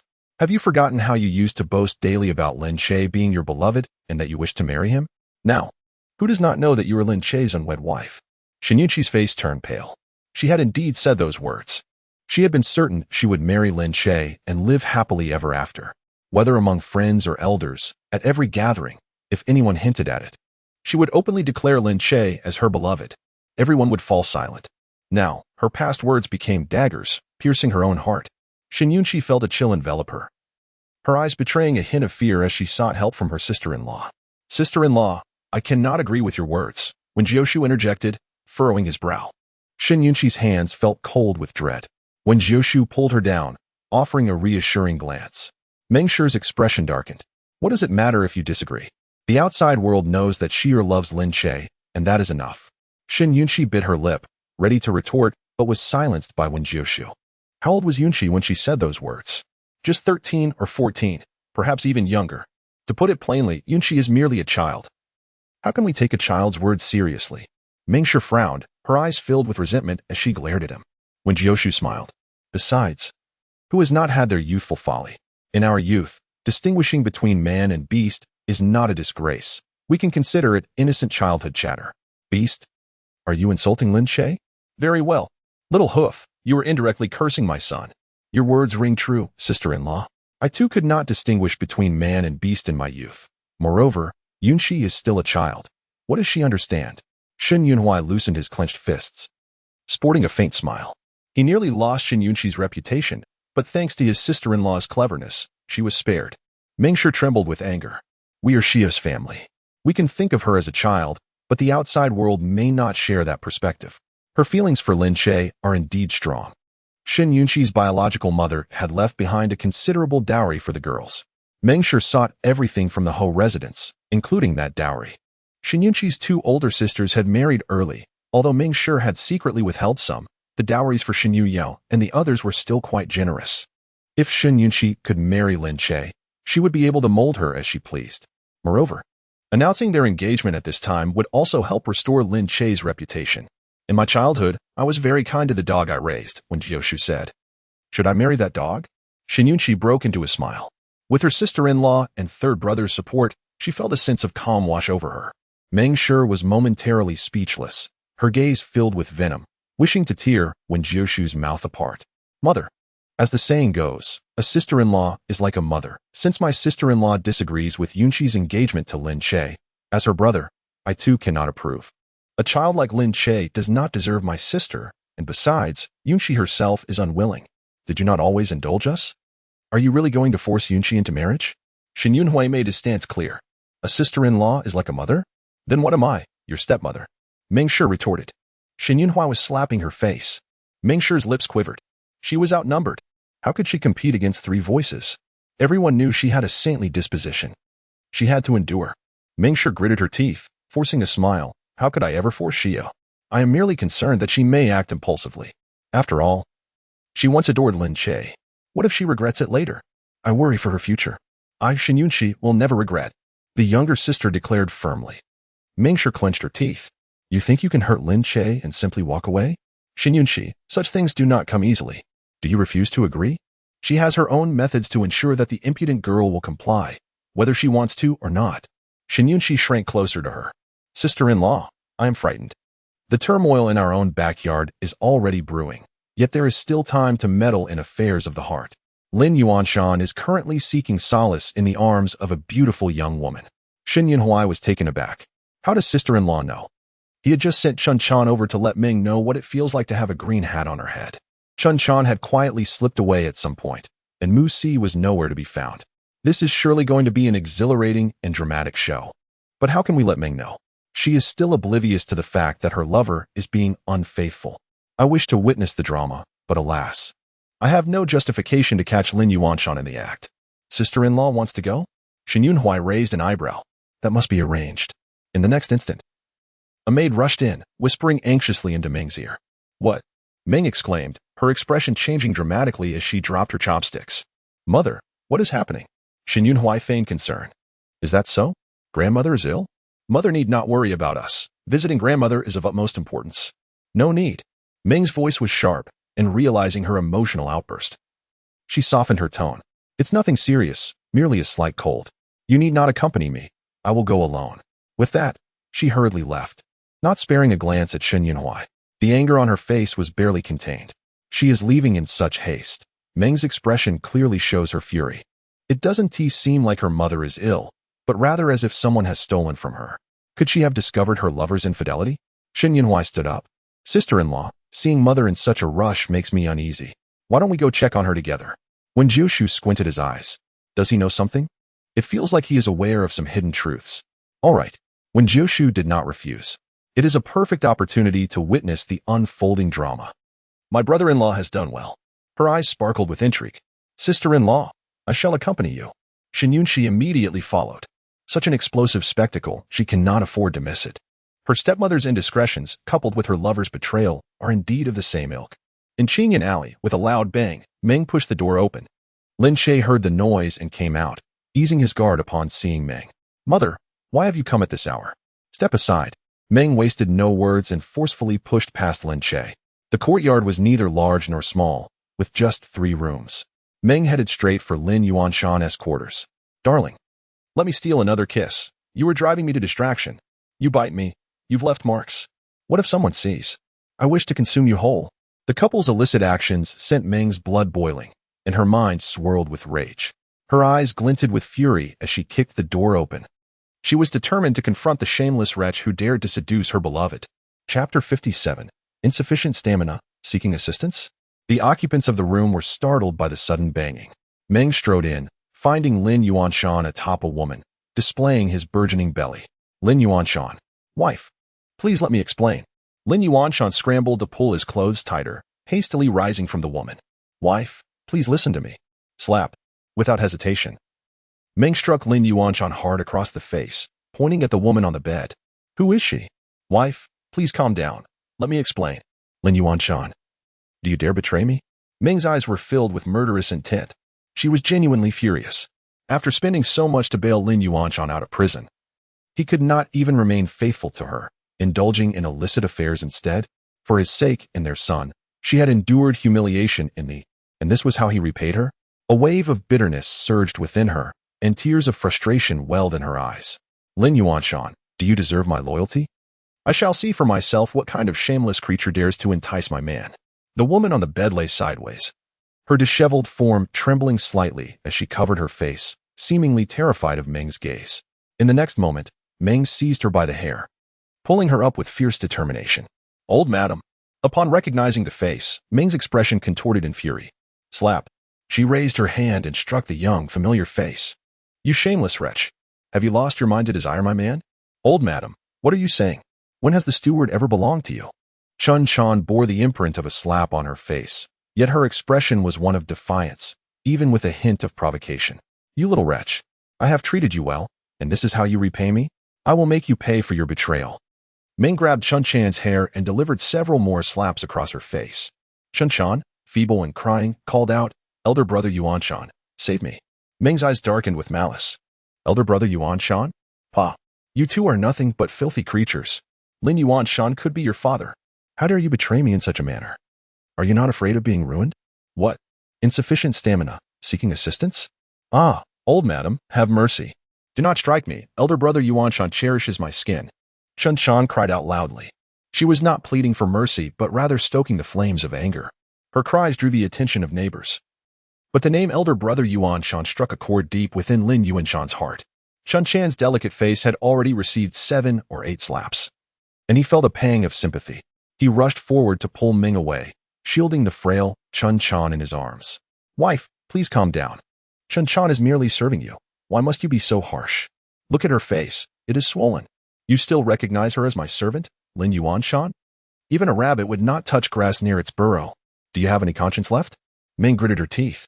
Yet, he could only afford to eat from his own garden. The meager monthly stipend he received could barely support his children. If he wished to indulge in something new, he could only seek it from those around him. But ultimately, Lin Yuanshan was in the wrong, and he could only attempt to appease Ming. Wife, please, calm your anger. Are you trying to let the entire alley hear your outcry? Think of Chair as well. Lin Che stood at the door, witnessing his mother catching his father in the act, his face darkening. Father, you are foolish. Lin Yuanshan felt a twinge of embarrassment, but in an effort to placate Ming, he followed his son's lead to find a way out. Yes, father was merely momentarily foolish and could not resist temptation. Wife, you may punish me as you wish. Let us discuss this privately. It is too late. Lin Che's tone was grave. Outside the door, a crowd had gathered, whispering and pointing. Isn't that the Lin family just released from prison? What trouble have they stirred up now? Can't you tell? They are caught in the act. Caught in the act? Who is being unfaithful? Isn't that the son of the Lin family whose mother passed away long ago? Perhaps the old lady is still alive, but unable to show herself? Indeed, who knows? Maybe that Lin boy is the illegitimate son of some wealthy family. The insinuation was that Lin Che was a child born out of wedlock, raised in secrecy. The onlookers laughed heartily. Lin Che's face turned icy. The reputation he had painstakingly built was now at risk of being destroyed. And to be caught by his mother in such a scandal, how would the outside world perceive him? Sister-in-law, how do you find this performance? Is it not thrilling? Shin Yunhui watched with great interest from the crowd outside.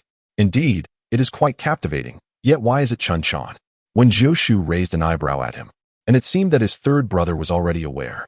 Was this drama orchestrated by you? The elder sister-in-law is astute. Shin Yunhui smiled. I had already discovered that Chun Chan was entangled with Lin Yuanshan behind my stepmother's back, while my stepmother was enjoying her life under our very noses. So I consider this a grand gift for her. When Lin Yuanshan served as the steward of the Marquis' residence, he wielded considerable power. Initially, he merely took advantage of the maidservants in secret, but his audacity grew, leading him to resort to force. If any of the maidservants dared to resist or report him, he threatened to beat them to death and sell them. Everyone knew that Steward Lin had the deep trust of Ming and was close to her, which rendered Chun Chan and the others unable to voice their anger. Eventually, after being forcibly taken advantage of by Lin Yuanshan, they simply went with the flow. Steward Lin often sneaked into Chun Chan's room behind Ming's back. It was during one of these encounters that he pressed Chun Chan, compelling her to disclose the truth.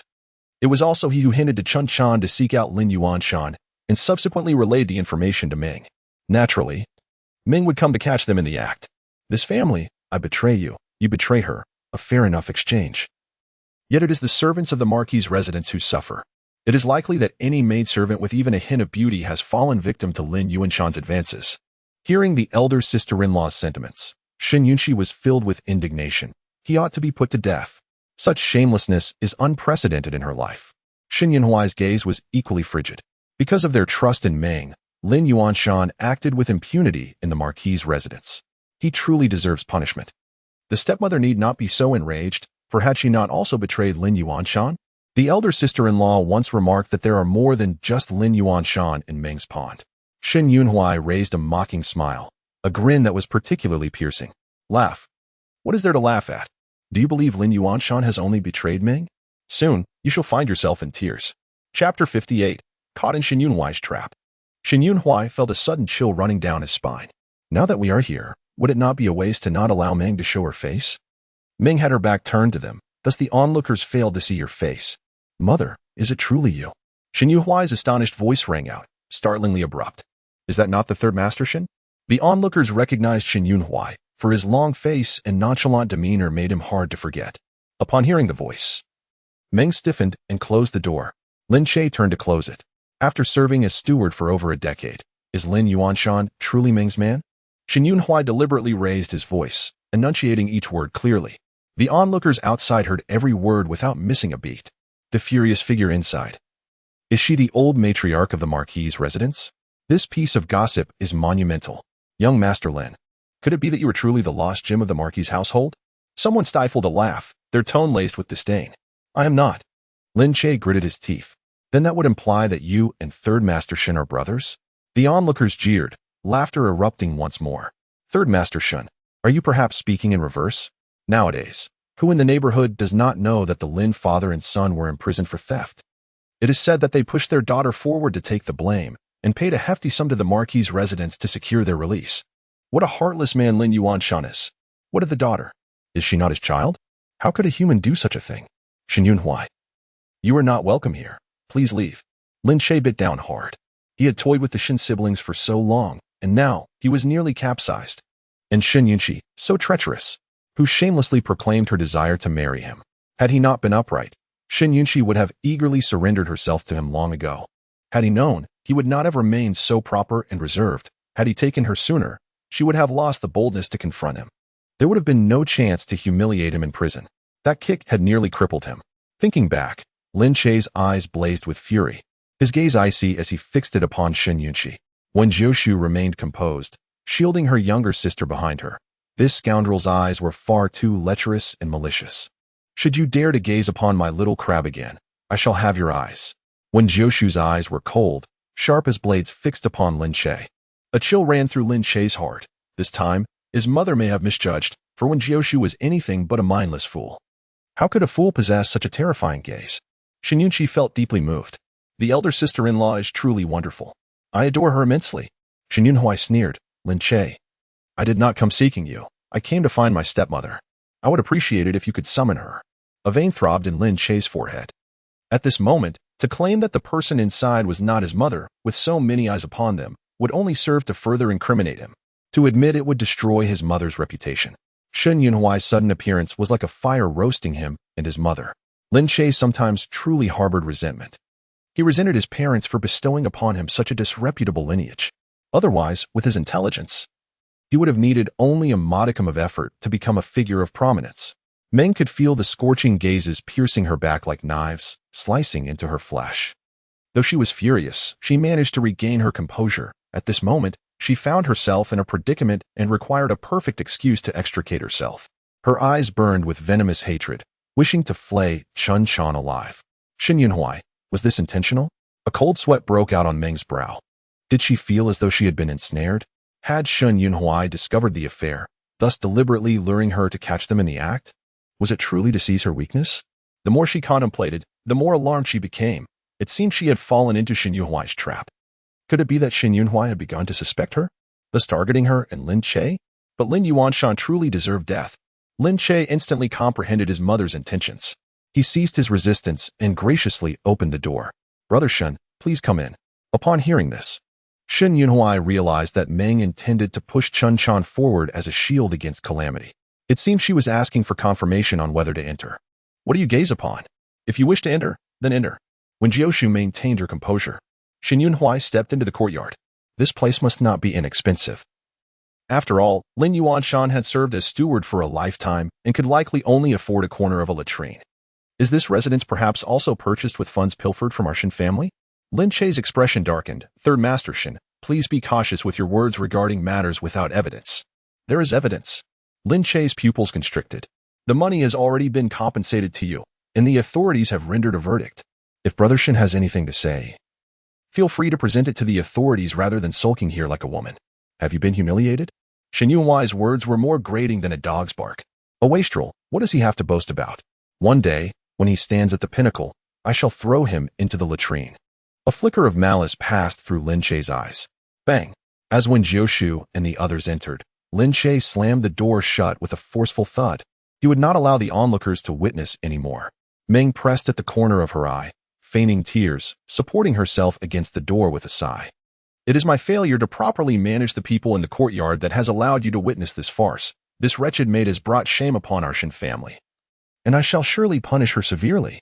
Chun Chan trembled, casting a pleading glance at Lin Yuanshan.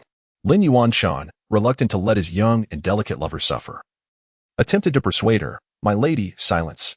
Meng's gaze was fierce. Lin Yuanshan, our Shen family has treated you generously, yet you have not spared even those beside me. You old beast, you have caused me such disgrace. Should you dare to speak further, I shall have you and this wretched maid killed together. Do not forget, your contract and your life are still in my hands. It has always been she who finds pleasure outside. Lin Yuanshan's betrayal did not cause Meng great sorrow. Rather, It left her feeling insulted. Chapter 59. To avoid misunderstanding mother? When Lin Yuanshan first arrived at the Marquis' residence as a steward, he signed a contract of servitude to avoid raising suspicion. The contract still lay in the hands of Meng Shi. He remained a servant of the Shen family. Lin Yuanshan's lips quivered slightly. Ultimately, he dared not further provoke Meng Shi, no matter her flaws. She had borne him a son and a daughter and had accompanied him for many years. A trace of guilt lingered in his heart. Meng Shi was warning him. Should he reveal their private matters in front of Shen Yunhuai, she would no longer be able to maintain a foothold in the Marquis' residence. His son's future still depended on Meng Shi's schemes. Thus, he could only push Chun Chan forward, allowing Meng Shi to extricate herself. Between his son and a fleeting romance, Lin Yuanshan swiftly made his choice. He had but one son. A lover could be many. With this thought, Lin Yuanshan fell silent, no longer gazing at the apprehensive Chun Chan. So, mother came to catch Chun Chan in the act? Shen Yunhuai smiled enigmatically. This was a scandal he wished to keep from your eyes, to spare you the offense.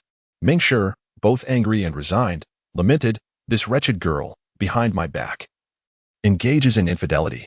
I merely wish to confirm, to prevent anyone from wronging her. Yet it turns out Chun Chan willingly debased herself.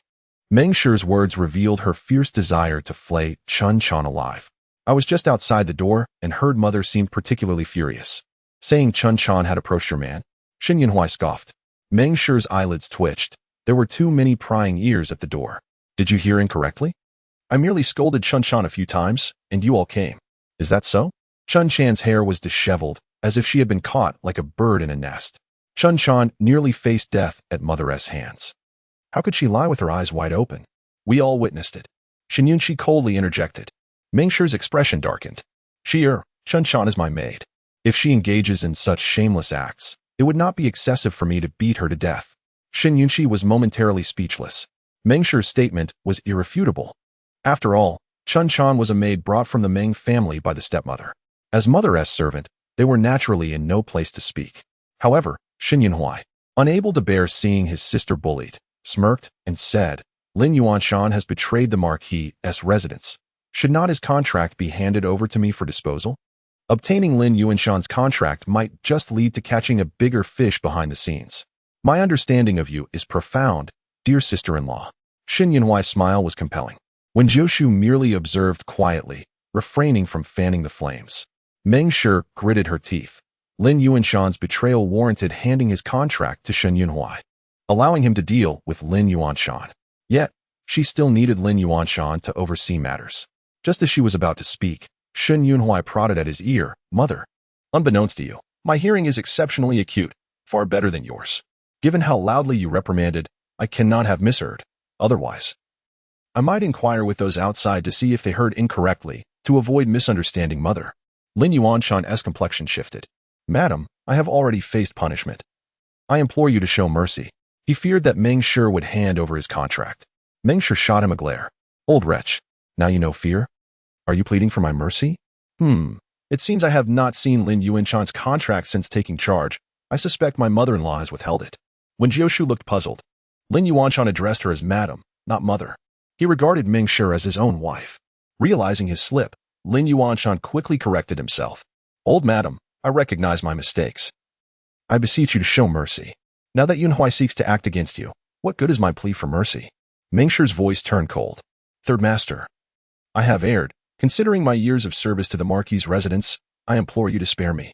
Having held power in the Marquis' residence for so many years, it was not an exaggeration to say that Lin Yuanshan had long viewed himself as the master of the household. So did Meng Shi. Why had she not burned his contract after he signed it? Initially, for Meng Shi's sake, he had willingly entered the Marquis' residence as a servant. And in moments of passion, he signed the contract to accompany her. Yet now, the Shen family held his very life in their hands. Lin Che was vexed. He detested seeing his father grovel before Shen Yunhuai. It was as if he too could not hold his head high. Lin Che, always proud, now felt humiliated by having a father who was a mere steward. His mother was also being relentlessly pressured by Shen Yunhuai. Old Madam, those who err must face punishment. Even for my father, I cannot plead on his behalf. Lin Che suddenly spoke, his tone righteous. Meng Shi was taken aback, weighing the pros and cons. She acknowledged her son. Lin Che, you are a good child. If your father possessed even half your sensibility, he would not have acted so shamelessly. Lin Yuanshan's face turned pale. Shen Yunhui chuckled. Mother, truly you are heartless towards kin, wholly devoted to the Shen family. What foolishness! I am a member of the Shen family. If I do not stand with them, whom should I support? Ming Shi revealed a hint of a pleased smile. In an instant, the atmosphere shifted back to one of maternal affection. The scandal of infidelity appeared merely a misunderstanding. Chun Chan bit her lip, adjusting her collar. She stood upright, neither servile nor arrogant, declaring, "No need for the old madam to act. I will walk on my own." Chun Chan's calmness suggests Shen Yunhui might have promised her something, perhaps her freedom from the Marquis' residence after this matter. If Chun Chan wishes to escape Ming Shi and Lin Yuanshan, she must agree to Shen Yuhui's terms. My sister-in-law is indeed wise. Indeed, as you surmised. I promised that once this matter is resolved, I would allow Chun Chan to depart from the Marquis' residence. Whether she goes to the countryside or elsewhere to seek employment, it is entirely up to her. In any case, Shen Yunhui guarantees she can distance herself from that venomous woman, Ming Shi. Ming Shi turned to leave. Wen Jiushu blocked her path. Old madam, are you leaving just like this? A flicker of impatience crossed Ming Shi's eyes. What more do you want? Nothing. Just that there is still a member of the Marquis' household here. Are you not taking them with you? Ming Shi frowned. Besides us, who else is here? Wen Jiushu looked up at Shen Yunhui. A sense of foreboding washed over Shen Yunhui. Why did he feel that his sister-in-law's gaze was filled with sympathy for him?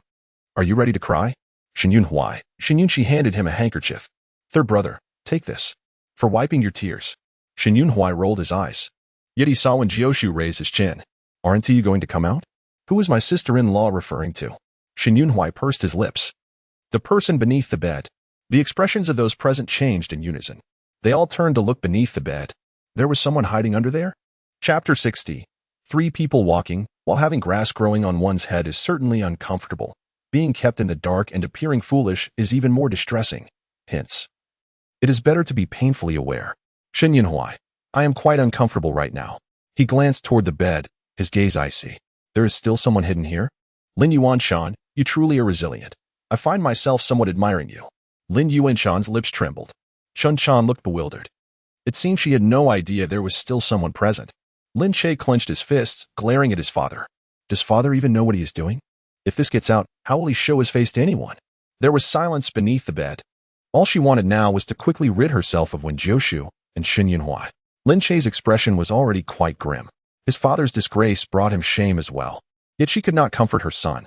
Ming Shi could only glance at her son with pity. Such an outstanding child should not bear the stigma brought by Lin Yuanshan, tarnishing his noble reputation. Ming Shi's heart ached for him. Wen Jiushu ignored her and said in a deep voice, if you do not come out now, I shall set the snakes loose. No, do not let the snakes bite me. A voice emerged from beneath the bed. Ming Shi's countenance fell, her eyes filled with resentment. Wishing to tear Lin Yuanshan apart. When did that old wretch begin betraying her? He carried himself, entangled with numerous women. Slowly, a figure crawled out from beneath the bed. Upon seeing the face, Shen Yuhui's expression turned frosty. Ming bit her teeth tightly and kicked Chun Jiao in the face. You wretched maid. My son has cared for you so well, yet you dare to betray him. Can this old beast compare to my son's valor? Pfft, I apologize. I did not laugh. I feel great sympathy for the third brother. Shen Yunhui remarked. In a trio, Lin Yuanshan is quite adept, but my poor third brother, despite treating those concubines well, ends up poisoned and humiliated. Shen Yunhui continued. My head feels overwhelmingly green. Lin Yuanshan, you have great audacity to even touch those in Yunhui's residence. Ming was filled with hatred for him. You are shameless, but have you considered your son? Lin Che is such a fine child, with a bright reputation and future, all ruined by you. I never realized that Lin Yuanshan was such a hypocrite. Had I known, I would have kept him locked up and exchanged him for Lin Yu. Lin Yu was raised well and could still be of use to me. That old beast deserves to die. At that moment, Lin Yuanshan felt his heart race with anxiety. Seeing his son's disappointed face, he was in a state of panic. Alas, what a fortuitous day this is. Just as Chun Jiao arrived, Chun Qian followed closely behind. As Chun Jiao belonged to Shen Yunhui's household, Lin Yuanshan did not want anyone to see, so he had Chun Jiao hide beneath the bed while he indulged in a moment with Chun Chan. Once he dismissed Chun Chan, he would then attend to Chun Jiao, as they were all his little lovers. He could not show favoritism. Who could have known that Ming would burst in? Now, amidst the chaos, none could be appeased, and it would tarnish his son's reputation as well. Lin Yuanshan could not help but regret. He should have purchased another residence when he had money, so that he could entertain his lovers without interruption. Third master. I am innocent. You must believe me. My heart belongs only to you. Chen Jiao pleaded, kneeling at Shen Yunhuai's feet, clutching his leg. Shen Yunhuai bent down, lifted her chin, his face as cold as frost. Chen Jiao, do you think me a fool? Chen Jiao shook her head in tears. Master, I am truly wronged. You rolled from Lin Yuanshan's bed to beneath it, and you still think I have wronged you? Explain, did I wrong you when you fell from his bed? No. Third master, I merely heard that Steward Lin was released from prison, so I came to visit. He had treated me well before, and I felt grateful, nothing more. Master, do not think I am in the wrong. My feelings for you are genuine. Chen Jiao was utterly frantic. She merely sought solace from her loneliness. Not intending to be with Lin Yuanshan, Chen Jiao sobbed and pleaded. Wen Jiushu pulled his sister-in-law away. Meng took a deep breath. If it were not for Che-er, I would have ended your lives today. The others trembled. Meng caressed her son's face. You are my only solace. What a wonderful child you are. That scoundrel Lin Yuanshan. I wish I could sever that old branch of his. On the way back to the Shen residence, Shen Yuhuai's face remained cold. He frowned. What manner of speech is this? What I mean is, third brother, do not be too sorrowful. We were merely foolish, manipulated by our stepmother. Allowing Steward Lin to act recklessly in the Marquis residence, where the servants had to survive under him, likely coerced. Shen Yunxi sighed weakly. The Marquis residence clearly belonged to the Shen family, to my elder brother. Yet due to their trust in the stepmother, the residence was effectively under Steward Lin's control. The very fact that my sister-in-law realized this shows her intellect has matured. Lin Yuanshan is a malignant tumor, polluting the Marquis residence. Shen Yunxi sighed. Fortunately, now that we have removed this tumor, the Marquis residence can be cleaner. Shen Yunhuai scoffed. As long as the stepmother is present, the Shen family will remain tainted. I merely wish to advise you, third brother, do not grieve too much. After all, she is just a concubine. If you desire, you may simply take in others anew. Which of your eyes saw me grieving? Shen Yunhuai replied, I shall take this opportunity to eliminate the spies Meng has placed around me. I am indeed angry, but not sorrowful. Even if he does not love Chen Jiao, for a man, nothing is more despicable than being poisoned and cuckolded. As the carriage passed by the brothel, when Jiushu heard the sounds of solicitation, she recalled another matter. Lin Yu would likely be dispatched to the brothel. Although the timeline has been expedited, the outcome remains unchanged. Lin Yu would be humiliated there, contracting a disease. Originally, Lin Yu was to be sent to the old prince's residence. But unable to bear the old prince's perverse desires, she accidentally injured him, inciting his wrath, and resulting in her being cast into the brothel. Thinking of this, when Jiushu spoke, third brother, you must be quite familiar with such places as the brothel, are you not? Shen Yunxi's lips twitched. Familiar, indeed. Does my sister-in-law have a task for me? I wish to ask you for a favor. When Jiushu smiled gently. There is no need to be so polite. Just speak freely. When Jiushu encouraged. Shen Yunhuai's eyes flickered. Why redeem her? Meng had left Lin Yu in prison to take the blame. According to protocol, she should be sentenced to the brothel in the coming days. Most sent to the brothel are guilty slaves. When Jiushu did not conceal the truth. Lin Yu was not Meng's biological child, and her true identity, once revealed, would be of great use, a key to toppling Meng. Find a place to settle her properly. When Jiushu smirked, I believe Lin Yu has seen through Meng's true nature by now. At this moment, she must harbor great resentment towards Meng. Yet, Lin Yu will only realize at her death that her true mother is someone else. Upon returning to the Shen residence, Shen Yunhuai staged a performance. In a fit of rage, he dismissed all concubines. Several wept and refused to leave. Shen Yunhui made it clear regarding Chen Zhao's affair. Should he discover any involvement with Lin Yuanshan, he would not hesitate to execute them all. Instantly, silence fell upon the room. The tears ceased. How splendid! All those in my household have been touched by Lin Yuanshan. Shen Yunhuai's gaze was filled with disdain. I do not care whether you left willingly or were coerced. Depart from the Shen family, and do not let me see you again. While I do not kill women, I am not above making an exception. The concubines shuddered, their hearts heavy as they scrambled to leave. Most of the servants in the residence are unclean. It is time for a replacement. Shen Yunhui listened, finding it reasonable. He too had the same intention. Thus, he proposed, sister-in-law, some of the servants' contracts have been sent to you, while others remain with the old matriarch. It is time to replace the servants in our residence. When Jiushu smiled, very well. You may consider which servants to retain. And what to do with Lin Yuanshan's contract once it arrives. Naturally, it should be sent to the slave traders for sale. Then, we shall wait for those behind the scenes to take the bait. Shen Yunhui understood instantly. I comprehend. I shall go retrieve the contracts. If Lin Yuanshan is sold as a guilty slave, what face would Lin Che, the proud and talented, have to enter the academy and mingle with the other scholars? If Meng wishes to preserve Lin Che's reputation, she must find someone to safeguard Lin Yuanshan. He is merely biding his time, though Lin Che comes from humble beginnings. Due to years of socializing and his generous nature, he often hosts gatherings, using the silver stolen from the Marquis residence to maintain his lofty ideals. Many impoverished scholars look up to Lin Che as their leader. He has bridged connections for Lin Che, introducing him to the sons of noble families, integrating him into the aristocratic circle.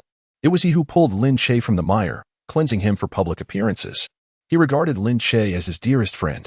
Yet, he, Shen Yunhui, truly is a fool. Everyone claims that Lin Che is transparent and noble, emerging untainted from the mire. Nonsense. What transparency and grace? He is merely a love child. Shen Yunhui cursed as she departed. Yet, in these past few days, Shen Yunxi has felt a pang of melancholy. When asked why, she replied, I am worried about fourth sister. Shen Yunyao? She is probably still being tormented by her mother-in-law. Shen Yunxi's heart ached. Sister-in-law, may I visit fourth sister? She loves Lu Qingji dearly, sacrificing even the fourth prince for him. I truly cannot rest easy about her. The fourth prince?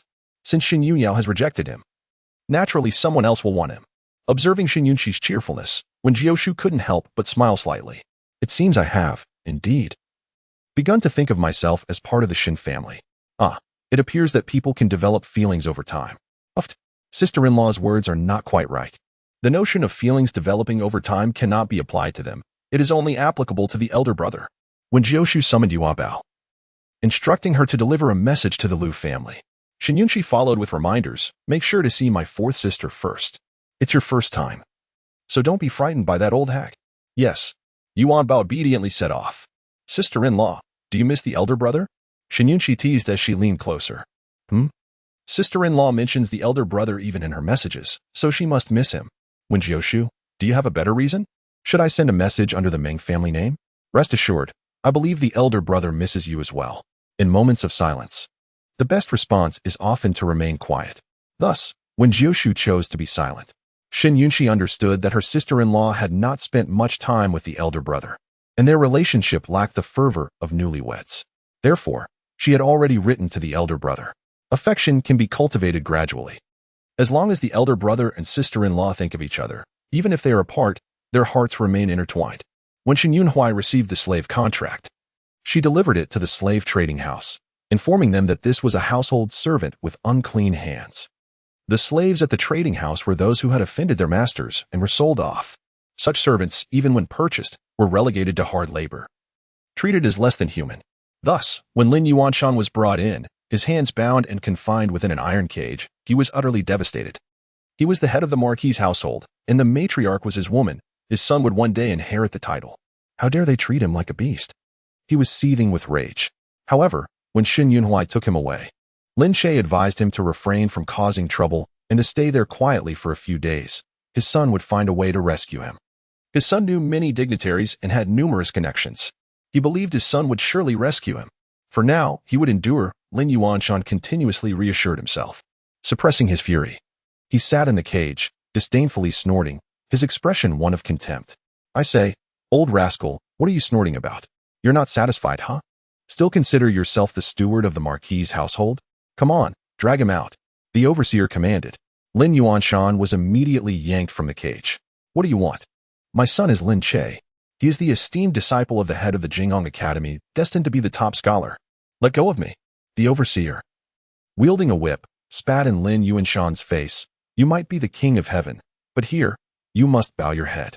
Do not consider yourself a human. Here, you are merely a dog. Lin Yuanshan gritted his teeth in defiance. What sort of slave had he encountered? Still daring to act tough? Let us see whether your bones are tougher or my whip. Crack. The overseer raised the whip, and Lin Yuanshan emitted a wretched scream akin to that of a slaughtered pig. Over the years, he had grown accustomed to being a lord in the Marquis' household. His rotund figure was a testament to the sumptuous life of a steward. Other servants arrived with their share of scars from their past. Lin Yuanshan, however, was just plump. After several lashes, Lin Yuanshan's skin was torn and bleeding. He could no longer maintain his bravado. Stop. I was wrong. Beneath the whip. All bones are treated equally. Chapter 62. The green light is my brother's sacred light. It's a dog. The overseer struck again. Lin Yuanshan wept profusely, nearly losing control of himself. I was wrong. Don't hit me anymore. I promise I'll never do it again. Patience, just wait a moment, Wen Jiushu said. Madam, miss. She instructed the maid to guard the door, reporting when fourth sister arrived. The maid shook her head. It's not fourth miss. It's third master who has been blocked at the door. What? Shen Yunqi was taken aback. Wen Jiushu rose to investigate. Third master, I truly know my wrongs. If you hadn't neglected me, I wouldn't have ended up like this. It turned out that the one blocking Shen Yunhui was Chun Jiao. Shen Yunhui's face darkened. Lin Yuanshan was not suitable for her. The brothel was a more fitting place for her. Musi, take her contract and sell her to the brothel. Remember, she is skilled. Negotiate a good price with the madam, or else send her to the rival establishment. The Yinghua Tower. Understood. Musi expressionlessly approached to seize her. But Chun Jiao clung to Shen Yunhui's leg, refusing to let go, and lamented, Third master. If you had visited me more often, I wouldn't be in this predicament. It's all your fault. You gave me affection, allowing me to taste sweetness. Yet you refuse to indulge me daily. I am a woman too. You have no idea of my suffering. Hold it in. I can't laugh at my third brother. My brother has already suffered enough. Haha. My poor little brother. If I don't laugh out loud. I want to hurt him. Shen Yunhui, sister-in-law's laughter sounds more like a heart attack than Chun Jiao's complaints. Who understands the feeling of a heart attack? Just as Wen Jiushu and her sister-in-law reached the doorway, they heard Chun Jiao's sobbing voice. I could almost die laughing. Everyone in the Shen family is a gem. Shen Yunqi immediately covered her mouth, stifling laughter to the point of shaking her shoulders. Sorry, brother. I couldn't hold back. I'll try harder. Shen Yunhui, let it all end. Living is exhausting. Outside the Marquis' gate, a crowd had gathered to watch. Third master, my feelings for you are genuine. Please allow me to stay by your side. I have nothing with Lin Yuanshan. I am innocent. Chun Jiao continued to plead. The image of Shen Yunhui on the bed was enough to inspire spring dreams. Chun Jiao could no longer resist and sought out Lin Yuanshan. Initially, when Lin Yuanshan took advantage of her, she was unwilling. She had resisted. When she refused, Lin Yuanshan threatened her, claiming that telling Shen Yunhui would be futile. As third master listened most to the matriarch, and the matriarch listened to Lin Yuanshan. Gradually, Chun Jiao, though half-heartedly, acquiesced to Lin Yuanshan. After all, she was no longer a maiden. Being with Lin Yuanshan allowed her to release herself, and she feared no discovery by third master. When third master was away, Lin Yuanshan occasionally sneaked into her room. However, Lin Yuanshan could never compare to third master. At this moment, Shen Yunhui was consumed with murderous intent. His gaze was filled with fury. Get lost. He kicked Chun Jiao away. She fell to the ground, teary-eyed and pitiful. Master, why are you so cruel to me? There are others in your room who have wronged you just as much. Why do you only punish me? Chun Jiao cried. My brother is so miserable. Shen Yunqi was nearly laughing herself to madness. She wiped her eyes, tears welling up. What grievance is this, to expose my brother's green hat to the light? The green light is my brother's sacred light. My brother's choice of concubines is so exquisite. I know I have wronged you, but it is understandable. I assent it. I can't stop laughing.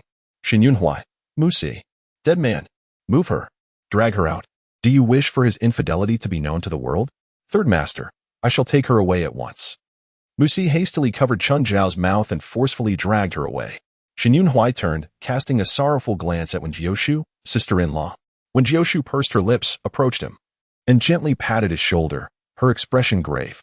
It is of no consequence. Every man encounters setbacks on the path to maturity. Where one stumbles, one may learn to rise again, thus lessening the pain of future falls. If you find it unlucky, perhaps you could sweep away the misfortune with pomelo leaves? Shen Yunhui replied, Sister-in-law, I imagine you are laughing inwardly. Thank you for your concern. However, I still wish to keep the pomelo leaves. A mere sweep will not suffice. I intend to use them for a cleansing bath to rid myself of this ill fortune. Sister-in-law, I shall take my leave. With his anger still simmering, Shen Yunhui walked inside, passing by Shen Yunqi, casting a sidelong glance. Laugh if you wish. Stifling it may lead to internal injury that you'll need treatment for. Shen Yunqi covered her mouth, innocently blinking her eyes. Brother, do you not think this is your retribution? Shen Yunhui's face grew cold. Who told you to be so flamboyant? Attracting bees and butterflies, And to even break off your engagement for the sake of an outsider? You must be suffering the consequences. With that, Shen Yunqi retreated, fearful of third brother's wrath. Shen Yunhui, however, remained silent as he walked away. Retribution? Perhaps it truly was. He let out a bitter laugh. Sister-in-law. Turning back, he saw the gentle and graceful Shen Yunxiao. Shen Yunqi's face lit up with joy. Fourth sister, I have been waiting for you for so long. I was about to go to the Lu family to fetch you. She earnestly gazed at Wen Jiushu. Wen Jiushu shook her head. No. Shen Yunxiao paused. Yes. However, there was a minor incident. Fourth sister, I have been accompanying sister-in-law while waiting for you. Shen Yunqi interjected. Shen Yunxiao smiled broadly. Thank you, sister-in-law. What happened to cause such a stir? Wen Jiushu replied, let us discuss it inside. It is not appropriate to speak of family matters at the entrance, lest we become the subject of ridicule. Shen Yunqi understood. Fourth sister, let us go inside to talk. Very well. Yes, let us laugh inside. Wen Jiushu said earnestly.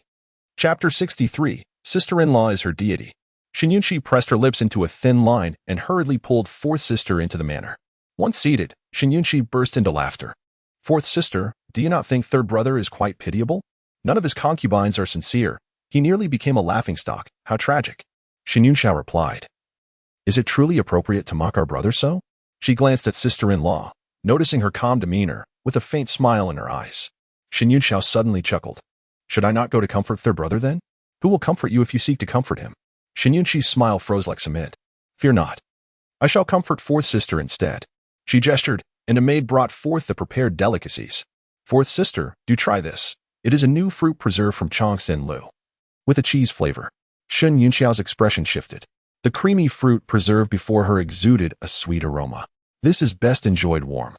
You must try it while it's hot. Shen Yunxiao, recalling something, felt a wave of nausea. I do not wish to eat. She felt like she might vomit. Observing Shen Yunxiao's pale visage, Wen Jiushu began to understand.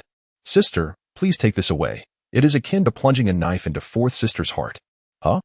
Shen Yunqi was taken aback, somewhat confused. She glanced at the fruit preserve. Is this a knife? Seeing Shen Yunxiao's ashen face, Shen Yunqi quickly rolled the preserve away. Recognizing it looked unappetizing, too sweet, and too rich, she disgustedly handed the fruit preserve to Yuanbao. Here, take this away, and keep it far. This preserve is poorly made. I shall buy something else for fourth sister next time. Yuanbao happily accepted the fruit preserve and went off to share it. Fourth sister, I am sorry. She hadn't known that the preserve would upset fourth sister. Shen Yunxiao suppressed her nausea and shook her head. It is my fault. I have let down your good intentions. Fourth sister, how have you been at home? Shen Yunqi could not help but ask. Have you noticed? She hesitated. Words stuck in her throat. Shen Yunxiao understood her implication. Everything is normal at the Lu family. You, at your young age, need not worry about me. In a few months, you will come of age. How is your relationship with your brother Che? Shen Yunqi's expression soured. Do not mention him. It is ill fortune. Shen Yunxiao was taken aback. Had she missed something while at the Lu family? Even worse than Lu Qingji. Shen Yunqi added disdainfully. Shen Yunxiao realized something important. Fifth sister could hear sister-in-law's sentiments. Otherwise, how could she have inquired about Lu Qingji's infidelity? How could she hold Lu Qingji in such contempt? She must have perceived sister-in-law's thoughts. Fourth sister, you do not know. Lin Che is. Shen Yunxiao frowned, her intuition warning her of a grave matter. She instinctively looked at Wen Jiushu. He is your brother without blood ties. Shen Yunxiao froze. Which pigeon? Fourth sister, we have all been deceived by our stepmother. Lin Che is actually her illegitimate son, Shen Yunqi said through gritted teeth. Shen Yunxiao felt as though she had been struck by lightning. What? Lin Che was the illegitimate child born to her stepmother and steward Lin, raised away from their home. Shen Yunxiao's eyes widened in disbelief. Her first instinct was to think, how could this be possible? Fourth sister surely does not believe it, and rightly so, for in their hearts, Mingshi held no flaw, akin to a biological mother. Shen Yunxiao's lips trembled. Indeed, it was so. Their stepmother was also their aunt, treating them with affection. Thus they regarded her as a biological mother. But had they been deceived? Mingshi taught her that a noble lady of the Ho residence must be magnanimous and tolerant, dignified and courteous. Even if her mother-in-law held narrow views, she must be forgiving and respectful, thus maintaining the grace of a noble lady. Shen Yunxiao was brainwashed by Mingshi, which led to her being mistreated by a country bumpkin in Lu's household, treated as less than human. Shen Yunxiao clenched the handkerchief tightly, her face paling. A flicker of confusion crossed her eyes. Was her dignity and courtesy all in vain? From the moment her stepmother entered their lives, she had been taught to be gentle, respectful, humble, and filial. As she prepared for marriage, she was further instructed to be forgiving, to endure when possible, and to avoid conflict with her in-laws, lest they impose hardship upon her. She complied. She honored her mother-in-law. She maintained her dignity and courtesy, yet Lu Qingji continued to delay their consummation, and she retreated repeatedly. Her mother-in-law was difficult, yet she was tolerant. And what was the outcome? Did her in-laws not make life difficult for her? Not at all. They only escalated their maltreatment. In that moment, Shen Yunxiao suddenly realized that she had been gravely mistaken. Her greatest error was in her forbearance and retreat, suppressing her deep-seated hatred. Shen Yunxiao turned to sister-in-law. Is what Shen Yunxi said true? Is Lin Che really? Wen Jiushu nodded. It is true, at least. He is indeed an illegitimate child. Shen Yunxiao's teeth chattered, and then a thought struck her, causing her to clench her teeth tightly. So Lin Che's proximity to Yunxi was intentional? Of course, it was a calculated scheme. Meng Shi wishes for Shen Yunxi to become her daughter-in-law, thus legitimizing her claim to her dowry. Shen Yunxiao exclaimed, "They have plotted this much? Not only that. Your marriage to the Lu family was meticulously orchestrated by Meng Shi. Although Lu Qingji is a top scholar, his impoverished background falls short of the Ho family standing. Meng Shi had already investigated, noting that the Lu family had a sharp-tongued matron, hence the brainwashing that a scholar's accomplishments and character are more valuable than wealth. Shen Yunxiao felt as if she had plunged into an icy abyss, her whole body chilled. While I do not entirely disagree that character surpasses wealth, it is unfortunate that Lu Qingji is no good man. The unfortunate fate of the Shen sisters can only be attributed to their upbringing under the Ming family, which has instilled in them an excessive obedience. As the eldest sister aptly stated, they have all been dutiful to their stepmother. Alas, the destiny of mere pawns is thus sealed. Wen Jiushu sighed inwardly before stating that Lin Che's affections were insincere. Whether intentional or not, the truth was evident. Did this imply that the entire Shen family had fallen victim to their stepmother's scheming? A fleeting flash of resentment crossed Shen Yunyao's face as she tenderly caressed Shen Yunxi's cheek, grateful that they had become aware. Otherwise, Shio would have faced dire consequences. Indeed. If it weren't for my sister-in-law's warning, we might have met our doom at the hands of our stepmother, Shen Yunxi sobbed. She had nearly been wed to that scoundrel Lin Che, enduring domestic abuse, suffering a miscarriage, becoming paralyzed, or worse. This sequence of events was painfully clear. It was her elder sister who had rescued her from the precipice of despair. Her sister-in-law was indeed her guardian angel. Chapter 64. Not fatal. But disgusting, let us not speak of me. Fourth sister, have you considered leaving the Lu family? Given their treatment of you, do you still wish to remain there? Shen Yunxi inquired, wiping her nose. Wen Jiushu lifted her gaze to meet hers. Shen Yunyao smirked, revealing that she had proposed a divorce, but Lu Qingji had refused. Really? Shen Yunxi's eyes sparkled with excitement. Fourth sister, are you truly willing to divorce? Splendid. That insufferable Lu Qingji is utterly unworthy of you. Why are you so pleased? Did you not hear that Lu Qingji disagrees? Ah? Shen Yunxi's joy faltered. Why would he oppose? What right does he have to refuse? Do not worry. If I discover Lu Qingji's infidelity, I shall bring it up again. He will have no choice but to consent. Shen Yunyao asserted with resolve. She was determined to secure her freedom. Is Shen Yunyao awakening to her resolve? Has she made up her mind to divorce? Indeed. Recognizing the situation and mitigating loss in a timely manner. Sigh, when will I be able to divorce? Fourth sister, are you contemplating a divorce? How can you still be preoccupied with that? Shen Yunxi exclaimed. No. Brother is taking too long. If this continues, I shall lose my sister-in-law's heart. I must take action. Though it was trivial for her to be ridiculed, it would be disgraceful for the Ho family to be mocked for their lack of decorum, especially since it was currently under her sister-in-law's leadership. She could not afford to be the subject of gossip. Dear sister-in-law, in a few days, I plan to visit the Xianghua temple to pray for my mother-in-law's well-being. Would you care to join me? Shen Yunyao suddenly proposed. Me? Wen Jiushu was momentarily taken aback. Why should I pray for your mother-in-law? That old wretch hardly deserves it. Shen Yunyao merely smiled, noting that she was an elder and thus deserved her prayers. Despite Shen Yunxi's displeasure, Wen Jiushu gently restrained her. Very well. Upon receiving her agreement, Shen Yunyao beamed. On the 15th, we shall go then. I shall not accompany you to see third brother. Please convey my regards and encourage him to lighten his spirits. Shen Yunxi held back her laughter and nodded. Of course. The two sisters bid each other a reluctant farewell. Wen Jiushu's voice was soft. Yet as Shin Yunyao stepped onto the bridge, her words were carried by the breeze to Shin Yunqi's ears. She hesitated slightly before entering the small bridge, tears streaming uncontrollably down her cheeks. Yet, Shin Yunyao smiled. She still had a family. Even if she left the Liu household, she would not be without a place to go. What had she to fear? The next encounter may herald Shin Yunyao's retaliation. With her intelligence, dealing with a country bumpkin and an unloving husband should pose no challenge. The difficulty lies in whether she is willing to take that step. Having heard her sister-in-law's heartfelt sentiments, Shin Yunqi felt even more assured. Fourth sister, you can do it. Let us eliminate the ungrateful Liu family. The Liu household relies on fourth sister's dowry to maintain their splendid fade, yet they dare to flaunt their superiority over her, as if they were the divine guardians of the heavens, deriving satisfaction from stepping on her. The ungrateful are truly beneath contempt. Lin Yu had just arrived at the brothel when she was thoroughly cleansed, prepared to sell her virginity and entertain clients. She resisted vehemently. In a moment of desperation, she attempted to bite her tongue and end her life, but her fear of pain led her to bite lightly, failing to achieve her goal. Instead, she received a resounding slap from the madam. Lin Yu was spat upon viciously.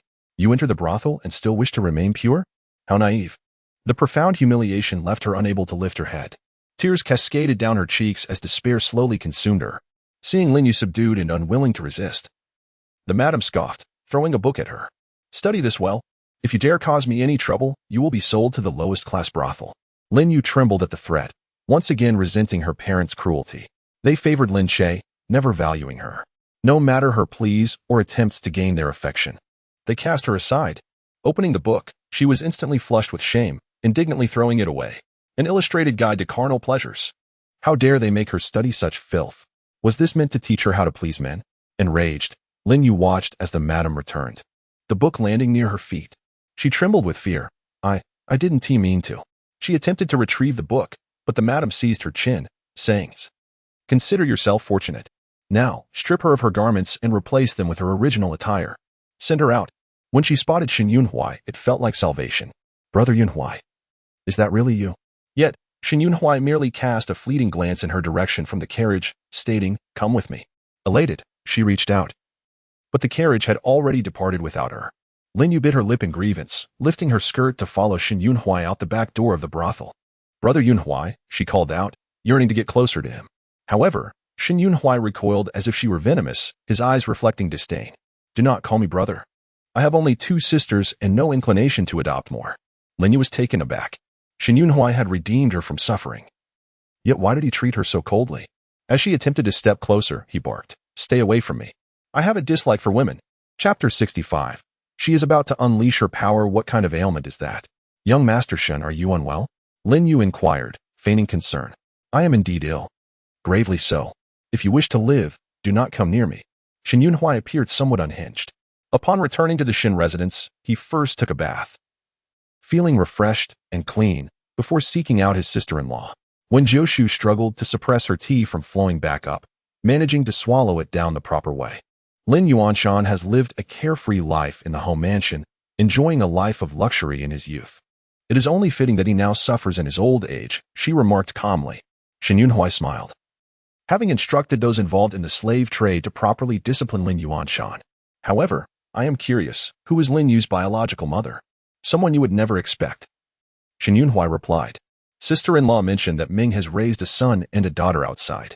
Since Lin Yu is not her biological child, who, then, is her true daughter? Naturally.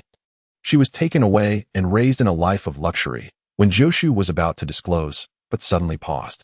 If I know everything, will Shin Yunhui suspect me? Which sane person can predict everything in advance? She sipped her tea nonchalantly. I am unaware. Shin Yunhui remarked, Sister-in-law, I have heard everything. Let us take one step at a time. We will discuss it when Lin Yu's biological mother finds her. The time has not yet come. With a smile, Wen Jiushu replied, Of course. Shall I send more people to follow you the day after tomorrow? Wen Jiushu narrowed his eyes. Sending additional personnel was indeed a consideration for the safety of his elder sister-in-law. He spoke in one breath, only daring to take a breath after finishing. Wen Jiushu pursed his lips. Why must he explain so much? I bear him no ill will. He merely felt that they all seemed to enjoy mentioning the Marquis in front of him, as though he and the Marquis truly were a married couple. Yet, they were merely 2 strangers. What kind of person was the Pingnan Marquis, Shensi? I understand, Wen Jiushu said calmly, but there's no need for extra hands. I suspect there will be many people present that day. If Shen Yunxiao intends to take action, she certainly wouldn't be performing a solo act. Shen Yunhui was perplexed.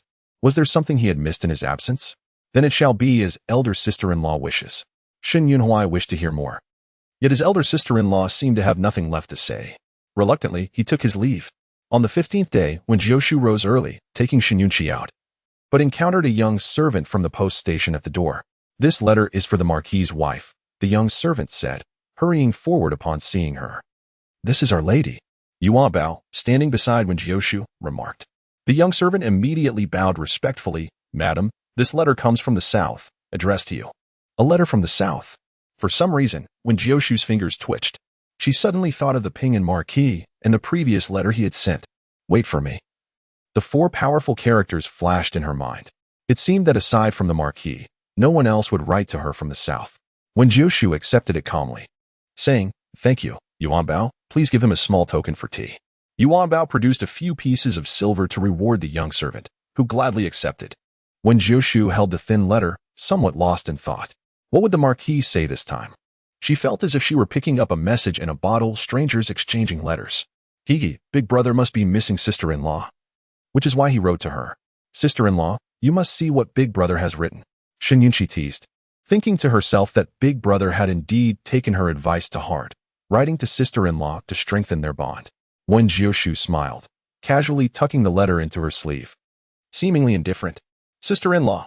Just then, Shen Yunxiao arrived, climbing out of her carriage. Sister-in-law, may I hitch a ride with you today? Sure, come over, Wen Jiushu smiled.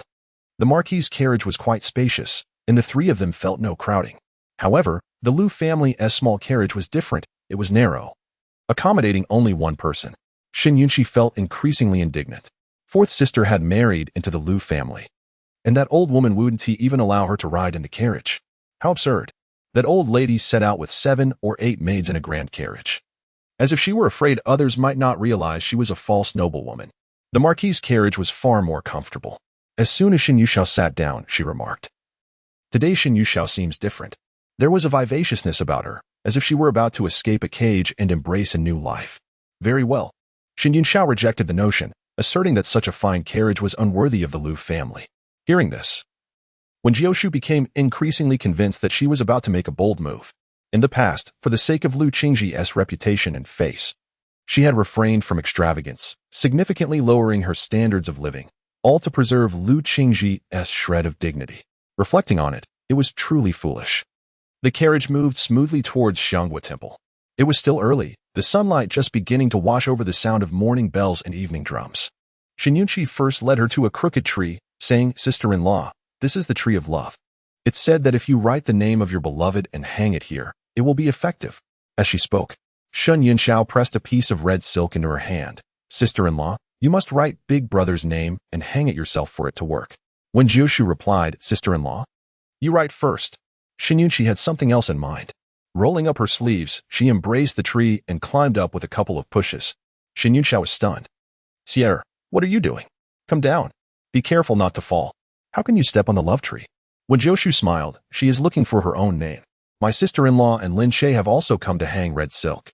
Shen Yunxiao realized, letting out a soft sigh, Sister-in-law, you saved Sierra, allowing her to find her way back. Her tone expressed deep gratitude. Wen Jiushu raised an eyebrow. Don't you all call me sister-in-law? Shen Yunxiao laughed, Sister-in-law. Hurry and write the name. Big brother and Lin Shay are certainly not of the same ilk as Liu Qingji. I assure you with my reputation. Chapter 66. Is it her placenta that remains, or has she lost her mind? I never doubt the Marquis's character, but the romantic tendencies of your Shen family are hereditary. Your elder brother has his own cherished one, Shen Yunxiao sighed. It seemed her sister-in-law was scolding someone, yet perhaps she was right. Even if Shen Yunxiao did not fully comprehend. But when did her elder brother have a cherished one? Sister-in-law, big brother is not like third brother. He has never had a concubine. His virginity was given to you, and I believe you hope to reunite with big brother soon. Virginity? I almost cried from laughing. Though I cannot clearly recall the face from that night on the boat, I vaguely remember the outline, the warmth of his body, and I felt my nose bleed. It was strange. Clearly, it was the original owner who had slept with the Marquis. Why did her sensations feel so authentic? It was as if she had truly touched the Marquis' strong waist and abs. Shen Yunxiao squinted and chuckled. So big brother and sister-in-law were on the boat. How romantic. After all, who can refuse to sleep next to 8-pack abs every night? And in winter, they could serve as a hot water bottle. Shen Yunxiao felt her face redden. Yet, her sister-in-law maintained a serious demeanor, even furrowing her brows, seemingly reluctant to write her name on the red silk. Shen Yunxiao handed her an ink-dip brush and asked with a smile, "Sister-in-law, do you not know Big Brother's name?" "His name is Shin-Si." Shen Yunxiao stared at her intently. It seemed writing was essential. After all, they had come here merely for peace of mind. If this tree could truly grant wishes, Yunxi would not have climbed up to pull the red ribbons. Wen Jiushu smiled, taking the brush to write down 2 names, hesitating for a moment before suggesting, "Do you want Yunxi to pull your red silk down as well?" She was buried beneath a pile of red silks, her figure barely visible. Shen Yunxiao smiled bitterly. "I borrowed your red silk to take a look. My encounters with Sierra have been far from ordinary, yet there are still many beautiful wishes in this world.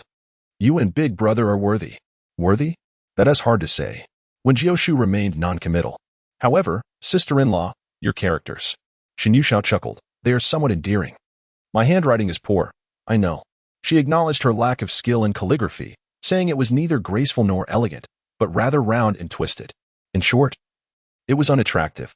Wen Jiushu candidly admitted, "Big Brother's handwriting is excellent. He understands various styles. You may consult him in the future." Shen Yunxiao nodded. "We shall speak of it later." "Sister-in-law, you must hang it yourself.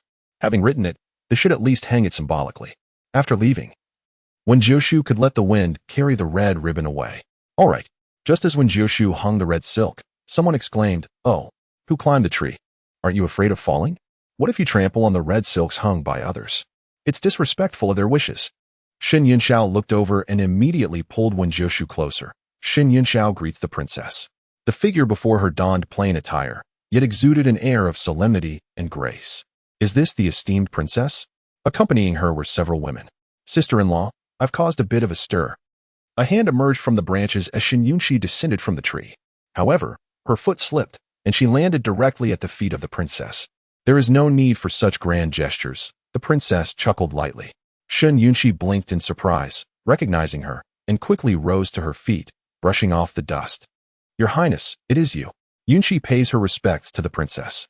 "Are you here to offer incense as well? You still possess that same lively spirit. With the Duke absent, it seems you have no one to rein you in.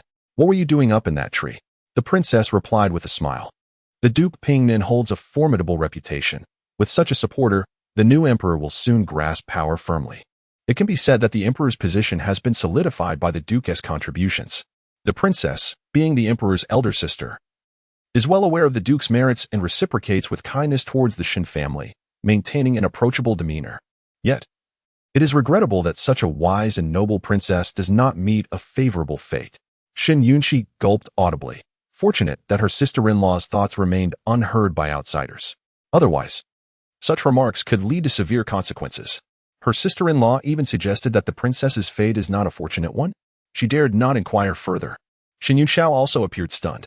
"Once something is hung up, removing it will render it ineffective," the princess observed, gazing at the 2 red silks clutched in Shen Yunxi's hands.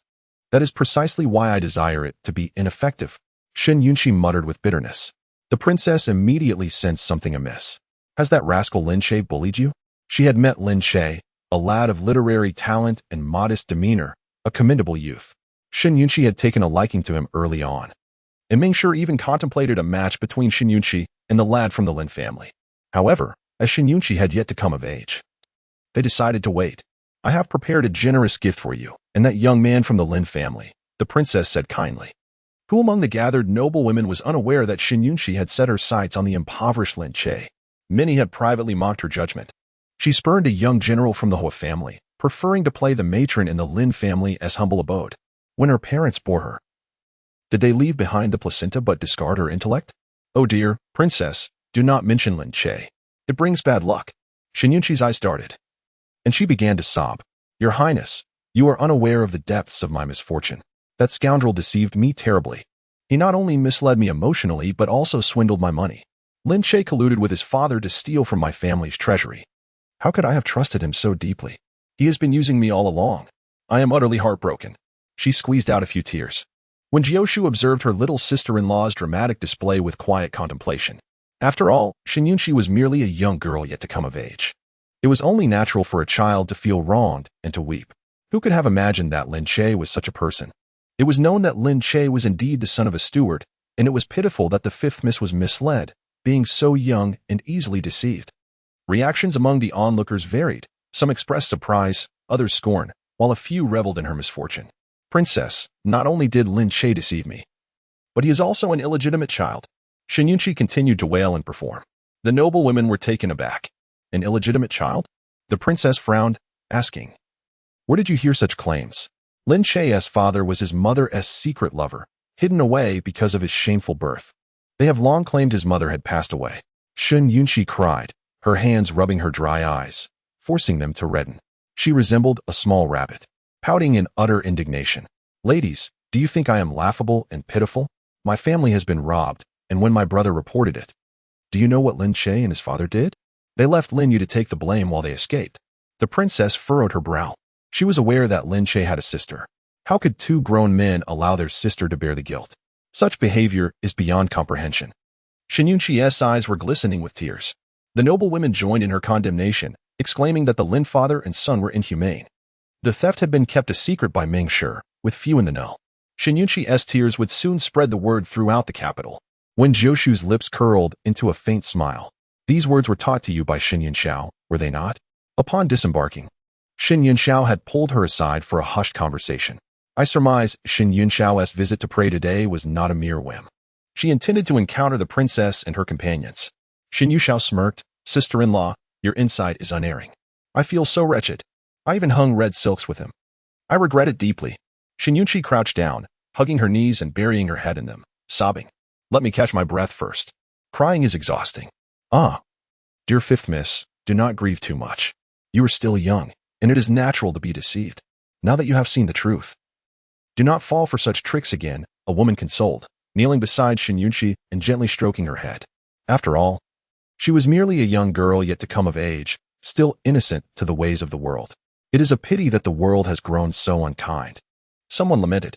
There was a hint of sarcasm in the air as they reflected on Lin Che's rise within an aristocratic circle despite his humble origins. His success was largely due to the connections forged by the Shin siblings. Such cunning, if accompanied by a more illustrious background, would surely mark him as a notable figure. The princess's expression darkened. She had never favored individuals with deep ulterior motives. She gently pulled Yunshi to her feet, affectionately touching her small face. Yunshi kept her head bowed, despondent. "Thank you, Your Highness, but I have severed ties with Lin Che and wish to never see him again." As she spoke, she raised her head, tears streaming down her cheeks. "I envy your daughters so much. It is wonderful to have a biological mother nearby.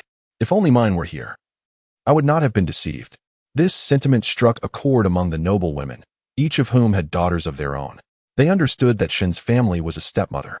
Despite outward appearances, mothers-in-law seldom exhibit genuine concern for their stepchildren. They pondered how well their own children would fare under a stepmother's care. Consequently, their gazes towards Yunshi brimmed with compassion, and their regard for Yunshu softened as well. The red silk belonging to the fourth miss was also tugged down. "Might there be an astute lady among us?" Yunshi was about to speak when Yunshu interjected, "My relationship with my husband is harmonious. Although there are minor disagreements with my mother-in-law, it does not affect my bond with him." It seems that Yunshi inadvertently pulled mine down. "Fourth Miss Shun, you are a commendable person. I have met your mother-in-law. She hails from the countryside and is somewhat narrow-minded. It is likely you are the one maintaining the peace. The Liu family is fortunate to have such a fine daughter-in-law." A woman grasped Yunshu's hand in comfort.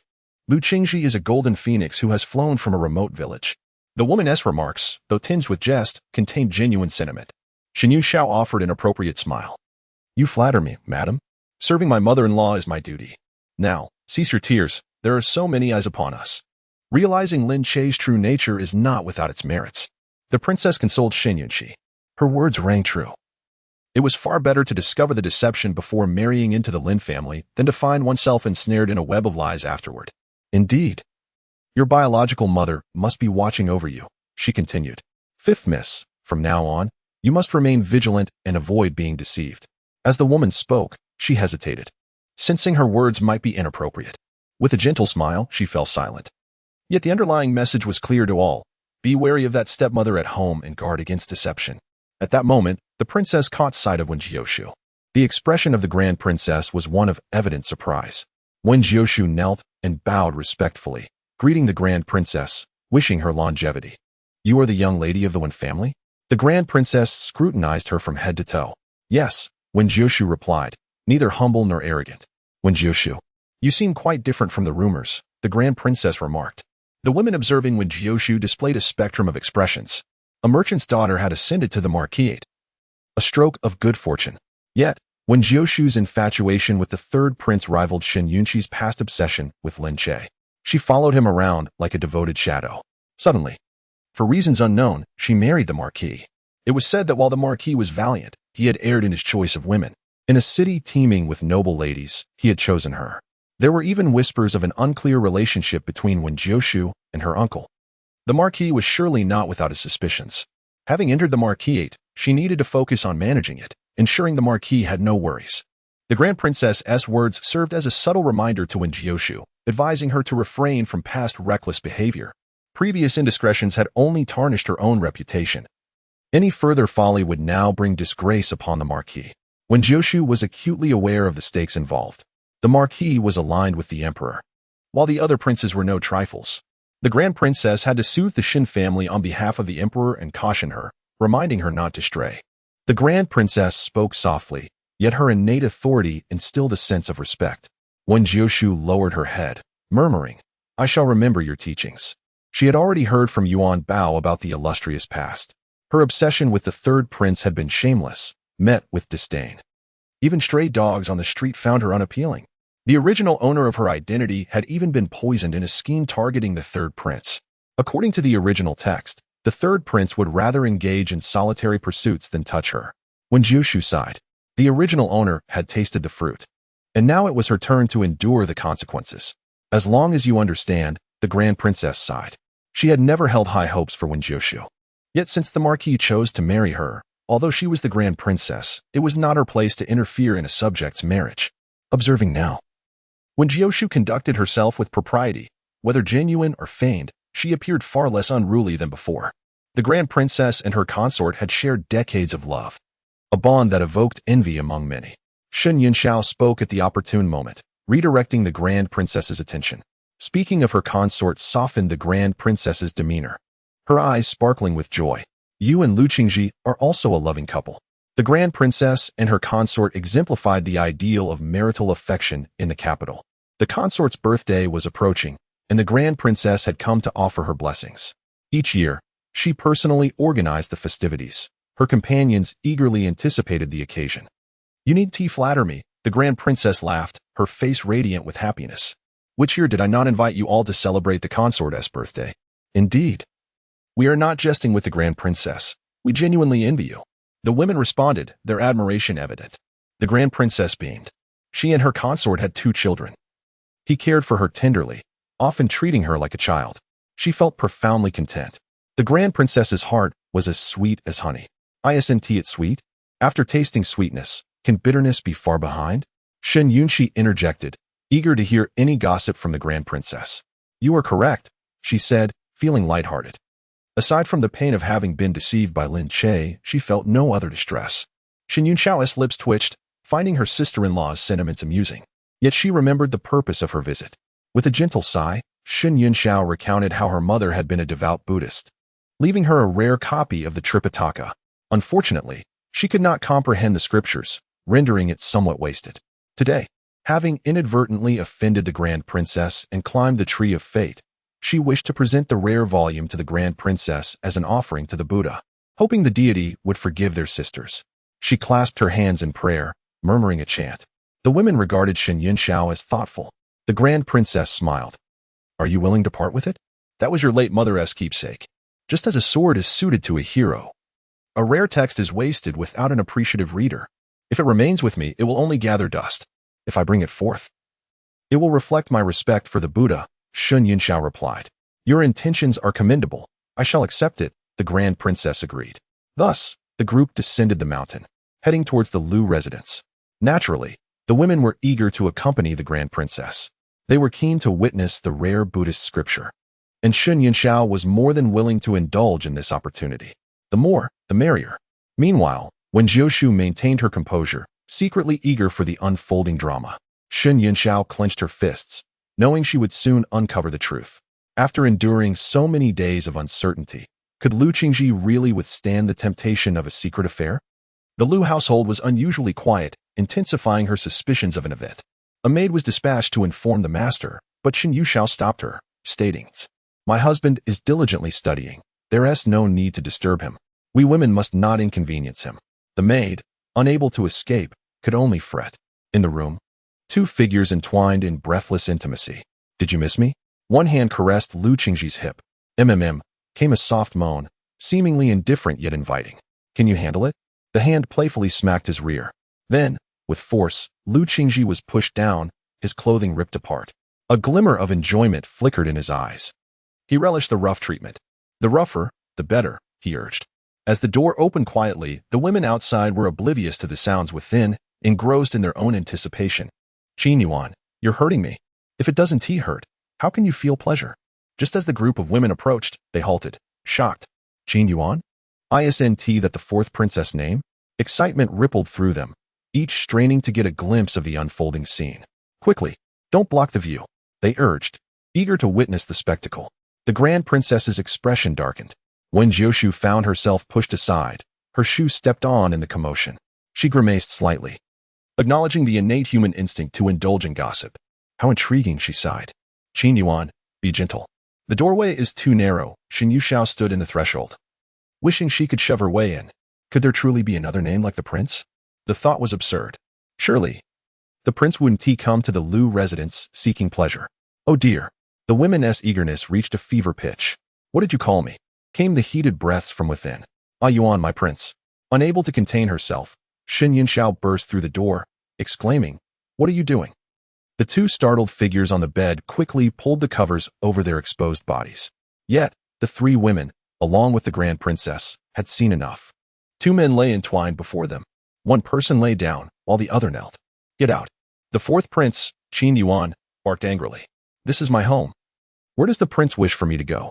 Shen Yunyao's complexion turned ashen, her entire being appeared on the verge of collapse. The women gasped, their worldviews shattered. Chapter 69. It turns out, I married my sister. Thrilling, isn't it? Surprising, isn't it? Who would have thought that Lu Qingji's true affection lies with the fourth prince?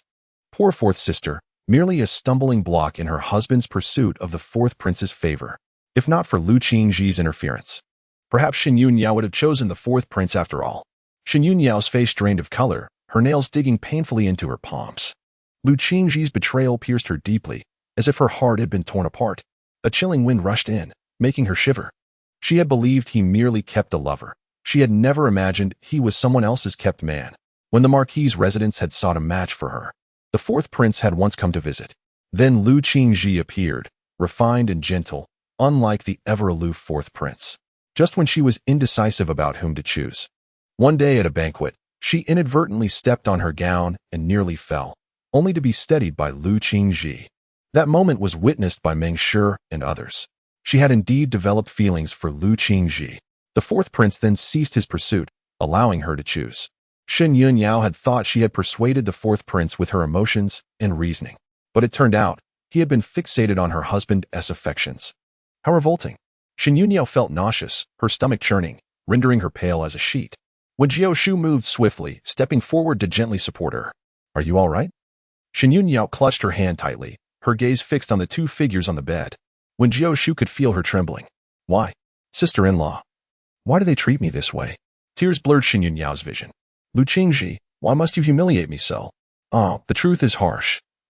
But once the pain is felt, it no longer stings. Lu Qingji married you only to prevent you from tarnishing his beloved fourth prince." Shen Yunyao laughed through her tears. "So that's it. How laughable. I truly am ridiculous." Shen Yunxi trembled with rage, charging towards Lu Qingji. "You shameless wretch. My fourth sister has treated you so well. How can you repay her like this?" "Enough." The fourth prince shielded his lover, his hand sweeping dismissively, sending Shen Yunxi stumbling back. The women rushed to restrain her. "Fifth miss, do not act impulsively." But if it were them in such a disgraceful situation, who could remain composed? This was a slap in the face to the Marquis' household, a humiliation for Shen Yunyao. Who would have thought the fourth prince preferred men? Shen Yunxi's teeth ground together in fury as she glanced at her elder sister. How heartbroken must she be? Tears cascaded down her cheeks. She dared not offer comfort. Her sister seemed shattered. Qin Yuan nonchalantly donned a robe, revealing claw marks on his chest. Evidence of the earlier fervor. He stood by the bed, blocking the view of the person with whom he had been intimate, his demeanor calm and composed. As if this were his fourth prince's residence. Shen Yunyao released Wen Jiushu's hand, step by agonizing step approaching the bed, each footfall feeling as heavy as lead. As though she were treading on blades. Her throat constricted, making it difficult to articulate her words. Why do you treat me this way? Her voice was barely a whisper. Like a small beast whimpering in despair, evoking sorrow from those present. Some women could not help but feel their eyes moisten. Poor fourth miss. How can she endure such a profound humiliation? Lu Qingji felt a moment of panic, closing his eyes. Silence. His expression darkened. Before leaving, she had informed her mother-in-law that she would be at Xiangwu Temple for a day, to pray for the Lu family. As long as it was for the benefit of the Lu family, her mother-in-law would not hinder her. What? I have done what I said I would. Are you afraid I will speak? You are my husband. I can accept that my husband does not love me. Even tolerate the fact that his heart belongs to another man. But I cannot accept that you are Lu Qingji. You are unworthy of being called a man. Wen Jiushu, noble women. Isn't there something wrong with your reasoning? It sounds as if Shen Yunyao isn't that heartbroken after all. No wonder you always hesitate and refuse to touch me. I thought it was something about me that displeased you. It turns out, I married my sister. Huh. That statement holds no flaw. When Jiushu pressed her lips together, suppressing a smile, Lu Qingji suddenly understood something. Was this all deliberate? You intentionally went out to pray, leaving behind the notion that you would spend the night at Xiangwu Temple to lower my guard? Shen Yunyao, what a schemer. Lu Qingji wrapped himself in the bedding, his expression cold. Deliberate? Deliberately catching you in the act? So what if I did? The women nodded in agreement. Ready to testify for Shen Yunyao. Lu Qingji knew that whatever he said now would be futile. Your Highness? The previously composed Qin Yuan suddenly lost his poise. The women crowded in front of him, blocking his view of the princess. The eldest princess, hidden behind them, spoke. Fourth, your usual recklessness is one thing. But do you even know who he is? As the eldest princess spoke, the noble women retreated to the sides, allowing her to face him. They did not dare to scold the fourth prince, only the eldest princess could do so.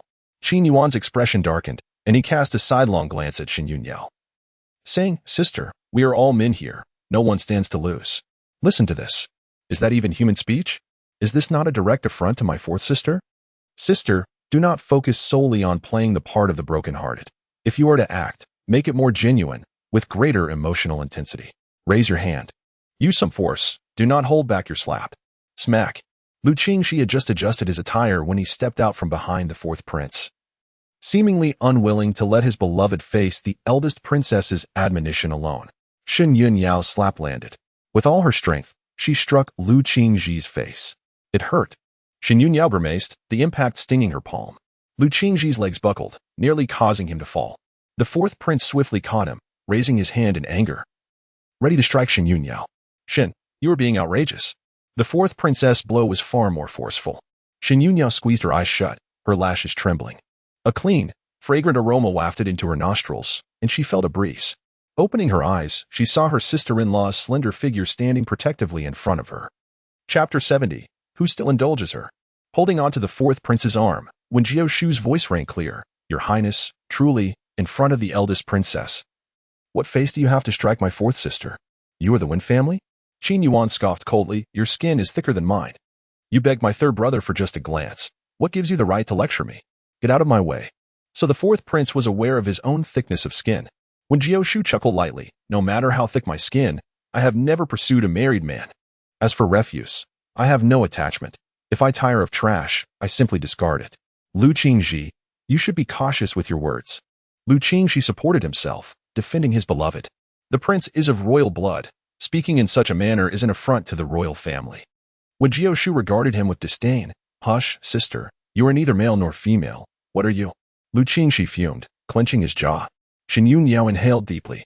Comforted by her sister-in-law's fierce defense, the protection she felt from her sister-in-law reminded her of the security she once experienced behind her elder brother. It was as if the sky could fall, and she need not fear. When family, release this prince. Qin Yuan bellowed. Wen Jiushu flung him aside with great force. She took out a handkerchief and wiped her hands, which were indeed filthy. Not to mention my sister, I ask all the ladies present. Who among you has not been disgusted by your actions? Wen Jiushu discarded the handkerchief, standing calmly in place. What if that scoundrel strikes Shen Yunyao again? The ladies remained silent, merely nodding in agreement. Such debauchery is not only revolting but also ominous. Shen Yunyao must be unaware that Lu Qingji's intention to marry her is to prevent her from stealing his beloved. He would rather betray his lover than be betrayed himself. Poor me, the fourth sister, caught in the middle, merely a pawn in this game. Shen Yunyao spoke firmly, Lu Qingji, let us part ways. Lu Qingji's gaze grew dark, and he remained silent. Shen Yunyao's expression hardened. If you refuse, I shall expose your scandal, ensuring all of the capital knows of your disgrace. How can your Lu family maintain its dignity in the capital after this? You dare threaten Qingji? The fourth prince observed her with cold indifference, filled with disdain. The grand princess, commanding in her presence, was the eldest among several princes and held the emperor's respect. Even if the fourth prince was displeased, he dared not defy her. Qin Yuan scoffed, patting Lu Qingji's waist. Wait for me. Lu Qingji's eyes reflected reluctance, but he ultimately refrained from speaking. Why is it that this world cannot accommodate them? He felt a deep sense of bitterness and helplessness. Dealing with the fourth prince was certainly not within the Shen family's jurisdiction. Lu Qingji clenched his fists. Yet at that moment, it seemed he had no power to refuse. The grand princess understood that exposing such disgrace would render Lu's family unable to remain in their position. I will speak to the emperor. If the Lu family clings to you, I will ask him to grant your divorce. This was precisely what Shen Yunyao desired, an irrevocable separation, compelling the Lu family to refrain from further entanglements. She lowered her head, seemingly ashamed, and whispered, "Thank you, Grand Princess, for your consideration." After the Grand Princess departed, the ladies shook their heads and left with sighs. Hurry up.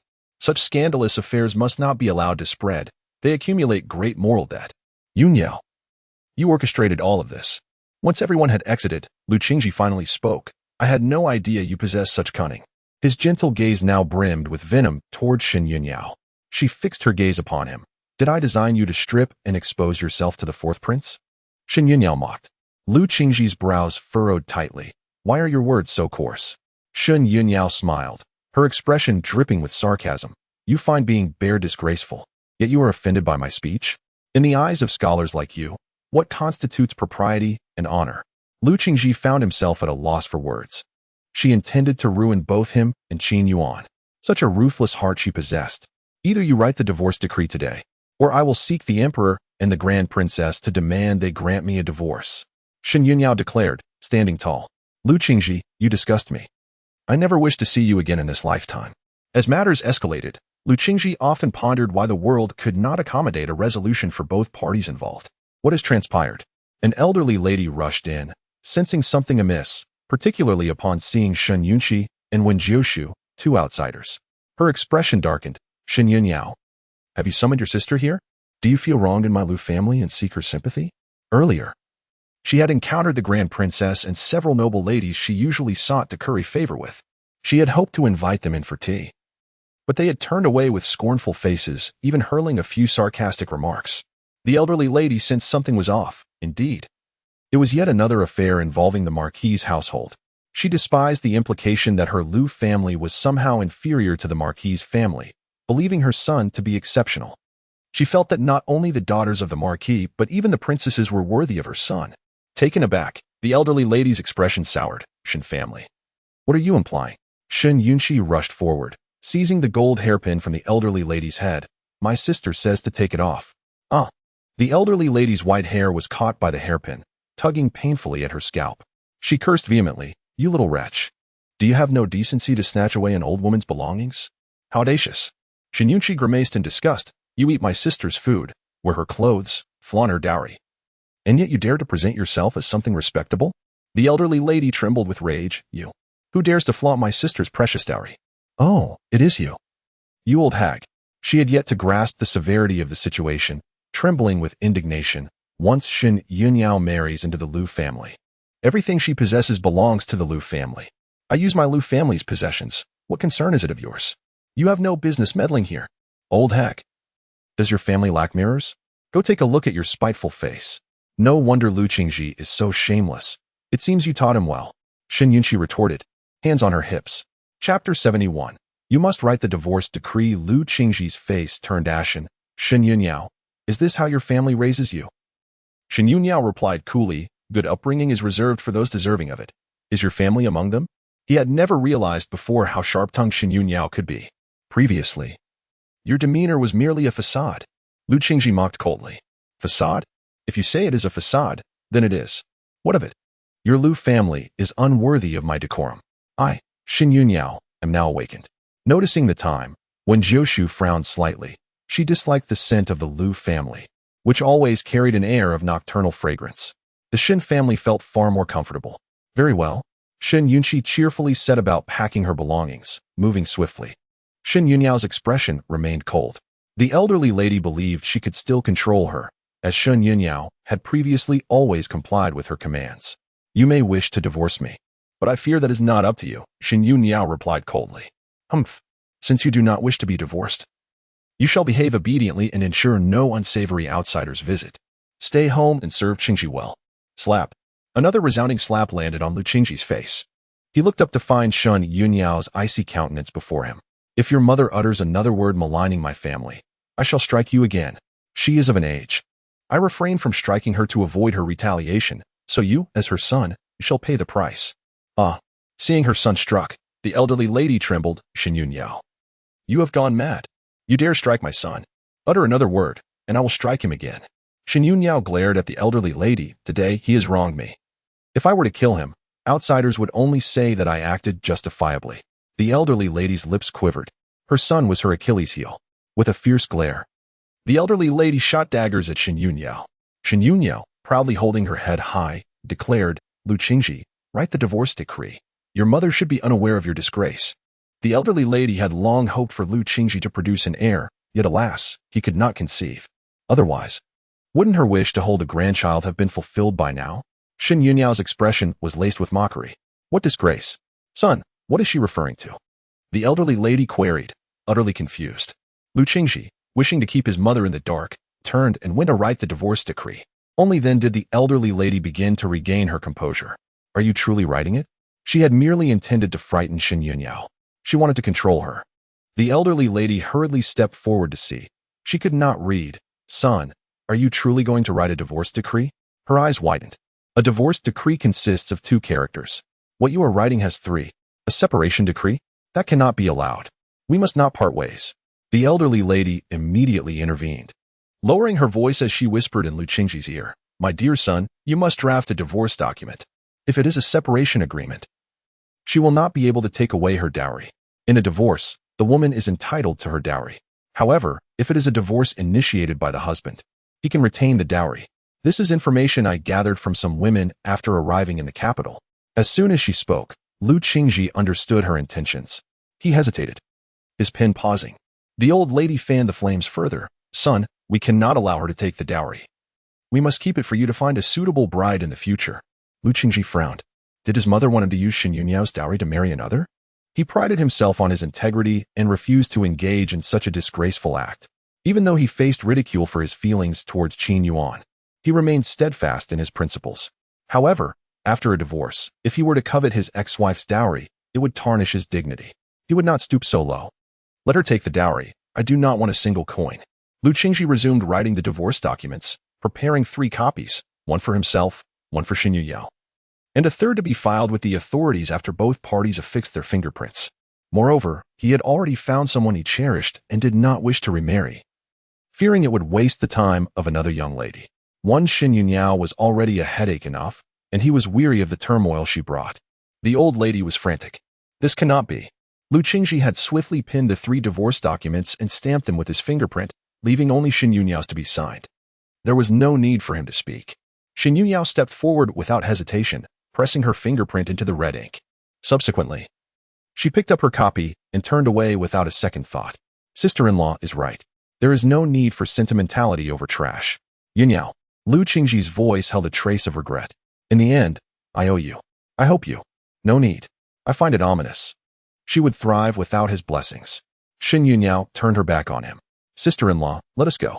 Wen Jiushu nodded, a gentle smile gracing her features. Shen Yunyao is free now. The sky is vast, and she can soar like a bird. There are many younger brothers waiting for you. Shen Yunyao's eyes reflected confusion. Younger brothers? I have none. In her family, she was the fourth child, with only one younger sister. Stop! The old lady, in a fluster, trembled as she exclaimed. You cannot leave like this. You cannot take all the dowry. I can only give you half. Shen Yunyao scoffed. I can only take half of my dowry. Lu Qingji. You ought to teach your mother how to be shameless. Her mockery made Lu Qingji's face contort with discomfort, but she continued, I indeed cannot leave empty-handed, old lady. The jewelry you wear was taken from my dowry. Did you remove it yourself, or did I assist you? The old lady hurriedly shielded her fingers, desperately clutching at her neck, her yellowing eyes gleaming with malice. These are mine. You will not take them. In the end, the old lady fell to the ground in a pitiful state, cursing, poisonous woman. Shen Yuyao is a poisonous woman. She has robbed me in broad daylight. Lu Qingji closed his eyes, a wave of pent-up frustration constricting his heart. He suddenly coughed up blood, alarming the old lady, who forgot her tears. Son, what is wrong? Quickly, someone fetch the doctor. Outside, there was silence, and the old lady suddenly realized that everyone had been taken away by Shen Yuyao. Poisonous woman. She is intent on taking my son's life. Chapter 72. A letter home in the carriage. Shen Yunqi chattered incessantly with her fourth sister, celebrating the divorce with firecrackers. Sister-in-law, I won't bother with pleasantries. I know you are kind-hearted and will not hold a grudge against me. I look forward to your guidance in the future. Wen Jiushu smiled, responding, no need to be so polite. This is quite courteous. Shen Yunyao's genuine smile was a sight to behold. With a sister-in-law like her, they were fortunate. Otherwise, she feared she would have truly perished in the Lu family. After the divorce, she felt unburdened. Fourth sister, wait. Shen Yunqi suddenly exclaimed. What is it? Having a sister-in-law is a blessing for the elder brother. We merely benefit from his good fortune. It is he who has the discerning eye. Shen Yunqi winked playfully. Shen Yunyao suddenly understood. Yunqi meant that it was their elder brother who was fortunate to have recognized the gem in their sister-in-law. Wen Jiushu mused. Are they truly not aware that they are speaking of Lord Ho in front of her? Although Shen Yunyao's scheme succeeded, the Grand Princess may not be oblivious. She merely chose not to expose her. Shen Yunqi felt a pang of anxiety. Would the Grand Princess discern that her feigned weeping was all taught by her fourth sister? What if they thought she still harbored feelings for Lin Che? Meanwhile, Shen Yunyao was keenly aware of what her sister-in-law was alluding to. She clenched her handkerchief tightly. Since the Grand Princess has always been favorable towards the Shen family, and since it was Shen Sisi who was wronged, the Grand Princess is merely being accommodating. Shen Yunyao exhaled softly. Nothing escapes her sister-in-law's notice. She had indeed exploited the Grand Princess to expose Lu Qingji's disgrace. She had anticipated that even if Lu Qingji could endure today without indulging, she would still seek the Grand Princess's help without incurring any loss. Yet, her assumptions were correct. Lu Qingji could not resist the temptation. Even if the Grand Princess guessed she was using her, she would not publicly confront her out of respect for the Ho family and her elder brother. Upon returning to the Grand Princess's residence, she could not help but sigh. Sure, this is your 28th sigh. What troubles you so? The prince consort Lin Junyan asked, both helpless and indulgent. Qin Shu, the Grand Princess's given name, hesitated to voice her thoughts. She feared she too had been manipulated by Shen Yunyao. And that Lin Che, best not to mention him. The prince consort had previously praised that child in her presence. Who would have thought he was a hidden illegitimate son? Concerned it might worry the prince consort, she decided against discussing it. It was nothing significant, just the fourth prince's folly had vexed her. The fourth prince? Lin Junyan chuckled. He has always been unruly. Matters outside are for the emperor to handle. I cannot bear to see my wife sighing. The Grand Princess felt a blush creep over her face, meeting her husband's affectionate gaze. If I see sighing, you must not speak such trivialities. You must not lead I and Tang Ning astray with your sweet talk. I am merely coaxing my own wife. It has nothing to do with them. The prince consort replied nonchalantly. You are incorrigible. The Grand Princess laughed, playfully scolding him. Her heart brimmed with sweetness. Yesterday, Tang Ning mentioned wanting to choose 2 more maidservants to serve by her side. What are the 2 girls you had before? The prince consort inquired tenderly. They have reached the age of 17, and the family wishes for them to marry. You know, Tang Ning is kind-hearted. So she released them from their contracts to allow them to start families. The Grand Princess nodded in agreement, not opposing the idea too strongly. She had always guided Tang Ning to exercise discretion. Then let her choose 2 that she likes. Very well, the prince consort gently wrapped his arm around her. I will heed my wife's wishes. For 20 years, he had been nothing but tender towards her. The embrace, gentle yet protective, was filled with sincerity. The Grand Princess smiled, feeling that encountering the prince consort was her greatest fortune in life. Being blessed with children was the pinnacle of her happiness. After all, she had given birth to a pair of twins, a dragon and a phoenix, and many envied her. "Madam, you have yet to read your letter." Yuan Bao picked it up. Wen Jiushu suddenly remembered there was indeed a letter to be read. She paused for a moment and placed it on the table. After she finished bathing and changing her clothes, she felt a bit cooler. Yuan Bao gently dried her damp hair and said, "Madam, aren't you going to take a look?" Wen Jiushu, with a calm gaze, opened it. "Is it a letter from the Marquis? What does it say? It smells so fragrant." Yuan Bao, curious, peered in secretly. Wen Jiushu poured out a large handful of semi-dry osmanthus flowers from the envelope. A trace of confusion flickered in her eyes. "Osmanthus? Why did the Marquis send this to Madam?" The flowers scattered across the letter, and the vigorous characters seemed infused with the fragrance of the blossoms. The letter read, "In August, upon reaching Jiaqing, I saw the osmanthus in full bloom. Let us enjoy the fragrance together. All is well, do not worry." This seemed more like a familial letter. The Marquis wrote her a letter? Strangely, Wen Jiushu did not feel much resistance to it. It was rather intriguing. No one had ever written her a letter like this. She could not quite articulate the feeling. It was akin to receiving greetings from an old friend after many years. Yet, she was clearly not familiar with the Pingnan Marquis. She shook her head and smiled, noticing that the letter did not mention a date of return. The Marquis had been dispatched to Jiangnan to address the flooding issues. The south had suffered significant floods, destroying many fertile fields and homes. Indeed, Yuan Bao grinned. The flowers sent by the Marquis are too precious for Madam to discard. The next day, with some leisure time, Wen Jiushu lay on the low couch by the window, reading. Outside, there was a clattering of noise. "Be gentle, don't bump into anything," she heard Shen Yunqi's voice. She had brought several items over. "Yunqi, what are these?" Wen Jiushu pointed. "These are my elder brother's belongings. I trouble my sister-in-law to sort them out," Shen Yunqi replied, clapping her hands. "Why should I sort through your elder brother's things?" Wen Jiushu frowned involuntarily. Chapter 73. This family would fall apart without her. Wen Jiushu remarked, "Well, it seems I have indeed become a housekeeper. Sister-in-law has organized everything for my brother. Just put it in your room. The cabinet in your room should suffice. Or I could ask third brother to find a carpenter to make a larger wardrobe," Shen Yunqi said. "Your elder brother might not even want to stay with me." Wen Jiushu retorted. Shen Yunqi linked her arm with hers, chuckling. "Sister-in-law, you really need not worry. My elder brother is not the kind of person to abandon someone. You will understand once you meet him." Wen Jiushu fell silent. Shen Yunqi had her own clever schemes. She moved her elder brother's belongings to her sister-in-law's room, hoping that seeing them would remind her of him and keep him in her thoughts. She was confident that her sister-in-law could not resist her elder brother. How astute she was. Shen Yunqi beamed. "Sister-in-law, have you changed your incense? It smells like osmanthus." Wen Jiushu, unaware that the sachet hung on her person, merely instructed Yuan Bao to put the osmanthus away to avoid it being wasted, not mentioning that she intended to wear it herself. "Really? Did you read the letter my elder brother sent yesterday?" Shen Yunqi's eyes sparkled. "Yes," Wen Jiushu replied nonchalantly, discreetly concealing the sachet with her sleeve. Something stirred in her heart, leaving her somewhat embarrassed. She shook her head, saying, "My handwriting is poor. What does it matter? Your feelings for my elder brother are worth more than gold." Wen Jiushu regarded her, and after a moment of silence remarked, "You seem to be quite talkative today." "All for my elder brother. For the sake of this family, I am truly worried," Shen Yunqi exclaimed. "This family would be in disarray without her. Has the love-struck brain returned?" Shen Yunqi waved her hands repeatedly. "I won't say more." After dropping off the items, she dashed away. "Sister-in-law, take your time organizing. I will go check on fourth sister." Wen Jiushu sighed. "Yuan Bao, let's tidy this up. We cannot just throw it away." No one paid her any mind. "Where did my treasure go?" When Musi conveyed a message to Shen Yunhui, he immediately stood up to see his sister-in-law. Yet, he found her rolling up her sleeves to fold clothes.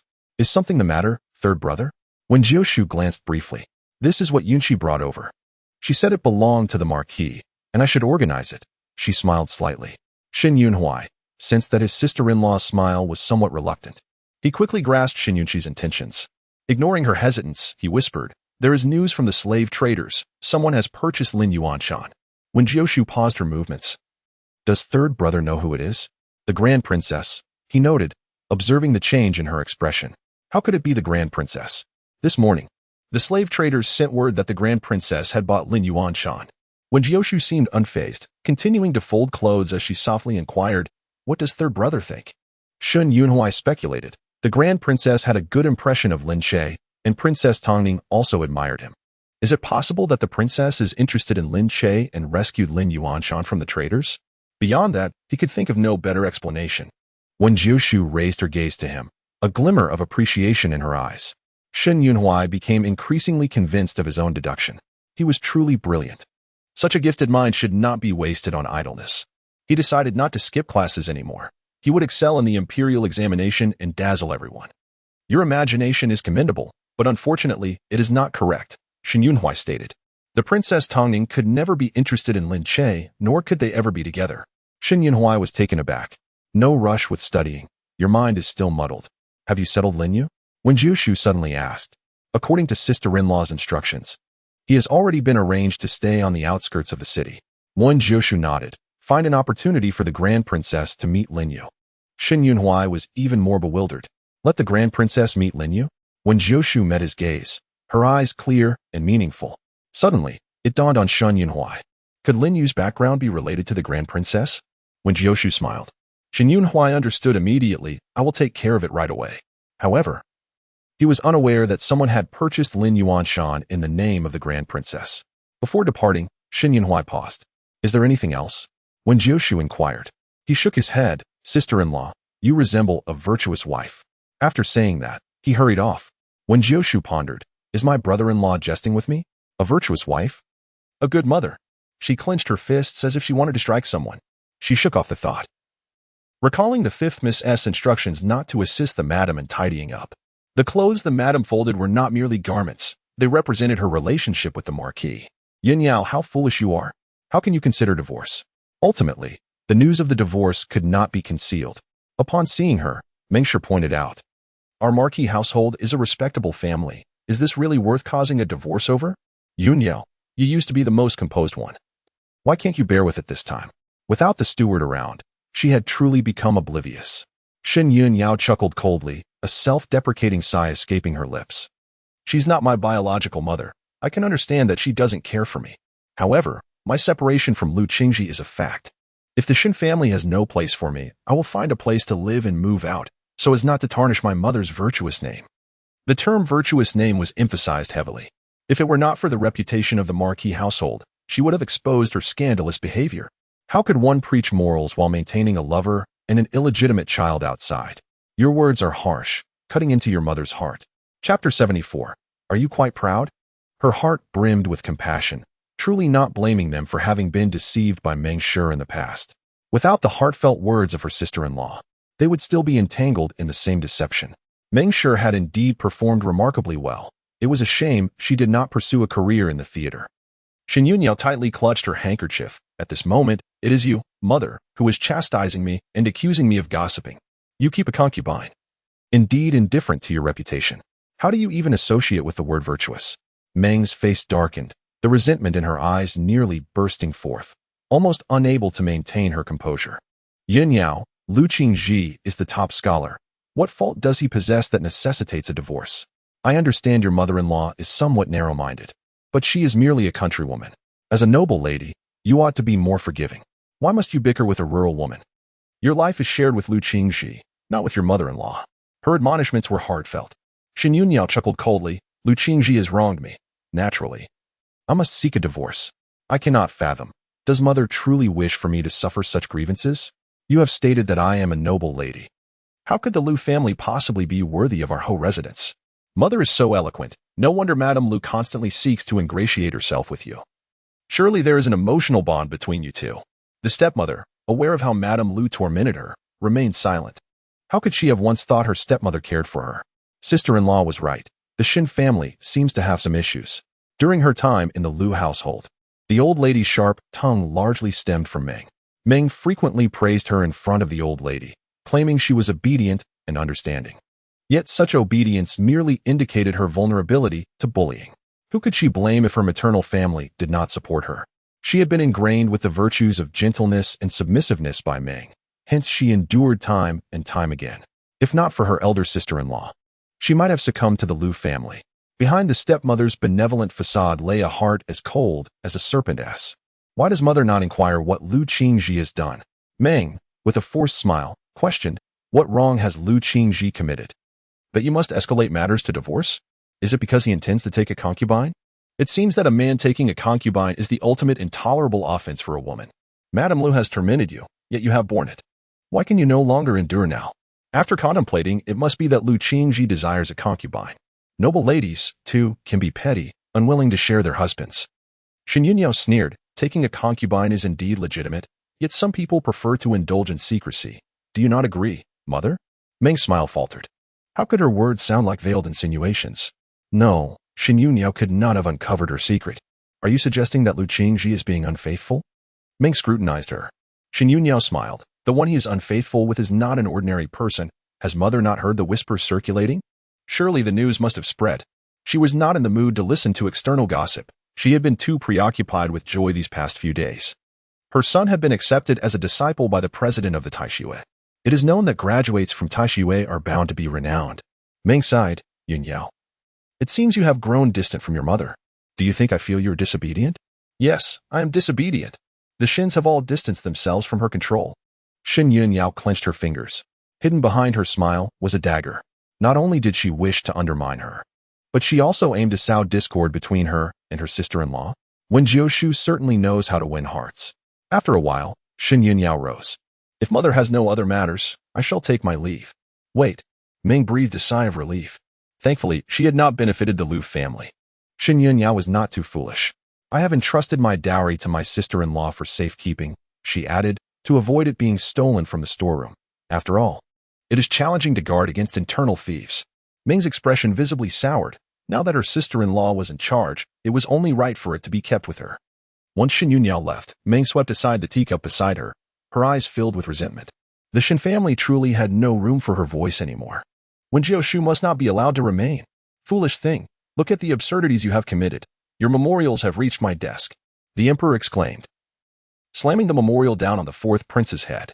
The fourth prince knelt, acknowledging that his absurdities were not new. These ministers had nothing fresh to write, repeating the same phrases over and over without a hint of shame. Bang! This time, it was a teacup that flew towards the fourth prince, shattering against his forehead. Blood trickling down. As a dignified prince, do you not possess any sense of shame or decorum? The emperor's youthful and handsome face was filled with fury. Are you going to have my head for such a trivial matter? The fourth prince, slightly intimidated, understood his brother would not execute him for this. After all, the emperor desired a reputation for benevolence. If it were not for the fact that you're my brother, your head would have been severed multiple times by now. The emperor was magnanimous and did not wish for fratricide. He even kept several princes in the capital, providing them with a life of leisure. Yet, Qin Yuan remained excessively indulgent, showing no signs of restraint. The fourth prince wiped away the blood trickling to the corner of his eye and smirked. Why must my brother be so angry?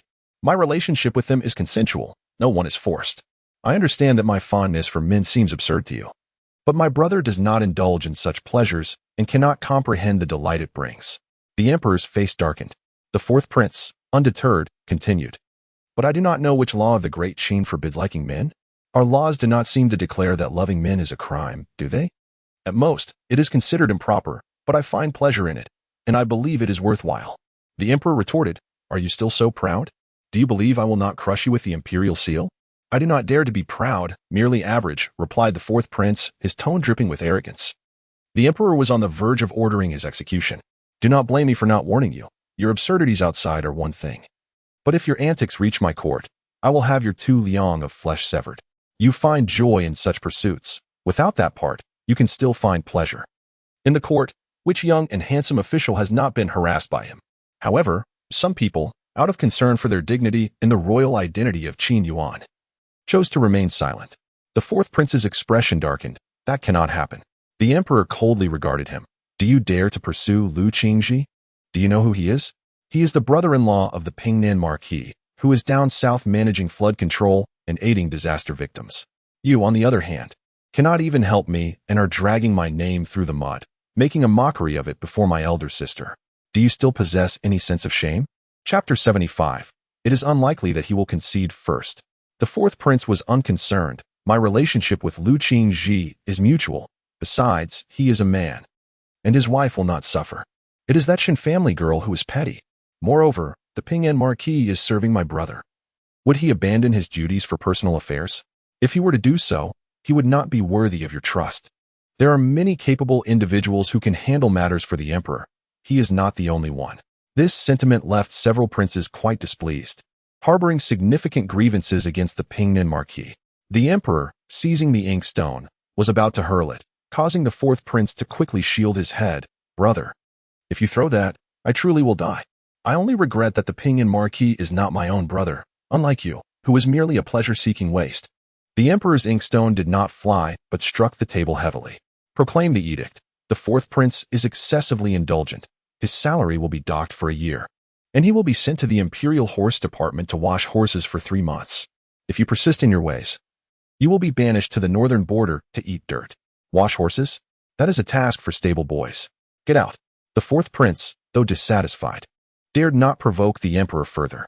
Shin-san, today let this be a small favor to me. If there are any misunderstandings, let us resolve them, and we can remain the good brothers we once were. Shin-san, a man of honor, should not dwell on minor misunderstandings, lest others question your grace. The young prince attempted to mediate. Opposite Shin Yunhui sat Lin Che.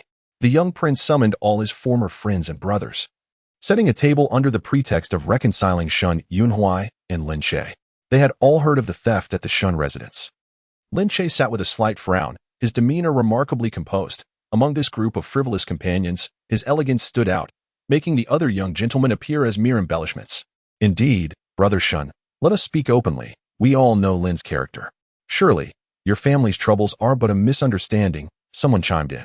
Lin merely suffers from an unfortunate lineage, burdened by a father who has caused him distress.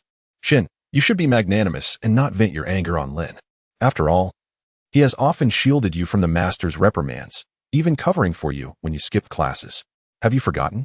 Another friend placed a hand on Shin Yunhui's shoulder. Shin Yunhui merely smiled, his expression inscrutable. Lin Che, wearing a worried countenance, remained silent. The two resembled quarreling lovers, each waiting for the other to soften first. Qin Yi raised his glass. Shin-san, do me a favor and drink a toast. Your brothers have gone to such lengths for you. At least offer a smile. If we can't persuade you, then surely you won't deny the young prince's grace, will you? The young prince was the son of the grand princess, honored from birth with the royal surname Qin. His upbringing was no less than that of a prince, and with an emperor as his uncle. Qin Yi could afford to lounge in idleness throughout his life. Lin, you too, raise a glass. We are all here to mediate, someone urged Lin Che, nudging him to concede. Shin-san is quite stubborn. It is unlikely he will yield first. Lin Che, having been closest to Shin-san in the past, should take the initiative to resolve this. Lin Che raised his head, facing Shin Yuhui's sardonic smile. He lifted his glass, saying, Brother Shin, I cannot deny my family's faults, nor can I defend them. This drink is my apology to you. I hope for your understanding. The crowd erupted in applause, exclaiming that this was the way to handle matters. By speaking openly, they could remain good friends. Shin Yunhui smiled, casually lifting his glass to clink it with Qin Yi's. How could I refuse the young prince's grace? Besides, the authorities have already made a ruling on the theft. I shall not pursue the matter further. Now, that is more like Shin-san, Qin Yi commented. After drinking, Shin Yunhui sighed. Young prince, you may call me a Yi. It feels as if we have grown distant after just a few days apart. Shin Yunhui continued. A Yi, you are unaware of my troubles. What troubles could you possibly have? Our household was robbed, a theft hard to guard against. I lost mementos of my late mother. As a son, I feel unworthy before her memory. That is one matter. But, you see, our estate and fields have all been pilfered. A Yi, I fear I may have to visit the authorities. Lin Che tightened his grip on his glass. Such a thing has occurred? Qin Yi pondered aloud. Why did you not report it sooner? The properties outside the estate were not checked regularly, and I was momentarily negligent. Shin Yunhui tilted his head, casting a teasing glance at Lin Che. Musi just informed me that all these properties have been transferred into someone else's name. You all are my dearest brothers. Tell me, if your family were robbed in such a manner, could you remain calm? The mediators fell silent, exchanging thoughtful glances at Lin Che. Could it be his father again? Lin Che clenched his jaw, striving to maintain his composure. My elder brother has not returned from the south. He entrusted me with guarding the Marquis' estate. How can I explain to him that I have lost the family fortune? Shin Yunhui shook his head with a sigh. Brother Shen, do you know whose name those estate properties were transferred to? Someone probed. I know very well. Lin Che's expression tightened. His words were akin to naming names, implicating Lin Che directly. The atmosphere at the table turned subtly tense. Perhaps the theft was never Lin Che's intention. But having a father with a dubious reputation marred his name. His father had instructed him to assist Lin Che, a poor child, as much as he could. Hence, he orchestrated this gathering to mend the rift between Shinsan and Lin Che. Lin, you've reached this point with great difficulty. Do not ruin your future.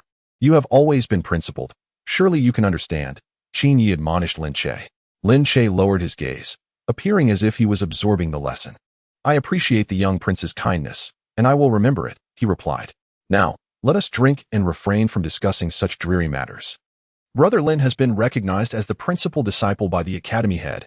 His ascendance is imminent. A toast to you, Brother Lin, in advance of your success. The topic shifted, and the others eagerly joined in. Lin Che smiled genuinely, expressing his gratitude. What does noble birth matter? I shall prove my worth, even as an outsider. I shall rise beyond the reach of these privileged youths. After the gathering dispersed, only Shen Yunhui remained at the railing, with Qin Yi behind him. Is Lin Che truly a thief? Shen Yunhui smiled, neither confirming nor denying. I heard he is a bastard child? Another smile escaped Shen Yunhui's lips. Given the emperor's favor towards the Marquis' household, Qin Yi maintained a cordial relationship with Shinsan. Lin Che's father is indeed a disgrace. Sparing him is already an act of mercy, Qin Yi remarked. Shen Yunhui raised an eyebrow. Then why do you set a trap to counsel me? Qin Yi sighed. My father believes Lin Che possesses great talent and does not wish to see him wasted. Shen Yunhui studied him, hesitating to speak. Do you have something to say? Qin Yi narrowed his eyes, sensing Shen Yunhui's reluctance. Shen Yunhui grinned. Today, since you have advised me, I shall treat you to meet someone. Who? A secret. Qin Yi suspected Shen Yunhui had ulterior motives. Miss, are you truly here to procure these medicines? The apothecary inquired. Yes, Wen Jiushu nodded. Is there an issue with acquiring these herbs? Not at all. Our shop is well stocked. Please wait a moment. The shopkeeper quickly gathered the necessary ingredients and handed them to Wen Jiushu, adding, however, Miss, this prescription contains a significant amount of musk. If one is pregnant, caution is advised. Before Wen Jiushu could respond, a shrill voice interjected. What do you mean, Miss? She is merely a pregnant woman. Wen Jiushu. You aren't here to buy medicine for an abortion, are you? How dare you speak like that? Yuan Bao retorted angrily, defending his mistress. You insolent servant. Your master is speaking. Where do you get the right to interrupt? Song Wan Yi raised her hand, ready to strike Yuan Bao. Wen Jiushu seized her wrist. Her gaze icy. Whose dog is loose, biting indiscriminately? You. Song Wan Yi's face contorted in pain. Let go. You're hurting me. Wen Jiushu released her, causing Song Wan Yi to stumble back, supported by Xianyu, who asked, Sister Wan Yi, are you all right? Jiushu, why are you so furious? Sister Wan Yi is the daughter of the academy head. Her hands are precious for writing, unlike yours, which lack any artistic talent. Song Wan Yi found pleasure in the flattery. Oh, I'm only looking out for your best interest. You must reconsider buying those medicines, after all. The child is not the Marquis, and he would not permit you to give birth. Wen Jiushu regarded her coolly. I truly do not understand why you constantly wear a mournful expression, as though you have lost your parents. With your attire in white, you are aptly named by Xianyu, always rushing to funerals. By Xianyu nearly bit her tongue in frustration. Who are you calling rushing to funerals? Whoever I speak of. That is who I mean. You are all nothing but dogs, biting at random. Are we wrong in what we say? Is the child you carry not a bastard? Do you truly think the Marquis would acknowledge a bastard? Song Wan Yi let out a cold sneer, remarking on the disgraceful deeds you had committed that were well known throughout the capital. What madness possessed you to act this way? Perhaps it's time for the doctor to examine your mind, as it seems you may be afflicted with some form of madness. The onlookers erupted in laughter. Wen Jiushu smiled and candidly admitted, not only do I enjoy acting wildly, but I also take pleasure in provoking others. Be cautious. For if I were to unleash my whims upon you, I trust you would understand my erratic behavior. Song Wan Yi's expression shifted, her eyes widening in surprise. Yuan Bao chimed in with a mischievous grin. A good dog does not obstruct the path. Do not hinder my lady. Lady, you are magnificent. I shall carry the banner for you. Following her lady, she stood tall, having learned many eloquent words. Bai Xinyue furrowed her brow and spoke delicately. Jiushu, you must not be too indulgent with those around you. Such unruly servants may bring you trouble in the future. Sister Wan Yi means no harm, so do not take offense. Look at this. She produced a delicate, carved piece of jade and waved it before Wen Jiushu. Did you not desire this pair of mandarin duck pendants to match with the third prince? This is a gift from him to you. He has witnessed your past efforts and hopes you will receive this pendant and cease your anger. Her demeanor was one of disdain, looking down upon Wen Jiushu. How dare she present a mere trinket as a gesture of charity? Wen Jiushu responded coolly, what a piece of rubbish, how dare you flaunt it? What pretense is this? Previously, she had sought a half of the mandarin duck pendant from the third prince, who had refused her. Instead, he had given it to Wen Jiushu. Bai Xinyue had intended to boast and provoke Wen Jiushu, anticipating that she would erupt in fury, but instead, she found herself ridiculed. Bai Xinyue was convinced that Wen Jiushu was merely putting on an act, harboring a conflicted affection for the third prince, one that surely outweighed her resentment. Jiushu, do not make things difficult for yourself. Accept it, and I will find another opportunity for you to meet the third prince, to ease your yearning. It was my mistake to suggest that you thank him for this jade pendant. She attempted to force the pendant into Wen Jiushu's hands. Wen Jiushu stepped back, saying, You frighten me. Bai Xinyue scoffed in response, Are you afraid now? If you are, why not obediently apologize? Perhaps even offer her some fine jewelry as an apology. After all, she currently possesses nothing of worth. I have a phobia of crowded spaces and those with ulterior motives. Wen Jiushu replied nonchalantly. Bai Xinyue's expression darkened. Are you implying I am devious? Jiushu, why have your words grown increasingly bitter? Do you expect the third prince himself to gift you something before you will accept it? The bystanders nodded in agreement, recognizing the plight of a woman divorced, condemned to a life of ruin. Suddenly, Wen Jiushu flashed a bright smile, revealing a row of pearly white teeth. But unlike her smile, she raised her hand and delivered a sharp slap across Bai Xinyue's face, the sound echoing clearly. The crowd was taken aback. You. Bai Xinyue began to protest, but before she could finish, Wen Jiushu struck her again, mirroring the first slap on the opposite side of her face. Songwani stumbled back, terrified. Wen Jiushu truly has lost her mind. I warned you that my madness could manifest in such ways, yet you chose to provoke me. Are you truly seeking punishment? In this chapter, one is advised to clean their neck and prepare for what is to come. Hey, don't dismiss it. There's a point of what Wen Jiushu said. Bai Xinyue foolishly approached, inviting her own humiliation. Songwani, frightened, exclaimed, Mad woman. In a desperate attempt to mask her insecurity, she huffed and stormed off. Bai Xinyue stood seething with shame and anger, unsure of where to place her hands, her eyes filled with venom. Wen Jiushu, your cruelty will not be forgiven by the third prince. The third prince? What trash. Let us hope you do not encounter her. Bai Xinyue glared at her, bewildered that Wen Jiushu could remain so indifferent. This was not right. Did she truly insult the third prince? Perhaps she sought to attract his attention through such audacity. Wen Jiushu, enamored with the third prince, had served him dutifully, seeking only a glance. Little did she know, the more she self-sabotaged, the less he would regard her. To the prince, Wen Jiushu was merely a pet, unworthy of even warming his feet. I will relay your words verbatim to the prince. Wen Jiushu, you must apologize now. There may still be a chance for you. Wen Jiushu regarded her coolly, pondering how the original owner of her body could have befriended such a venomous person. You would do best to convey to your lover that I have yet to settle the score with him. Let him cleanse his neck and await his fate. Bai Xinyue's complexion paled, though she feigned composure. Jiushu, do you truly wish to expose your last shred of dignity? The idea of drugging you is your own. And when the outcome was unfavorable, how can you blame the third prince? Very well, allow me to share a secret with you, Wen Jiushu retorted coldly. You share a man with your mother. Perhaps you should address her as sister. Bai Xinyue's face contorted in shock. You wretched girl. What do you know? Wen Jiushu's icy gaze pierced her, and Bai Xinyue felt an unsettling awareness of secrets being unveiled. No, she cannot possibly know the Bai family's secrets. Bai Xinyue, fearing further revelations, turned to leave. Yuan Bao gazed up at her lady with admiration as the two departed the pharmacy. On their way, Wen Jiushu sensed something amiss. She was being followed. As the man approached her, he flung a handful of powder towards her. Ugh, she grimaced, the drug clouding her senses. Let us feign unconsciousness for now. Is it Meng S doing? Has she lost her patience? Wen Jiushu closed her eyes, gently collapsing. Yuan Bao fell to the ground with a thud, clearly in pain. Wen Jiushu was lifted and tossed into a carriage. The assailants, confident in their drug-esque potency, left her hands and feet unbound, treating her more like a prize than a hostage.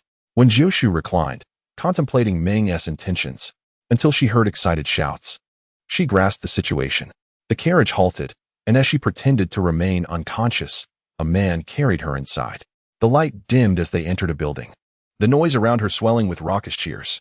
Wen Jiushu smirked subtly, a wicked smile gracing her lips as she was dropped to the ground. Has anyone noticed? Meng Kunshan emerged, inspecting Wen Jiushu's face closely. Rest assured, my men are efficient. No one saw a thing. The man grinned slyly. Meng Kunshan waved his hand dismissively. Well done. Go and collect your reward. Thank you, sir. Meng Kunshan was pleased with Wen Jiushu's appearance, believing she could fetch a handsome price. Alas, his sister had only ordered him to leave her with a breath of life, to be cast aside in the streets, stripped of her garments. Is this truly what Meng ordered? He pondered. Suddenly, he looked down, and when Jiushu opened her eyes, a glimmer of cold light flashing within them. You weren't drugged? Meng Kunshan exclaimed, quickly regaining his composure with a sneer. Whether you are conscious or not makes little difference. Awake, you hold greater value. And clients desire a more vivid experience. Some gamblers delight in pressing beautiful maidens against gaming tables, indulging in both pleasure and wager. Wen Jiushu narrowed her eyes, recognizing Meng Kunshan, the brother of the Meng family. They were now within the underground gambling den run by the Meng family. Wen Jiushu rose gracefully, brushing the dust off her dress, and spoke leisurely. Boss Meng, shall we engage in a wager? Meng Kunshan, fond of gambling, chuckled at the proposition. You wish to bet with me? Do you have any stakes? His lackeys erupted in laughter, mocking her audacity. Old Master Meng's gambling skills are unparalleled. Wen Jiushu, with her noble demeanor, replied calmly, I wager myself. If I lose, you may dispose of me as you please. If I win, I shall take away whatever I gain. How does that sound?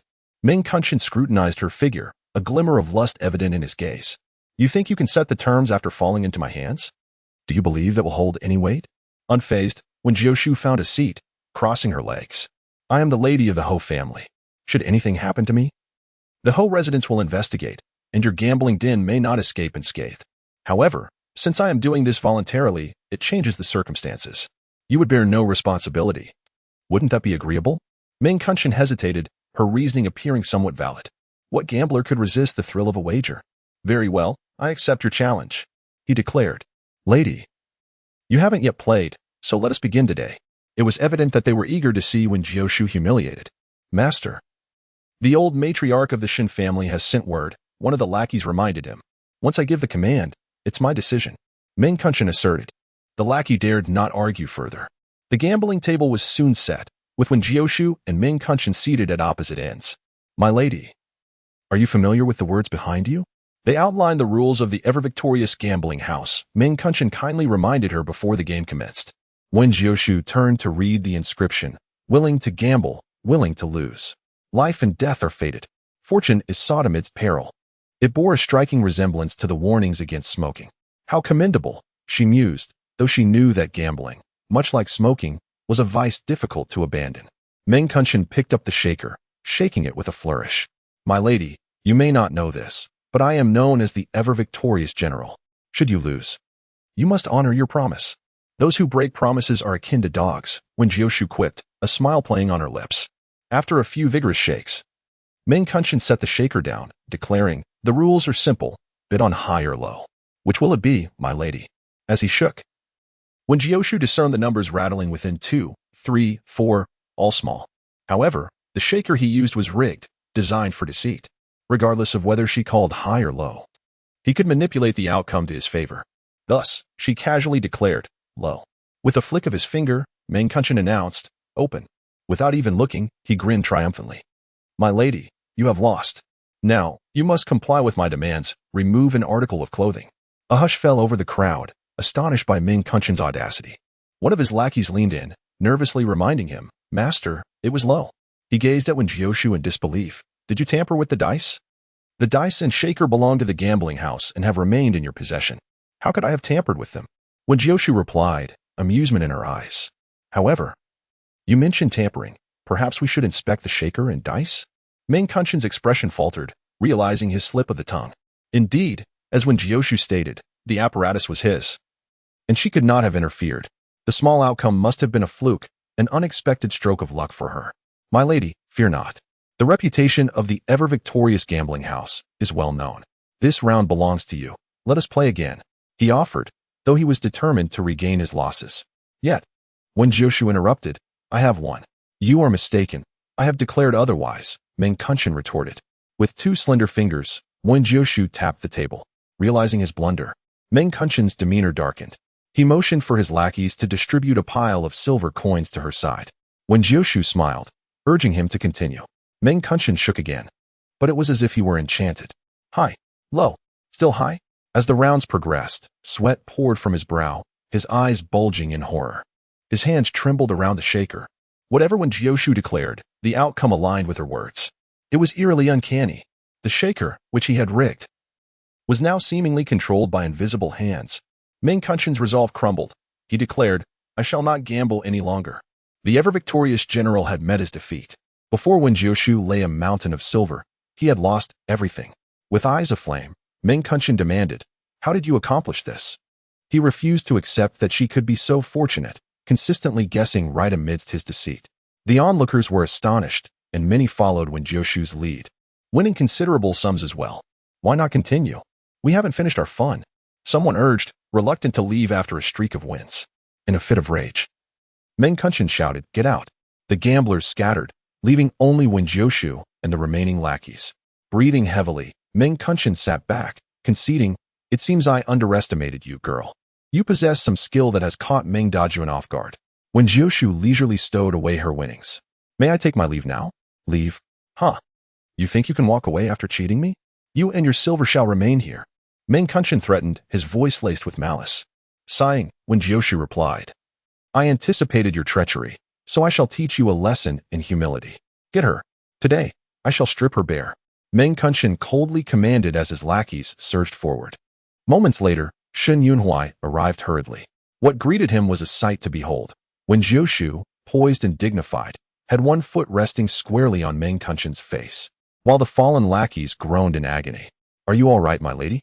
Shen Yunhui asked, stepping over the groaning bodies, struggling to find footing. I am merely teaching him a lesson. Wen Jiushu gestured with her foot. Meng Kunshan pleaded, Have mercy, my lady. I see my errors now. I fail to recognize your stature. Please spare me. Seeing Meng Kunshan, Shen Yunhui's expression soured. You arrived a tad late. Wen Jiushu lifted her chin slightly, refusing to budge. Is there a problem? Shen Yunhui pressed his lips together. My lady, he is my uncle. Indeed, Wen Jiushu replied nonchalantly, but scum knows no kin.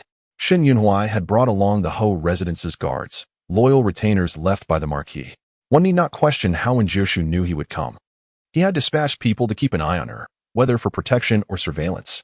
For now, it seemed her younger brother harbored no ill intentions toward her, and thus, Wen Jiushu chose to feign ignorance. This place is not merely an underground gambling den. It harbors far more nefarious activities. Shen Yunhui nodded, agreeing with Wen Jiushu's sentiment. Scum knows no kin. Meng Kunshan's audacity to lay hands on her indicated that his stepmother was likely restless. Shen Yunhui cast a cold glance at Meng Kunshan. The Meng family operated the gambling house, undoubtedly raking in profits. Wen Jiushu pressed down with her foot, causing Meng Kunshan to wail, Have mercy. I am also your uncle. Look at the Marquis's face, at our kinship. Spare me. When you abducted me, did you consider the Marquis's favor or our kinship? Wen Jiushu replied, her expression devoid of emotion. Furthermore, what kinship can exist with a wretch like you? Even if the Marquis were present, I would show no mercy. Meng Kunshan seethed with resentment as Wen Jiushu rubbed his face against the ground. He, Meng Dajuan, had never endured such an affront. Once he regained his footing, he vowed to sell Wen Jiushu into a brothel. Wen Jiushu lowered her gaze, comprehending the malice reflected in his eyes, and with a firm step, exclaimed, Ah, my tooth. Meng Kunshan grimaced, a tooth having fallen from his mouth, blood staining his lips. Wen Jiushu withdrew her foot without a glance at him. Striding directly into the inner hall of the gambling house, Shen Yunhui tugged at the corner of his mouth, feeling an ache in his teeth. It seemed that his sister-in-law possessed not only strength in her hands, but also in her feet, capable of dislodging a tooth with a single stomp. Oh, Yunhui, I am your own uncle. How could you allow a woman to trample upon me? Our families are related. Meng Kunshan wept upon the ground. Shen Yunhui retorted coldly, Uncle, you should not have provoked my sister-in-law. Meng Kunshan choked momentarily. He dared not acknowledge her as his sister. Was that what his stepmother meant? If my elder brother were present, the consequences for you, dear uncle, would likely have been far graver than merely losing a tooth. With that, Shen Yunhui hurriedly followed Wen Jiushu. Within the gambling house, there was a concealed chamber, crafted to resemble a dark room. Upon his arrival, Shen Yunhuai's countenance darkened. Grinding his molars, he thought, Meng Kunshan, you truly deserve punishment. Who are you? Where is Boss Meng? I have reserved today as clandestine gambling. The scene before him revealed a gambling table, where two corpulent middle-aged men, stripped bare, clumsily sought to cover their modesty with clothing. The clandestine chamber had its rules. Outsiders were prohibited from entering until the games, known as secret gambles, had concluded and the patrons were satisfied. The guards at the entrance had been swiftly dispatched by Wen Jiushu. Crouched beneath the gambling table, she tenderly draped a garment around a woman who trembled with fear. Do not be afraid. It is all over now, she softly reassured, her gaze as icy as shattered glass, fixated on the two gamblers. The woman, wrapped in the garment, quivered beneath the table. When Jiushu's voice turned sharp as a blade, here, we do not wager with money, but with lives. In such grotesque circumstances, the stakes are not merely financial but human, Shen Yunhuai thought, a shiver running through him. Sometimes it is two people, sometimes three. These depraved individuals gamble in the nude. Their stakes exchanged like currency. The Meng family, who devised such vile games, are even more reprehensible. They must be punished.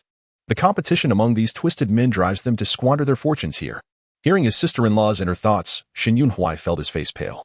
Using women as mere chips. Was it possible that one moment they were beneath one gambler, and the next, claimed by another? He could scarcely fathom the depths of such cruelty.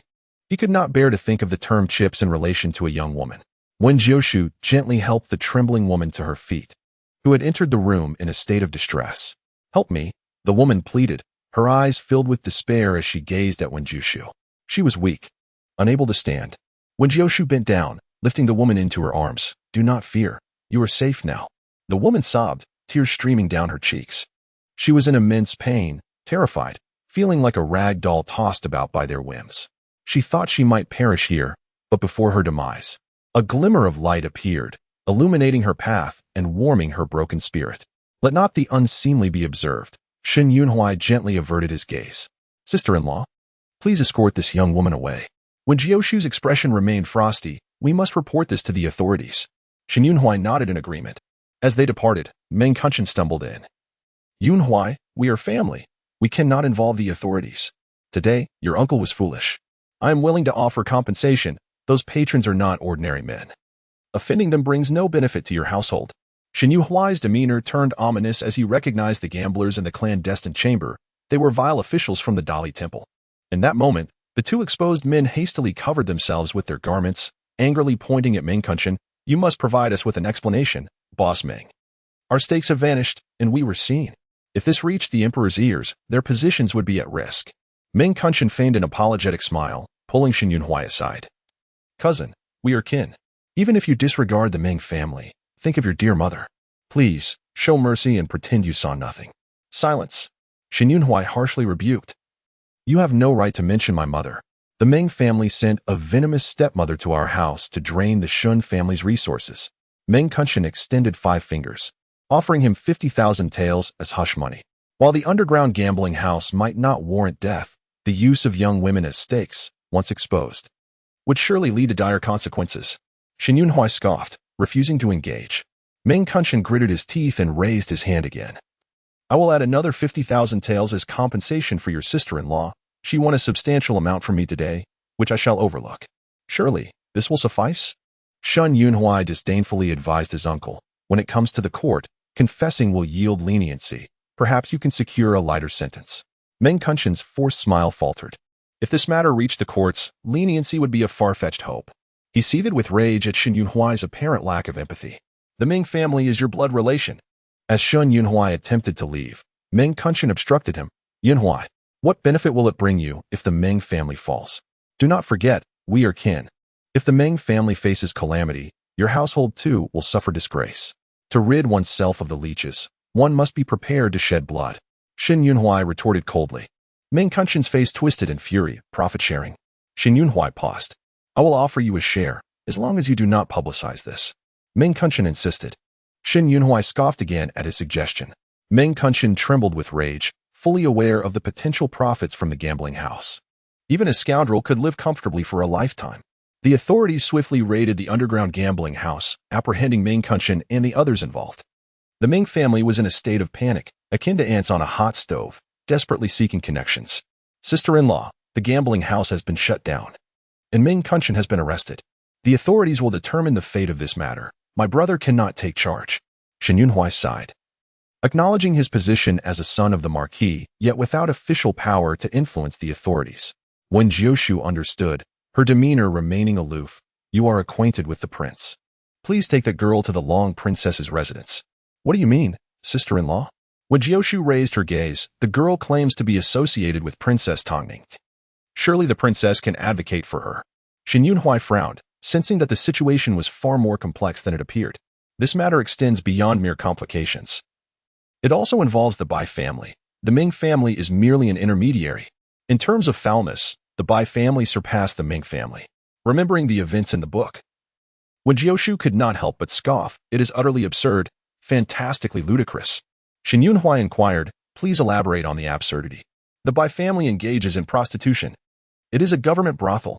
Shen Yunhui exclaimed, bewildered, what have I just heard? He suddenly found himself struggling to comprehend the term government brothel, previously associated solely with porcelain production. Just as Shen Yunhui was about to speak, Yuan Bao rushed in. Madam, third master, the second madam has arrived. Understood, Wen Jiushu replied, rising to greet her. The second madam was already seated in the hall. Second aunt, what brings you here? Wen Jiushu inquired directly, noticing her displeased expression. The second madam wasted no time. Your uncle is a fool, manipulated without his knowledge. I am here to return something. As she spoke, she presented a stack of land deeds, placing them upon the table beside Wen Jiushu. A mere glance was sufficient for Wen Jiushu to comprehend that the estate of the had somehow found its way to the home of his second aunt, indicating a familial connection. Dear daughter-in-law, let us speak plainly. These deeds were not pilfered by your second uncle. Even if he possessed such intentions, he lacks the intellect to execute them. Surely, you are aware of how these documents came to be in circulation. Now that they have returned to their rightful owner, I implore you to be vigilant. It is rather absurd for one's own household to be robbed. Wen Jiushu maintained a stoic demeanor, merely stating, who can guard against a thief within the home? This sentiment was acknowledged by the second lady. Shen Yunhui, with a hint of amusement, remarked, sister-in-law, have you noticed? Even geniuses fear being scrutinized. He had just threatened Lin Che at the small prince's banquet, and shortly thereafter, these deeds had arrived in his uncle's possession. While the second aunt was known for her fiery temperament, she was also quite astute. It was likely that upon receiving these deeds, his uncle felt as though he had struck a fortune, for the combined value of these estates was substantial, amounting to several 100,000 taels of silver. In the residence of the Grand Princess, Qin Yi accompanied her for a meal, while the prince arrived somewhat late. My lady, please dine first. There is no need to wait for me. Lin Junyan, hearing the reproach in her tone, felt a mix of helplessness and affection. He repeated this phrase year after year. Yet the Grand Princess remained unyielding. Typically, Qin Yi was accompanied by a young servant, but today he had brought a maid. My mother is unaware. This young girl is unfortunate, abandoned by her parents. I could not bear to see her left without a place to go, so I offered her a position. Qin Yi managed to smile, adding, she simply appeals to me. I find her pleasing to the eye, so I have allowed her to assist me for the time being. The Grand Princess did not ponder this deeply. Having a maid was certainly preferable to a young servant, as the former tended to be more attentive. Lin Junyan's expression briefly flickered with discontent, though it vanished as quickly as it appeared. Your compassion is commendable, but one must be discerning when employing others, particularly if their origins are questionable. As he spoke, he cast a glance at the maid standing behind Qin Yi. Lin Yi happened to look up, and upon recognizing her face, Lin Junyan's words faltered. My father mentioned it. I have inquired, and her parents are indeed unworthy, having stolen from the family and placing the blame upon her. Father, tell me, how could any parent be so vile? The look of surprise on Lin Yu's face did not go unnoticed by Qin Yi, who clenched his fists discreetly. He recalled what Shinsan had said. Do you not think that Lin Yu bears a striking resemblance to someone?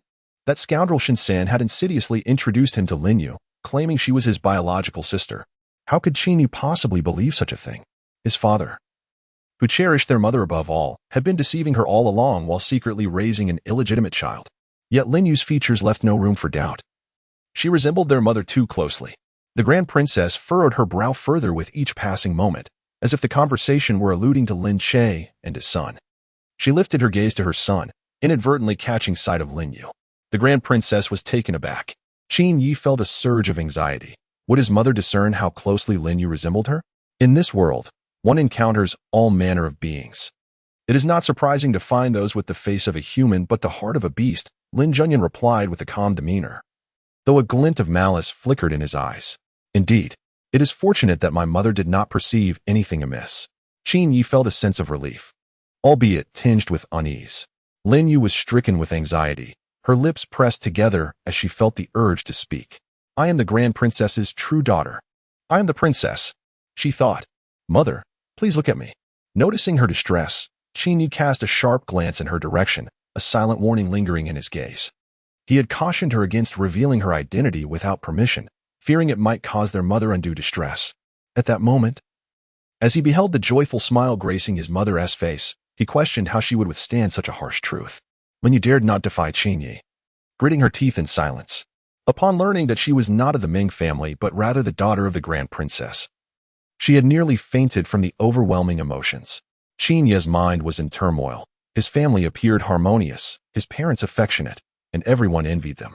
Yet, Shen San's revelations shattered that illusion. Not to mention his mother. He had nearly suffered a heart attack. Despite his father's humble origins, he was a man of great intellect and unwavering loyalty to their mother. Qin Yi had once believed that no other man could rival his father's goodness. He had even vowed to emulate his father by never taking a concubine. But now, he learned that his father had been keeping a mistress. His worldview had been profoundly shaken. If Lin Yu were indeed his sister, then who was Tang Ning? Princess, please save me.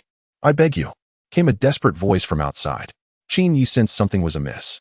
Mother, I shall investigate. Lin Junyan's brow furrowed as well, and he rose to his feet. As he passed Lin Yu, he slowed his steps, casting a dark look in her direction. Lin Yu lowered her head in trepidation. She was the Grand Princess's daughter, and the prince was her father. Why did he regard her with such disdain? Did he dislike her? Linglong knelt at her feet, weeping, Princess, I have been sold. I was taken to an underground gambling den, and, please, Princess, save me. The expression on Tang Ning's face soured as she grasped Linglong's arm. Get up. No, Princess. I'll die if you don't help me. Linglong refused to rise. It was utterly terrifying. She had already been ravaged by those dreadful gamblers and could never marry with her honor intact. Linglong's sobs were heart-wrenching. From a distance, Lin Yu began to comprehend the situation. The prince must have believed that Tang Ning was his true daughter, which explained his aversion towards her. The princess is merely an impostor. Once I reunite with my parents, Tang Ning shall be compelled to yield her position to me. Lin Yu clenched her fists in anticipation. Linglong recoiled in fear. No, Prince, please allow me to explain. Enough. Lin Junyan interrupted sharply. Since you have been released from your contract, you are no longer a part of this household. Should you have grievances, seek out your family. Tang Ning is a young lady and can do little for you. Tang Ning frowned, remaining silent. Shen Yunhui smiled. Your Highness, please excuse my interference. This girl was rescued from an underground gambling den. Lin Junyan's countenance darkened.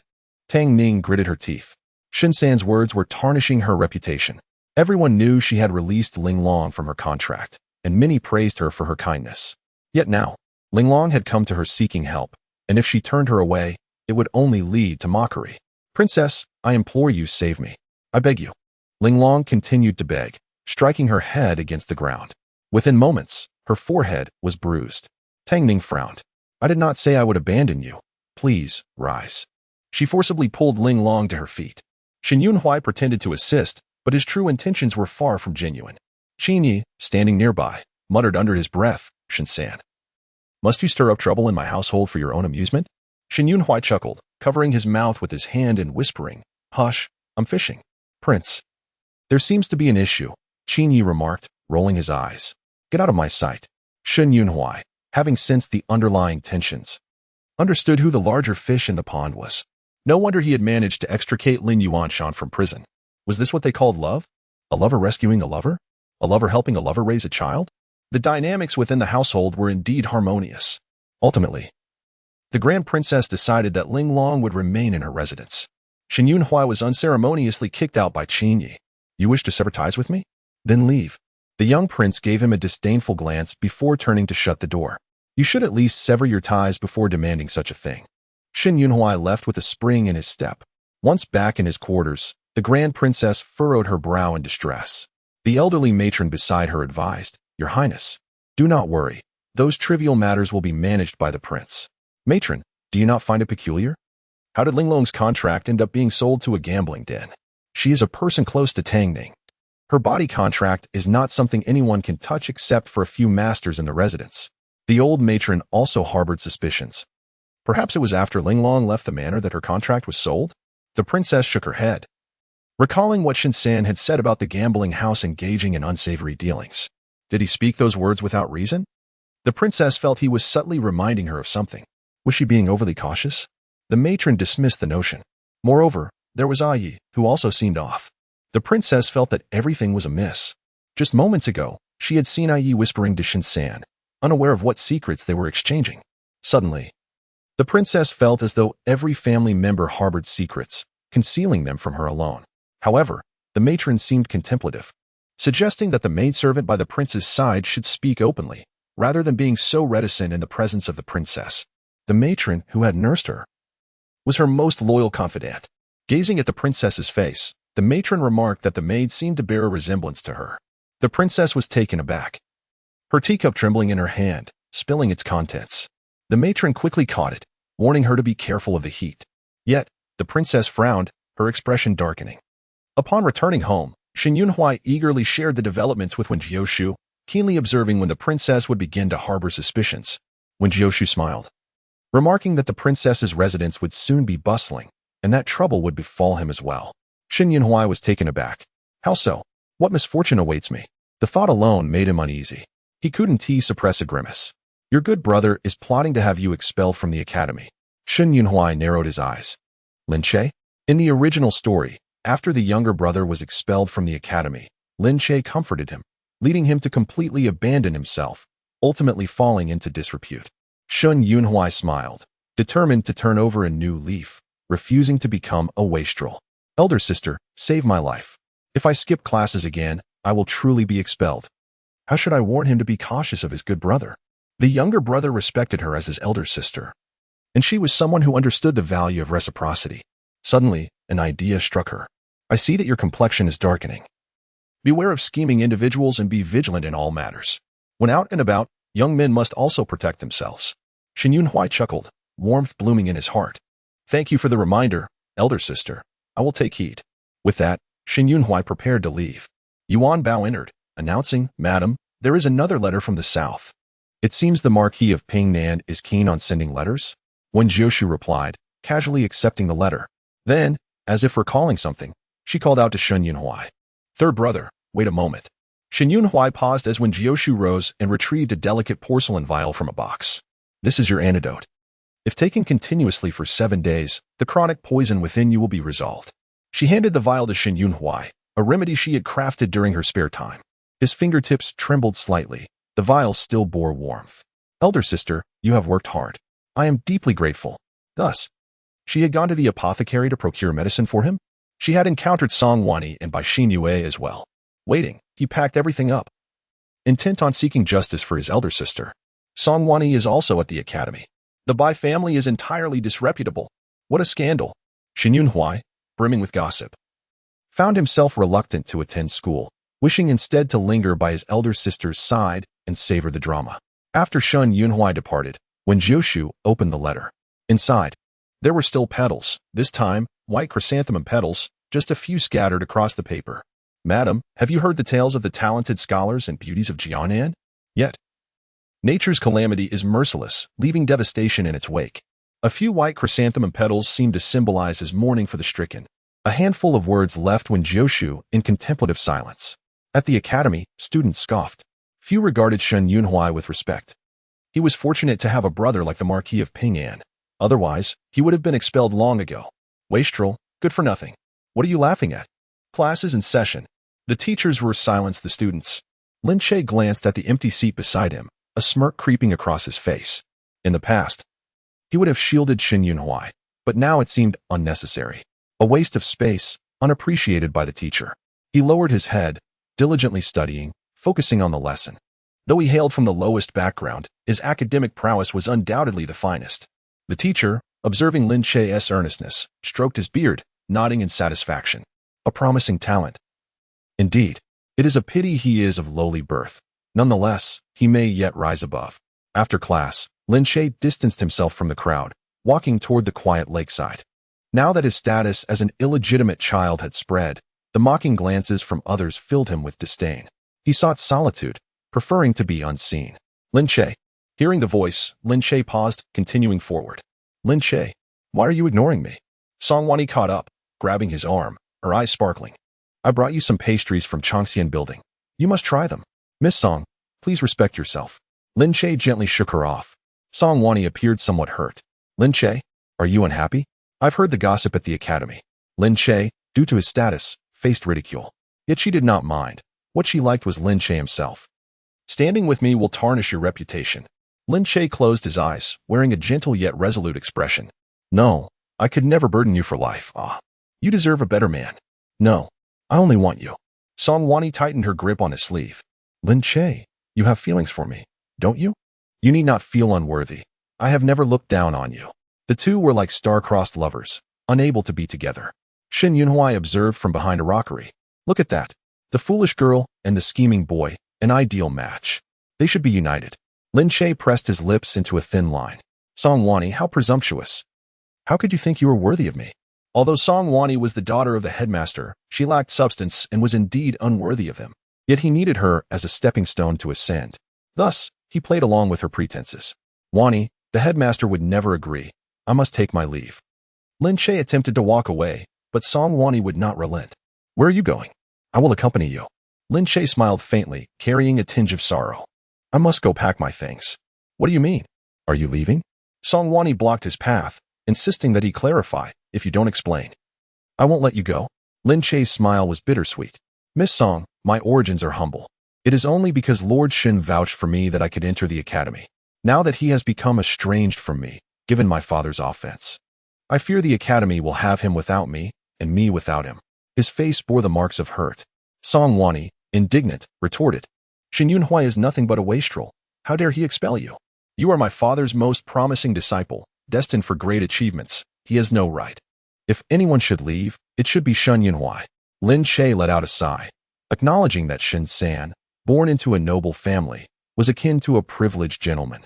And in comparison, he felt as futile as attempting to strike a stone with an egg. You still have me. I will assist you. Song Wani declared without hesitation. Lin Che, do not belittle yourself. In my eyes, you are the moon in the sky, while Shin Yunhuai is merely dirt upon the ground. Aside from his better pedigree, what does he have that compares to you? Lin Che gazed at her with deep emotion. You are truly wonderful. Across the lake, Shin Yunhuai shook his head in disbelief. Third Master, Musi gestured for him to look to the left. Shin Yunhuai complied, spotting Sunda had long harbored feelings for Song Wani. But ever since Lin Che arrived, she seemed oblivious to him. Upon returning to the dormitory that evening, Sunda unexpectedly sought him out. Shin-san, he said, placing a jar of wine on Shin Yunhuai's bed, as if preparing for a brawl. Care for a drink? Other students in the dormitory turned to look. Shin Yunhuai raised an eyebrow and grinned. I want tea drink. The academy prohibits alcohol, and if the teacher finds out, want tea we be punished? Since when have you become so timid? Sunda exclaimed, having previously disregarded the academy's rules. Shin Yunhuai sighed, after skipping classes these days. I've learned a truth. One must always guard against the hearts of others. Otherwise, you may not even realize how you met your demise. The other students glanced at another figure. Lin Che sat beneath the window, engrossed in a book. Sunda's words were clearly directed at him. Once, Lin Che and Shin-san had been the best of friends, sharing the same dormitory. Now, how awkward it was. Students gathered around, since Shin-san wanted tea drink. We will. Come on, let us share. They even pulled cups from their waistbands. Sunda refused. I will only drink with Shin-san. How stingy. The students lost interest and dispersed. Yet Sunda stood up. Shin-san, I know a great place. Will you drink with me? Shin Yunhuai chuckled. You seem determined to find me for a drink. What is your ulterior motive? He tapped the jar of wine. Do you suspect I might have tampered with it? Sunda frowned and took a swig from the jar, proving there was no poison. Shin-san, I sympathize with your plight, which is why I wanted to drink with you. Shin Yunhuai's lips twitched. The other students burst into laughter. Two pitiable souls, wounded by Lin Che, were seeking solace in each other? How amusing. You truly seem to be in dire straits. Very well, I shall accompany you into the depths of despair, Shin Yunhuai acquiesced. As they stepped outside, they encountered Song Wani, who brought a pot of wine and several plates of snacks. Upon seeing Shin Yunhuai, She beamed. Shin-san. This is for you. Shall we drink together? Shin Yunhui laughed. What occasion warrants this? Do I have cause for celebration? Why does everyone come seeking me for a drink? Song Wani glanced at Sunda, a flicker of disdain in her eyes. Who else would seek you out? Is anyone else more important than I? Drink with me. You need not fear the teacher's punishment. You understand, Shin-san. Sunda clenched his fists. After winning over Lin Che, she now sought to charm Shin Yunhui. Why couldn't she pursue him instead? Sunda gazed at Song Wani with a mix of love and resentment. Shin Yunhui hesitated. But I have already promised Sunda to drink until we're inebriated. I fear I may disappoint Miss Song's kind intentions. Song Wani glared at Sunda in displeasure. Perhaps Miss Song might join us. Shin Yunhui suggested. Song Wani's expression darkened. I only wish to drink with you. I do not desire the presence of others. Sunda looked heartbroken. Shin Yunhui smiled, though the mirth did not reach his eyes. Only you. So you can plot against him? This foolish girl, she deserves to be used by others. Had it not been for his sister-in-law's reminder, he might have fallen into her trap. Students leaned against the windows, observing. Lin Che raised his gaze, locking eyes with Song Wani. With a hint of arrogance, she challenged. Shin-san, have you truly made up your mind to reject me? I could plead with my father to absolve you of your absence punishment. Shin Yunhui stroked his chin. The dean's daughter, could it be that you have taken a liking to me? Shin-san, what nonsense are you spouting? Song Wani blushed, nervously glancing at Lin Che. Were it not to assist her beloved, would she have come to invite Shin Yunhui? He was unworthy. With a huff, she turned to leave. Shin-san, you're quite impressive. Came the laughter from below the window. To reject even the dean's daughter. Shin-san, you are truly extraordinary. The students were astonished. He looks down upon the dean's daughter? Lin Che felt disdain in his heart. The dean's daughter? Merely a sycophant. Shin-san will soon be expelled from the academy. Chapter 83. Even if she schemes against you? Sunda, you're bold to come to class with wine. At this hour, the classroom was empty.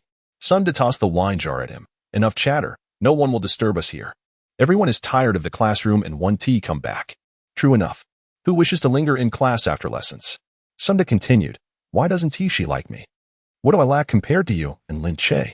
You may be somewhat useless, but at least you hail from a noble family. What does Lin Che have? A mere concubine's child, unworthy of recognition. Does she have eyes? Shin Yunhui retorted coldly. Do not compare yourself to that bastard. Sunda plopped down, venting his frustrations. It was evident he was green with envy. Why don't you expel him from the academy? Sunda asked. You were the one who sought him out and brought him in. Shin Yunhui rolled his eyes. The academy isn't under my control. I cannot simply expel anyone at will. It was a matter of connections that allowed Lin Che to be admitted. Now, to remove him, it is not so simple. Lin Che is regarded as a good student in the eyes of the teachers, the dean's prized disciple. Shin Yunhui wished he could slap himself. He had been the one to pave the way for Lin Che's success. Just thinking about it made him want to explode with frustration. Today's wine was indeed a bit fiery. Sunda breathed heavily, tugging at his collar. It's getting warm. Shin Yunhui narrowed his eyes, feeling slightly dizzy. Where did you get this wine? From the dining hall, Sunda panted. He also encountered Song Wani, who personally handed him the jar. Shin Yunhui raised his gaze, noticing a shadow flitting past the paper window. He smirked coldly. So, it was feigned distraction. She was waiting for him here. Indeed, it was Lin Che. He knew Shin Yunhui would not trust Song Wani, and naturally, he would not drink her wine. Sunda, do you truly have feelings for Song Wani? Shin Yunhui asked. His gaze sharp. Sunda, in a daze, nodded. Yes, I do. Even if she schemes against you? Even if she schemes against me? Shin Yunhui's eyes glimmered ominously. Very well, I shall support you. Before long, the door opened. The classroom was dim, as no lights were lit. Song Wani clutched Lin Che's sleeve, her resolve wavering. Will this truly expel Shin Yunhui? What if I know? Song Wani was frightened, yet she gritted her teeth. Shin Yunhui must be the one to leave the academy. Lin Che grasped her hand, seemingly wishing to imbue her with courage. Do not fear. I will be right outside, guarding you. He wouldn't dare truly harm you. How could I bear to let you belong to another? His eyes were gentle and profound, watching Song Wani, who felt as though she might drown in his affection. Song Wani summoned her courage. Lin Che, you won't betray my trust, will you? No, I promise, I shall never, he assured her. Song Wani felt a sense of relief. Under the thin moonlight, a figure lay on the ground. Shin Yunhui had succumbed to the effects of the drug. Song Wani, mustering her courage, approached him. She could even hear his heavy, fervent breathing, causing her heart to race. Was such a sacrifice truly necessary? Was it worth it? He seemed like an ethereal being under the moon, quietly gazing at her. As she fell into his deep, affectionate gaze, all of Song Wanni's rationality could be cast aside. Worth it. She crouched down, her fingertips trembling slightly, and untied the sash around her waist. Lin Che turned to leave. Soon. Sounds that would make anyone blush echoed from within. It felt as if Song Wanni's soul had ascended to the heavens, only to awaken just as it was about to descend. No, it shouldn't be like this. Lin Che, come pull him away. Whether it was pain or fear. Song Wanni began to tremble violently. Her entire body shook. Let me go. Her gaze fell to the ground. Her innocence was meant for Lin Che. Wanni, my Wanni. The man kissed her tears, greedily claiming her as his. Sir, isn't it inappropriate for us to eavesdrop like this?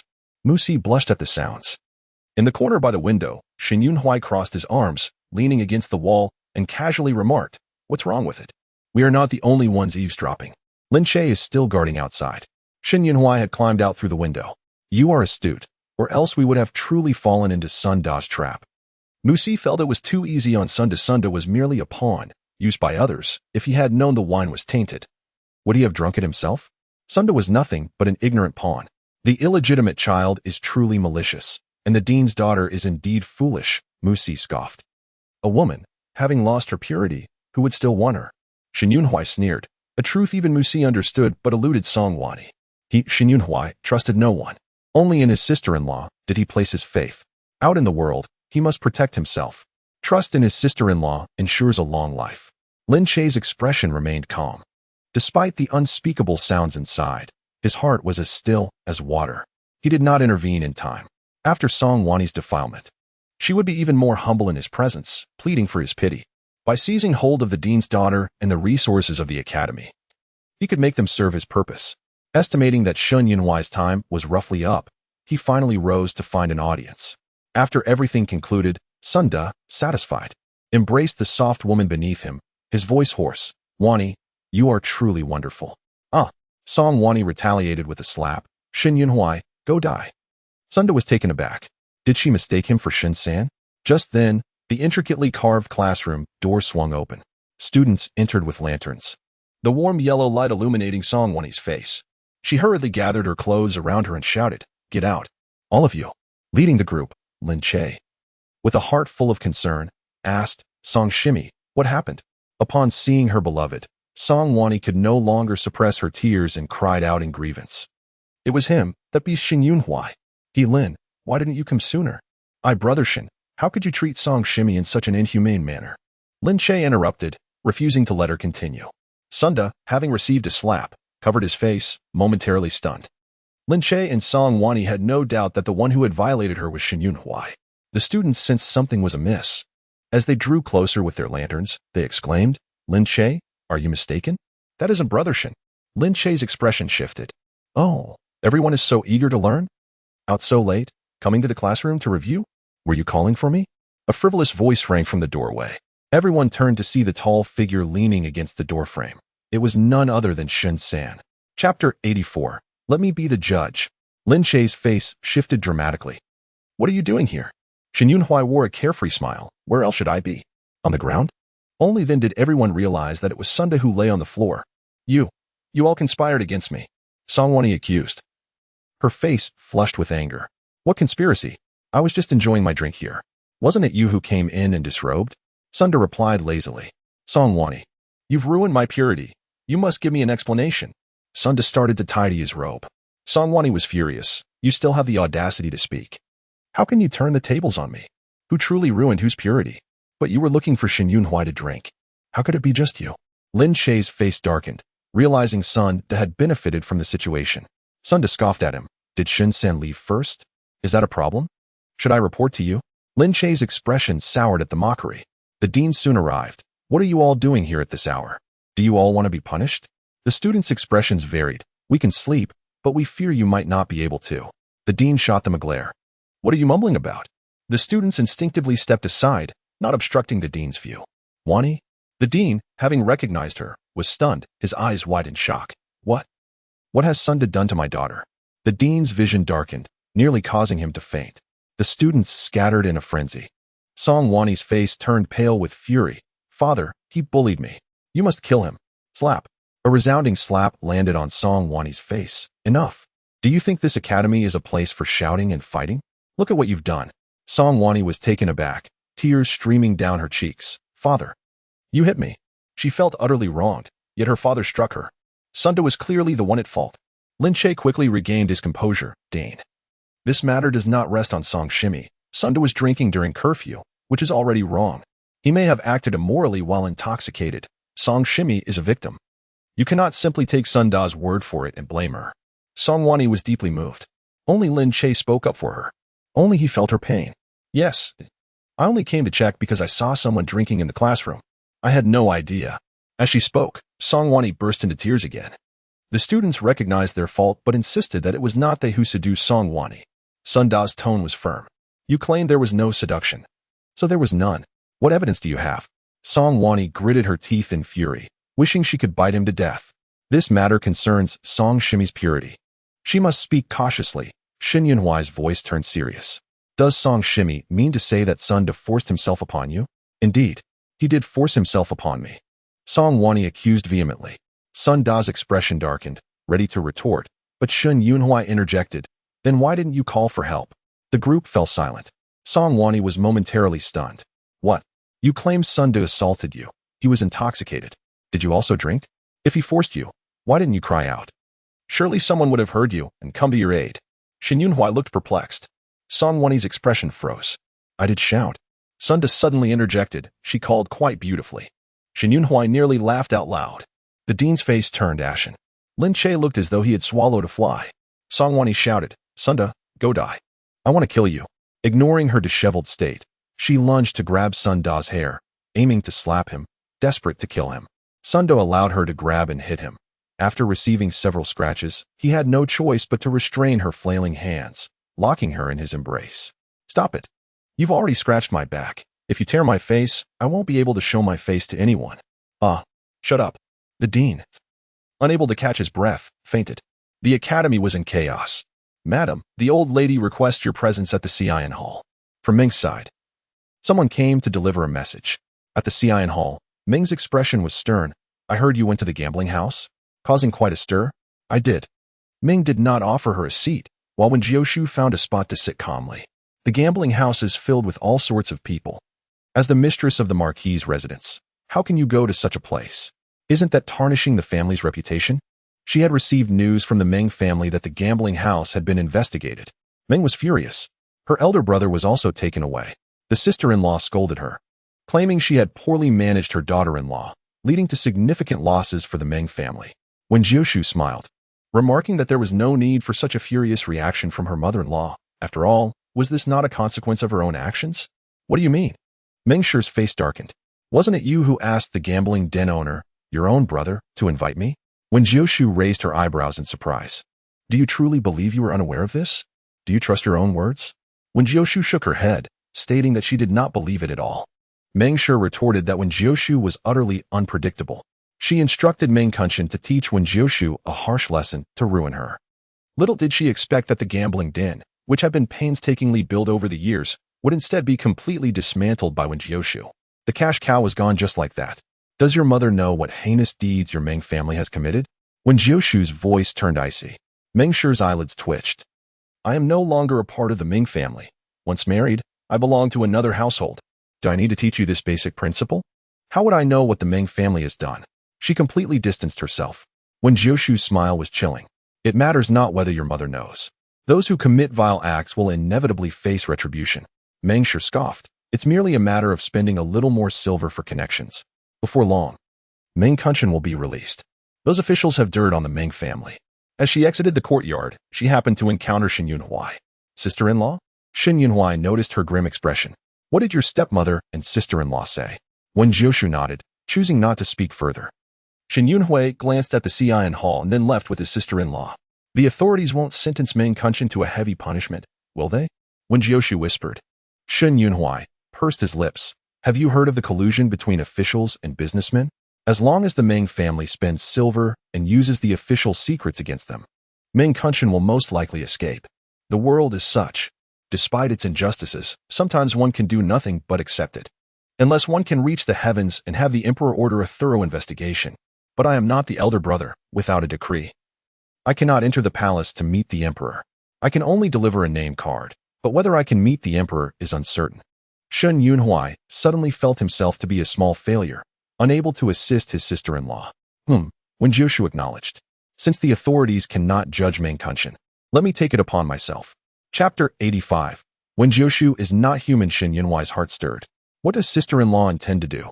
The best place for scum is to disappear from this world, Wen Jiushu resolved, glancing at Shen Yunhui. Have you encountered any trouble at the academy? I owe my thanks to sister-in-law's reminder, which allowed me to escape the trap, Shen Yunhui confessed without reservation. As long as nothing has happened. It seems the third brother has evaded this calamity. Indeed, within 3 days, news of Meng Kunshan's release spread. The authorities had heavily punished the second-in-command of the gambling den, claiming that all illicit gambling activities were orchestrated by him. Wen Jiushu let out a cold laugh. Tonight, we shall take action. Shen Yunhui focused intently. After dinner, he crouched in a corner, waiting until the night was quiet. A shadow leaped across the roof of the Ho residence and vanished in an instant. Shen Yunhui was bewildered. Was sister-in-law that swift? Had he not known she would act tonight, he would never have noticed her leaving the estate. Shen Yunhui dared not delay and hurried to follow. He considered his lightness of foot to be commendable, yet he could not catch a glimpse of sister-in-law's shadow. When Jiushu landed like the wind on the roof of the Meng residence, she lifted a tile and heard voices. This time, I was careless. I didn't expect the new bride of the Shen family to be so formidable. Meng Kunshan spat. Formidable? She's merely a merchant's daughter. Clearly, it's your sister who is useless. Unable to manage her daughter-in-law, Meng Madam continued to lament. Now that we have lost the gambling den, how much less silver shall we earn in the future? Meng Kunshan replied with irritation, it matters not. Even without the gambling den, we can conduct business elsewhere. When Jiushu's red lips curled into a smile, Meng Kunshan must die. Just as he was about to retire for the night, he suddenly sensed something was amiss. A gust of wind rushed past him. Turning, he saw Wen Jiushu's face. You. Before he could utter a word, Wen Jiushu moved like a specter, swiftly sealing his acupoints. Meng Kunshan immediately found himself unable to speak or move. Wen Jiushu hoisted him and swiftly vanished from the Ming residence, unnoticed by anyone. Shen Yunhui, having finally caught up, witnessed sister-in-law binding Meng Kunshan at Changle Street, forcing him to kneel with his hands tied behind his back, in a posture of confession and repentance. Meng Kunshan's lips quivered, seemingly seeking mercy. Upon seeing Wen Jiushu draw a knife, he was utterly terrified, wetting himself. Water dripped from his pants onto the ground. Wen Jiushu's cold gaze held a trace of disdain. Her eyes as chilling as the knife she wielded. With a swift motion, she struck, and what dripped from Meng Kunshan's pants was not merely water, but blood. First, the castration. Perhaps due to the excruciating pain, he broke through the acupoint, letting out a dreadful scream. Yet, the moment he cried out, Wen Jiushu tossed a yellow talisman onto his mouth, silencing his scream. Just as Shen Yunhui's feet touched the ground, he witnessed sister-in-law cutting off Meng Kunshan's 10 fingers. Meng Kunshan, enduring unimaginable pain, trembled violently, his eyes bulging as if he were seeing a demon. Wen Jiushu slowly lifted her gaze. Come out. Shen Yunhui froze. Had he been discovered? Could it be? He had made hardly a sound. Was sister-in-law truly that perceptive? Hadn't the third brother come to collude with her? Wen Jiushu's tone was nonchalant. Shen Yunhui, feeling helpless, stepped out from the shadows. Sister-in-law is acting on behalf of justice. This is not collusion. In the span of mere moments, Meng Kunshan had already been sliced several times, each cut deep to the bone. Sister-in-law's technique was exceedingly swift, each incision nearly identical in depth, cutting to the bone without shedding flesh. The torturous process continued. She was a woman of her word, and she executed her intentions flawlessly. Meng Kunshan, bare-shouldered and drenched in blood, soon bore dozens of cuts. Please, save me, he sobbed, pleading for Shen Yunhui's help. I beg you, please save me. Wen Jiushu was not human. She was a demon, a malevolent spirit. She sought to consume him. Meng Kunshan was not dying from pain. He was being terrified to death. It was unclear what method sister-in-law employed, but it kept Meng Kunshan awake to endure the fear and agony. An ordinary person would have fainted after a few cuts. Yet the yellow talisman on his mouth ensured he remained conscious, witnessing his own dismemberment. The next day, a scream echoed through Changle Street. Someone is dead. A trail of blood stained the ground, repulsive to behold. The deceased bore no unblemished flesh. He had died from dismemberment. It is Boss Ming, just released from the yamen yesterday, and today he meets such a tragic end. Look, Doesn't he appear to be atoning for his sins? The authorities soon arrived to disperse the crowd and remove the body. Ming Madam fainted on the spot. As dawn broke, she was awakened by the commotion outside. Yuabao? She called out, but no one responded. These goldfish in the pond are all kept by the madam. On what grounds do you dare to catch them? Who are you? The voice scolding Yuanbao was that of Meng Yanlu. Who are you to come here, making a ruckus? Aren't there fish elsewhere? Why come to the madams to catch them? Are you out of your mind? Yuanbao retorted, hands on her hips. It's just a fish. Do you need to be so petty? Meng Yanlu exclaimed, exasperated. I observed the fish in this lake were plump, and I intended to catch one to prepare a nourishing soup for my aunt. Surely, Madam Ho would not be so stingy as to deny even a single fish, would she? Wen Jiushu crossed her arms, leaning against the doorframe. Aunt? The Ming family? Meng Yanlu? When did this individual enter the estate? Is there no fish in the kitchen to prepare the soup? Is it necessary to come here to catch one? Merely to provoke, madam? Bah, we are not susceptible to your tricks. Be gone. Your pretentiousness is quite distasteful. Yu Wenbao's combat prowess was formidable at this moment. Meng Yanlu's expression twisted. The unruly maid, I shall teach you a lesson on behalf of my aunt today. She raised her hand to strike Yuabao. Wen Jiushu swiftly moved. Seizing her wrist, her voice icy. Do you wish to drink fish soup? Meng Yanlu looked up, her eyes flickering. It was merely a fish for her aunt's desire for soup. Surely madam would not deny it? She realized this was Wen Jiushu, the wife of the Marquis. Meng Yanlu had long harbored feelings for the Pingnan Marquis and frequently sought excuses to stay at the Marquis's residence. As Meng Xuanzhan had passed away, did she still have the heart to flaunt her authority? Wen Jiushu remained unfazed, casting a glance at the koi that Meng Yanlu had caught. I indeed cannot bear to part with it. Her tone remained indifferent.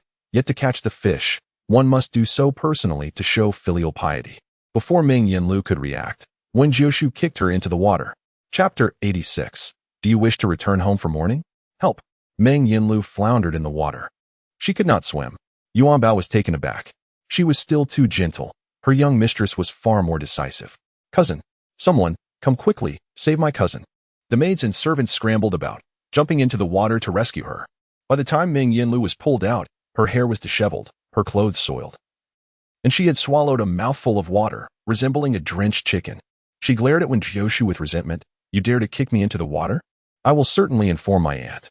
Throw her out and inform the doorman that if any more unruly individuals are allowed in, they shall all leave.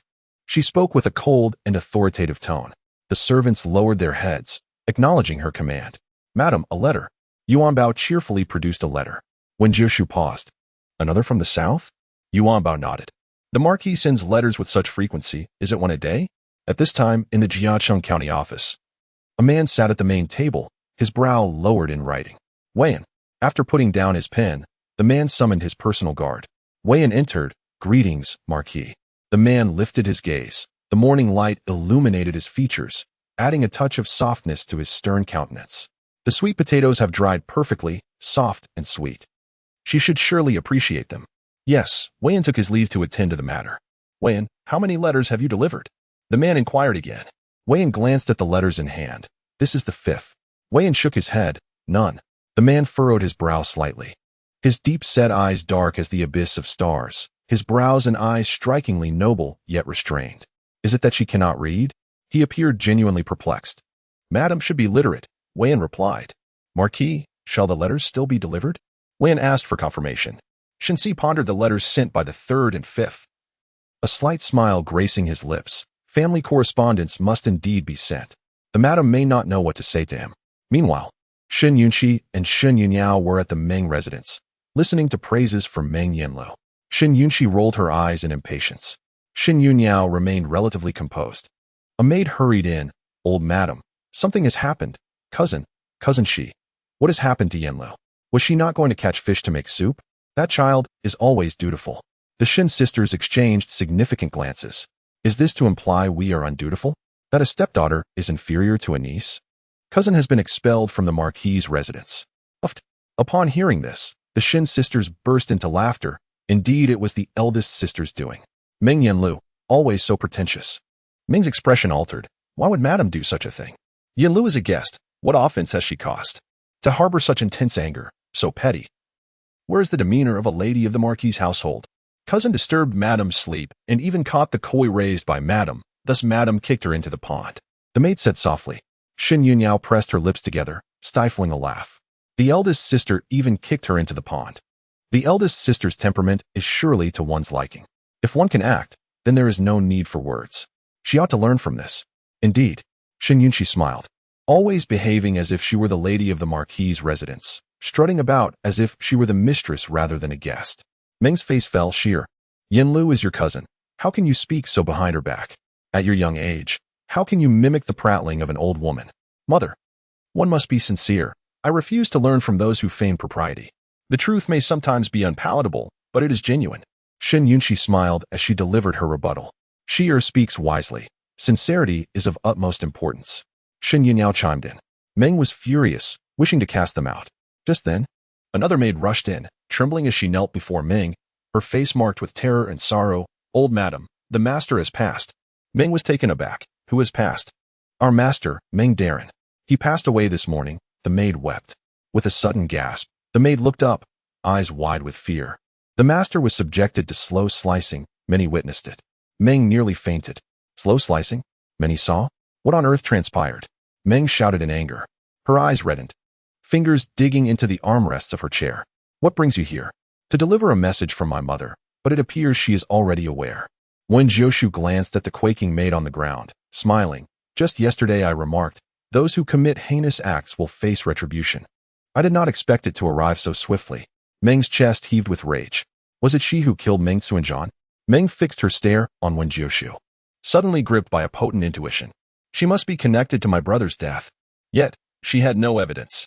Shen Yunshi clapped her hands. Good riddance. I heard he harmed young girls, exploiting their youth for profit. It is truly vile. Slow slicing is too merciful. He deserves 1,000 cuts. The difference between slow slicing and 1,000 cuts is negligible. In any case, there was not a decent piece of meat on Meng Xuanzhan. He resembled a plucked chicken. Shen Yunniao nodded, lamenting the girls who fell victim to Meng Xuanzhan's schemes. Their lives have been irrevocably ruined. Meng's heart burned with fury. They were merely maidservants from poor families. How could they possess a lifetime? Their lives are worthless. Wen Jiushu has ruined her lucrative business and caused her brother's death. It is truly detestable. The Ming family is your maternal family. The deceased is your uncle. Even if he has sinned, he is dead now. As younger generations, you should not speak ill of your uncle. Meng's teeth nearly ground to dust. Is it right for an uncle to commit such heinous acts? Yet mother still considers him justified? Shen Yunniao was taken aback. Meng felt stifled, rendered speechless. Ultimately, the Ming family bore no responsibility for this matter. The one to suffer was her and the Ming family. Mother is commendable, praised by all. Today, I truly fail to comprehend you, mother. Yunniao shall take her leave first. Shen Yunniao scoffed, rising to depart. Wen Jiushu deftly shifted the blame. Chapter 87. The Pingnan Marquis plans to rebel. Ushering in a new dynasty Shen family's relatives, she wished to remain uninvolved. Exiting Qian Hall, the three sisters-in-law exchanged glances, sharing a knowing smile. Elder sister. For the late emperor's birthday, shall we proceed as in previous years? The elder sister appeared lost in thought. What occupies your mind, elder sister? The emperor raised his voice. The emperor chuckled, having not seen you for merely half a day, and you are already so attached to your husband. It makes me feel like a solitary man. Not at all. The grand princess offered little explanation, simply smiling and asking, what did the emperor just inquire about? Eunuch Fuqiuan then delivered the memorial to her. The emperor nodded, indicating that since the Marquis of Pingnan had yet to return from the south on his behalf, he would decree that the Marquis's newlywed wife participate in the heavenly sacrifice. The grand princess understood the emperor's intent. The Marquis of Pingnan's household needed to be elevated, and such a ceremony was reserved for nobility and royal kin. She had no objections and decided to comply with the emperor's wishes. Is there something troubling you, elder sister? She noticed her sister seemed somewhat worried. The grand princess shook her head restlessly. I am well. But the emperor must also take care of his health amidst his concerns for the state. Just then, the empress entered. Your Majesty, elder sister is here? It is past noon. I heard you have yet to dine, so I sent someone to prepare some soup. The grand princess frowned. You haven't eaten? I momentarily forgot. The emperor replied nonchalantly, and upon seeing the soup brought by the empress, he suddenly felt enlightened. See, I am not alone. I have the empress who cares for me. The grand princess chuckled. Indeed, you two share a heartfelt bond. I cannot help but envy it. The empress, with a gentle blush, remarked, Your Majesty. How can you speak so in front of elder sister? You do not fear her mockery. It was elder sister who first displayed affection before me. The emperor teased while savoring the soup, feeling particularly content. The empress gazed at him, her eyes filled with mirth. Leaving the study, the grand princess linked arms with the empress. I heard our mother has summoned our cousin back to the palace again. The empress's eyes flickered with a hint of sadness. Yet her expression remained cheerful. Mother longs for home. It is only natural she wishes for Miss L to keep her company. I understand your heartache. But you are the empress, and your brother is the emperor. There will always be others around you. Thankfully, the emperor does not hold our cousin in high regard. Simply avoid her in your daily interactions. The empress forced a smile. Do not worry, elder sister, I understand. The grand princess cherished the empress's disposition. She was gentle, magnanimous, and aware of the larger picture. Although she loved the emperor, she was acutely aware that he was not solely hers. The emperor cared for her as well, often spending nights in the empress's quarters, providing her with ample dignity. Though the grand princess resided outside the palace, she remained attuned to its affairs. Has our cousin entered the palace again? The emperor's expression turned grave. Yes, she arrived early this morning, Fuqiuan answered. I would like you to keep an eye on her.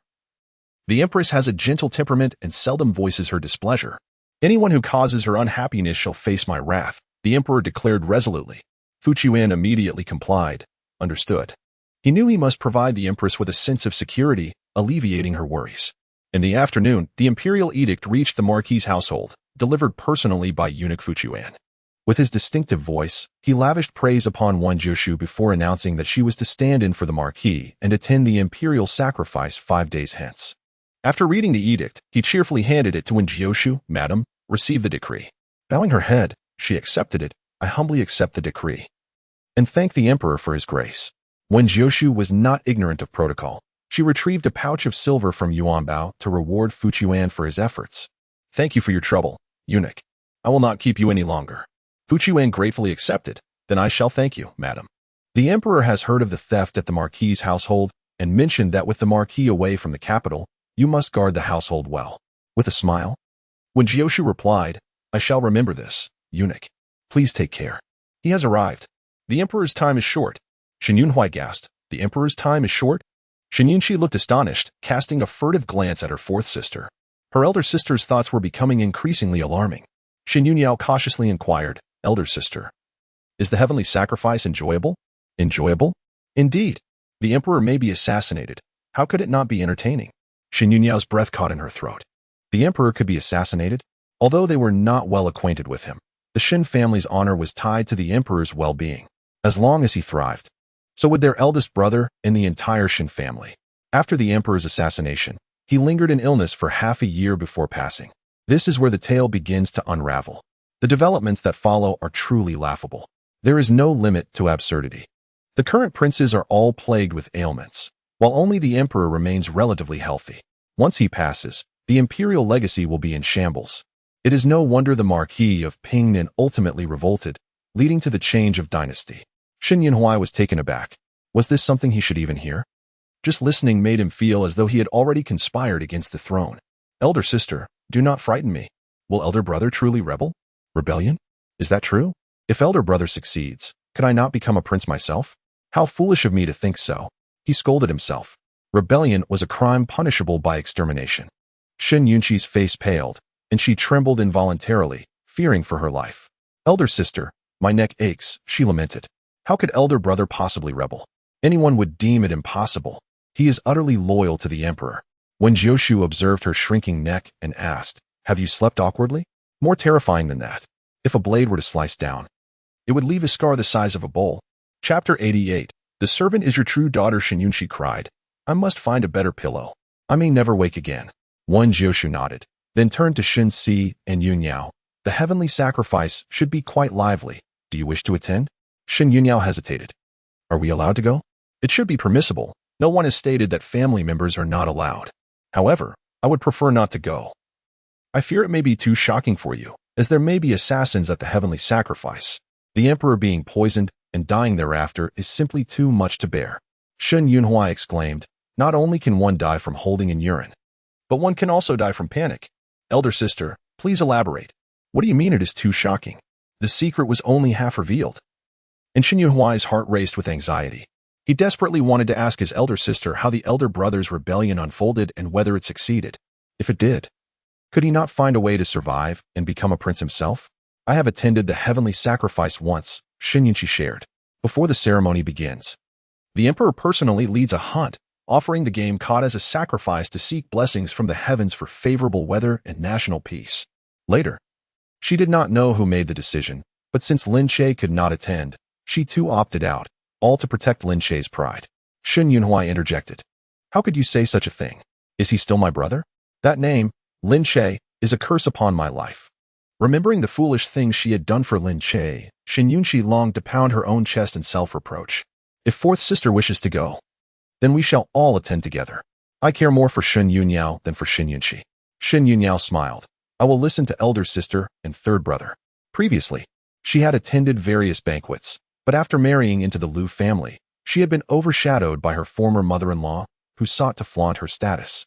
If you wish to go, then let us go together, Wen Jiushu decided. Someone fell into the water and was rescued, but it was too late. They had already lost their breath, the wet nurse reported.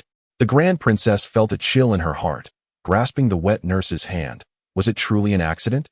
She felt weary. Where is the prince consort? The princess was frightened. The prince consort is currently comforting her, the wet nurse replied, leaning against the couch. The grand princess appeared dazed. A bowl of hot soup was presented before her. Your ladyship, your beauty soup. The grand princess looked up to see Lin Yu ingratiating herself. I have cooled it for you. You may drink now. Gazing at Lin Yu's face, the grand princess momentarily felt disoriented. Indeed, there was a resemblance. In her features, she saw echoes of her younger self. Her two children, however, bore a stronger likeness to Qin Yi. Tang Ning resembled a prince consort even more.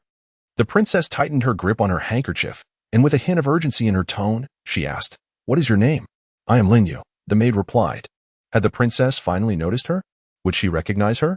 Lin Yu felt a mix of nervousness and anticipation, tinged with a touch of fear. What if the princess did not recognize her? What if she refused to acknowledge her? The name Lin Yu rang a bell. What is your relation to Lin Che? The princess inquired. He is my elder brother, Lin Yu blurted out, sensing it was incorrect, and quickly corrected herself. No, I'm not related to him. Who permitted you to come here? Qin Yi strode over, his voice laced with anger. Did I not instruct you not to disturb the princess? I keep you by my side to attend to her, yet I have no patience for those who are overly cunning. Lin Yu trembled, prostrating herself on the ground. Your Highness, I only came to deliver soup to the princess. I had no other intentions. Does my mother require your assistance to deliver soup? Qin Yu shot her a cold glance. You must know your place. I have warned you not to intrude, lest you provoke my mother. Did he truly think he was unaware of her intentions? There was a tinge of resentment in his tone. She wished to acknowledge her mother. What fault lay in that? The young prince, her own brother, was reprimanding her so harshly. Lin Yu felt wronged. Yi, why are you so furious? The princess furrowed her brow. Sensing hidden meanings in Qin Yu's words, her suspicions deepening. You brought her here to show me, did you not? Qin Yu's entire being trembled. Does mother know? His gaze flickered. I am well aware. The princess's voice was somber. Qin Yi's expression tightened, his jaw clenched, revealing his unease. Mother, please do not be angry. The princess interrupted him, glancing at Lin Yu. She is Lin Che's sister. Lin Che is a child of the concubine. She bears the same sins. You must tell me honestly why you have kept her by your side. Qin Yi opened his mouth. I have already redeemed her. Is that the crux of the matter? The princess's tone was harsh. Lin Che and his father have been disloyal and unjust. Lin Yu cannot escape such qualities. You must send her away today. No. Upon hearing she was to be sent away, Lin Yu panicked. I am not Lin Che's sister. I am your daughter. Qin Yi's gaze turned icy. The princess was momentarily taken aback, her eyes darkening. What did you just say? Lin Yu crawled to the princess's feet, tears streaming down her face as she pleaded. Your Highness, I am truly your daughter. Please look at me closely. I am indeed your flesh and blood. Absurd. The princess rose abruptly, perhaps too agitated, causing her vision to blur. Qin Yi hurriedly supported her. Mother, please calm yourself. There is more to come that may further excite you. We should summon a physician to be on standby, lest you become overwhelmed. The princess grasped her son's hand, her gaze piercing. You must tell me the truth. Is what she says true? Qin Yi glanced at Lin Yu, realizing that since she had revealed it, there was no need to conceal it from his mother. It is true. He sighed, acknowledging that he too had been shocked upon learning the truth. The princess's teeth clenched as she fixed Lin Yu with a steely stare. Do you believe her? Mother, do you doubt me? Just the resemblance of Lin Yu to you is hard to dismiss. Upon seeing her, it indicated that the mother believed her by 8 parts. The princess's expression was one of restraint. Shunti, I commend you for being so thorough. Is it true that you have kept such a monumental secret from me? Lin Yu gazed at her, fearful of disbelief. She had mustered the courage to speak up. And now, tears flowed unceasingly as she longed for the princess's compassion and sympathy. Mother, would you like to see the midwife? Perhaps then, you will learn more. Chapter 89. The daughter raised by hand is actually a false child? Such as what? The princess was not a fool. If Lin Yu were indeed her daughter, there would be many grounds for suspicion. Even the prince consort could be implicated, could he not? For instance, I may not be your biological son. Qin Yi chuckled lightly. The princess shot him a sharp glance. If you speak nonsense again, I will impose familial punishment.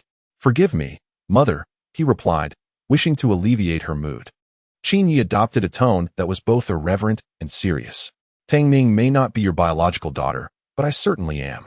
The princess shot him an exasperated look, her eyes shimmering with unshed tears. Yi, do you understand the consequences of your words today? You are casting doubt on your father. The pride of my life has been having you and Tang Ning. Yet you wish to tell me that it is all a lie? Psychologically, the princess was unwilling to accept it. When she gave birth, the prince consort had been by her side. How could her daughter have been switched? Was she to suspect that her beloved prince consort had been unfaithful? The daughter she had raised herself was a false child? Who had delivered the false child to her to raise? Mother, unveiling the truth may be painful, but my mother is the most esteemed woman in the chain. No one can deceive her, Qin Yi stated with unwavering conviction, asserting that even his father should not lie to her. The princess closed her eyes and reopened them, her gaze resolute. Bring her to me. Qin Yi's eyes flickered. Very well. His mother was both noble and resilient. She had protected him in his youth. And now that he had matured, it was his turn to safeguard her. Before long, a trusted aide of Qin Yi brought forth a woman in her 50s. Upon seeing the princess, the woman's face displayed a hint of panic. Elong Princess Qi Mama, it seems you still remember me. The old servant dares not forget. She stuttered. The princess's tone was serene, yet Qi Mama trembled, particularly upon noticing Lin Yu beside her. It was as if she recognized her, her face growing even more terrified. The prince consort is benevolent and considerate of the aged. The princess noted Qi Mama's reaction. Do you know this girl? No, I do not know her. Qi Mama's cold sweat began to pour. Qin Yu chuckled darkly. Mama, when I invited you here, you did not say so. You exchanged her long ago. How can you not recognize her now? Qi Mama was trembling with fear, kneeling before the princess and banging her head repeatedly. The old servant was muddled. Please forgive me. Moreover, the child you exchanged was merely a newborn.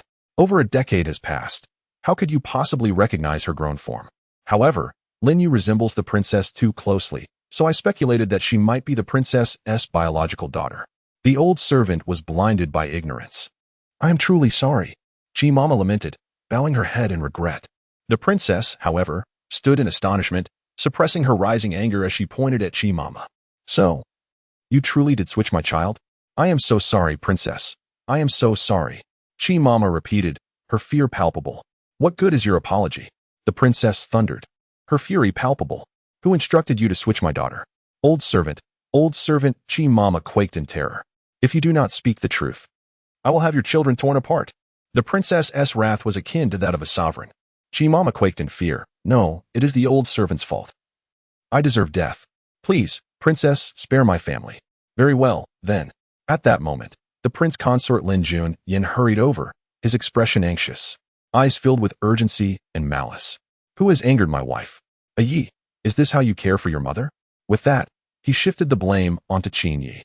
Qin Yi had long believed that his father did not truly care for him. Whatever he did, his father would publicly commend him in front of his mother, but had never truly been satisfied. However, his father was quite fond of Tang Ning. After all, she was a girl. The father's affection for her, even if it leans towards favoritism, is inconsequential. What competition does he have with his own sister? Now he realizes that his father's lack of affection is indeed genuine. When the prince arrives, Granny Qi dares not lift her head, trembling with fear. Why does the father not inquire about what has transpired? Qin Yi's expression is a mix of amusement and disdain. He has never perceived any fondness for children in his father's gaze. At times, Qin Yi finds himself envious of other children. He has witnessed many classmates in the academy reprimanded by their fathers for poor academic performance. Yet he knows those fathers still worry about whether their sons are well-fed and warmly clothed. Even punishment can signify a bond between father and son. However, he has never felt such a bond from his father.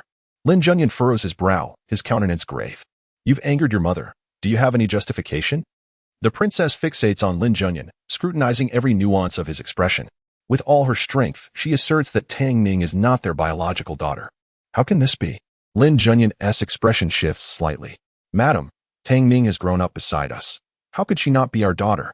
Did Qin Yi say something to you? His cold gaze falls upon Qin Yi, causing Granny Qi to tremble once more. The tension between father and son is palpable. Lin Jiushu cannot believe it. Madam, do you truly believe that Tang Ning is not our own? She has been raised beside us. Who, then, has exchanged her for our child? The princess feels a deep sorrow. Yet, as a princess, she has faced many trials. Although shocked and enraged, she manages to maintain her composure and confront the situation head-on. I only regret that I was too young back then to comprehend the gravity of the matter. Otherwise, I would have ensured that this audacious granny paid dearly for her transgressions, even if it meant severing her own hands in apology to my mother. Qin Yi declares coldly. Granny Qi's face turns pale. It is over. She knows her life is forfeit. In the past, when the prince was present, the princess would surely hold his hand. Today, she grips Qin Yi's hand tightly, seemingly drawing strength from her son to remain steady. You were still in swaddling clothes then. What did you know? Thankfully, you were not swapped away. Otherwise, I would not have raised you. She fears she cannot withstand such a blow. What are you saying?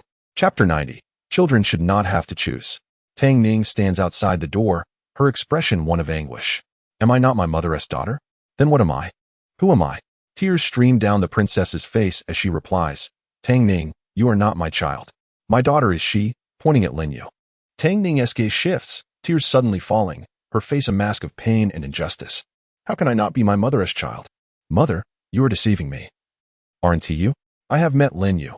She is clearly Lin Che's sister. How can she be my mother's daughter? Then who am I? The prince, filled with sorrow, incredulously states, Madam, we cannot take the midwife's words at face value and declare that Tang Ning is not our child. She is elderly. Her recollection of past events may not be clear. Granny, think carefully. Did you swap the child born to the madam? If you dare conceal the truth, I shall not show you mercy. Everyone knows the prince's gentle nature. He seldom loses his temper.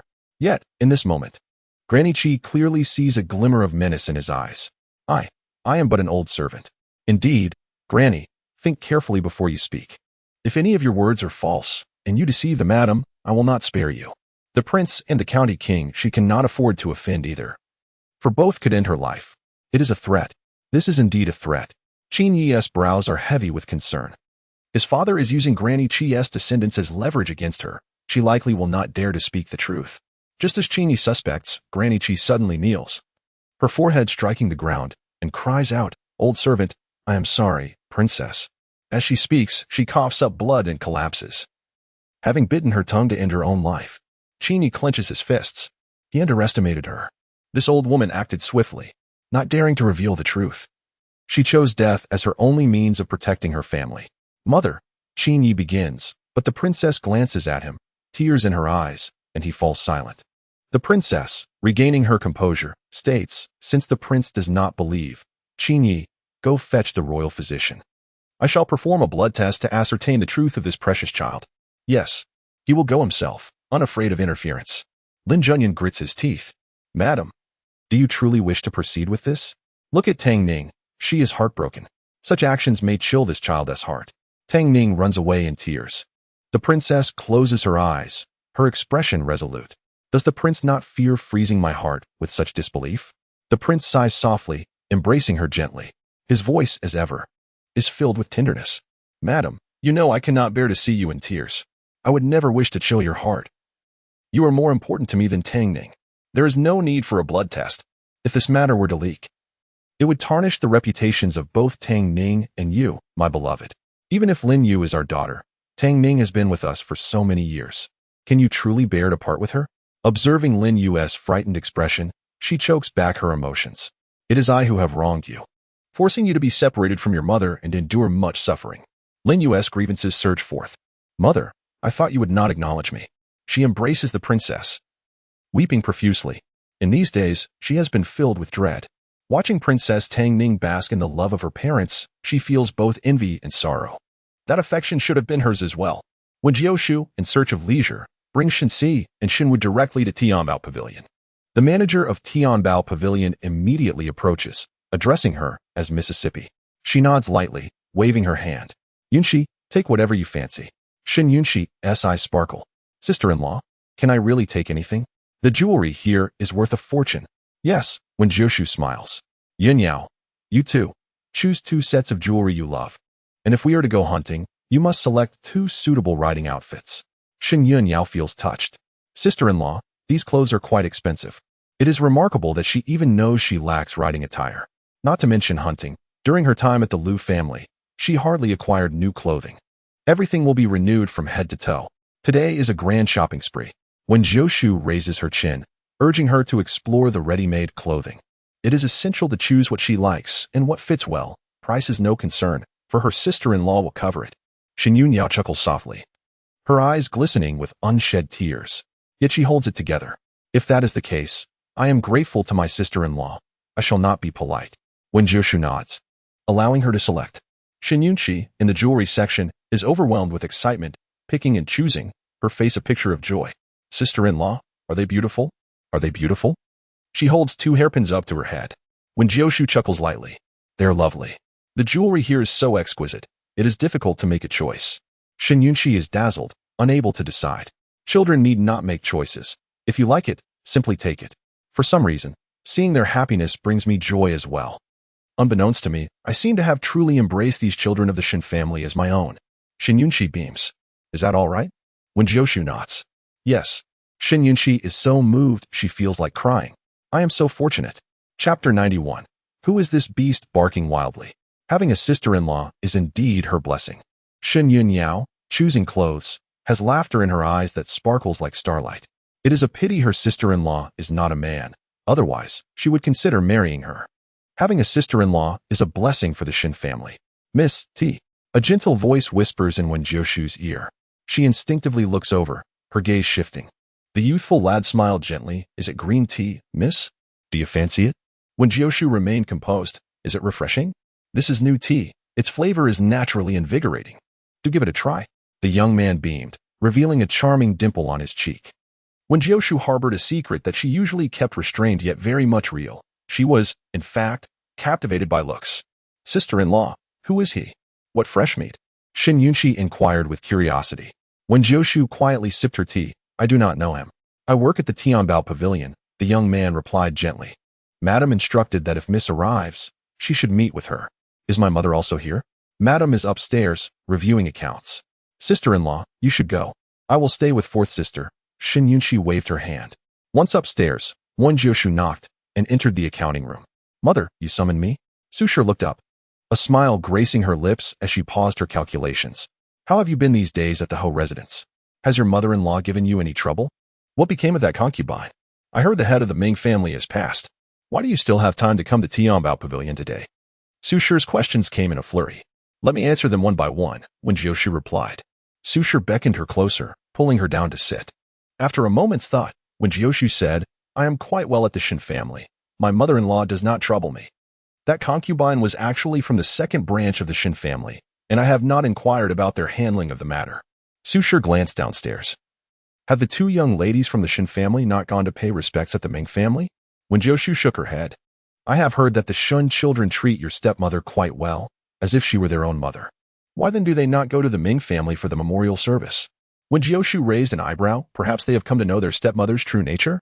Susher sensed something amiss in her tone. Your stepmother has a virtuous reputation. It is said that she has had a difficult time managing the household after becoming a widow. As the matriarch of the Ho residence, do you not fear the gossip that may arise from not attending the Ming family? Let them gossip. I care not, Wen Jiushu retorted. Moreover, what kind of murderer pays respects to the deceased? If I were to attend, Ming Kunshin would surely find no peace. Susher's expression shifted. What did you say? You are the murderer of Ming Kunshin? She looked at Wen Jiushu in disbelief. Mother, do not worry. I have enlisted 3rd brother to manage the affairs with relatives from the Shin family, Wen Jiushu reassured her. It is said that the Ming family operates gambling houses, ruining many young women. Will the Shin family not be implicated? Su Shi probed, sensing a shift in her daughter's demeanor. Her daughter, who had once been so timid, seemed to possess an entirely different spirit now. Rest assured, mother, Wen Jiushu's tone was calming. Su Shi could no longer hear her daughter's thoughts. Wen Jiushu dismissed the Ming family's matters from her mind. What of Lin Che? He no longer desires you. How about becoming my concubine instead? Do you regret choosing Lin Che over me? Downstairs, a commotion erupted. Wen Jiushu approached the window and observed a man standing defiantly, hands on his hips, blocking Shin Yunqi's path. Who is he? Wen Jiushu frowned. Lu Meng, the young master of the duke's residence, Su Shi informed her. Is he the emperor's uncle? The Lu and Shin families are political rivals. The emperor ascended the throne at a young age, with the empress dowager wielding power from behind the curtain. The Lu family is her maternal kin, and they hold immense influence in the court. Su Shi was astonished. My daughter knows so much about court affairs. Until the emperor matures and the empress dowager relinquishes her power, the Lu family is unwilling to step back. Who would willingly relinquish their hold on power? Thus, the court is divided into two factions, one led by the empress dowager's family and the other by the emperor's new favorites. Pingnan Hoshensi is the emperor's most trusted minister, Su Shi added proudly. If anyone dares to call my daughter a simpleton, they will have me to answer to.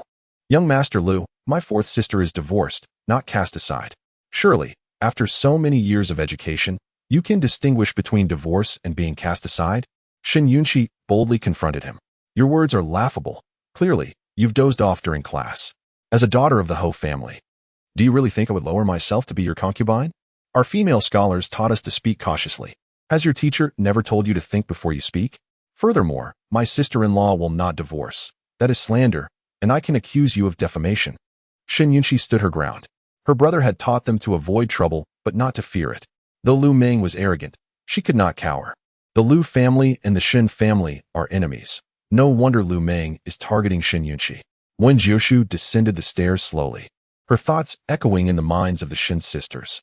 To force Shin Yunqi into a concubine role is merely to humiliate the Shin family. Shin Yunqi's expression was one of outrage. Indeed, Lu Meng seeks to provoke her. She had previously devoted herself to Lin Che, naturally rejecting Lu Meng. But even without Lin Che, she would never consider being with Lu Meng. Shin Yunqi was no fool. She understood that the Lu family was not to be trifled with. The Lu family is ambitious, seeking to usurp the emperor's power and even to eliminate him to seize control. And they nearly succeeded in the original narrative. Several ineffectual princes could not contend with the Lu family, who ultimately fell to Shin Si. Hearing this, Shin Yunqi's indignation only grew. Her gaze filled with disdain for Lu Meng. What is there to be proud of? In the end, they were still defeated by my elder brother. If my brother were truly to rebel and succeed, I would be the first to sever Lu Meng's head. Wen Jiushu paused. One family, second miss? Is she the younger sister I have heard of? The protagonist of the story. The second miss of the Wen family is known for her poetry and keen insight. The information she shares is seldom erroneous. Wen Jiushu smiled. Excuse me, please do not obstruct my path. He instinctively blurted out, Who are you? Wen Jiushu did not acknowledge him but asked, Yunqi, I believe I heard a dog barking from above. What beast is making such a ruckus? Chapter 92. Home. A mere sanctuary.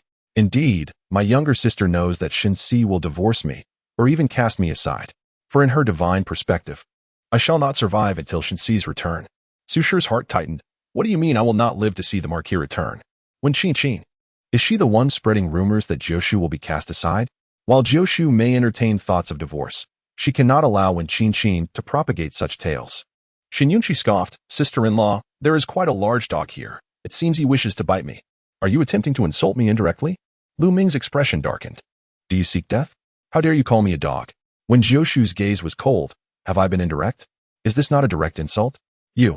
As Lu Meng approached, Shin Yunqi stepped forward. What do you intend to do? Keep your distance from my sister-in-law, Lu Meng. Do you not remember the day I nearly severed your trousers? Lu Meng's legs instinctively clamped together, feeling a sudden tension. This audacious girl nearly made him a eunuch.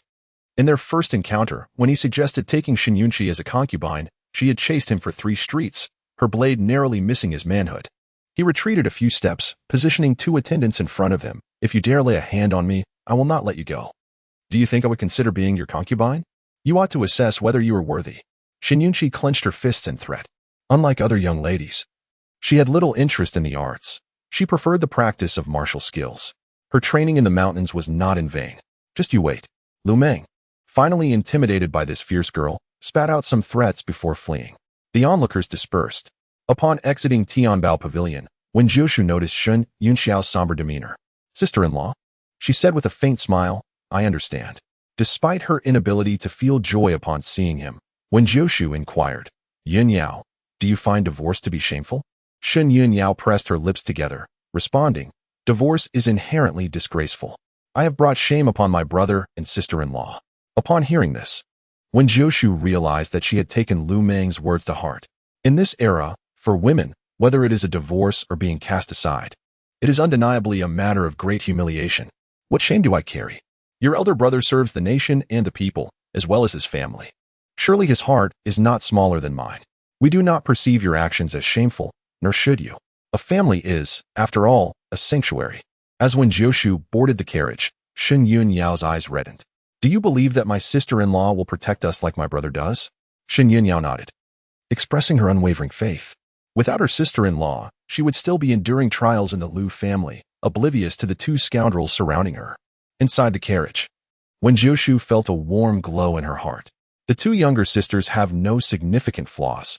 They are simply a bit meek and insecure in matters of love, having been wronged by scoundrels. Yet they are truly wonderful. The two younger sisters sat beside her, one on each side, like children nestling against her shoulder. Indeed, a sister-in-law is akin to a mother. Yunxi, do you know how to get to Wenxiangju? Wen Jiushu suddenly asked, gently stroking the younger sister's face. Yes. Is my sister-in-law going to Wenxiangju? She replied, a hint of disdain in her tone. Yes. I want to see how that extraordinary half-sister spreads her influence. Wenxiangju is a renowned and elegant establishment in the capital, often frequented by scholars and poets who hold gatherings and poetry meetings, where scholars take pride in being able to attend. Among them, Lin Che is the most sought-after figure. A year ago, Lin Che was merely serving tea and water here, but now, he has become the most esteemed representative of this place. It is said that his rise from humble beginnings is remarkable. The rift between Shun San and Lin Che has long been the talk among the aristocracy. Typically, whenever Lin Che appears at Wenxiangju, his private room is always filled to capacity. Yet now, only two fellow students of humble origins are willing to accompany him. Lin Che, perhaps you should leave now. There is no need for you to expose yourself in such a precarious situation, one of the impoverished students advised. Wait until the storm passes, and then you can make your return. Indeed, everyone is watching us, another added. The gazes directed at Lin Che felt like daggers, filled with disdain and ridicule. Yet, he could not show fear. Maintaining a calm facade, he inwardly frowned, believing himself to be guiltless. What is there to hide? His table-mate was anxious. Why uphold your pride at a time like this? Is it not painful to be mocked? You ought to keep a low profile. After all, no matter how much a commoner may rise, they cannot compare to the aristocracy. Lin Che was well aware that, for one, Shen San's anger meant that those who associated with him were no longer his friends. Moreover, the aristocrats share a common flaw. They look down upon those of humble birth. Someone feigned familiarity as they entered Lin Che's private room. Lin Che, is there something off about today's tea? Lin Che's eyes flickered. In the past, with you here, we drank nothing but snow mountain mist. Why has it changed to ordinary tea today? Could it be that Xin Yunxi really no longer wants you? And these pastries aren't from Chongxian Lu. Lin Che quickly asked Xin Yunxi to bring some of those lotus cakes from Chongxian Lu. I want to eat those. The new cheese is also delightful. Have her send some over too. Whenever Lin Che was present, Xin Yunxi would always prepare tea and snacks for him, granting him face. The daughter of a noble house serving him tea. But now, the Xin family has turned against him. Every word they spoke was a slap in Lin Che's face. Xin Yunxi had once elevated him, only to let him fall. An indescribable anger simmered within Lin Che. Isn't she here now? It seems Lin Ge has a charm after all, someone remarked, drawing attention as Wen Jiushu appeared at the door with the Xin sisters. Lin Che, I admire your tenacity. It seems Xin Yunxi's earlier vows were sincere. Even in your lowest moments, she remained steadfast, someone teased. Yet Lin Che thought, with Wen Jiushu present, she might not be here for him after all. However, he remained unmoved, allowing others to believe that she had come for him. But his companions were not as composed. Xin Yunxi, why did you take so long to arrive? Lin Che is over there. You should go find him. One of them pointed towards Lin Che's private room. Raising his voice intentionally, I knew you couldn't bear to part with Lin Che. Those classmates want lotus cakes and cheese from Chongxian Lu. Have someone buy some. No one doubted Shen Yunxi's arrival was for Lin Che. Lin Che? Why bother? Shen Yunxi scoffed, asking him, can he even afford the tea here? What a pretentious act. Pretentious. Shen Yunxi had learned the term well, coldly gazing at the impoverished student. The threshold of Wenxiangju is so low that any rubbish can come in and bark. Get out of my sight. The hapless student was stunned. Weren't you coming for Lin Che? Shen Yunxi kicked him, sending the defenseless scholar tumbling. Standing above him, she sneered, keep talking, and I'll give you a slap. The student, covering his face, quickly scrambled to his feet and fled. Onlookers gasped. It seems Shen Yunxi truly has no regard for you, Lin Che. Why would you forsake your status as a noble son-in-law to become a thief? Now look, you've lost both reputation and wealth. The mockers suddenly changed their expressions. Spitting at him, what are you, to sit here? I refuse to associate with a thief. Get lost. Fury surged within Lin Che, nearly crushing the teacup in his hand. I am innocent, beneath the Emperor's gaze, in the realm of law. Who are you to drive me away? Why should I leave? His companions, unable to withstand the pressure, bolted. Yet Lin Che stood firm, his spine straight, like a plum blossom blooming in the snow, embodying unyielding spirit. On the second floor, in the VIP area, a head peeked out. Big sister-in-law? Shin-san, is that your sister-in-law? Chini was astonished, having heard that she was merely a pretty face with nothing substantial behind it. Indeed, when she did not speak, it seemed to hold true. Shen Yunhu frowned. Let this matter rest for now. Should it happen again, we shall no longer be friends. Are you defending her? Chini was even more surprised. She is my sister-in-law. Shen Yunhu stated earnestly, show some respect, or I will sever ties with you. Why are you so agitated? He mused, looking down. Shin-san's defense piqued his interest in this noble lady. Downstairs, Shen Yunxi stepped forward, declaring, in the future, anyone who dares to associate my name with that of Lin Dog shall feel my wrath. You all know that I, Shen Yunxi, am not merely a delicate lady skilled in embroidery. I mean what I say. The crowd recalled that Shen Yunxi possessed some martial prowess. Instantly, they took a step back. She truly was unafraid to fight, even daring to chase after the young master of the Guogong mansion. Now that she proclaimed her intent to sever ties with Lin Che, many feared she would soon return to him, her pride unable to withstand the test of time. Lin Che's face turned ashen as he emerged from the private room. Sheer, must you create such a scene? Leave. I will not converse with a dog. Shen Yunxi retorted, her face twisted in disgust. Lin Che gritted his teeth, his expression soft yet his grip on her hand firm. She yelled, I know you harbor resentment towards me, but we are bound by a marriage contract. I will wait until you are ready to forgive. A faint crack sounded amidst the crowd. There were too many people around. Unable to discern which compartment they were in, Shen Yunxi acted without hesitation, delivering a resounding slap to Lin Che's face. Are you shameless? Just like your disreputable mother, you are inherently lowly. Get lost, or I shall strike you again. Silence. You shall not speak disrespectfully of my mother. Lin Che's expression darkened. Have you had your fill of chaos? Isn't it time to calm down? Being slapped in public could be dismissed as a mere tantrum, but mentioning his mother struck a nerve. It wasn't that he was particularly filial, rather, he resented the reminder of his status as an illegitimate child. Still angry? Am I wrong? Ask anyone present who doesn't know you are a bastard. Shen Yunxi sneered. Lin Che inhaled deeply, asserting, one cannot choose their birth, but I stand upright and unafraid of what others say. I will demonstrate that choosing me was no mistake. I will ensure you receive the respect you deserve in the future. Shen Yunxi furrowed her brow. Let go. You're hurting me. Just as Wen Jiushu prepared to intervene on behalf of his sister-in-law, a cup suddenly flew down from above, striking Lin Che on the head with precision. Lin Che winced in pain and released Shen Yunxi. At that moment, a figure leaped down from the second floor, kicking Lin Che over. What is this? Did she not make it clear she does not wish for you to touch her? Shen Yunxi was taken aback. Hualing gazed at her mockingly. Is this the extent of your discernment? Your eyes are of no use. Perhaps you should have them gouged out. Oh, so this is the original match for my sister-in-law. Hualing, his face, his physique, his aura, each surpasses Lin Che by leagues. Hualing and Shen Yunxi were childhood friends, yet their paths could never align, especially with Shen Yunxi entangled with Lin Che, which severed their potential bond. Shen Yunxi lowered her head, inexplicably unable to meet Hualing's gaze, feeling guilt wash over her. Yet Hualing truly cares for Shen Yunxi, intentionally provoking her to catch her attention. In the original tale, Shen Yunxi ultimately perished at Lin Che's hands, while Huoling stormed the Lin household, nearly beating Lin Che to death, setting their home ablaze, and taking Shen Yunqi to rest in the Hua family tomb. This young man, so infatuated, believing that if he could not have her in life, he would weep by her grave in death. Alas, it is too late. Hearing these thoughts, Shen Yunqi trembled. She abruptly lifted her head, gazing at Huoling with tear-filled eyes, large droplets cascading down her cheeks. Huoling stiffened, frowning with displeasure. Why are you crying? Is it necessary to shed tears over a few words? In the past, even if she had leapt at him in anger, she would not have cried. Yet, as soon as he spoke, her tears flowed more fiercely. Huoling felt at a loss. Please do not cry. At most, I won't strike him again. Consider me meddling unnecessarily. I apologize. You need not cry in my presence anymore. Chapter 94. She is a reborn transmigrator. He found himself increasingly irritated.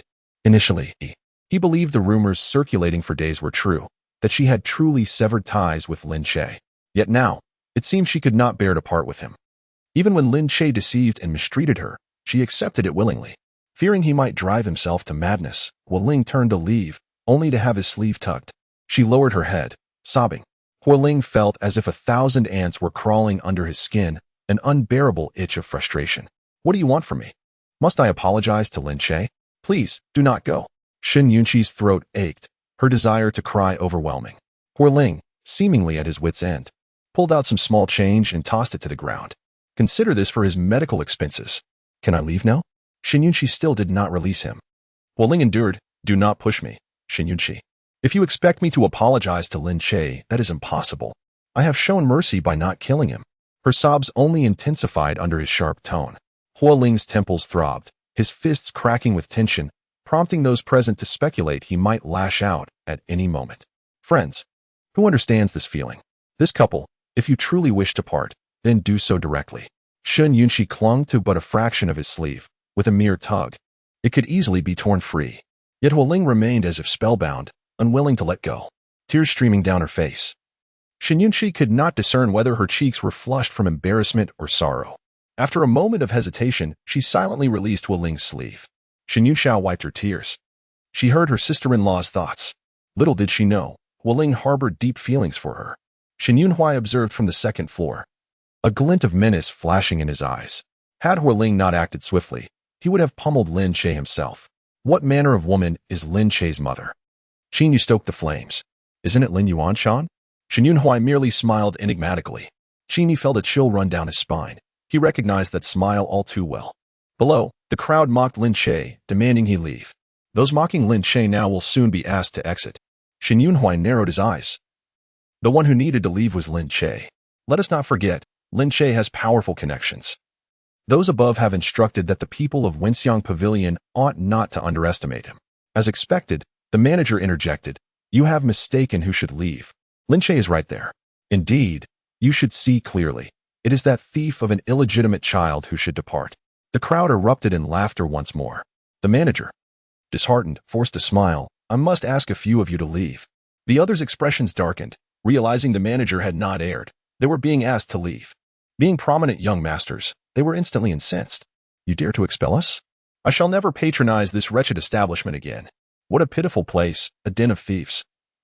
Let us go. We shall not return. They cursed as they exited. The manager felt a pang of despair. He had no choice under orders from above.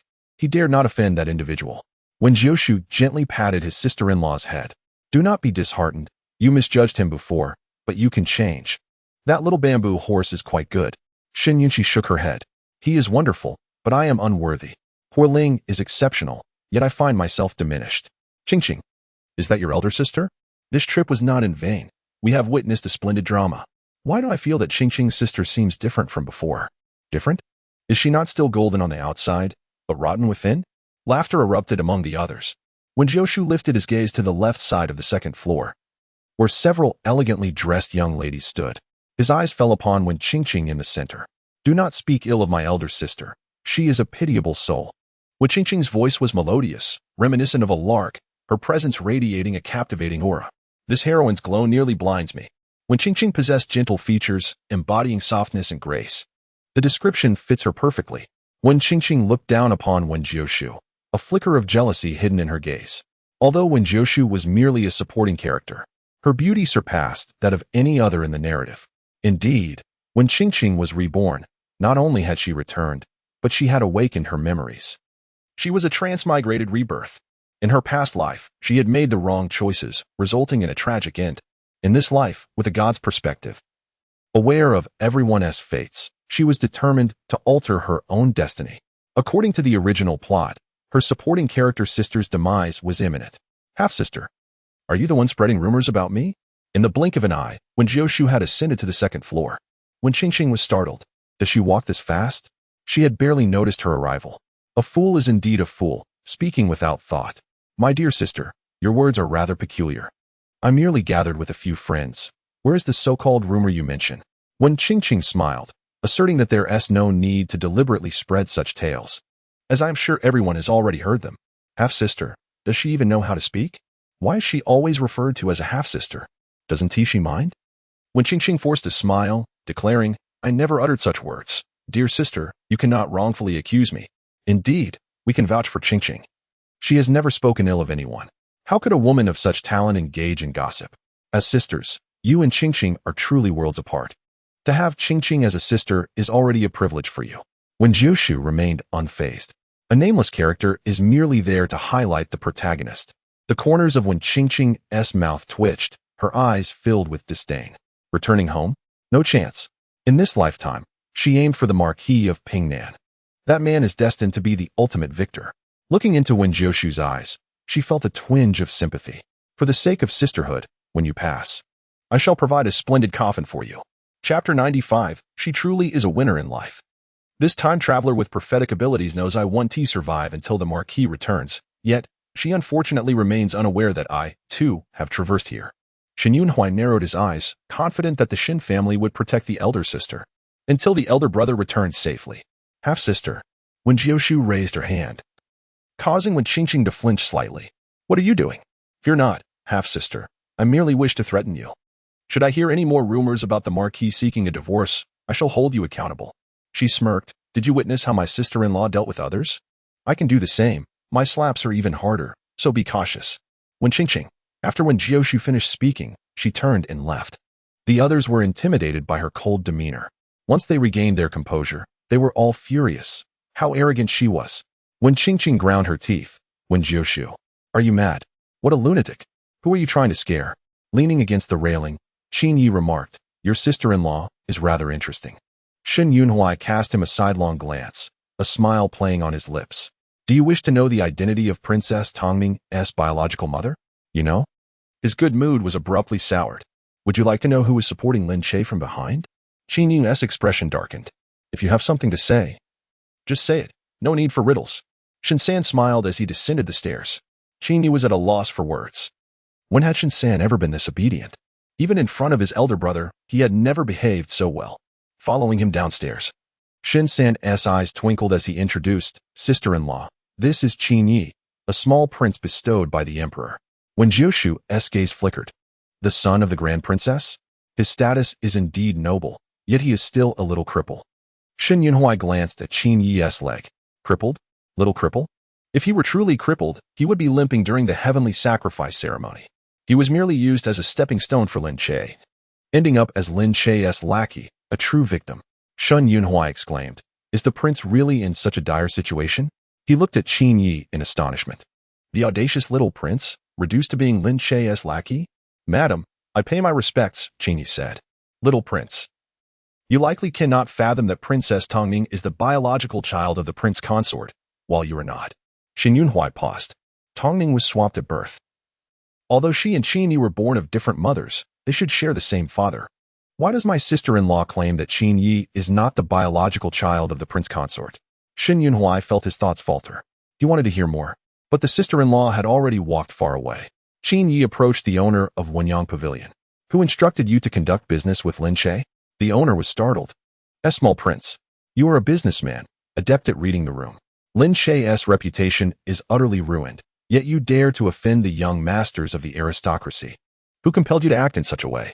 Who is supporting Lin Che from behind? This person must be of considerable status. The owner stammered. What? Unable to speak? Qin Yu's cold gaze swept over him. The owner groaned. It was your father. Qin Yu stiffened. My father? It is the prince consort. He instructed us not to target young Master Lin. Qin Yi clenched his fists, his face darkened.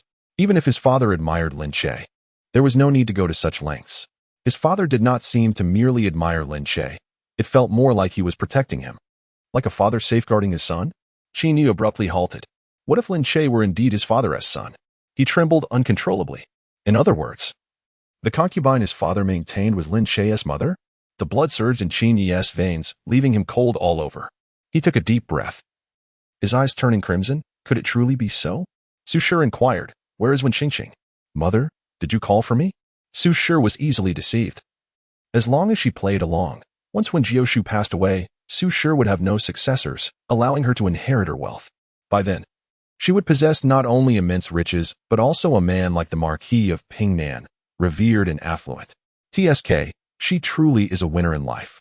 She assumed Su Shi would, as usual, invite her to accompany her, providing her with an opportunity to whisper ill of Wen Jiushu. However, Su Shi directly shook off her hand, scolding Neil. Wen Qingqing was taken aback. Mother, did you not hear my command? Neil. Wen Qingqing's expression shifted. Fine. For the sake of her wealth, kneeling once is no issue. Throughout history, who hasn't T-bowed for money? She considered herself progressive, unconcerned about this kneeling. Wen Qingqing obediently knelt. Mother, please calm down. Who has angered you? Her expression changed slightly upon realizing the cause. The mother and daughter shared an unspoken understanding. After Wen Jiushu had just threatened her, Su Shi now demanded her to kneel. Do you not understand the fear of public opinion? Must you speak with such carelessness when outside? Your words can lead to rumors that tarnish your sister's reputation. What ailment afflicted Su Shi? Did she not usually believe she was closer to Wen Jiushu? Even when Wen Jiushu married into the Marquis's residence, Su Shi had shown her disappointment. Why then? Was she suddenly favoring Wen Jiushu? Was it truly blood thicker than water? Mother, it was Qingqing's oversight. I was merely worried about my sister. I didn't anticipate it would spiral into gossip. It was my fault, and I seek your forgiveness. Wen Qingqing sincerely admitted her mistake, promising to be more cautious in the future. What sister? She is merely cannon fodder. Wen Qingqing felt disdain in her heart. What was happening? Qingqing, why are you kneeling? Get up. Wen Jili approached, pulling Wen Qingqing up, his expression displeased as he looked at Su Shi. Madam, what has Qingqing done wrong to warrant such punishment? Father, I'm fine. It was my fault. I made mother angry. Wen Qingqing felt a sense of triumph within. See? I am truly my father's beloved. The pearl of the Wen family. What of Wen Jiushu being the legitimate daughter? She was the true protagonist, the darling of the story. Chapter 96. If I suffer a loss, I can write a divorce letter as well. Wen Jili protected her. Madam, what wrong has Qingqing committed to deserve such anger? She has always been the most filial towards you, and you would punish her? Can you truly reconcile with your conscience? Su Shi found it amusing. I am her legitimate mother. If she has erred or spoken out of turn, it is only right for me to punish her. What is wrong with that? Wen Jili appeared incredulous. Madam, how can you say such a thing? Qingqing is the most understanding. Even if she has made a mistake, it surely was unintentional. As her legitimate mother, how can you be so petty? Su Shi laughed coldly. Then, my dear husband, what do you think I should do? As Qingqing frequently attends poetry gatherings, I have noticed that the adornments she wears have grown rather outdated. Please arrange for her to acquire several sets of appropriate jewelry. We must ensure that Qingqing does not lack in brilliance, for perhaps the future of our Wen family rests upon her. Wen Jili harbors great expectations for Wen Qingqing, aspiring for her to ascend to a position of nobility, enabling the Wen family to flourish. Though Wen Jili holds the modest title of deputy minister, his aspirations are lofty, and he wishes to cultivate Wen Qingqing into a figure worthy of the imperial harem. Indeed, Wen Qingqing proves to be a source of pride, excelling in poetry and drawing much admiration. Furthermore, provide her with a few hundred taels of silver for sundries as she navigates the world and befriends influential figures. It is inevitable that she will require funds, thus it is prudent to be well prepared. Wen Jili spoke in a tone that blended command with charity. Su Shi scrutinized Wen Qingqing from head to toe. The gemstone hairpin adorning her head was a recent addition from last month, and her cloud silk attire alone was worth a fortune. Did the master truly believe her to be lacking in splendor? He might as well survey the entire capital to see if there exists a legitimate daughter dressed as splendidly as she. Even the legitimate daughters do not enjoy such luxurious attire. Whenever Tianbao Pavilion releases new jewelry, servants are always dispatched to fetch a set for Wen Qingqing.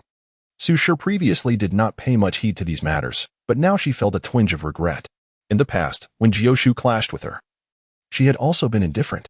Her own daughter, lacking such adornments, found herself overshadowed by the opulence bestowed upon a concubine. This was truly unjust. She had even deemed Jiushu foolish, yet now it appeared that she herself had not been particularly wise, having been beguiled by Wen Qingqing's charm, leading her to feel that her own daughter was inferior. Upon hearing her father instruct Su Shi to provide her with money, Wen Qingqing initially felt a surge of delight. Yet, what did Su Shi mean by her remarks? Was she implying that Qingqing was unworthy of such adornments? Why emphasize the term concubine? Just like Jiushu, she was most irksome. Truly, they were mother and daughter. Wen Jilai's displeasure was evident as he responded to Su Shi's criticisms of Wen Qingqing, stating, "Qingqing is my daughter. She is entitled to these gifts. Madam, when did you become so miserly? Moreover, if Qingqing shines brightly in society, does that not reflect glory upon you as well?" Su Shi retorted, "Her brilliance is her own affair. I do not expect to bask in her glow. However, should you dare to spread rumors about her, I shall not hesitate to take disciplinary measures." "Madam, why must you be so unreasonable?" Wen Jilai replied, his composure faltering. "If I were unreasonable, perhaps I would ask the master to tally the value of the jewelry and compensate me accordingly," Su Shi replied coolly. Wen Jilai's expression darkened, his brow furrowed in displeasure. He loathed the stench of commercialism that clung to Su Shi. Yet, since the gifts had already been given, he resigned himself to the situation. He realized that if Wen Qingqing wished to acquire jewelry from Tianbao Pavilion in the future, she would need to pay for it herself, as he had to save money for Jiushu as well. Wen Jilai's demeanor soured further as Su Shi brought up Jiushu. "Why mention that wretched child?" he exclaimed, his irritation palpable. Su Shi's lineage may not have been ideal, yet her ambition was relentless. As a merchant, she was cunning, and Jiushu, being her blood, inherited a selfish streak. Su Shi's expression turned icy. "If you cannot accept Jiushu, perhaps you should consider drafting a letter of separation. I will take Jiushu and leave the Wen family." A flicker of contemplation crossed Wen Jilai's face. He had indeed entertained thoughts of dismissing Su Shi, but such notions were impractical. The Wen family depended on her to maintain their current status. Without her, life would undoubtedly become more arduous. He was well aware that he spent lavishly on social engagements and gifts, all funded by Su Shi's wealth. Should he dismiss her? From whence would he derive the funds for such expenses? Thus, while the thought of divorce was tempting, it remained merely a fantasy. "Are you threatening me, madam?" Wen Jilai inquired, his expression grave. "You are becoming increasingly irrational. You would leave the family over some jewelry, over trivial material possessions? What a disgraceful display. A merchant's daughter, devoid of any noble demeanor." He retained Su Shi's position as the legitimate wife solely for the benefit of family support, as her value lay in her financial contributions. Su Shi's face remained impassive. "If I must endure losses, then I would accept your letter of divorce." Wen Jilai's countenance darkened further, caught off guard by Su Shi's rebuttal. "Since you claim I am miserly and accuse me of mistreating the concubine, I cannot bear this unjust accusation without evidence. The merchant's advantage lies in maintaining a rational perspective." Weighing pros and cons, Su Shi replied leisurely, "Wen Qingqing enjoys a life more extravagant than that of a legitimate daughter, yet you believe her to be wronged? Master, you are but a deputy minister, earning a meager salary that scarcely suffices for a single hairpin. As an educated man, surely you can calculate?" Su Shi settled into a chair, her tone nonchalant yet her words cutting. "The Wen family is sustained by my efforts, yet I am left with nothing to show for it. When we wed, I made it clear that if you felt burdened by our union, you were free to depart. I have never been one to cling foolishly. A merchant never engages in unprofitable transactions, and in the case of the Wen family, the cost of supporting you and your illegitimate children has indeed proven detrimental." Wen Jilai's face flickered through a spectrum of colors, akin to a painter's palette. His expression contorted with unspoken anguish. Years ago, when he was impoverished and unable to marry a woman of noble status, he had no choice but to wed a merchant's daughter. Through his relentless efforts, he eventually achieved a position as deputy minister, bolstered by Su Shi's financial support. He felt entitled to spend her money, yet he could not openly acknowledge it. Su Shi smiled. "You may write that letter of divorce now, preserving whatever semblance of dignity you have left, for I have many unflattering truths yet to unveil, which I have graciously withheld thus far." As a merchant, she understood that every business endeavor must yield profit. The Wen family had become a losing proposition, and while she had tolerated the circumstances for the sake of their marriage, she would not continue to endure losses without justification. Su Shi stripped away the veils hiding Wen Jilai's shame, leaving him exposed, humiliated. He retorted, "You speak of madness. When did I ever express a desire to divorce? Madam, we are family. In a family, there is no concept of loss or gain. Does not Qingqing address you as mother?" "Indeed," Su Shi replied, "when Qingqing need not refer to me as mother any longer. I have but one daughter, and raising another's child would displease Jiushu." Wen Jilai's face darkened ominously. When Qingqing, bewildered, interjected, "Father, you cannot divorce mother. It is my fault. I should not have angered her. I will apologize to mother. Please, do not consider divorce." If Su Shi were cast aside, what would become of the family's wealth? When Qingqing, on the verge of tears, attempted to bow in apology. "Father did not mean it. Mother has misunderstood. If my actions have caused discord between you, then I shall bear the blame and accept punishment, only hoping to soothe mother's anger." Su Shi's gaze remained cold. "Did you not hear my words? There is no need to call me mother." "Mother." Su Shi rose abruptly. "From now on, all household expenses shall be drawn from the public account. Do not seek me out." With that, she departed. Yinbao hastily followed. "Madam, what troubles you today? Anyone who dares to come here seeking handouts shall be expelled immediately." Su Shi ordered. "Yes." Yinbao thought to himself that the madam was indeed impressive. "Have you encountered that wretched child?" When Jilai spoke with disdain. She was well acquainted with every individual in this household. Her father was selfish and hypocritical. Anything that impeded his ascent would surely provoke his ire. Upon hearing this, Wen Jilai's face flushed with anger. "What you say may hold truth. It is her small-mindedness that causes her irritation toward you. This is unrelated to you. However, mother has deducted my allowance," Wen Qingqing lamented. Wen Jilai furrowed his brow, contemplating. "You should seek your aunt for some silver to support you. Once your mother has calmed down, all will be well." Wen Qingqing's lips twitched in distress. Her biological mother was of lowly status. Where would she procure funds to assist her? She casually organized a gathering, which would cost at least 100 taels of silver. How could the aunt bear such an expense? "Father, you know my stepmother's financial struggles. She is unlikely to assist Qingqing." Yet, when Qingqing wished to make one last appeal, Wen Jilai feigned ignorance, stating that no matter how tight one's finances were, there should be some savings. She could bring forth her dowry to support you a bit. After saying this, he left in haste. When Qingqing, frustrated, stamped her foot. Typically, the family's expenses were covered by the Su family. The stepmother indeed had some savings. Her father was too stingy, expressing affection yet unwilling to provide her with funds. "General Hui?"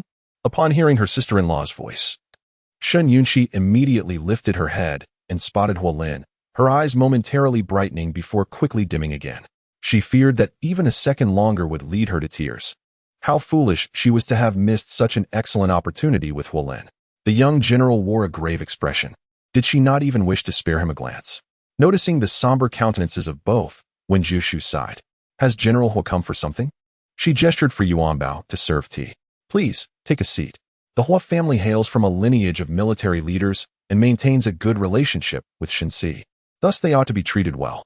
Huolin did not stand on ceremony, sitting down to speak. "I encountered your lady at Wenxiangju, but did not have the chance to greet her. My apologies for the oversight." Wen Jiushu shook her head. "The general is too courteous. I am here to deliver a letter for the lady." Wen Jiushu paused. "Another letter?" She watched as Huolin produced an envelope. "The Marquis asked me to bring this to you. It is somewhat delayed, and I hope the lady will forgive me." Originally, Huolin was to accompany Shenxi south to manage flood relief. However, the matter of delivering the letter was not present in the original text. Wen Jiushu twisted her mouth slightly. In the original story, she had never received a letter from the Marquis. Could this signify a shift in the trajectory of a supporting character's fate? In truth, he had eagerly volunteered to carry the correspondence. During the journey south, he had been curious about the woman who occupied Shenxi's thoughts, particularly as he was often preoccupied with flood management. Yet the Marquis did not forget to send letters after letters to the capital. In Wenxiangju, he had observed closely. Now, upon further scrutiny, Huolin understood. No matter how formidable the Marquis was, he remained a mere mortal. With a cherished wife and beautiful family, how could he not be concerned? When Jiushu calmly accepted the letter, "Thank you, General. I appreciate your effort in making this trip. Sister-in-law is too kind," Huolin replied cheerfully. When Jiushu lifted her gaze to meet his, he cleared his throat. "Does sister-in-law find my presence abrupt? The Marquis is to me no different than a brother, thus It is of no concern. Wen Jiushu smiled. There is no need for formality, General. Lin was pleased. The letter has been delivered, sister-in-law. I shall take my leave. Wen Jiushu stood to see him off. Sister-in-law, I have seen it, Lin suddenly said. Wen Jiushu was puzzled. Seen what? I witnessed that night. Under the dark moon and howling wind. Her eyelids twitched and her steps faltered. A crime. The victim met a gruesome fate. Lin felt a chill run down his spine. Wen Jiushu's gaze grew cold. Could you refrain from speaking so breathlessly? So, she smiled. Therefore, sister-in-law, you have delivered justice for the people. You did well. I regret not being there to assist. At that moment, Lin found it hard to believe. The Meng and Shen families were related by marriage, and Shen San had actually conspired with his own sister-in-law to torment his maternal uncle. After some investigation, he discovered the nefarious dealings of Meng Kunshin's gambling den. Lin could only mutter 2 words, deserve to die. I will keep this matter confidential for sister-in-law, rest assured. Lin promised. When Jiushu narrowed her eyes, recalling Yunqi's words, you are wonderful. She does not deserve you. She is insecure and lacks confidence. Lin's eyes flickered. Sister-in-law truly understands. Then I thank sister-in-law, Lin said with a beaming smile as he took his leave. Chapter 98. Is what you were doing just to your mother? Qin Yu was in a state of turmoil. He felt compelled to inquire with Shen Sin once more. He must know who Lin Che and Tang Ning's biological mother was. Mother, where are you going? Halfway along, he unexpectedly encountered the Grand Princess. She sighed. I am going to see Tang Ning. Qin Yu's eyes flickered slightly. I will accompany you, mother. Upon reaching Tang Ning's room, the servant stood guard outside. Your Highness, the Grand Princess looked at the tightly shut door. Is Tang Ning still unwilling to see anyone? The servants hesitated. Yes, the princess does not permit us to enter and has not eaten properly these past few days. Since learning the truth, Tang Ning had shut herself away in her room. Well then, take good care of Tang Ning. Meeting her, the Grand Princess did not know what to say. It wasn't just Tang Ning who felt heartache. The Grand Princess felt it profoundly as well. A child raised with endless affection for many years was not truly hers. Granny Qi never revealed why she had taken away her child, nor where Tang Ning had been brought from. The Grand Princess felt as though a cloud of confusion enveloped her, causing her to struggle in confronting Tang Ning. Is mother here to drive me away? At that moment, the door opened. Tang Ning stood within, her eyes red and swollen. She cried and smiled, thanking the Grand Princess for her refuge. The Grand Princess noticed the distance in her gaze and felt a pang of sympathy. Let me speak with her, the prince approached. The Grand Princess nodded reluctantly. The attendant closed the door, glancing at the prince, signaling that the Grand Princess had already departed. The prince took a seat. Looking at Tang Ning's swollen eyes, his heart ached. Tang Ning, please stop crying. But Tang Ning calmly asked, who am I? You are my daughter. Tang Ning's eyes flickered. Her voice tinged with bitterness. I have never doubted that I am not your daughter. Perhaps I should ask, who is my biological mother? The prince clenched his fists discreetly. Tang Ning was no fool. Her very appearance was enough to confirm she was the princess' biological daughter. She resembled him too closely. It was previously thought that she and Qin Yi were akin to a father and mother, yet they were not siblings at all. If she were not the Grand Princess's biological child, then the truth was singular.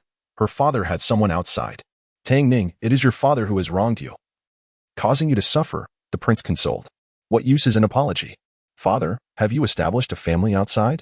Tang Ning choked out. Am I the child born from your extramarital affair? The prince pressed his lips together, remaining silent. Yet, Tang Ning already saw the answer etched on his face. How could this be? Tang Ning trembled uncontrollably. She did not want to accept such a reality. If this were true, then she was an illegitimate child. This matter had been executed flawlessly, and after so many years, no one had discovered it. Your father was merely careless. He only wished to provide you with a better life and status, which is why he raised you by the Grand Princess's side. Tang Ning trembled uncontrollably, suddenly standing up. And what of my mother? Have you ever thought of her? You not only raised a mistress, established another family, but also had me and then placed me with my mother to raise. Father, have you considered her? How can you justify your actions to her? The Grand Princess had been kept in the dark all along, deceived by the man she loved most. Thinking of this, Tang Ning felt a chill in her heart. It was terrifying. Her father was too frightening. At this moment, the way Tang Ning looked at him felt utterly unfamiliar. The prince's expression darkened. Tang Ning, are you questioning your father? Everything I have done is for you. Otherwise, how could the esteemed Princess Tang Ning be revered by all? Only by being born of the Grand Princess could you be a princess. Tang Ning felt as though all her strength had been drained. She collapsed back down for me. You have raised a mistress? What a laughable excuse. Why could her father not admit his wrongdoing? He had wronged her mother. He was at fault. Why would he not acknowledge it? The prince took a deep breath. Tang Ning, your father has his own helplessness. You are my biological daughter, connected by blood. Must you blame your father for the actions of others? Tang Ning gazed at him with tear-filled eyes. An outsider? In his eyes, was her mother merely an outsider? The prince consort comforted her. Tang Ning, your father understands.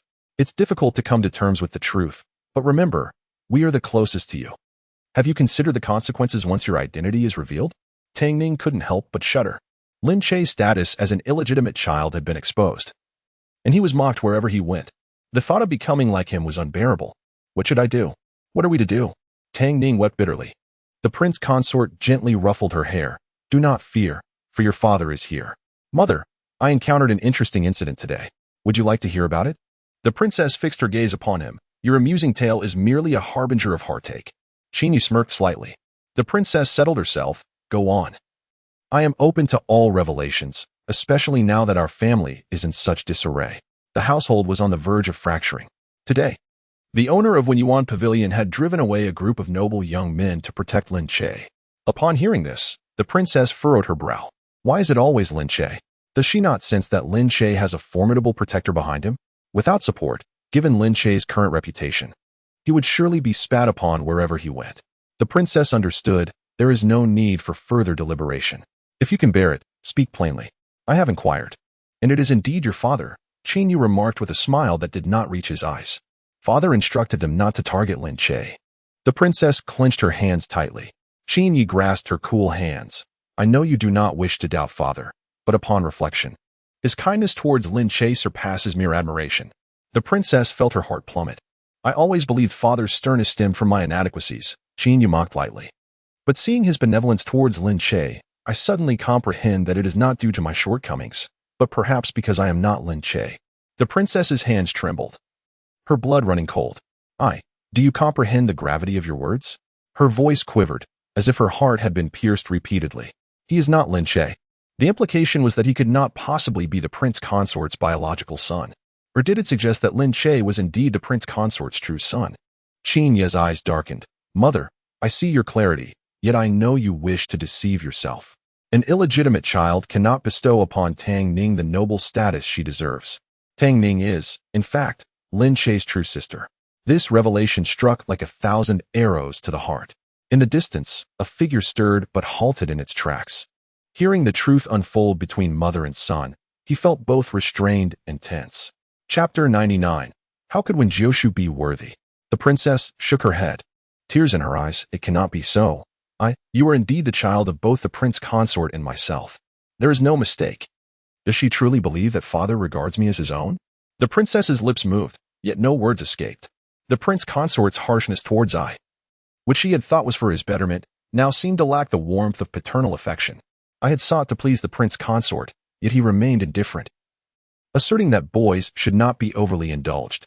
The bond between the prince consort and her had always been deep, yet she had never contemplated it deeply. A headache began to form as she held Qingyi's hand tightly. If the prince consort were not your father, then from whence did you come? Surely, she had not conceived without a partner? Who else could have shared her bed but the prince consort?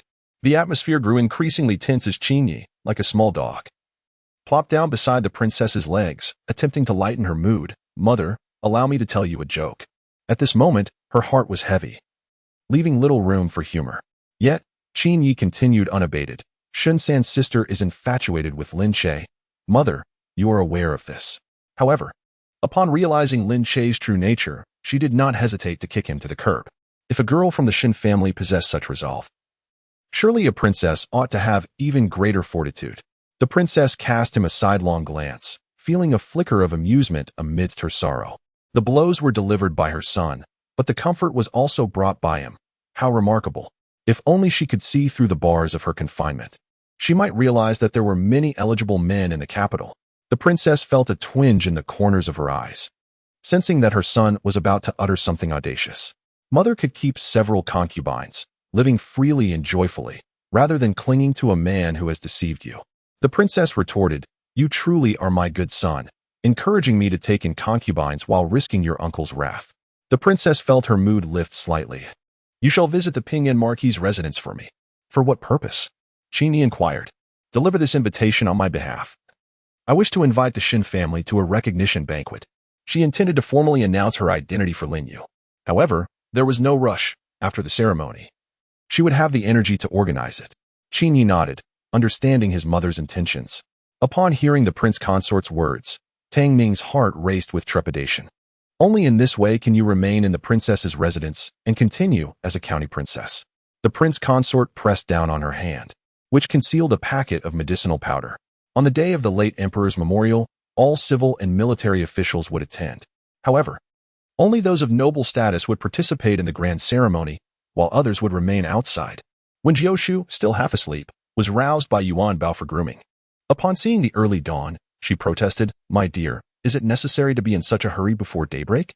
She attempted to lie back down and sleep. Madam, you cannot sleep any longer. If you do, you will be late. Wen Jiushu remained unresponsive. The emperor is to attend court at the hour of the rabbit today. Although there is no court, the third master instructed that we must depart at the hour of the rabbit, and it is already a quarter past. If you do not prepare now, it will truly be too late.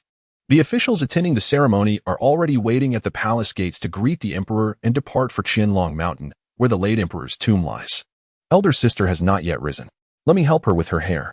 Shen Yunqi cheerfully bounded in. Youth is a blessing, so full of energy to rise before dawn. Unlike me, who awakens with heavy eyes. Shen Yuxiao followed closely. You cannot even manage your own hair. Allow me to do it for sister-in-law.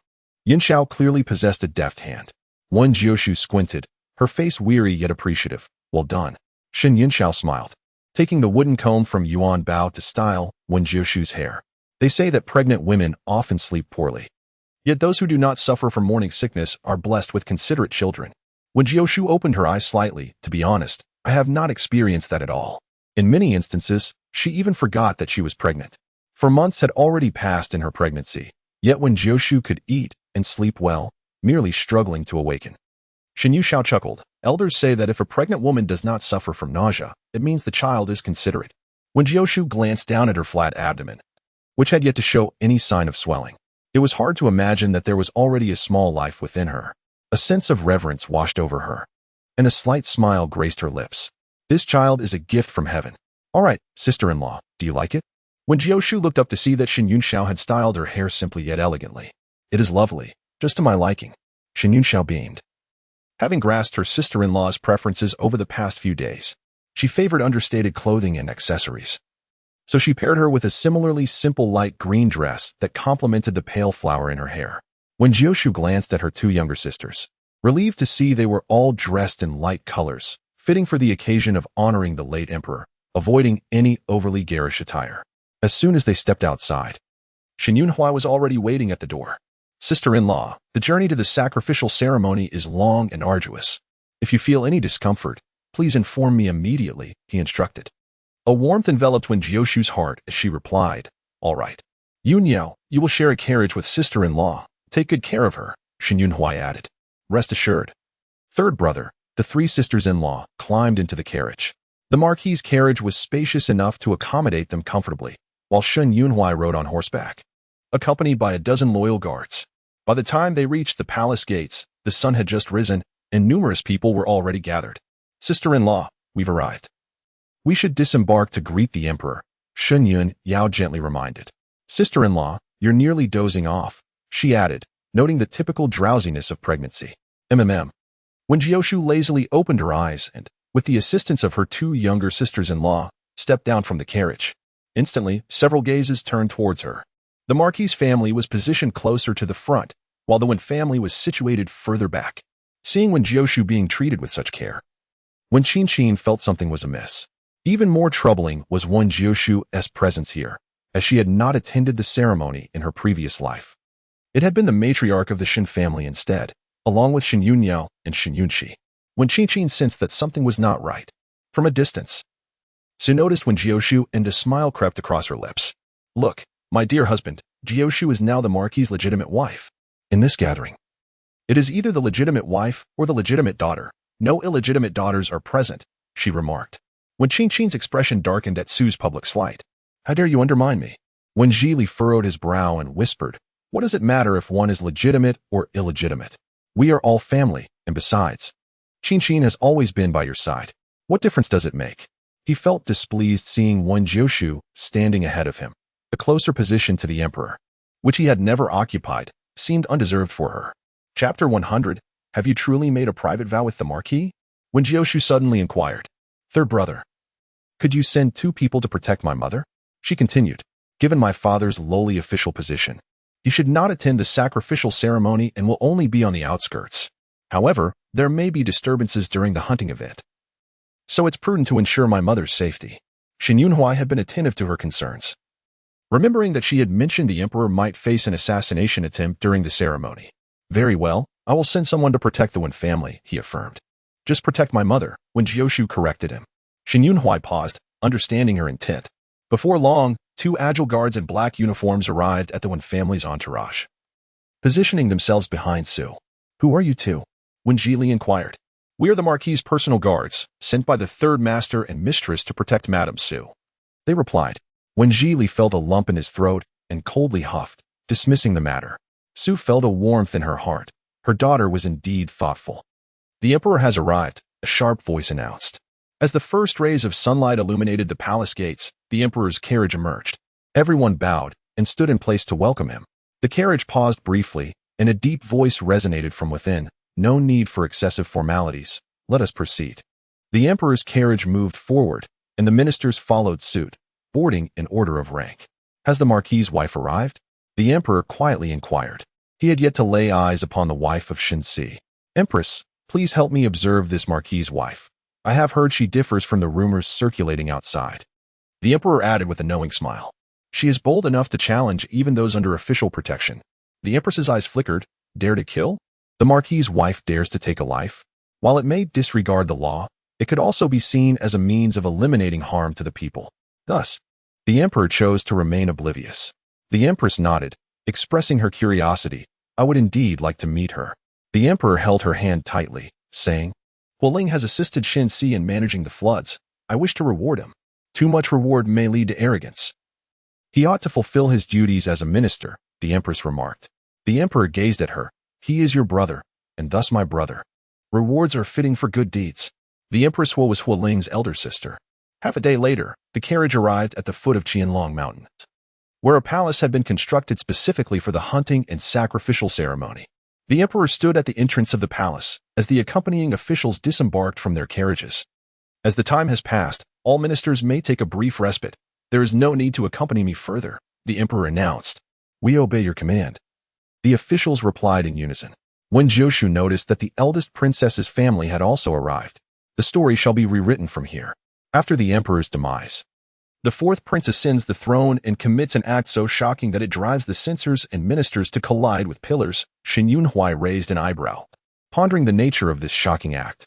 Hadn't he, the 4th prince, been punished to clean the stables? Why was he here?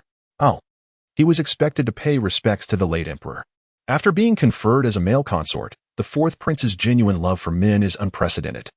His male consort is Lu Qingji. Shen Yunyao's expression stiffened. Genuine love? Yet she had always stood between them. A sarcastic smile graced her lips, at least now. She was no longer an obstacle. Shen Yunhuai's lips twitched. A male consort? No wonder the censors were in such an uproar. The 4th prince was jeopardizing his own foundation. Wen Jiushu, I remember you, she stated calmly. Look, one must not speak ill of others behind their back. Even thinking it is unwise. The 4th prince had arrived, but when Jiushu replied, I am not a man, there is no need for the 4th prince to remember me. Her words were indeed sharp. Yet, out of goodwill, she cautioned. Many have their eyes on Lu Qingji. Be careful not to lose him to someone else. There are plenty of good men in the capital. You. The 4th prince seemed poised to strike Wen Jiushu. Shen Yunhuai interjected. Your Highness, please maintain your composure. It was unclear whether Shen Yunhuai's forceful intervention or the 4th prince's lack of balance caused him to stumble, but he soon heard Wen Jiushu's warm reminder. Perhaps you should consult a physician for your health. Shen Yunhuai suppressed a laugh. Should a fight ensue, he stood to lose either way. Victory would bring guilt, while defeat would be humiliating. What is happening here? The empress approached, prompting the 4th prince to withdraw. I was merely speaking with the Marquis' wife, the empress said gracefully. Do you know the Marquis's wife, your highness? Before the fourth prince could respond, Wen Jiushu interjected, not well. The fourth prince snorted, I have matters to attend to. I must take my leave. He shot Wen Jiushu a cold, warning glance before departing. This is the Empress, a daughter of a noble family, who although capable of soaring like a crane, willingly restrains her wings for the emperor, becoming a mere fish in the harem. Shen Yunhuai mused. What do cranes have to do with fish? Yet, Wen Jiushu was right. The Empress indeed was a daughter of a noble family. For the emperor, she had become a gilded cage bird. Shen Yunhuai had met the Empress before and performed a respectful bow. Wen Jiushu recalled that she too should bow. But the Empress interrupted her, raising a hand. There is no need for excessive formalities. With the Marquis heading south, you must be burdened with managing the vast estate. Not at all. Thank you for your concern, your majesty, Wen Jiushu replied. The Empress took her hand. Come, let us converse. Wen Jiushu cast a glance at Shen Yunhuai, feeling a twinge of social anxiety. This uncomfortable and awkward situation, which one must navigate, was something only she could understand. I too will seek out old friends. Shen Yunhuai smiled. The Empress is a good person, genuinely caring for the emperor. After his death, she sought revenge, even killing the daughter of the L family and becoming the aunt of L Guifei. Shen Yunhuai paused, pondering if the assassination of the emperor was linked to the L family. The Empress merely desires the emperor's obedience, turning him into her puppet, while the L family wishes for him to be their puppet emperor. Yet the emperor, with his own ambitions, refuses to be manipulated. Regrettably, she met an untimely demise, causing great suffering to the queen. After eliminating the daughter of the L family, she was deposed by the Empress Dowager and confined to the cold palace. Ultimately, she took her own life in that desolate place, following the emperor to the afterlife. Shen Yunhuai was deeply shocked. The queen could die too?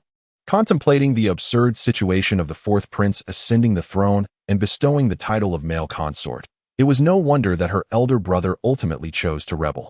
The queen's poised demeanor inexplicably put Wen Jiushu at ease, and she nodded slightly, expressing her gratitude to Her Majesty the Queen.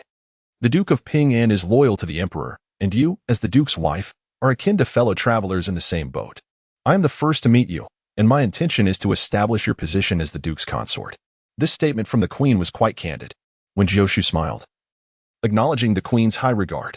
The Queen observed her, and had someone serve a cup of tea, suggesting that Wen Jiushu refresh herself after her journey. Wen Jiushu did not decline. I have a question for you, if you don't mind, the Queen began. Wen Jiushu held the tea and replied, Your Majesty, please go ahead. Are you and the Duke truly bound for life? She coughed, nearly choking on her tea, and calmly wiped her mouth, acknowledging the Queen's subtlety, which spared her some embarrassment. The Queen, too, seemed to enjoy gossip. Isn't he rather indifferent? The Queen remarked with a smile, clearly amused by the notion that the Duke of Pingnan could be so emotionally detached. Indeed, Wen Jiushu laughed, finding the description quite fitting. Shen Si had yet to be rescued by Wen Qingqing and remained indifferent to women.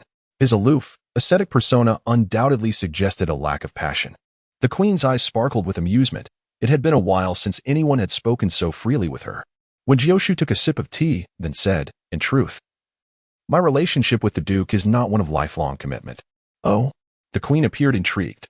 I have slept with him. Gulp. As a queen, she maintained her composure. But the tea in her throat became difficult to swallow. She silently set down her cup. Listening to Wen Jiushu's words while drinking tea could lead to an embarrassing situation. Please continue, the Queen urged, her curiosity piqued. It is unbearable not to hear the whole story. I am rather simple-minded. I was tricked into taking medicine, and perhaps heaven took pity on me, leading the Duke to me in a muddled manner. Wen Jiushu mused, sounding somewhat doubtful. The Queen was taken aback. The Duke indeed seemed unfortunate. Wen Jiushu concurred. Yet, the Queen quickly clarified, What I mean is, you and the Duke are fated to meet, which reflects a destined connection. Wen Jiushu acknowledged the Queen's initial comment. Shen Si was indeed unfortunate. She had drugged herself and still managed to encounter such circumstances. What a stroke of misfortune. Perhaps the Duke of Pingnan was merely down on his luck. Wen Jiushu sighed. The Queen glanced at her and suddenly smiled. It has been a long time since I encountered someone with whom I could converse so openly. Do visit often and share amusing tales from beyond the palace walls. Certainly. Having someone to relish the gossip with would double the enjoyment. After a while, Wen Jiushu prepared to take her leave. Just before departing, she paused and inquired, Your Majesty, has the daughter of the L family also arrived? The Queen's brow furrowed slightly. Do you know the elf family's cousin? Wen Jiushu shook her head. I do not know her, but I am aware that she aspires to become the emperor's woman. Moreover, she is likely to succeed in her ambitions here. The queen glanced toward the palace entrance. You realize that if your words are overheard, it could offend the elf family. If the elf family were to investigate, it would tarnish El Ning's reputation, and you would be subject to criticism as well. Wen Jiushu nodded. Your Majesty, be wary of the elf family's daughter. After she respectfully took her leave, she reminded the queen, as they shared a mutual understanding. The queen appeared contemplative, sensing that Wen Jiushu's words were not mere gossip. Sister-in-law, is all of this a gift from Her Majesty? Many onlookers were envious as they traveled. Indeed, Wen Jiushu replied. Just as she settled down, Shen Yunxiao remarked, Sister-in-law. Just now, a eunuch from the emperor conveyed a message, instructing us to stay in the western wing. Third brother has already arranged everything. Only royal relatives are permitted to reside in the emperor's temporary palace, a privilege granted through your elder brother's influence. Wen Jiushu understood. Shen Yunxiao sensed the discord. Sister-in-law, it seems you are somewhat distant from elder brother? Having been married before, she understood the atmosphere of a couple lacking in harmony. Sister-in-law, it appears you do not regard elder brother as your husband. Wen Jiushu sighed, acknowledging Shenxi's perceptiveness. After some thought, she finally admitted. I am not familiar with your elder brother. In contrast to others who are separated, it is merely a long-distance relationship for him and Shenxi, devoid of affection. Wen Jiushu mused, I did not expect you to be this kind of Shenxi. Would I be able to see the emperor? Should I warn him that tomorrow's hunt might pose a threat? The two younger sisters exchanged glances, both feeling a twinge of anxiety. Should the emperor fall victim to an assassination attempt, it would throw the court into chaos. Where has the third brother gone? Perhaps I should remind him to convey a message to the emperor to be cautious? Shen Yunxiao suggested. Those expecting, she added, are advised to walk more, as it benefits the fetus. The area surrounding the palace is lush with trees. Shall we take a stroll? Wen Jiushu's gaze shifted slightly. Very well, little prince. This is perfect. He can meet the emperor. The three of them, the aunts and the niece, ventured into a small grove. Shen-san, this is your sister-in-law. Qin Yi noticed Wen Jiushu first. Yunxiao mentioned that the scenery here is lovely, so we came for a walk. Wen Jiushu turned to the little prince. Third brother, I have something to discuss with you. Shen Yunhuai understood and walked a few steps away with Wen Jiushu. What is it that you wish to say, sister-in-law? Wen Jiushu hesitated for a moment and then revealed, the emperor will be attacked tomorrow. Shen Yunhuai was astonished, while he had heard whispers of his sister-in-law's thoughts. Hearing her voice it directly was indeed surprising. Sister-in-law, such words should not be spoken lightly, he cautioned. Were it not for my family's allegiance to the emperor, I would not be concerned. Shen Yunhuai smiled faintly, interpreting her concern for the Shen family. If the emperor is indeed attacked, will we, as collateral damage, be unable to escape our fated paths? He narrowed his eyes. That cannot be allowed. We must evade such a fate. Since I have not been expelled from the duke's residence, and Shen Yunxiao has also divorced, it indicates that the fate of collateral damage can indeed be altered. We cannot remain idle.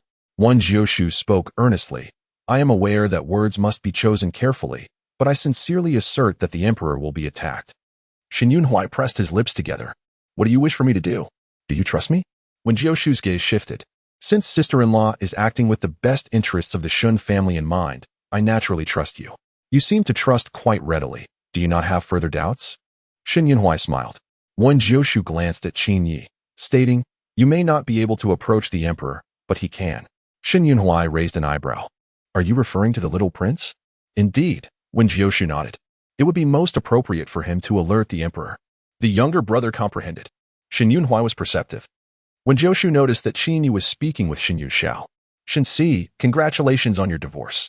Shen Yunxiao smiled faintly. Thank you, prince. Qin Yi sensed her aloofness and awkwardness. That was not my intention. I meant to wish you a fresh start. Shen Yunxiao forced a smile. Thank you, prince. Qin Yi felt a bit uncomfortable, struggling for conversation. When we were young, I used to carry you. He recalled visiting the Shun family when he was 5 or 6 years old, and Shenxi, then a toddler, had gotten stuck in the snow and cried, refusing to walk. Chapter 102. I swear on your life, my words are no falsehood. It was he who had carried her.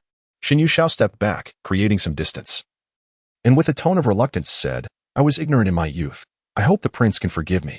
Qin Yi was at a loss for words, realizing nothing he could say would be right. Instead, she seemed to distance herself even further. Yes, Shen Yunxiao replied, leading Shen Yunxi away. Qin Yi clicked his tongue. How is it that after one marriage, your demeanor has changed so drastically? No longer the delicate, tearful child of yesteryears? Shen Yunhuai furrowed his brow and retorted, "Be quiet. The prince, high and mighty, cannot possibly comprehend the profound wounds inflicted upon a woman who is married, especially when the marriage is a mistake." Even with family to embrace her, Yun Yao remained perpetually uneasy. It is likely she will never trust men again. Qin Yi fell into silence. "I truly did not mean that," he sighed. "What is it you wish to discuss?"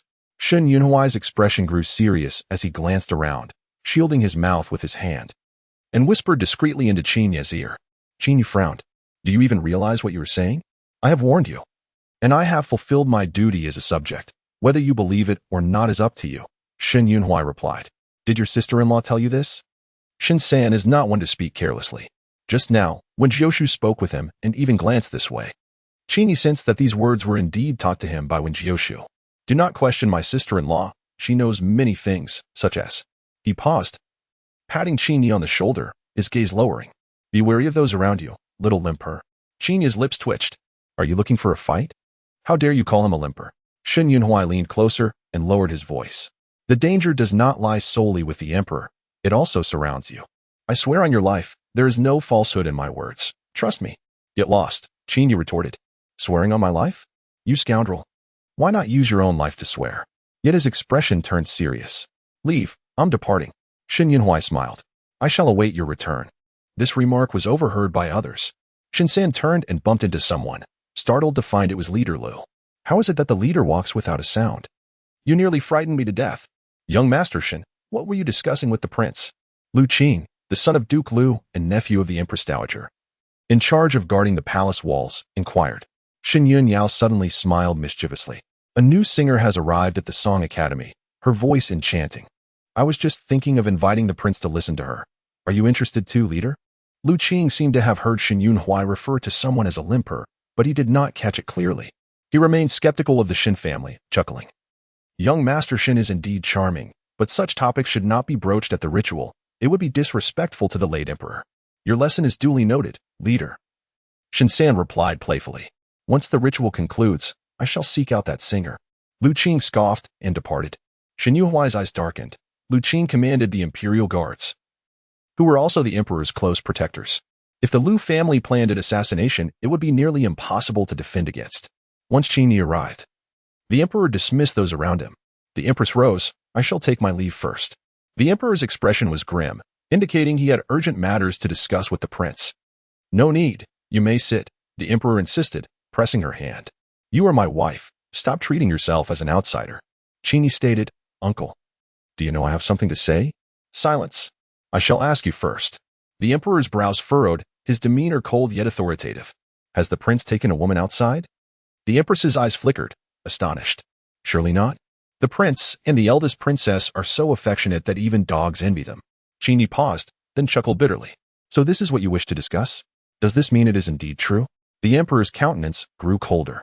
"How dare the prince betray the eldest princess? I have heard that Tang Ning was switched at birth, and it was the prince's doing." Qin Yi felt a pang in his heart, rendered speechless. "Have you lost your voice? I ask you, is Tang Ning truly the prince's child?" The emperor was no fool. He had ears everywhere. With such a significant event occurring in the eldest princess's residence, how could he not have been informed? If he did not inquire, was the eldest princess expected to swallow this grievance? How could the prince dare to humiliate her so? The empress listened, shocked. "Are you suggesting that Tang Ning is the prince's child, but not the eldest princess's own?" She was taken aback. If such a thing were true, it would be an immense blow to the eldest princess. No wonder she appeared unwell on the road. Qin Yi lowered his head, tears glistening in his eyes. "Uncle, it is true. The midwife who assisted my mother has taken her own life. Who, besides my father, would dare to covertly bribe the midwife to switch the children? Scoundrel!" The emperor slammed the table, enraged. "What a prince! What a Lin Jiushu! After all my favor, he dares to treat my sister this way, passing off an illegitimate daughter as a princess. He deserves to die." Throughout this time, the prince had been attentive to the eldest princess, just as before. He truly is a master of pretense. Why does the eldest princess still keep him around? There are many fine young men in the capital. Lin Jiushu is a spineless coward, better off discarded. The emperor was about to summon someone to issue a decree to depose the prince when Qin Yi intervened. "Uncle, Quell your anger. My mother is finding it hard to accept this all at once. If this matter breaks out now, she will lose face. The Empress joined in. The prince makes a valid point. Your Majesty, please calm down. For so many years, the eldest princess has been deceived. It is only natural for her to feel upset. Even if the prince must be dealt with, you should consult the eldest princess's thoughts on this. She internally spat at the prince. He truly is a worthless being. If it were me, I would personally depose him to relieve my resentment. But upon reflection, she realized that her husband was the emperor. And a woman's offspring is of greater importance. He cannot be deposed. He must be well cared for. Yet the eldest princess is wholeheartedly devoted to the prince. How could he betray her? Truly detestable. Let it be said, the capital is not lacking in fine young men. There's no need to hang on a crooked tree. Qin forced a smile. Thank you, uncle. Your words echo my own. It was undoubtedly his real uncle. Have you finished speaking? If so, it is now my turn. Qin stated. Someone intends to borrow tomorrow's hunt to assassinate you, uncle. The emperor immediately sprang to his feet. Repeat that. Who dares to assassinate me? Can I survive until tomorrow? If I cannot, I shall issue a decree to depose your father. Chapter 103. Letters convey feelings, uncle. Please calm down. I am on the verge of death. How can I calm down? The Empress's expression grew serious. Your Majesty, do you know who wishes to assassinate you? Qin shook his head. He did not say. He? The Emperor raised an eyebrow. Which he? Shen-san. Qin did not hesitate to betray Shen Yunhui. A good brother indeed. If you swear on my life, I shall bind your fate to mine. The Emperor fell silent. Was it Shen Si who sent him a message? The Pingnan Marquis has such extensive connections. From so far south, he knows of an assassination attempt? Qin pressed his lips together. I believe it is the Marquis's wife. The Emperor narrowed his eyes. Wen Jiushu? Empress, you have met her. Do you find Wen Jiushu credible? The Empress fell silent for a moment. The Emperor's safety was at stake. She could not guarantee anything recklessly. She had only met Wen Jiushu once. Even if she felt Wen Jiushu was trustworthy, she could not gamble with the Emperor's safety. Your Majesty, regardless of Wen Jiushu's credibility, you should be more cautious tomorrow, the Empress advised. The Emperor sighed. Mother is becoming restless. Does she wish to take my life? The Empress frowned. Stop saying foolish things. It must be the Liu family. They cannot contain themselves and wish to take my life. The Empress sighed helplessly. Your Majesty speaks like a child. She glanced at Qin, who replied, I am deaf. I heard nothing just now. Indeed. She only hoped her mother would find peace soon. Before dinner, Wen Jiushu visited the Wen family's camp. Wen Ji's official position could not accommodate him within the palace, so he had to set up a tent outside. What is the matter? He was displeased, cursing the Marquis's family for their lack of decorum. They dare to stop me from entering my own tent. The two ladies were conversing and had instructed not to receive outsiders. The two ladies? Wen Ji's expression darkened, and he understood that wretched child has arrived. Step back. The guards drew their weapons. Do not disrespect the ladies. Wen Ji was a scholar. The mere sight of the half-drawn sword sent a shiver down his spine. That wretched creature is now the Lady Ho. Internally, he felt cowardly. Outwardly, he refused to show weakness, asserting that as a father, reprimanding his own daughter had nothing to do with him. Wen Ji thought to himself, a facade of cowardice. Internally, he cursed vehemently. What nonsense! Would the Marquis protect Wen Jiushu? Not a soul would believe that. Such words could never have come from the Marquis himself, surely. Wen Jiushu must have bribed these two guards to save face. With a flick of his sleeve, Wen Ji expressed his indignation, declaring he would not hold it against them. Inside the tent, Su Shi heard Wen Ji's voice. Mother, how did you ever come to admire a man like father, who lives off others? Wen Jiushu inquired curiously. Su Shi sighed. He wasn't always like this. Though down on his luck and lacking wealth, he had ambition and was quite handsome, unlike now with his middle-aged bulk and hypocrisy. Wen Jiushu understood. Her mother also valued looks. However, her father had always been hypocritical, merely better at concealing it back then. Su Shi agreed. You're right. Your father was indeed not unattractive in his youth. Wen Jiushu realized her mother must have been captivated by her father's youthful charm. Yet, from Su Shi's tone, it seemed she no longer harbored strong feelings for him. This was a positive sign. Wen Jiushu boldly probed, Mother, you are wealthy. The Wen family cannot do without you. Not the other way around. Su Shi's eyes lifted, understanding her daughter's implication. I see. These years, while supporting your father's concubines and illegitimate daughters, I've merely been a foolish benefactor. It seems my mother is quite clear-headed. My scoundrel father's charm was fleeting, and my mother, as a wealthy woman, could easily choose someone more appealing. Su Shi coughed lightly. My child, how can you be so blunt? But your words, though coarse, hold truth. Now, enough about me, let's talk about you. Su Shi continued. Will you still seek divorce from the Marquis? Wen Jiushu pondered. If nothing unexpected occurred, a divorce was inevitable. And if something unexpected happens? Su Shi asked with a hint of satisfaction.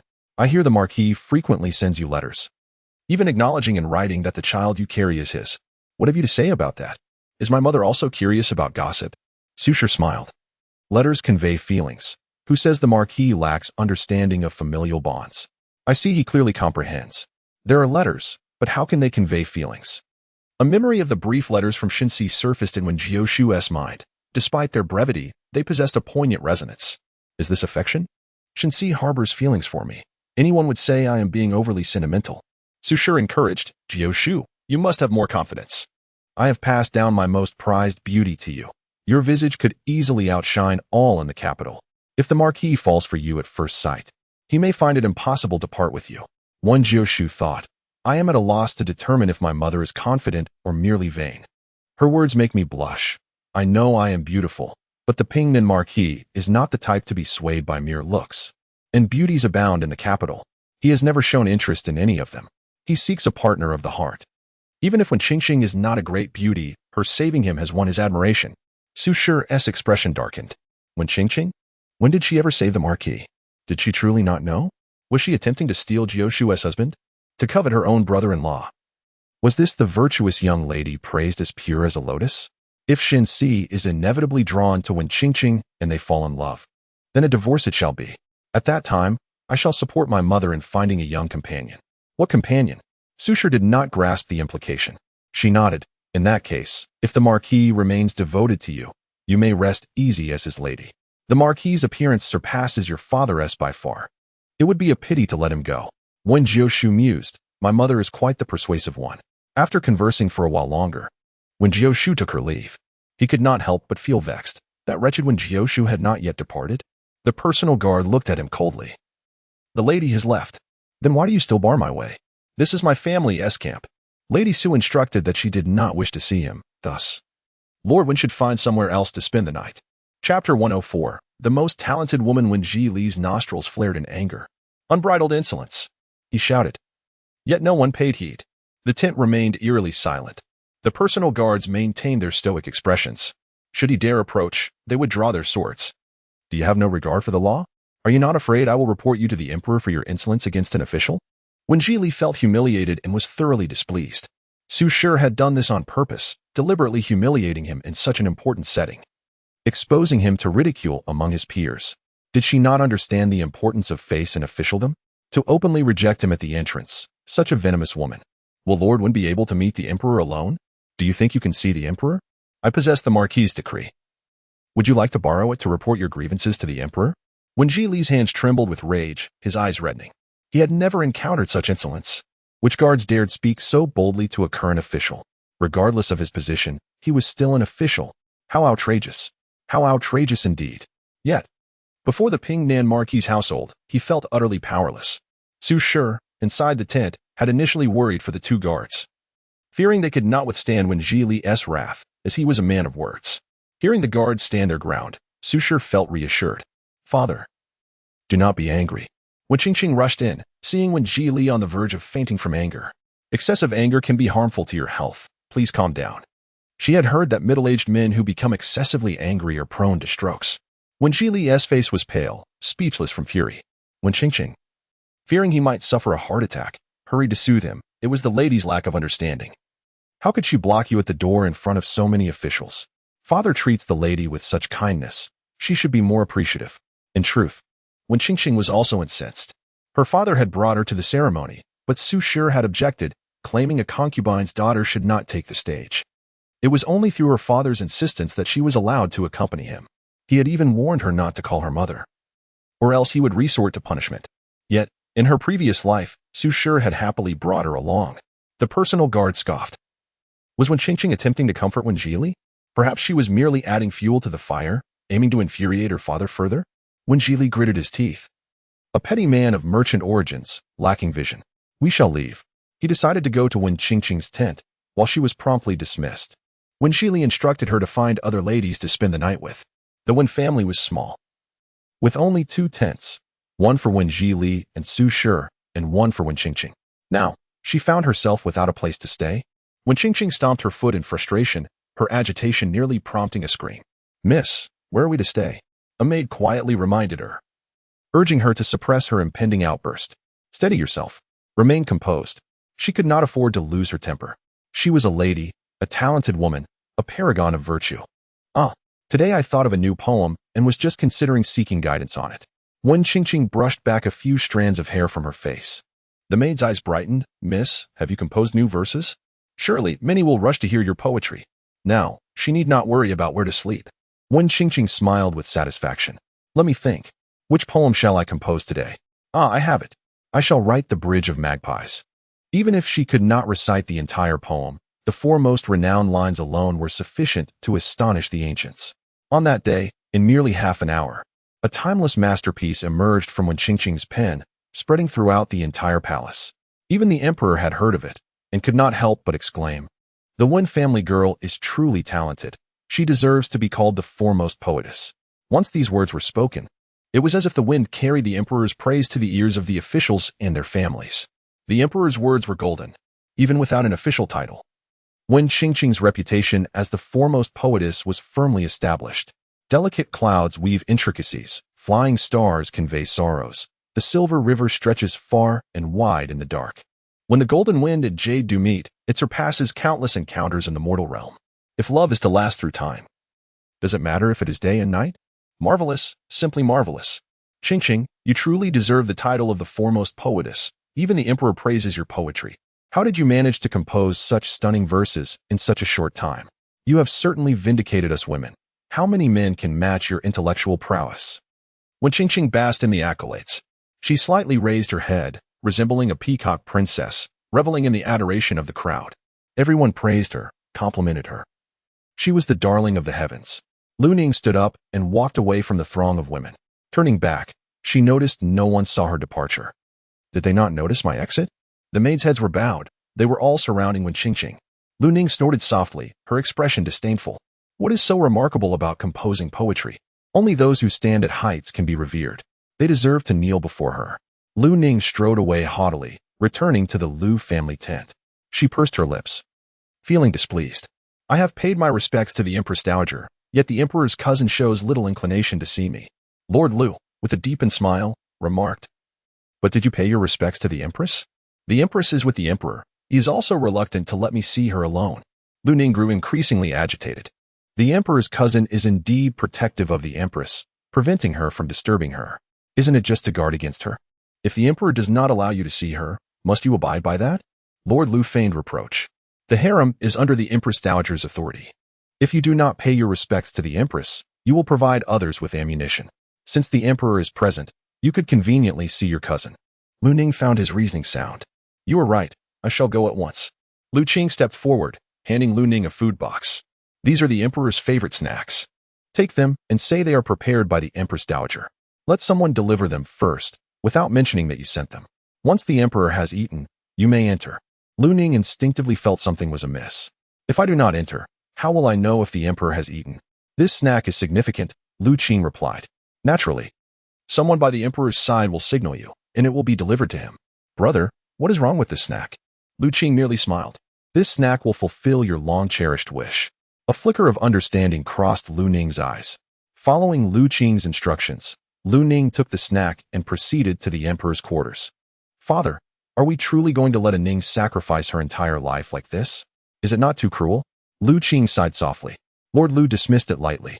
After today, she will realize her dream of becoming a favored consort.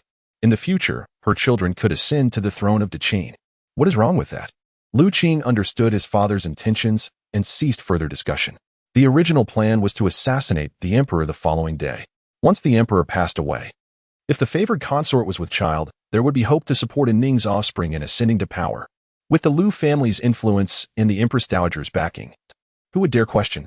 Even if a Ning did not conceive, it would suffice to publicly declare that the favored consort was pregnant, and then simply bring a child from the Lu family into the palace. With a descendant of the Liu family on the throne, the Qin would undoubtedly belong wholly to them. Chapter 105. If one offends me, I shall surely punish them. Miss Liu arrived at an inopportune moment. The Empress was currently absent from the hall, having gone to pay her respects to the Empress Dowager. A young eunuch emerged, signaling to Lu Ning. Has Auntie sent the Empress away? Indeed, Auntie truly dotes on her. This was an opportunity she had been granted. Lu Ning smiled. No matter. I shall pay my respects to my cousin the Emperor and take my leave. The young eunuch nodded. Miss Liu, please wait a moment while I report. Saying this, he took the food box she had brought and carried it inside. Before long, the young eunuch returned and slightly nodded to Lu Ning. Receiving the signal, Lu Ning entered the inner chamber. Her blood surged with excitement, her steps quickening in nervous anticipation.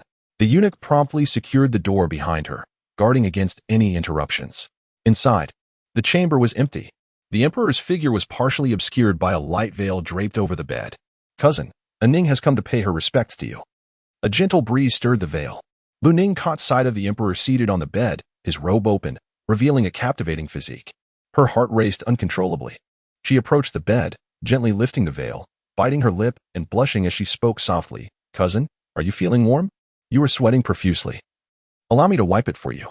She was on the cusp of becoming the Emperor's woman. The Emperor's breath grew heavy.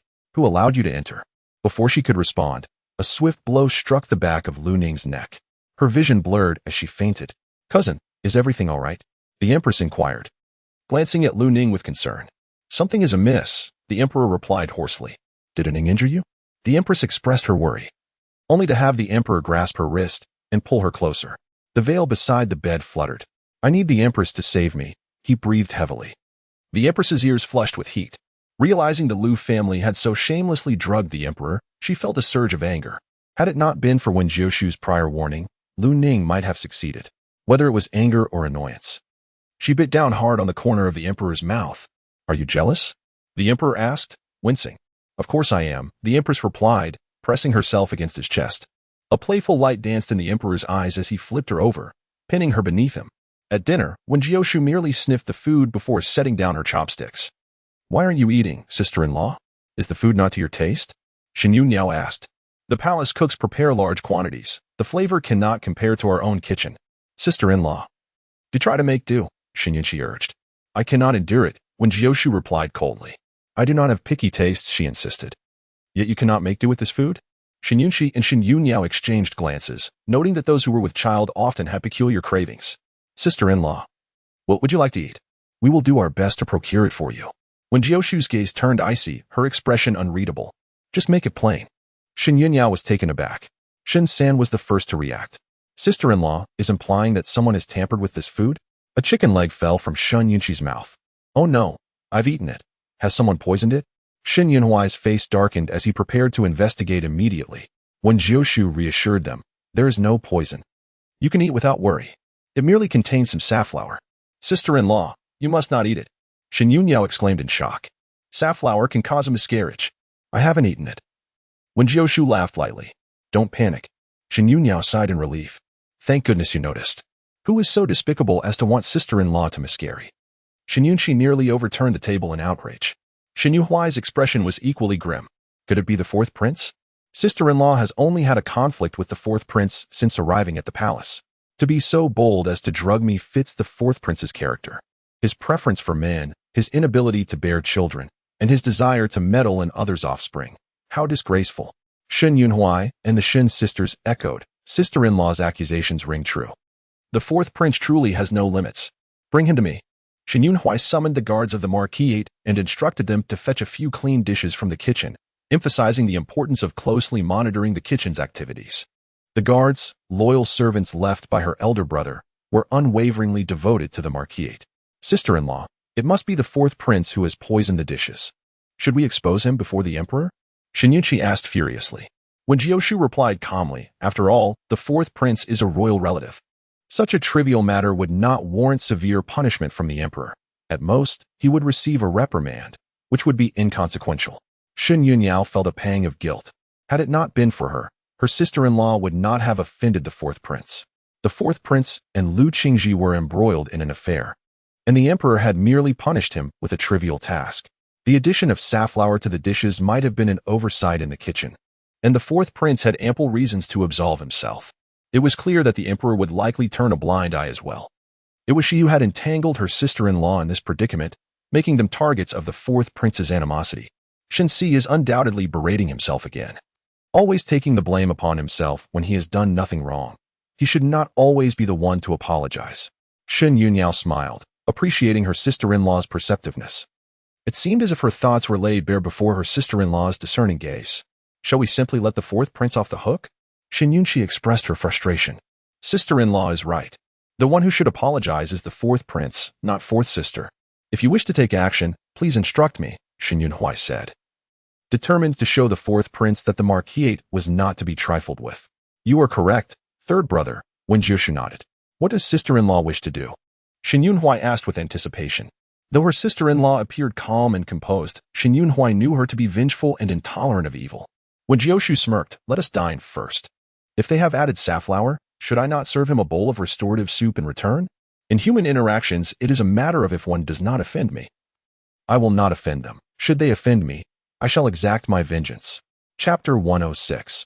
Will they survive until their brother's rebellion? Shen Yunxi sensed a hint of wickedness in her sister-in-law's smile. Shen Yuyao thought to herself that she truly admired her sister-in-law, who was the most formidable woman she had ever encountered. If her brother could not keep her sister-in-law, she would not mind replacing him. Her sister-in-law seemed intent on acting independently, which was unacceptable. Shen Yunhui resolved to protect her sister-in-law. Hurry, something has happened. Let us go see. Have you lost your mind? You dare to witness the emperor's commotion? I shall merely take a distant glance. I will not approach. If you do not wish to see, why are you rushing? At that moment, a cacophony erupted outside, with many people hastening past. Wen Jiushu sensed something amiss. This cannot be good. Could it be that Lu Ning has successfully ascended? In the original story, Lu Ning would administer a drug to the emperor tonight and then voluntarily attend to him. Subsequently, due to the pressure from the Empress Dowager and the Lu family, the emperor would have no choice but to appoint Lu Ning as a consort. The Lu family schemes are profound. On the eve of an assassination, they offer Lu Ning to the emperor, and when the assassination succeeds, the emperor, poisoned, will soon depart this world. The Lu family will then declare that the consort is with child, seeking to elevate the child to the throne. Shen Yunxi gasped in shock. Following her sister-in-law, she felt as though she was uncovering the secrets of the royal family. Such a monumental revelation left her feeling chilled. I seem to have heard someone say that the emperor is in trouble. Shen Yunhui stood up. Sister-in-law, we must go see. The emperor's safety is of utmost importance. Wen Jiushu nodded in agreement, not refusing. Outside the emperor's chamber, a throng had gathered, eager to witness the spectacle. It is evident that this information was leaked by the Lu family. Otherwise, who would know that Lu Ning had attended to the emperor? I clearly warned the empress. Yet Lu Ning managed to exploit the opportunity, indicating that the empress does not trust me. Indeed, after all, we are merely acquaintances. Trust is no longer relevant.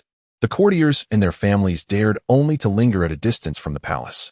On the steps, Wen Jiushu spotted a middle-aged woman adorned with silver jewelry and clad in black, along with a robust middle-aged man. That is the Empress Dowager and her brother, Duke Lu. Shen Yunhui whispered to Wen Jiushu. Wen Jiushu's expression grew grave. After attending to the emperor tonight, Lu Ning will be declared a consort, yet she is not actually pregnant. The Lu family intends to present a child as her own. Their intention is to obfuscate the royal lineage. Once the emperor passes, the Lu family will support a child of Lu lineage to ascend, thereby transforming the realm into their dominion. The realization sent a shiver through Shen Yunhui. The Lu family harbored such nefarious ambitions. Did the Empress Dowager intend to allow the Lu family to bring about the emperor's demise? After all, he was her own son. Was she willing to sacrifice her child for power? Ultimately, it was Shenxi who stormed the palace, executing both the consort and the impostor of royal blood. Even the Empress Dowager met her end at Shenxi's blade. In the throes of the palace coup, Shenxi was relentless. The three siblings of the Shen family, having overheard these ominous thoughts, wiped the sweat from their brows, questioning their fate in the face of their brother's impending rebellion. Duke Lu declared loudly, ensuring that all present could hear, how could a Ning not be here? She visited me this morning. The Empress Dowager played her part, wearing somber attire in remembrance of the late emperor. From this day forth, the great Qin shall belong to the Lu family. Within the palace, silence reigned. Duke Lu signaled to a young eunuch guarding the door, who, bowing his head, opened the door. Your Majesty, the Empress Dowager has come to see you. An angry voice boomed from within, "Get out." The young eunuch, startled, knelt on the ground. "Your Majesty, please do not be angry. It is the Empress Dowager," I said. "Everyone get out." Upon entering, the Empress Dowager asked, "Why is my son in such a foul mood? Are you unwell? Quickly, summon the physician to examine the Emperor." Duke Lu followed closely behind.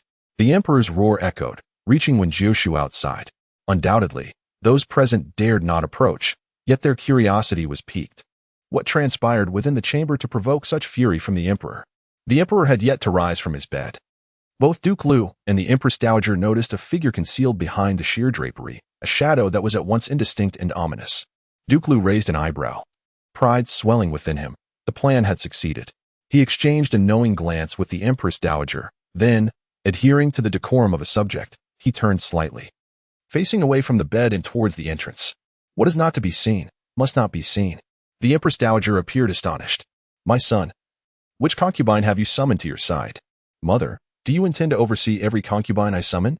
Must you also question the timing of my affairs?" The Emperor's figure remained obscured behind the beads and gossamer, rendering it difficult to discern. Yet his tone bore an air of subtle mockery. The Empress Dowager frowned, reluctant to intervene. After all, her son had matured and was no longer the obedient child he once was.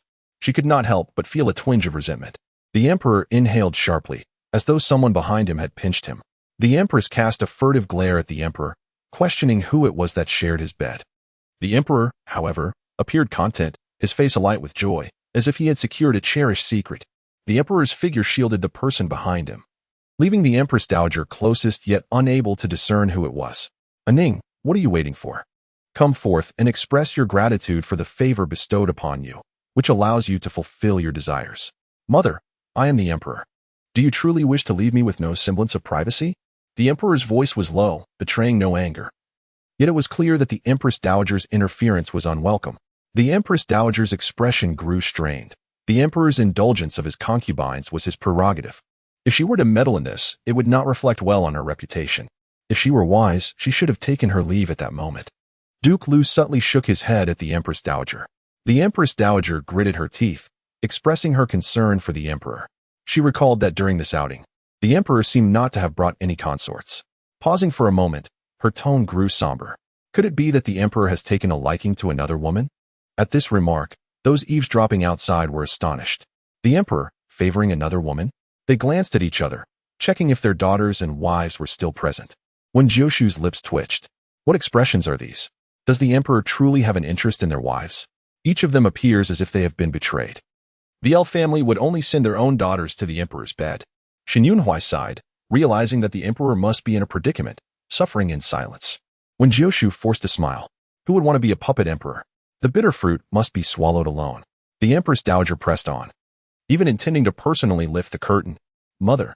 A soft voice emerged from behind the veil, tinged with fatigue. "Do not be angry, Mother.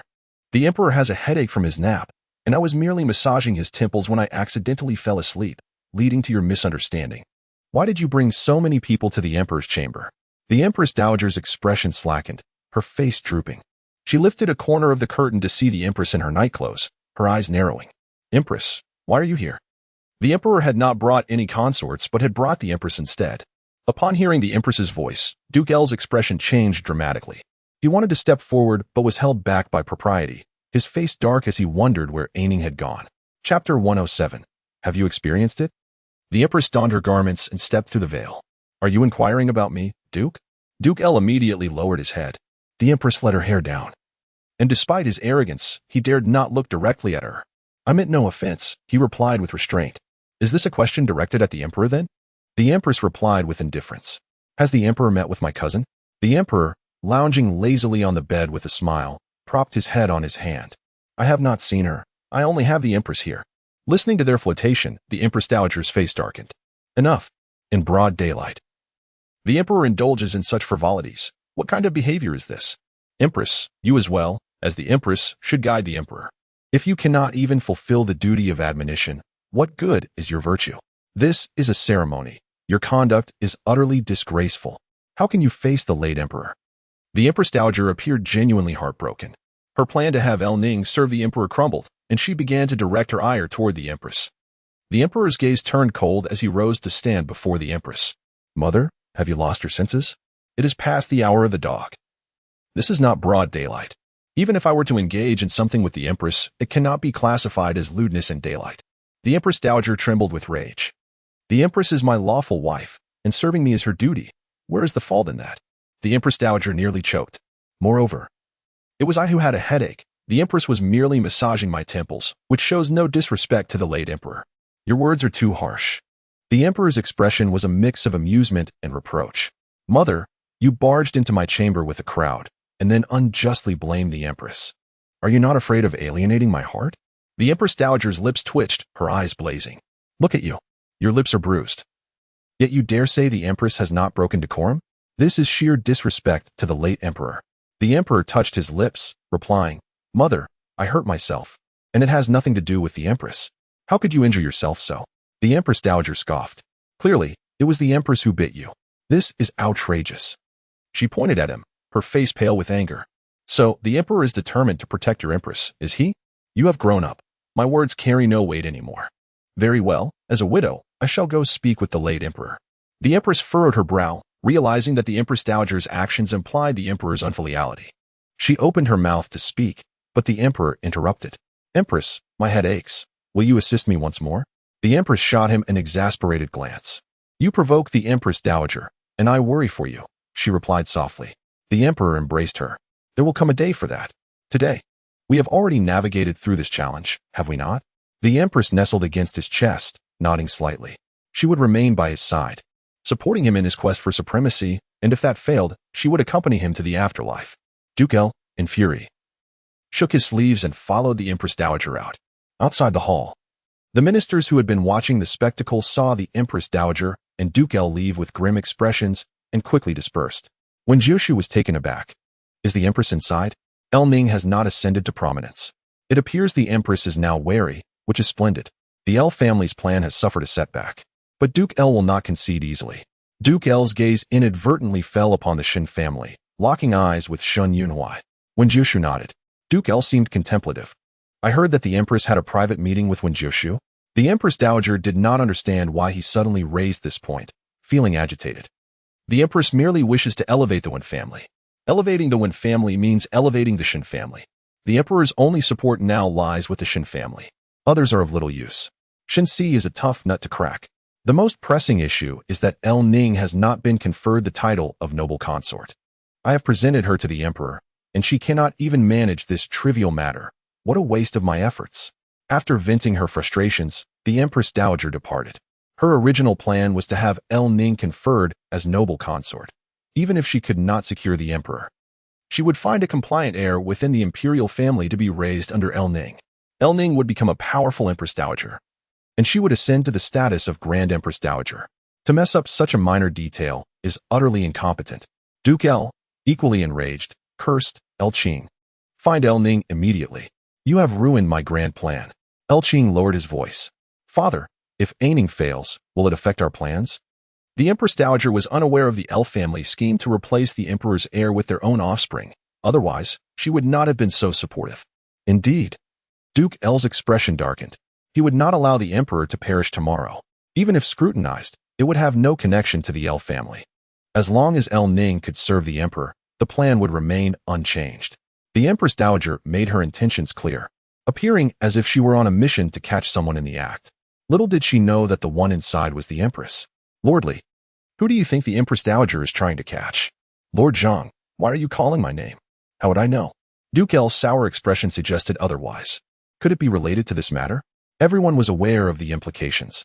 The El family wielded substantial power and still sought to place their daughter in the harem. If the El family were to produce another noble consort, one could hardly imagine the power they would wield. The fourth prince leaned against a tree, and ministers passing by greeted him respectfully. When Wen Jiushu approached, he cast a teasing glance at her abdomen. Have you miscarried? It appears flat and unremarkable. Wen Jiushu curled her lips, silently mouthing two words. Wait for it. Did she dare to provoke him? The fourth prince approached, and Shun Yunhui drew his sword, blocking his path. Your Highness, show restraint. A flicker of murderous intent passed through his eyes. Do you dare to draw your sword against me? The fourth prince scoffed. Shin-san, you are not your elder brother. Do you have the courage? Step aside if you know what's good for you. Shen Yuhuai's gaze was icy as he unsheathed his sword without hesitation. Shall we test that, Your Highness? The fourth prince narrowed his eyes, noting that Shen San bore a resemblance to Shen Si at that moment. The atmosphere was tense, with swords drawn. Ministers halted to watch. Wen Jiushu looked around and approached the fourth prince, grasping his sleeve. Your Highness, please calm down. There are many witnesses. If this reaches the Emperor's ears, you may find yourself reprimanded. The Emperor has not yet pardoned you. You were merely allowed to accompany him for the late Emperor's ceremony. Yes, Your Majesty, you are splendid. Cousin, I adore you.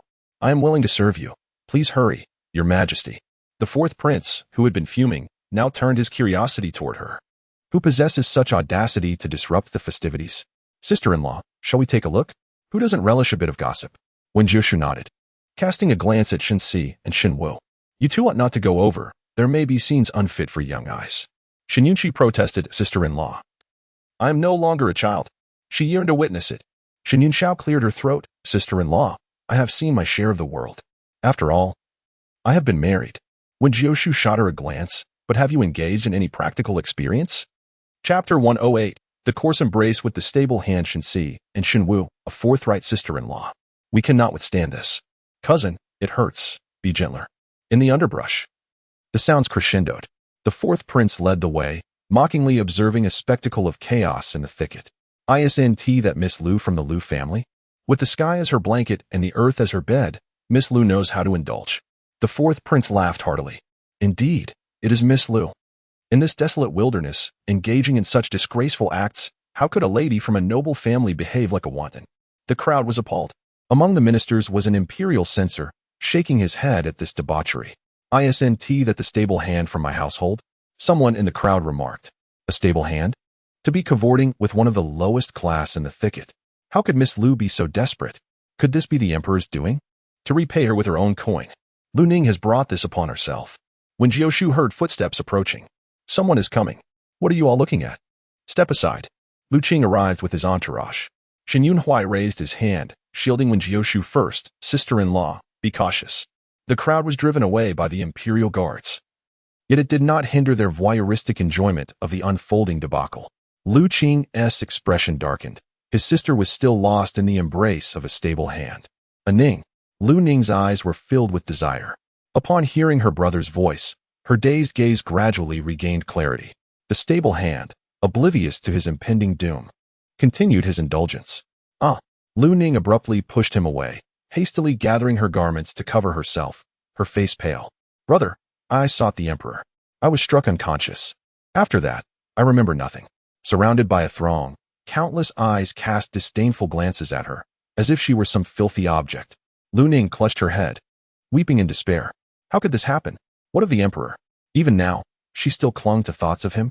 The crowd's gazes turned even more scornful. A daughter of the Lu family, so degraded, ought to be put out of her misery to spare the family's shame. Indeed, the imperial guards swiftly took the stable hand into custody. The stable hand, trembling, pleaded for mercy, claiming it was Miss Lu who approached him first. That she was the one who initiated the encounter. His eyes were fierce, filled with a warning. If he could, he would eliminate these witnesses. Only the dead could keep this matter from spreading. After today, the Lu family would likely become the laughingstock of the capital. Lu Qing seethed with rage, imploring the esteemed officials to show mercy on his sister who had been wronged.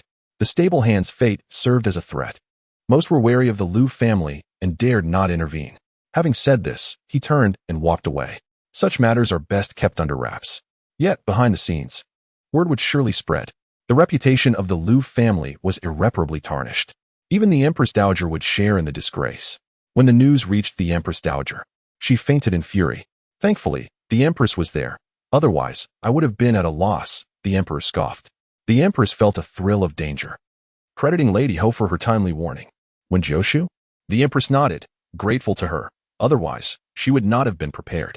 Lu Ning might have succeeded in her schemes otherwise. Now that the cousin has been defiled by a stable hand, what face does the Lu family have to present her to the palace? The Emperor, reclining on her lap, reassured her. Should the Empress Dowager awaken and seek to unleash her wrath upon you, simply deflect it onto me. You are my Empress. If you suffer grievances, it is I who suffers. The Empress felt a warmth in her heart, lowering her gaze with a gentle smile. Rest assured, Your Majesty, I am adept at using you as a shield. The emperor shot her a sidelong glance, chiding her for her cunning. Before him, she never mentioned the grievances she endured within the palace. The emperor and empress exchanged knowing smiles. The night was tranquil, yet the turmoil had not subsided. The following day, as dawn broke, the emperor and empress emerged from the temporary palace hand in hand. Ministers awaited outside, greeting, Your Majesty, and Her Highness the Empress. The emperor waved them off, inquiring if everyone had slept well last night, his tone seemingly teasing. The officials exchanged glances, well aware of the emperor's jest. Lu Qing, the fourth commander, stood at the foot of the emperor's platform, gripping his sword, his expression restrained. The Duke of Lu had fallen ill, citing his ailment as the reason for his absence. The Empress Dowager was also unwell and did not attend. The officials chuckled awkwardly, claiming they slept soundly. However, it seemed some would not be so fortunate. The censor's biting sarcasm pierced the air. Those capable of becoming censors often possess a stubborn streak. The emperor settled onto a seat in the hunting grounds, finally speaking. Given the censor's tone, it seemed something transpired last night. The censor began to respond but was interrupted by a colleague. Your Majesty, according to tradition, we shall hunt today and tomorrow pay tribute to the late emperor, followed by a ceremony to seek divine favor for the prosperity of our great Qing. Matters of lesser concern are not worthy of our time.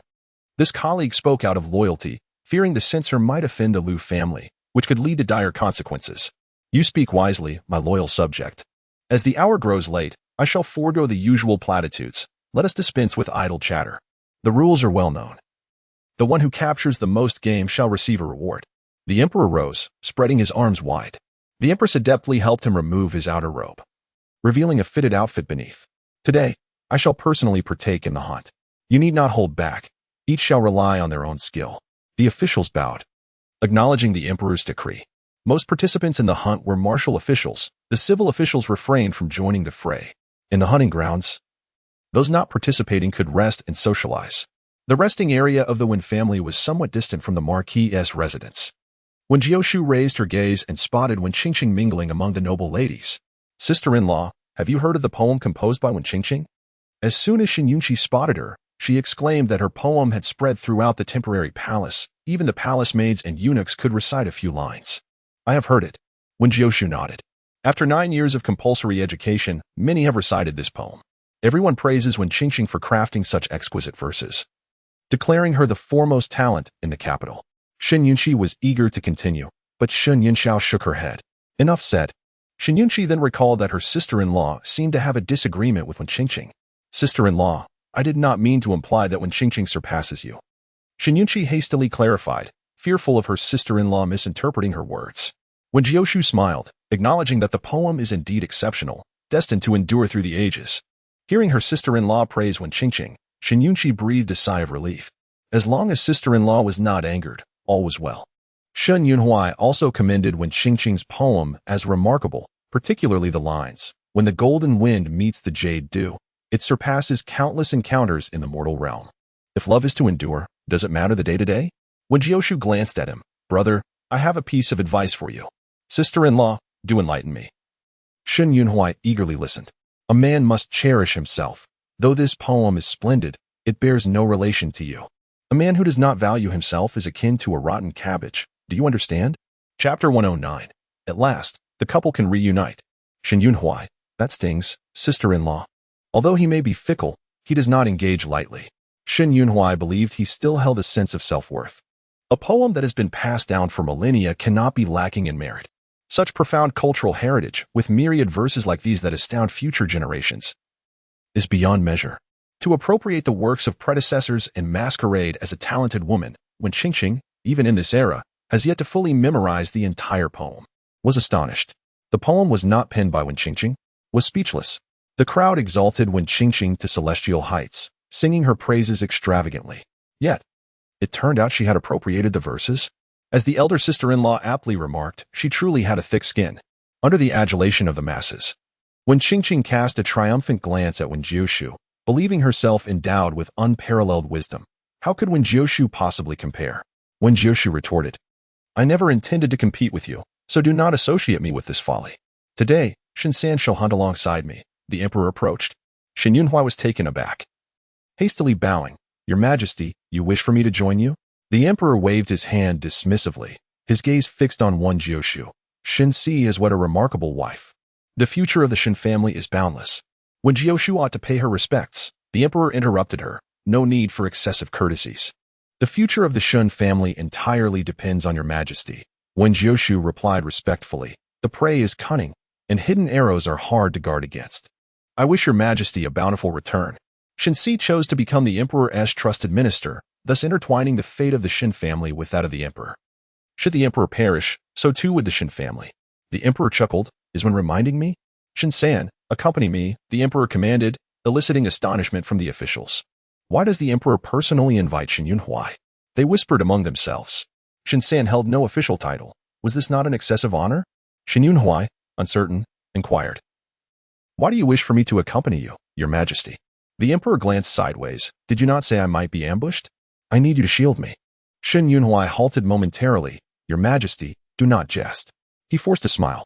This is no jest, Shen-san. I entrust my life to you. The emperor patted his shoulder. To outsiders, it appeared the emperor esteemed Shen Yunhui highly. Yet, Shen Yunhui felt overwhelmed. Your majesty, this fills me with anxiety. Anxiety? Shen Yunhui nodded. Endure it. The emperor mounted his horse. All bounties, both thunder and rain, are the grace of the sovereign. Do you dare not express gratitude? Shen Yunhui's lips twitched. He mounted the horse. The imperial guard brought forth fine steeds, and the emperor had even prepared a horse for him. Shen Yunhui, resigned, climbed onto the steed. Sister-in-law. Save me. From afar, Wen Jiushu noticed her younger brother casting a pleading glance towards her. Why would the emperor allow Shen-san to accompany him? Is he hoping Shen-san will protect him? Sister-in-law, you overestimate him. My brother lacks such capability. What a splendid opportunity. If Shen-san can safeguard the emperor, not only would he preserve the emperor's life, but he may also gain the emperor's favor, possibly shedding the label of a wastrel. If the Shen family produces a pair of exceptional talents, their chances of avoiding rebellion would increase. No wonder the emperor remarked that the future of the Shen family is boundless. Shen Yunhui pondered. Does the emperor harbor such intentions? If the emperor knew that his elder brother would rebel in the future, could he still maintain his composure? The sister-in-law remained silent. Where would the emperor be ambushed? Shen-san, why do you gaze at your sister-in-law? The emperor scrutinized him, perceiving an expression akin to a weaned child, gazing at his mother. Shen Yunhui protested. Your majesty jest. My sister-in-law is with child, and I am merely concerned for her. The emperor regarded him thoughtfully. Are you perhaps coveting your elder brother's wife? Your majesty.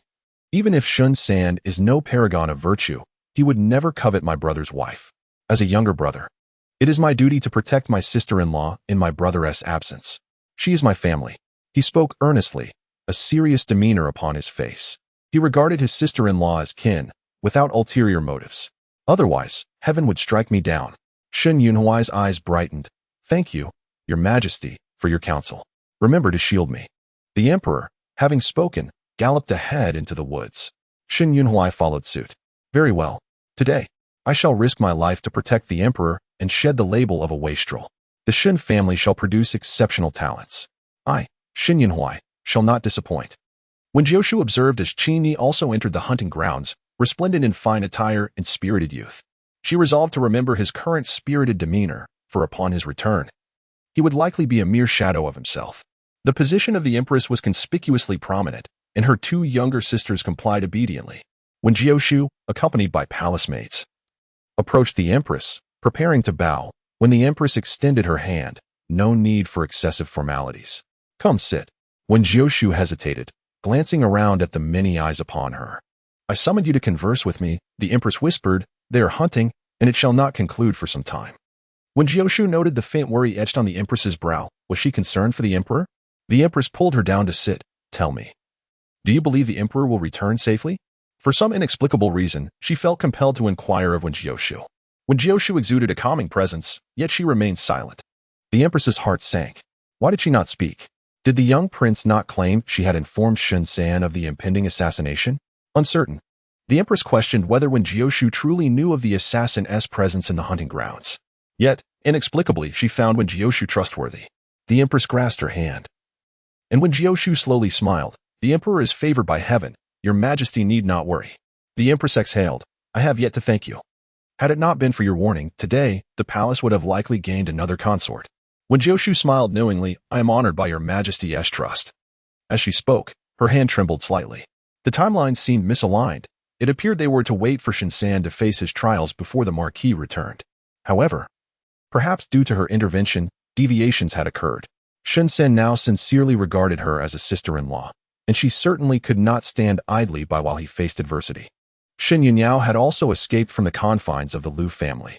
Everything appeared to be progressing in a favorable direction. Wen Jiushu couldn't help but smile. I eagerly anticipate what lies ahead. Would he truly pledge his life to Wen Qingqing? Oh heavens! Qingqing, your poem is even more moving than the one from yesterday. In such a short time, how did you craft such deeply touching verses? I am in awe of you. With such talent, you could easily excel in the highest halls of learning. Qingqing is indeed the foremost talent. The women exclaimed in admiration, their voices rising in praise. Beneath the sunlight, Wen Qingqing stood amidst the flattery, resembling a celestial being descended from the heavens.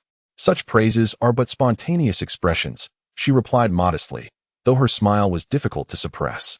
Is it truly so effortless to compose such exquisite poetry? You know how envious I am.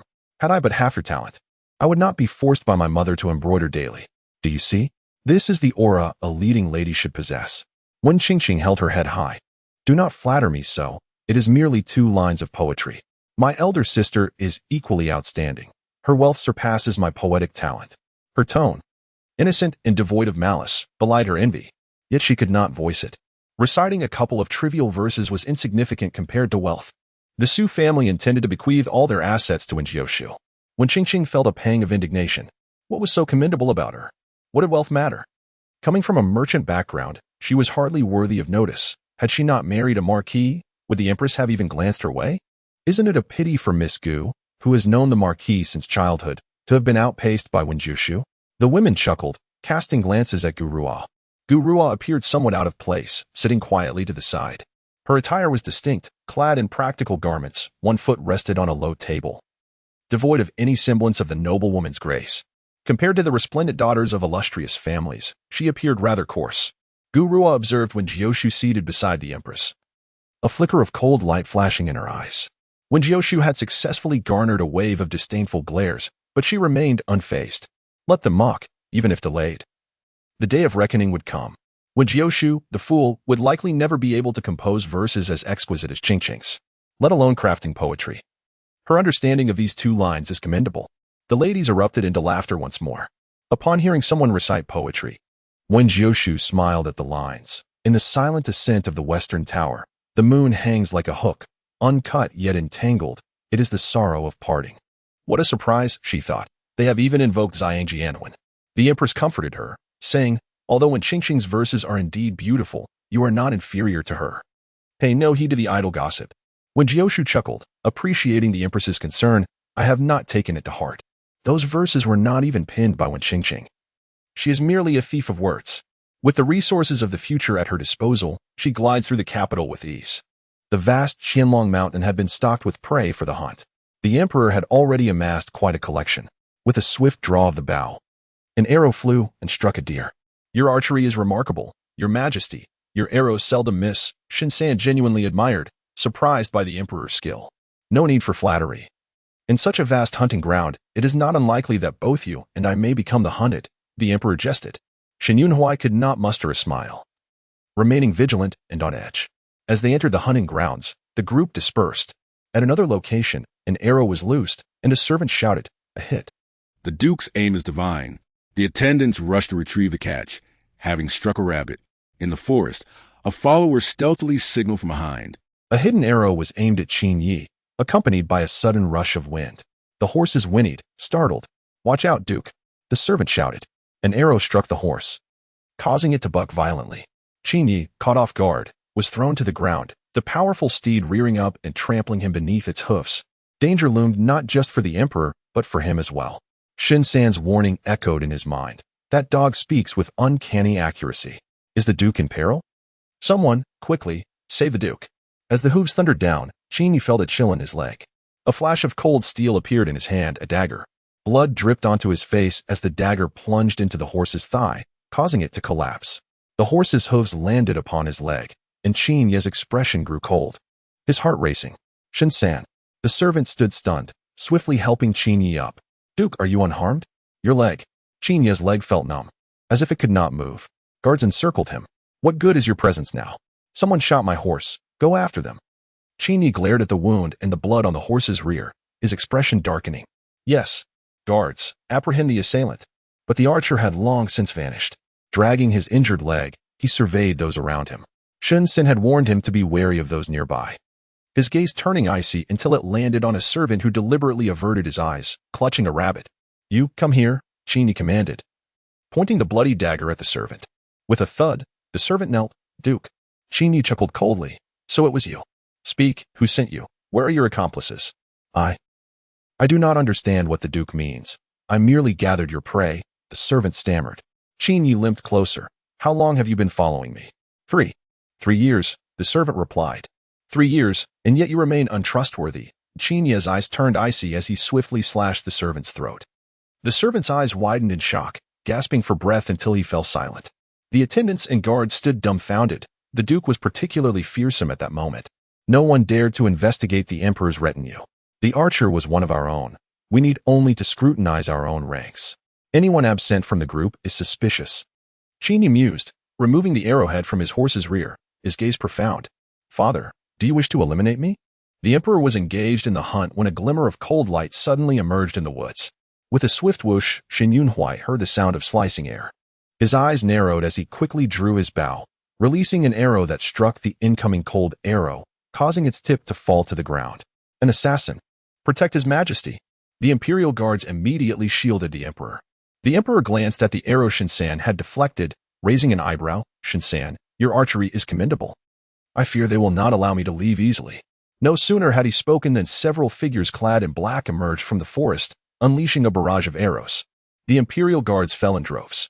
Your Majesty, we must retreat. If we linger, it will not be merely knives we must defend against, but arrows. After dispatching the guards, the assassins continued to rain arrows upon them. The Emperor, armed with a sword strapped to his saddle, drew it to deflect the arrows. Despite the onslaught, neither the Emperor nor Shen Yunhuai sustained injuries. None of them struck. The assassins discarded their bows, drawing swords instead. They surged forward. Shen Yunhuai dismounted, facing 10 foes. Outnumbered and lacking in hope, he received several kicks as more hidden arrows flew from the forest, making it impossible to defend against them.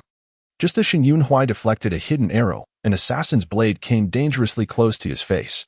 Chapter 111. Pretending to be a pig to eat the tiger, the blade gleamed ominously in his line of sight. Clang. The Emperor, with a swift stroke, blocked the assassin's blade. Shinsan, I have saved your life. At that moment, someone in the forest released a hidden weapon. A small flying needle zipped past Shen Yunhuai's eyes, deftly striking the horse's eye. The horse went wild. The Emperor, skilled in horsemanship, clamped his legs tightly around the horse's abdomen, reining it in to avoid being thrown off. However, the horse, now out of control, bolted, breaking free from the encirclement of assassins. Their target was the Emperor, disregarding Shinsan. The assassin with the hidden weapon, Lu Qing, fumed. The Emperor did not fall. Shinsan immediately mounted his horse to rescue the Emperor. Four-legged steeds outpaced the two-legged assassins. Ahead, a throng of assassins lay in wait, eager to ensnare the Emperor. Shen Yunhuai, do you truly dare to protect the Emperor? Are you not afraid of death? The Emperor stood with an air of authority. Calmly, the Emperor replied, I may fear death, but I cannot stand idly by as you perish. The Emperor laughed heartily. You possess a spirit akin to your elder brother. I have not misjudged you. The leader of the assassins stepped forth. Shen Yunhuai, since you wish to court death, I shall oblige. Remember, the Emperor must remain alive. The Emperor's tone was laced with amusement, yet his expression was grim. Shin-san, do you hear their brazen words? They intend to spare my life only to shoot me with 2 arrows, laced with poison? Your Majesty, you are truly calculating. Why should he sacrifice himself to save you? Shen Yunhuai chuckled softly, realizing he had underestimated the Emperor's foresight. Charge. The assassins surged forward. The Emperor waved his hand dismissively.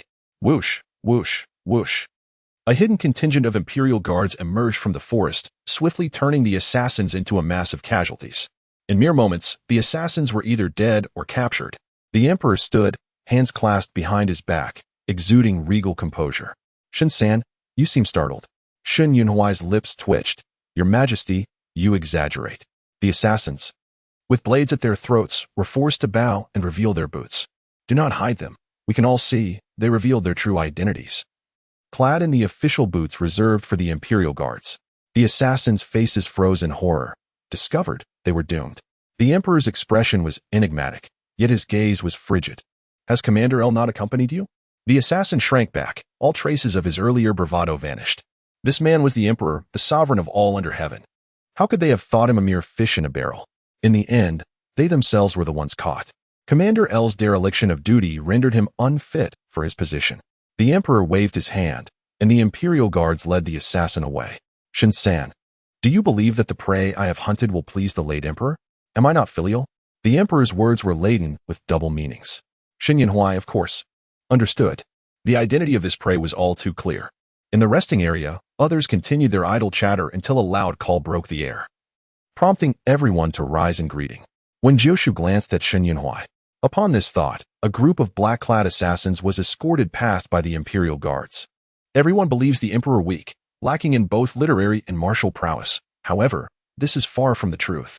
Emperor Qin Lang, seemingly a puppet controlled by the Empress Dowager, is, in fact, a cunning predator. If he could evade the fate of an early demise by poison, perhaps Shin Si would not rebel in the future, and the great Qin would witness a different landscape. Your Majesty, are you unhurt? The Empress anxiously surveyed him. I am well, do not worry, my Empress. The Emperor reassured her with a calming glance, alleviating her concerns.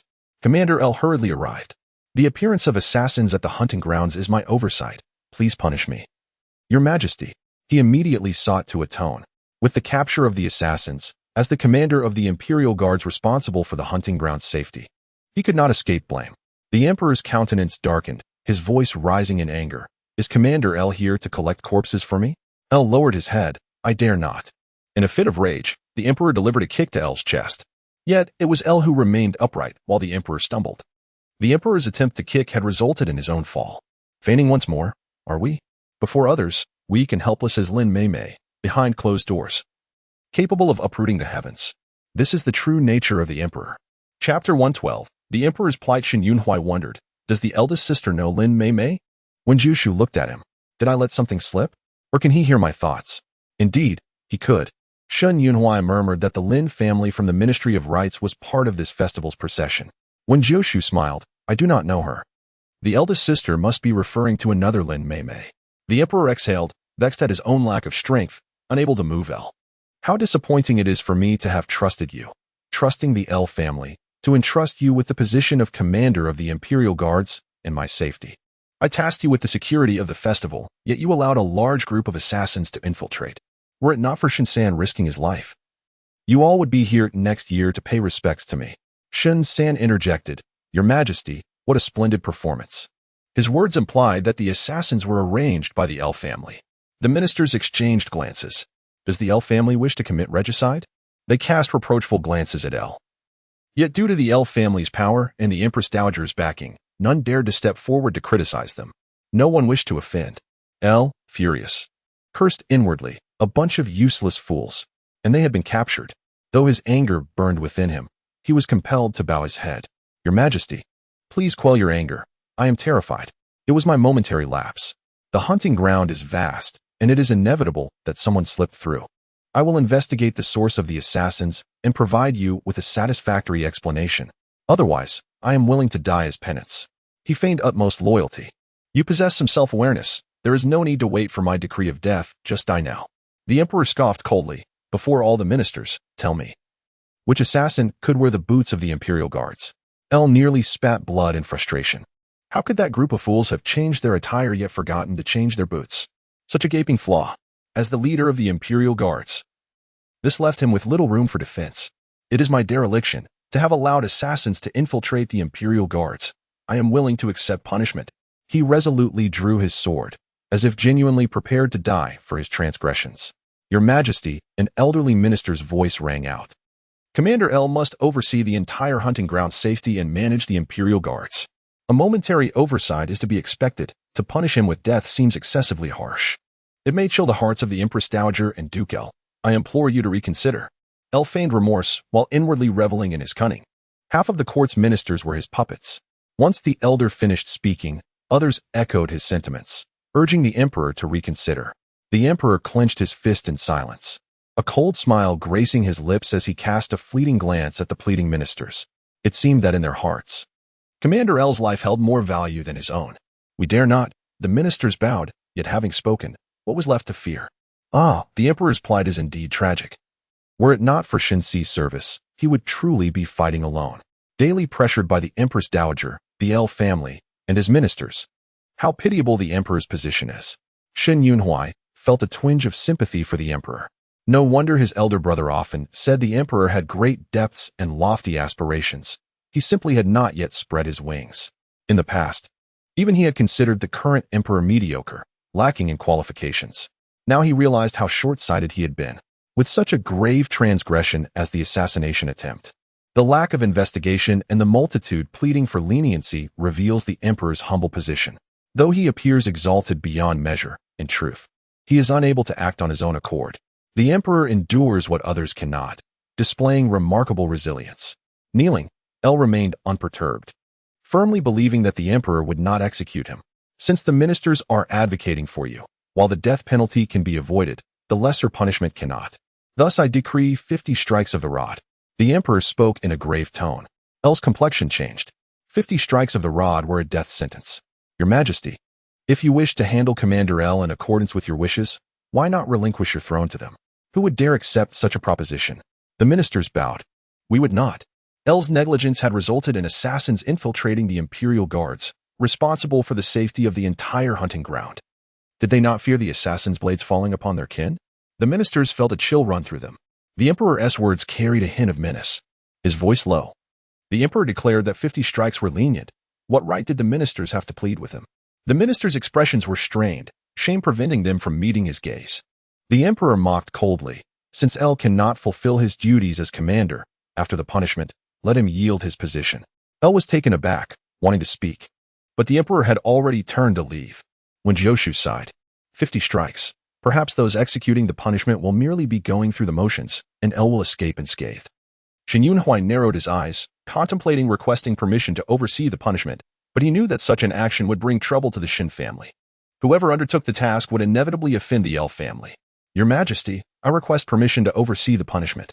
Wen Jiushu was taken aback. It is he. He has truly stepped forward. Chapter 113. One must not fear authority. Hua Ling spares no opportunity to strike against the L family. The L family not only bullies his childhood sweetheart, but the Empress Dowager also suppresses his sister. If one were to speak of the L family's greatest political adversaries, aside from the Shen family, the other would undoubtedly be the Hua family. In fact, there had been 2 individuals who had just requested permission to oversee the punishment. However, Hua Ling's voice had been drowned out. Qin Yi, supported by his servants, passed by Hua Ling. Is the Duke truly limping? Did I not warn you to be wary of those around you? How did you still fall into their trap? Shen Yunhui's face darkened as he spoke softly. Dragging one leg forward, he addressed the Emperor. I have heard that my uncle has been attacked, and assassins have infiltrated the Imperial Guards. Commander L's dereliction of duty truly renders him unworthy of continuing as commander of the Imperial Guards. My father often taught me that one must not cower before tyranny. Rewards must be given for merits, and wrongs must be punished. If even the Emperor is subject to the law, then why should Lu Qing be an exception? Is it merely because of his surname? Have you forgotten that this realm is governed by the Qin, not the Lu? The young prince spoke with righteous fervor, his words resonating with passion. Yet, they left the gathered ministers unable to raise their heads in shame. Who among them would dare assert that the realm belongs to the Lu rather than the Qin? Qin Yi bowed respectfully, acknowledging his father's teachings. Thus, he addressed his uncle, requesting to oversee the punishment. Lu Qing's expression darkened. The young prince, despite his injuries, persisted in opposing the Lu family. What a commendable display of courage from the prince consort. How admirable indeed. Coming from a humble scholar's background and climbing to the heights of nobility by marrying the Grand Princess, does he truly think himself a nobleman? Even if the Lu family cannot touch the Grand Princess, do they truly fear a mere prince consort? Wen Jiushu raised an eyebrow, pondering the situation. Did the young prince perhaps sense that the consort had bribed those around him to bring about his injury?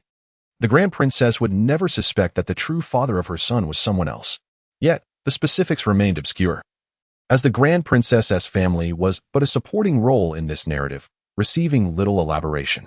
Shen Yunhui glanced toward the resting area, finding no sign of the prince consort. However, the Grand Princess hurried over, exclaiming, Yi, are you all right? How did you get hurt? Summon the imperial physician at once. Qingyi reassured her, saying, Mother, I'm fine. I was merely discussing matters with my uncle. He exchanged a knowing glance with the Grand Princess, who, harboring doubts about the prince consort, reluctantly permitted him to act. Your Highness, my nephew speaks out against injustice on my behalf. As his uncle, I am quite moved. My efforts have not been in vain. Do you think I should reward him with this task? The Emperor smiled, seeking the Grand Princess's approval. To oversee the punishment would offend the Liu family. Should the Grand Princess wish to shield Qingyi from the limelight, she could easily dismiss him. The Grand Princess sighed, acknowledging that her son had grown independent. He no longer listens to me. It is up to your majesty to decide. Qingyi remarked, I am quite obedient. The crowd was puzzled. Did the Grand Princess say something?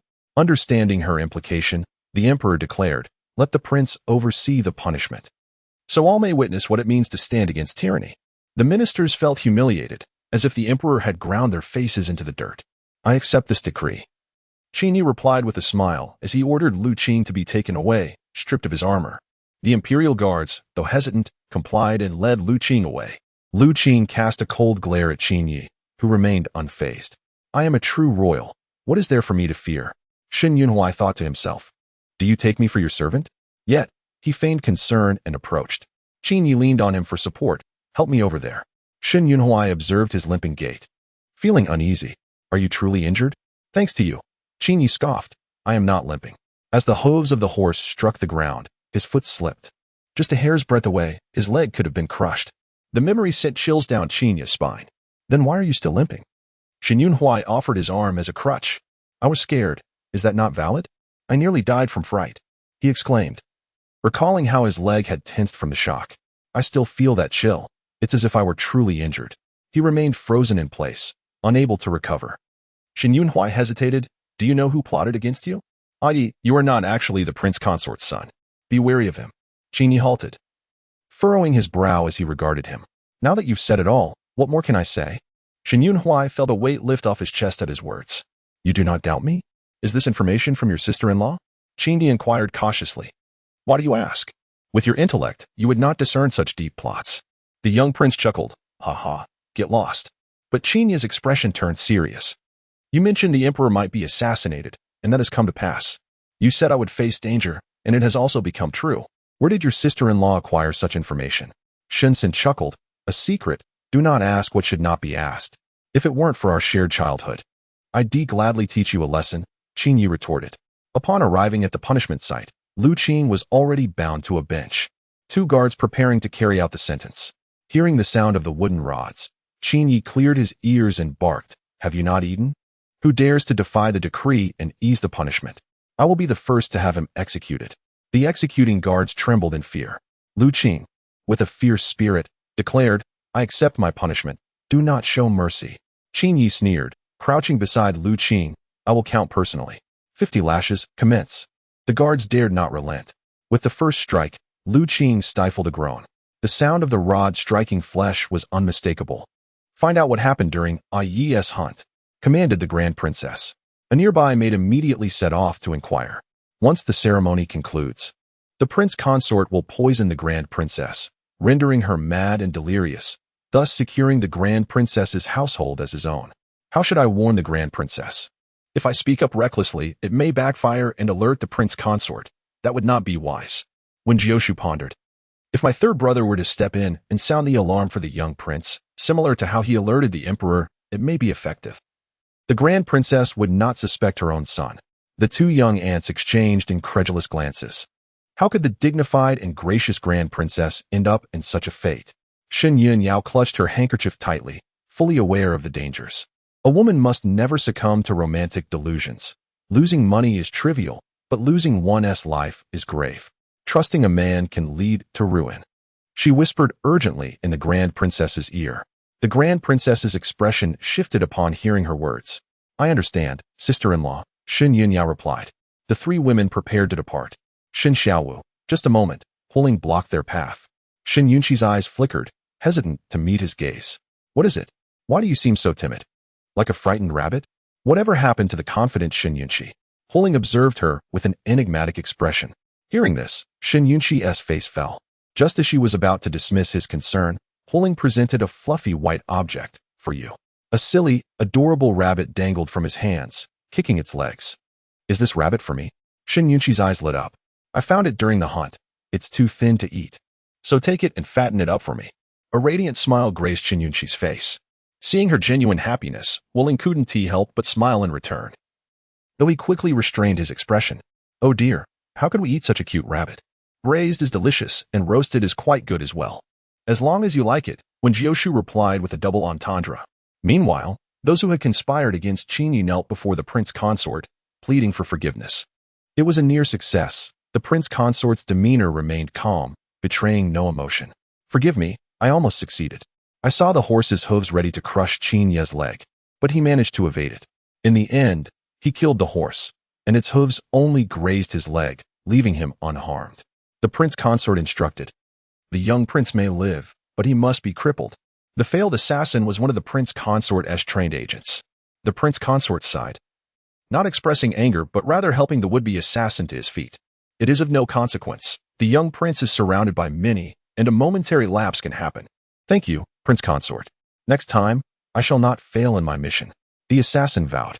"No need," the prince consort replied with a gentle voice, unexpectedly drawing a knife from his sleeve and swiftly slicing the assassin's throat.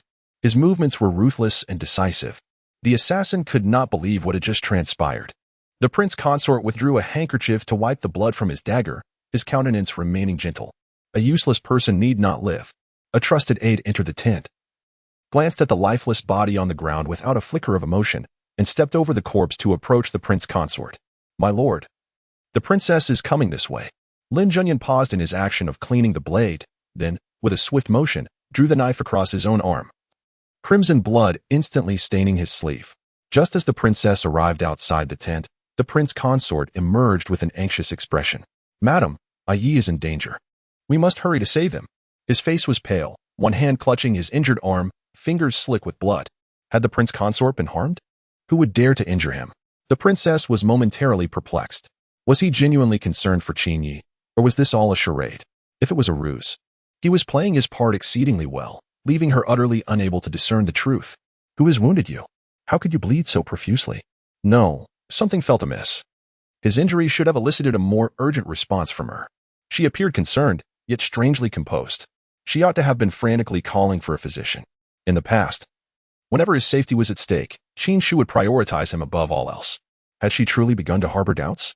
A glimmer of cold light flickered in the prince consort's eyes. After years of marriage, he mused, "My lady, I vow to care for you in this lifetime, regardless of how you may change. Forgive me, my lady, it is my failure to protect the prince consort that has allowed this scoundrel to harm him." The aide knelt in apology, inadvertently allowing the princess to see the corpse inside the tent. Her expression darkened. "Is there an assassin?" Upon recognizing the face of the dead warrior, she gasped, "Is he one of our guards? Why would he attempt to assassinate you and Yi?" The prince consort shook his head with a bitter smile, explaining, "It is simply because Yi had punished him. He sought revenge during the hunting expedition, likely aware that his death was imminent and wishing to take someone down with him." This explanation was flawless, so much so that even he was nearly convinced. The princess had no reason to doubt him.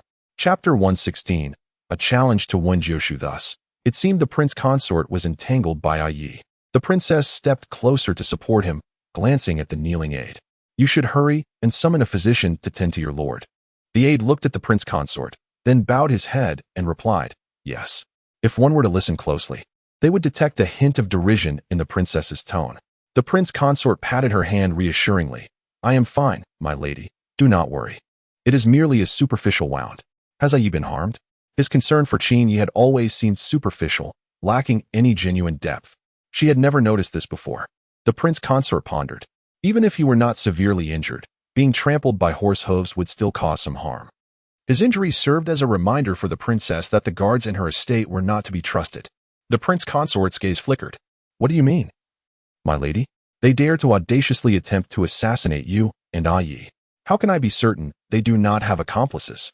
Those who serve may harbor resentment against their masters. How can I allow such individuals to remain?" The prince consort pursed his lips, subtly furrowing his brow. The princess's tone was cold. Lin Junyan, however, sensed that her words held deeper implications. Yet upon closer examination, they did not seem unreasonable. How many in the princess's residence were loyal to the prince consort? A thorough cleansing was indeed necessary. Wen Jiushu, I challenge you to a hunting contest. At the hunting grounds, Princess Yong'an boldly issued a challenge to Wen Jiushu. It was well known that she was also one of the admirers of the Marquis of Pingnan. Casting a provocative glance at Wen Jiushu, she had had her sights set on him since their departure for the palace. A merchant's daughter of lowly status. How could she be deemed worthy of the Marquis? Wen Jiushu regarded her coolly. And you are? Do you not recognize me? Princess Yong'an's expression darkened. Shen Yunxiao interjected. Pulling her back, sister-in-law, she is Princess Yong'an, one of Shen Si's secret admirers. This princess, I would call her the most inspirational character. While she should wield a great sword, for the Marquis' sake, she has diligently learned the arts of music, chess, calligraphy, and poetry. Yet she can never surpass the naturally gifted Wen Qingqing.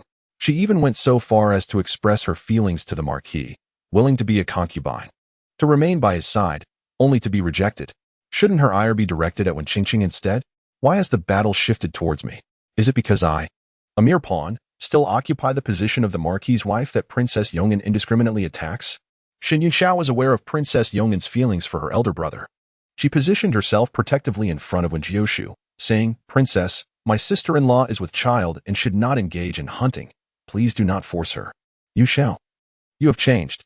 Princess Yong'an looked at her in disappointment. I warned you before that Lu Qingji was not a good man, that your families were mismatched. Yet you refused to listen and insisted on choosing him. Now you are divorced, are you not? If only you had heeded my advice sooner.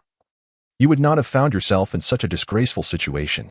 This remark was akin to sprinkling salt on an unhealed wound for Shen Yunxiao.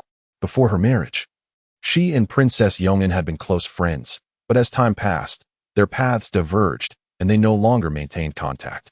Indeed, Princess Yong'an lifted her chin defiantly. The hunting ceremony has regulations, challenges can be made, and the outcome is determined by His Majesty. Her words implied that whoever lost could not escape the wager. However, today's hunting expedition had not yet concluded, and her proposal for a contest was entirely reasonable. What if I decline? Wen Jiushu replied calmly. The opponent was clearly prepared. She was unfamiliar with the rules of the hunting expedition and could not simply agree without first assessing the situation. Princess Yong'an scoffed, if you do not agree, you shall kneel and bow your head, and that will count as your surrender. Chapter 117. The Bandit Princess. At this, the crowd erupted in amusement, eagerly anticipating her embarrassment. Princess, that is not correct. Shen Yunxiao stepped forward to support Wen Jiushu. While I have only attended the hunting ceremony once, I recall that there is no rule requiring one to kneel and bow in a contest. You are clearly attempting to extort her. Do not think to bully my sister-in-law. Princess Yong'an asserted, the hunting contest is about horsemanship and bravery. If she lacks the courage to compete against me, then a coward has no right to stand on the hunting grounds.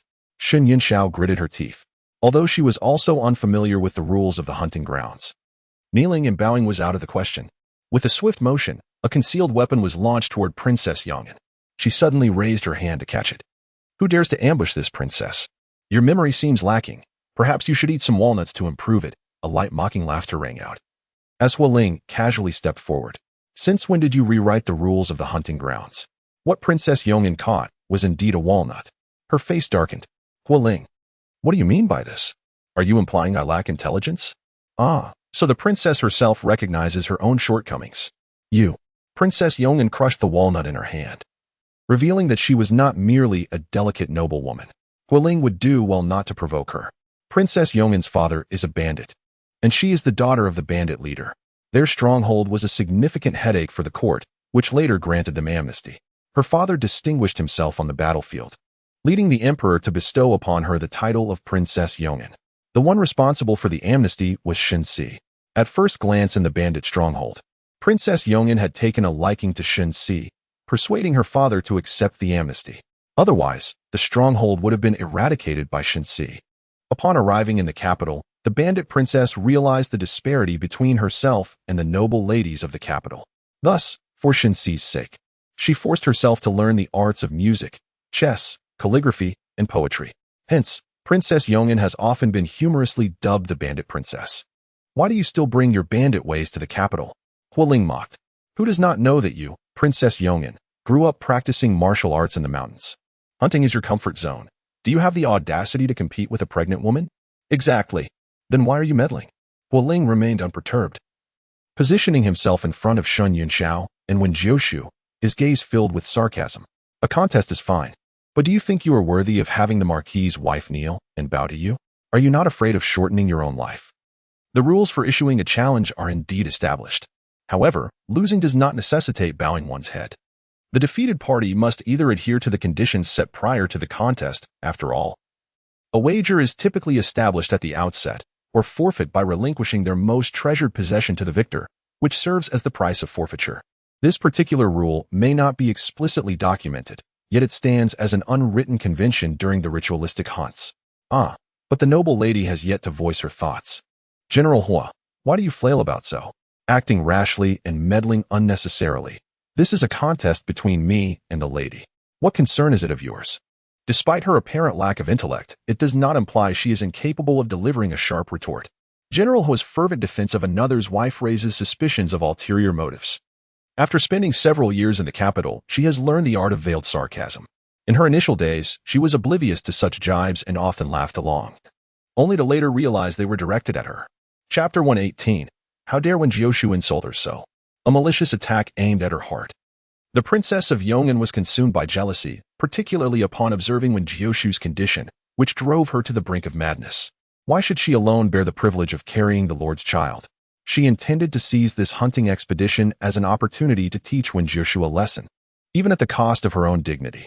She could care less about being labeled as the strong oppressing the weak. If she did not vent her frustrations, it would surely lead to her own ill health. The Princess of Yong'an disregarded Huolin entirely and directed her inquiry at Wen Jiushu. Do you dare to compete with me? Her two young sisters shook their heads, urging her not to accept. The princess was an exceptionally skilled huntress, unmatched by most women in the capital.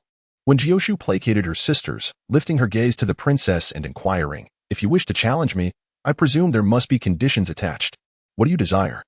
If you lose, you must petition the emperor for a decree of separation from the Lord. Such a declaration caused an uproar among the onlookers. The Princess of Yong'an was indeed forthright. The princess blatantly reveals her intentions towards the Lord, yet this condition offers me no advantage. Why should I acquiesce? And if you were to lose? Wen Jiushu countered. I cannot possibly lose. Her confidence was absolute. She was certain that Wen Jiushu could not prevail against her. Then let us dispense with this. I have no interest in the princess's unreasonable terms.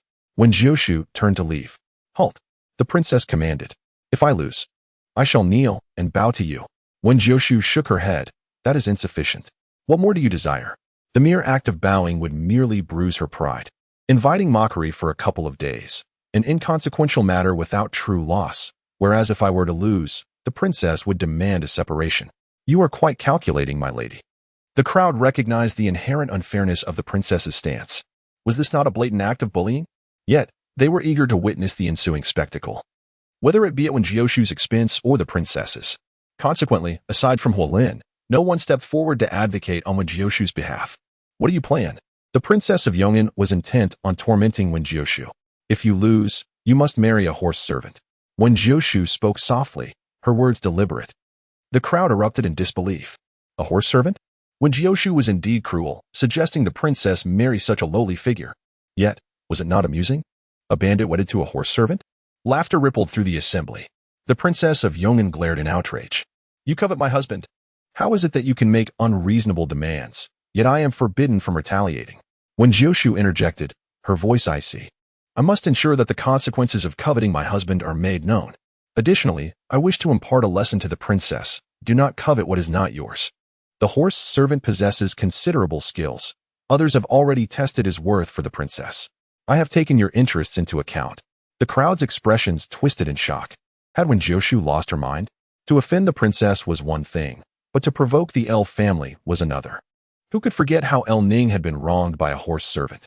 Yet, no one dared to openly mock El Ning, for they feared the wrath of the El family and the Empress Dowager. Huolin shook his head in disbelief, giving her a thumbs up. Sister-in-law, you are formidable. Do not fear. Should trouble arise, the Lord will protect you. Huolin encouraged her. Sister-in-law, do carry on. Wen Jiushu's lips twitched. Thank you for your support. Yet, she had no intention of backing down. Enduring for a moment will not quell the storm. Retreating merely invites further transgressions. In this hunt, who truly prevails remains to be seen. Wen Jiushu, you are utterly malicious and shameless. Even a butcher is superior to a horse servant. At least a butcher is a commoner, while a horse servant is a slave. How dare Wen Jiushu humiliate her so? Chapter 119, My native tongue is silence. The princess of Yong'an's face darkened with fury. Wen Jiushu raised her hand. Your Highness, please remain calm. I may withdraw from the contest. What a forfeiting. Lin immediately interjected. All that is required is for sister-in-law to present her most treasured item to the princess. Is that all? She indeed considered forfeiting.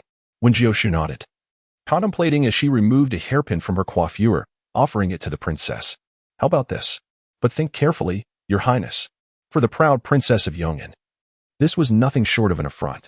A dignified lady of rank presenting such a trivial hairpin? Who was she attempting to patronize? She detested Wen Jiushu's air of assured victory. Surely, Wen Jiushu intended this as a strategic retreat to intimidate her? Humph, she would not fall for it. Very well. I accept your terms. The princess agreed without hesitation. In preparation for the hunting ritual, Wen Jiushu had instructed herself to dress modestly. The hairpin was merely a simple wooden one, yet it was crafted from peach wood, known for its protective qualities against malevolence. She hesitated to part with it. I too am curious. How does the princess intend to compete with the lady? The emperor, having heard the commotion, returned. Perhaps the Wen family required his backing? Given his regard for Shenxi, he could indeed lend support. The crowd bowed, yet the emperor dismissed them with a wave. Wen family, you must adapt to this situation. After all, many women admire the lord, yet only you have managed to win his affection, making you the target of envy. With greater possession comes greater burden. Wen Jiushu thought to herself, my native tongue is silence. The emperor's humor was quite amusing. Lin chuckled, I believe my brother-in-law speaks wisely. Wen Jiushu merely smiled. The expressions of the crowd were equally varied. Whom the emperor's words referred to was anyone's guess. Was it not a clear indication that the princess of Yong'an was bullying others? Wen Jiushu nodded. I believe that to take advantage of the weak and vulnerable is as despicable as stealing candy from a child. The crowd rolled their eyes. Who was she hinting at? Lin wholeheartedly agreed. Sister-in-law speaks with precision. How can one allow officials to burn freely while forbidding pregnant women from lighting lamps? Shen Yunqi chuckled. Sister-in-law is formidable. She commands respect. She pointed out the noble ladies, questioning their audacity to bully others. Third brother, the princess is indeed bullying. She wishes to compete with our sister-in-law in the hunt. Shen Yunqi reported directly. Bullying our sister-in-law? That is courting death. Shen Yunhu's expression darkened. The princess wishes to compete? My sister-in-law is with child and cannot hunt. I shall compete on her behalf. Wen Jiushu had already accepted the challenge, and the emperor had heard it. What right did he have to act in her stead? She was perplexed as to why so many were rallying to protect Wen Jiushu. A merchant's daughter. Her reputation paled in comparison. If she were the one to marry the lord, would they extend the same defense to her? Shen Yunhu frowned. Your Majesty. My sister-in-law is with child and should not hunt. The princess's demands are excessively unreasonable. Does she think herself a bandit? Not only that, but if sister-in-law loses, the princess will force her to petition for a decree of separation. Lin interjected. What? Shen Yunhu's expression hardened. His gaze sharp as a blade directed at the princess of Yong'an. When did my elder brother's marital status become your concern? The princess is overestimating her own significance. Princess Yong'an's heart sank momentarily. It was not fear of Shensan. Rather, she pondered whether these words might reach the earl's ears, potentially causing him to distance himself from her further. Princess Yong'an feigned deafness, resolutely ignoring the matter. Wen Jiushu agreed of her own accord. I did not coerce her, she asserted. Wen Jiushu chuckled lightly. So, does that mean the princess consents to marry a horse servant if she loses? Indeed, I consent, the princess replied. But should you lose, you must initiate the divorce. Very well, you may establish the rules for the contest, Wen Jiushu responded. Shen Yunhui expressed concern, sister-in-law. Why agree to her challenge? Fear not, I am well aware of my limits. Can sister-in-law even hunt? Are you a master archer? He queried. Princess Yong'an was indeed an exceptional equestrian archer among women. Wen Jiushu's agreement to compete against the princess seemed a self-imposed torment. Did she not fear that the bandit princess might accidentally shoot her dead? Had the princess not been pacified by the court, she might have directly slain Wen Jiushu. Laughter echoed around them, as everyone awaited the spectacle. Chapter 120. The countess appears to have abandoned the bow, filled with confidence. Princess Yong'an declared the rules. The one with the most game would emerge victorious. Quantity over quality? Wen Jiushu questioned. If I were to catch a bear, how would that count as quantity? A bear? If you can catch a bear, I shall bow to you right here. The princess scoffed. Wen Jiushu raised her hand. No need to bow. Simply find a man to marry instead. You. Princess Yongin huffed disdainfully. Rare game is precious. If you manage to catch a bear, you win. Fine.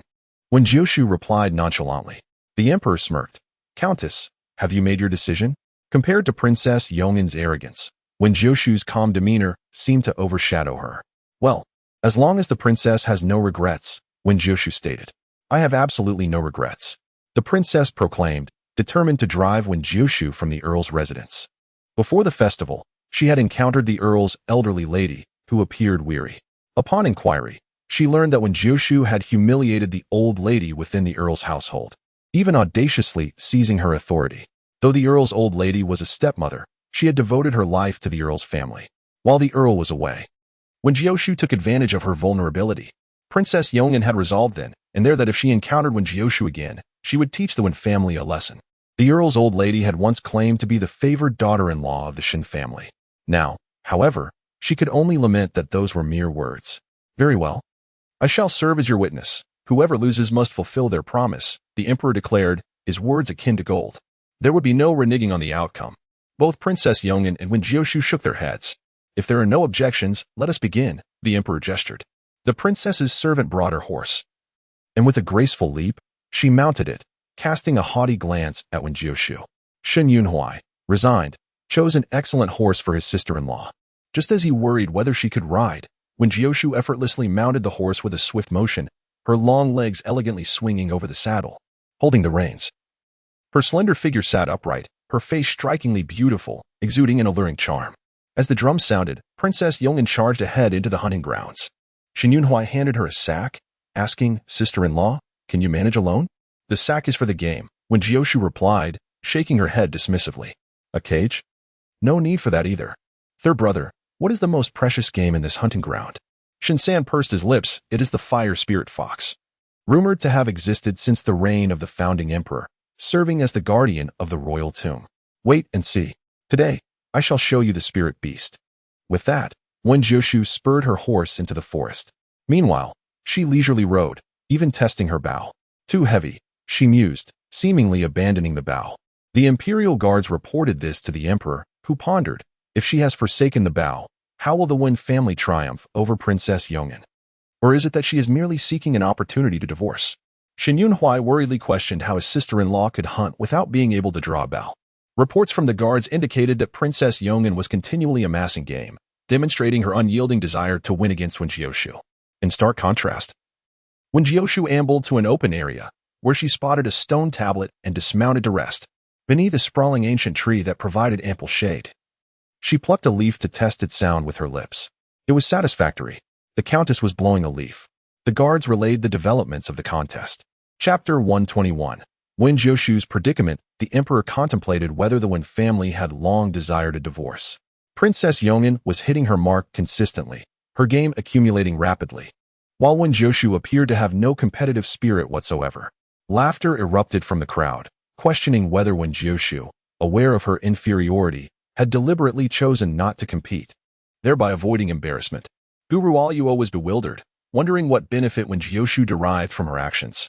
If she could not surpass Princess Yongin, she should have forfeited earlier to avoid disgrace.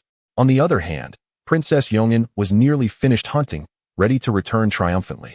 Yet, there was Wen Jiushu, leaning against the royal tombstone, blowing leaves. The guards felt a sense of shame. The emperor was rendered speechless. She leaned against the tomb of the previous emperor, as if seeking comfort from him. What did she think? That the late emperor would support her? The tune produced by the leaves was not particularly melodious. But that mattered little. She was not performing for anyone's enjoyment. Since Wen Jiushu began playing the leaves, a figure had appeared atop the mountain, observing with interest. Listening to her discordant melody, he rubbed his ears, contemplating that if one of his household musicians played like that, they would be dragged away immediately. The jarring sounds continued until suddenly, movement stirred in the forest, growing louder. The figure atop the mountain gazed down, astonished. To his disbelief, the game was approaching Wen Jiushu. He rubbed his eyes and looked again. Not only did the game draw near, but it also lay down beside her, a living creature, willingly coming to rest beside Wen Jiushu, behaving like a domesticated pet. In the hunting grounds, the usual game comprised harmless creatures like deer and rabbits. Yet here was a leopard, lying next to her as if it were a large dog, seeking affection. That was a fierce beast. A leopard, known for its agility, which even arrows could seldom catch. A piercing cry echoed from above as a hawk descended from the sky, heading straight for Wen Jiushu. Danger. The hawk's force could inflict serious injury, even on a leopard, and it was notorious for targeting human eyes. Wen Jiushu was in peril.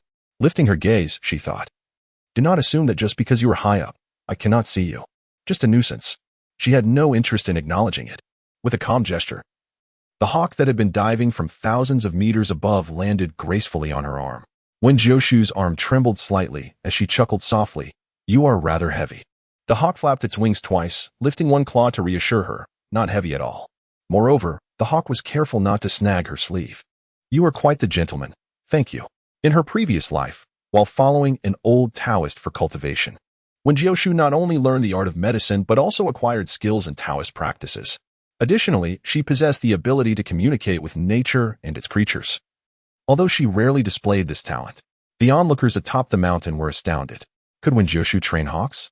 Moreover, could she also train leopards? The wild leopard before her behaved as if it were an obedient pet. Why did these creatures approach her so willingly? If the leopard and the eagle were already sufficiently astounding, what follows will undoubtedly leave one in awe. As half an hour of fragrant incense burns away, the Imperial Guards beat their drums, signaling that the time has come. The competition has concluded. Princess Yongin departs punctually and, as expected, returns triumphantly.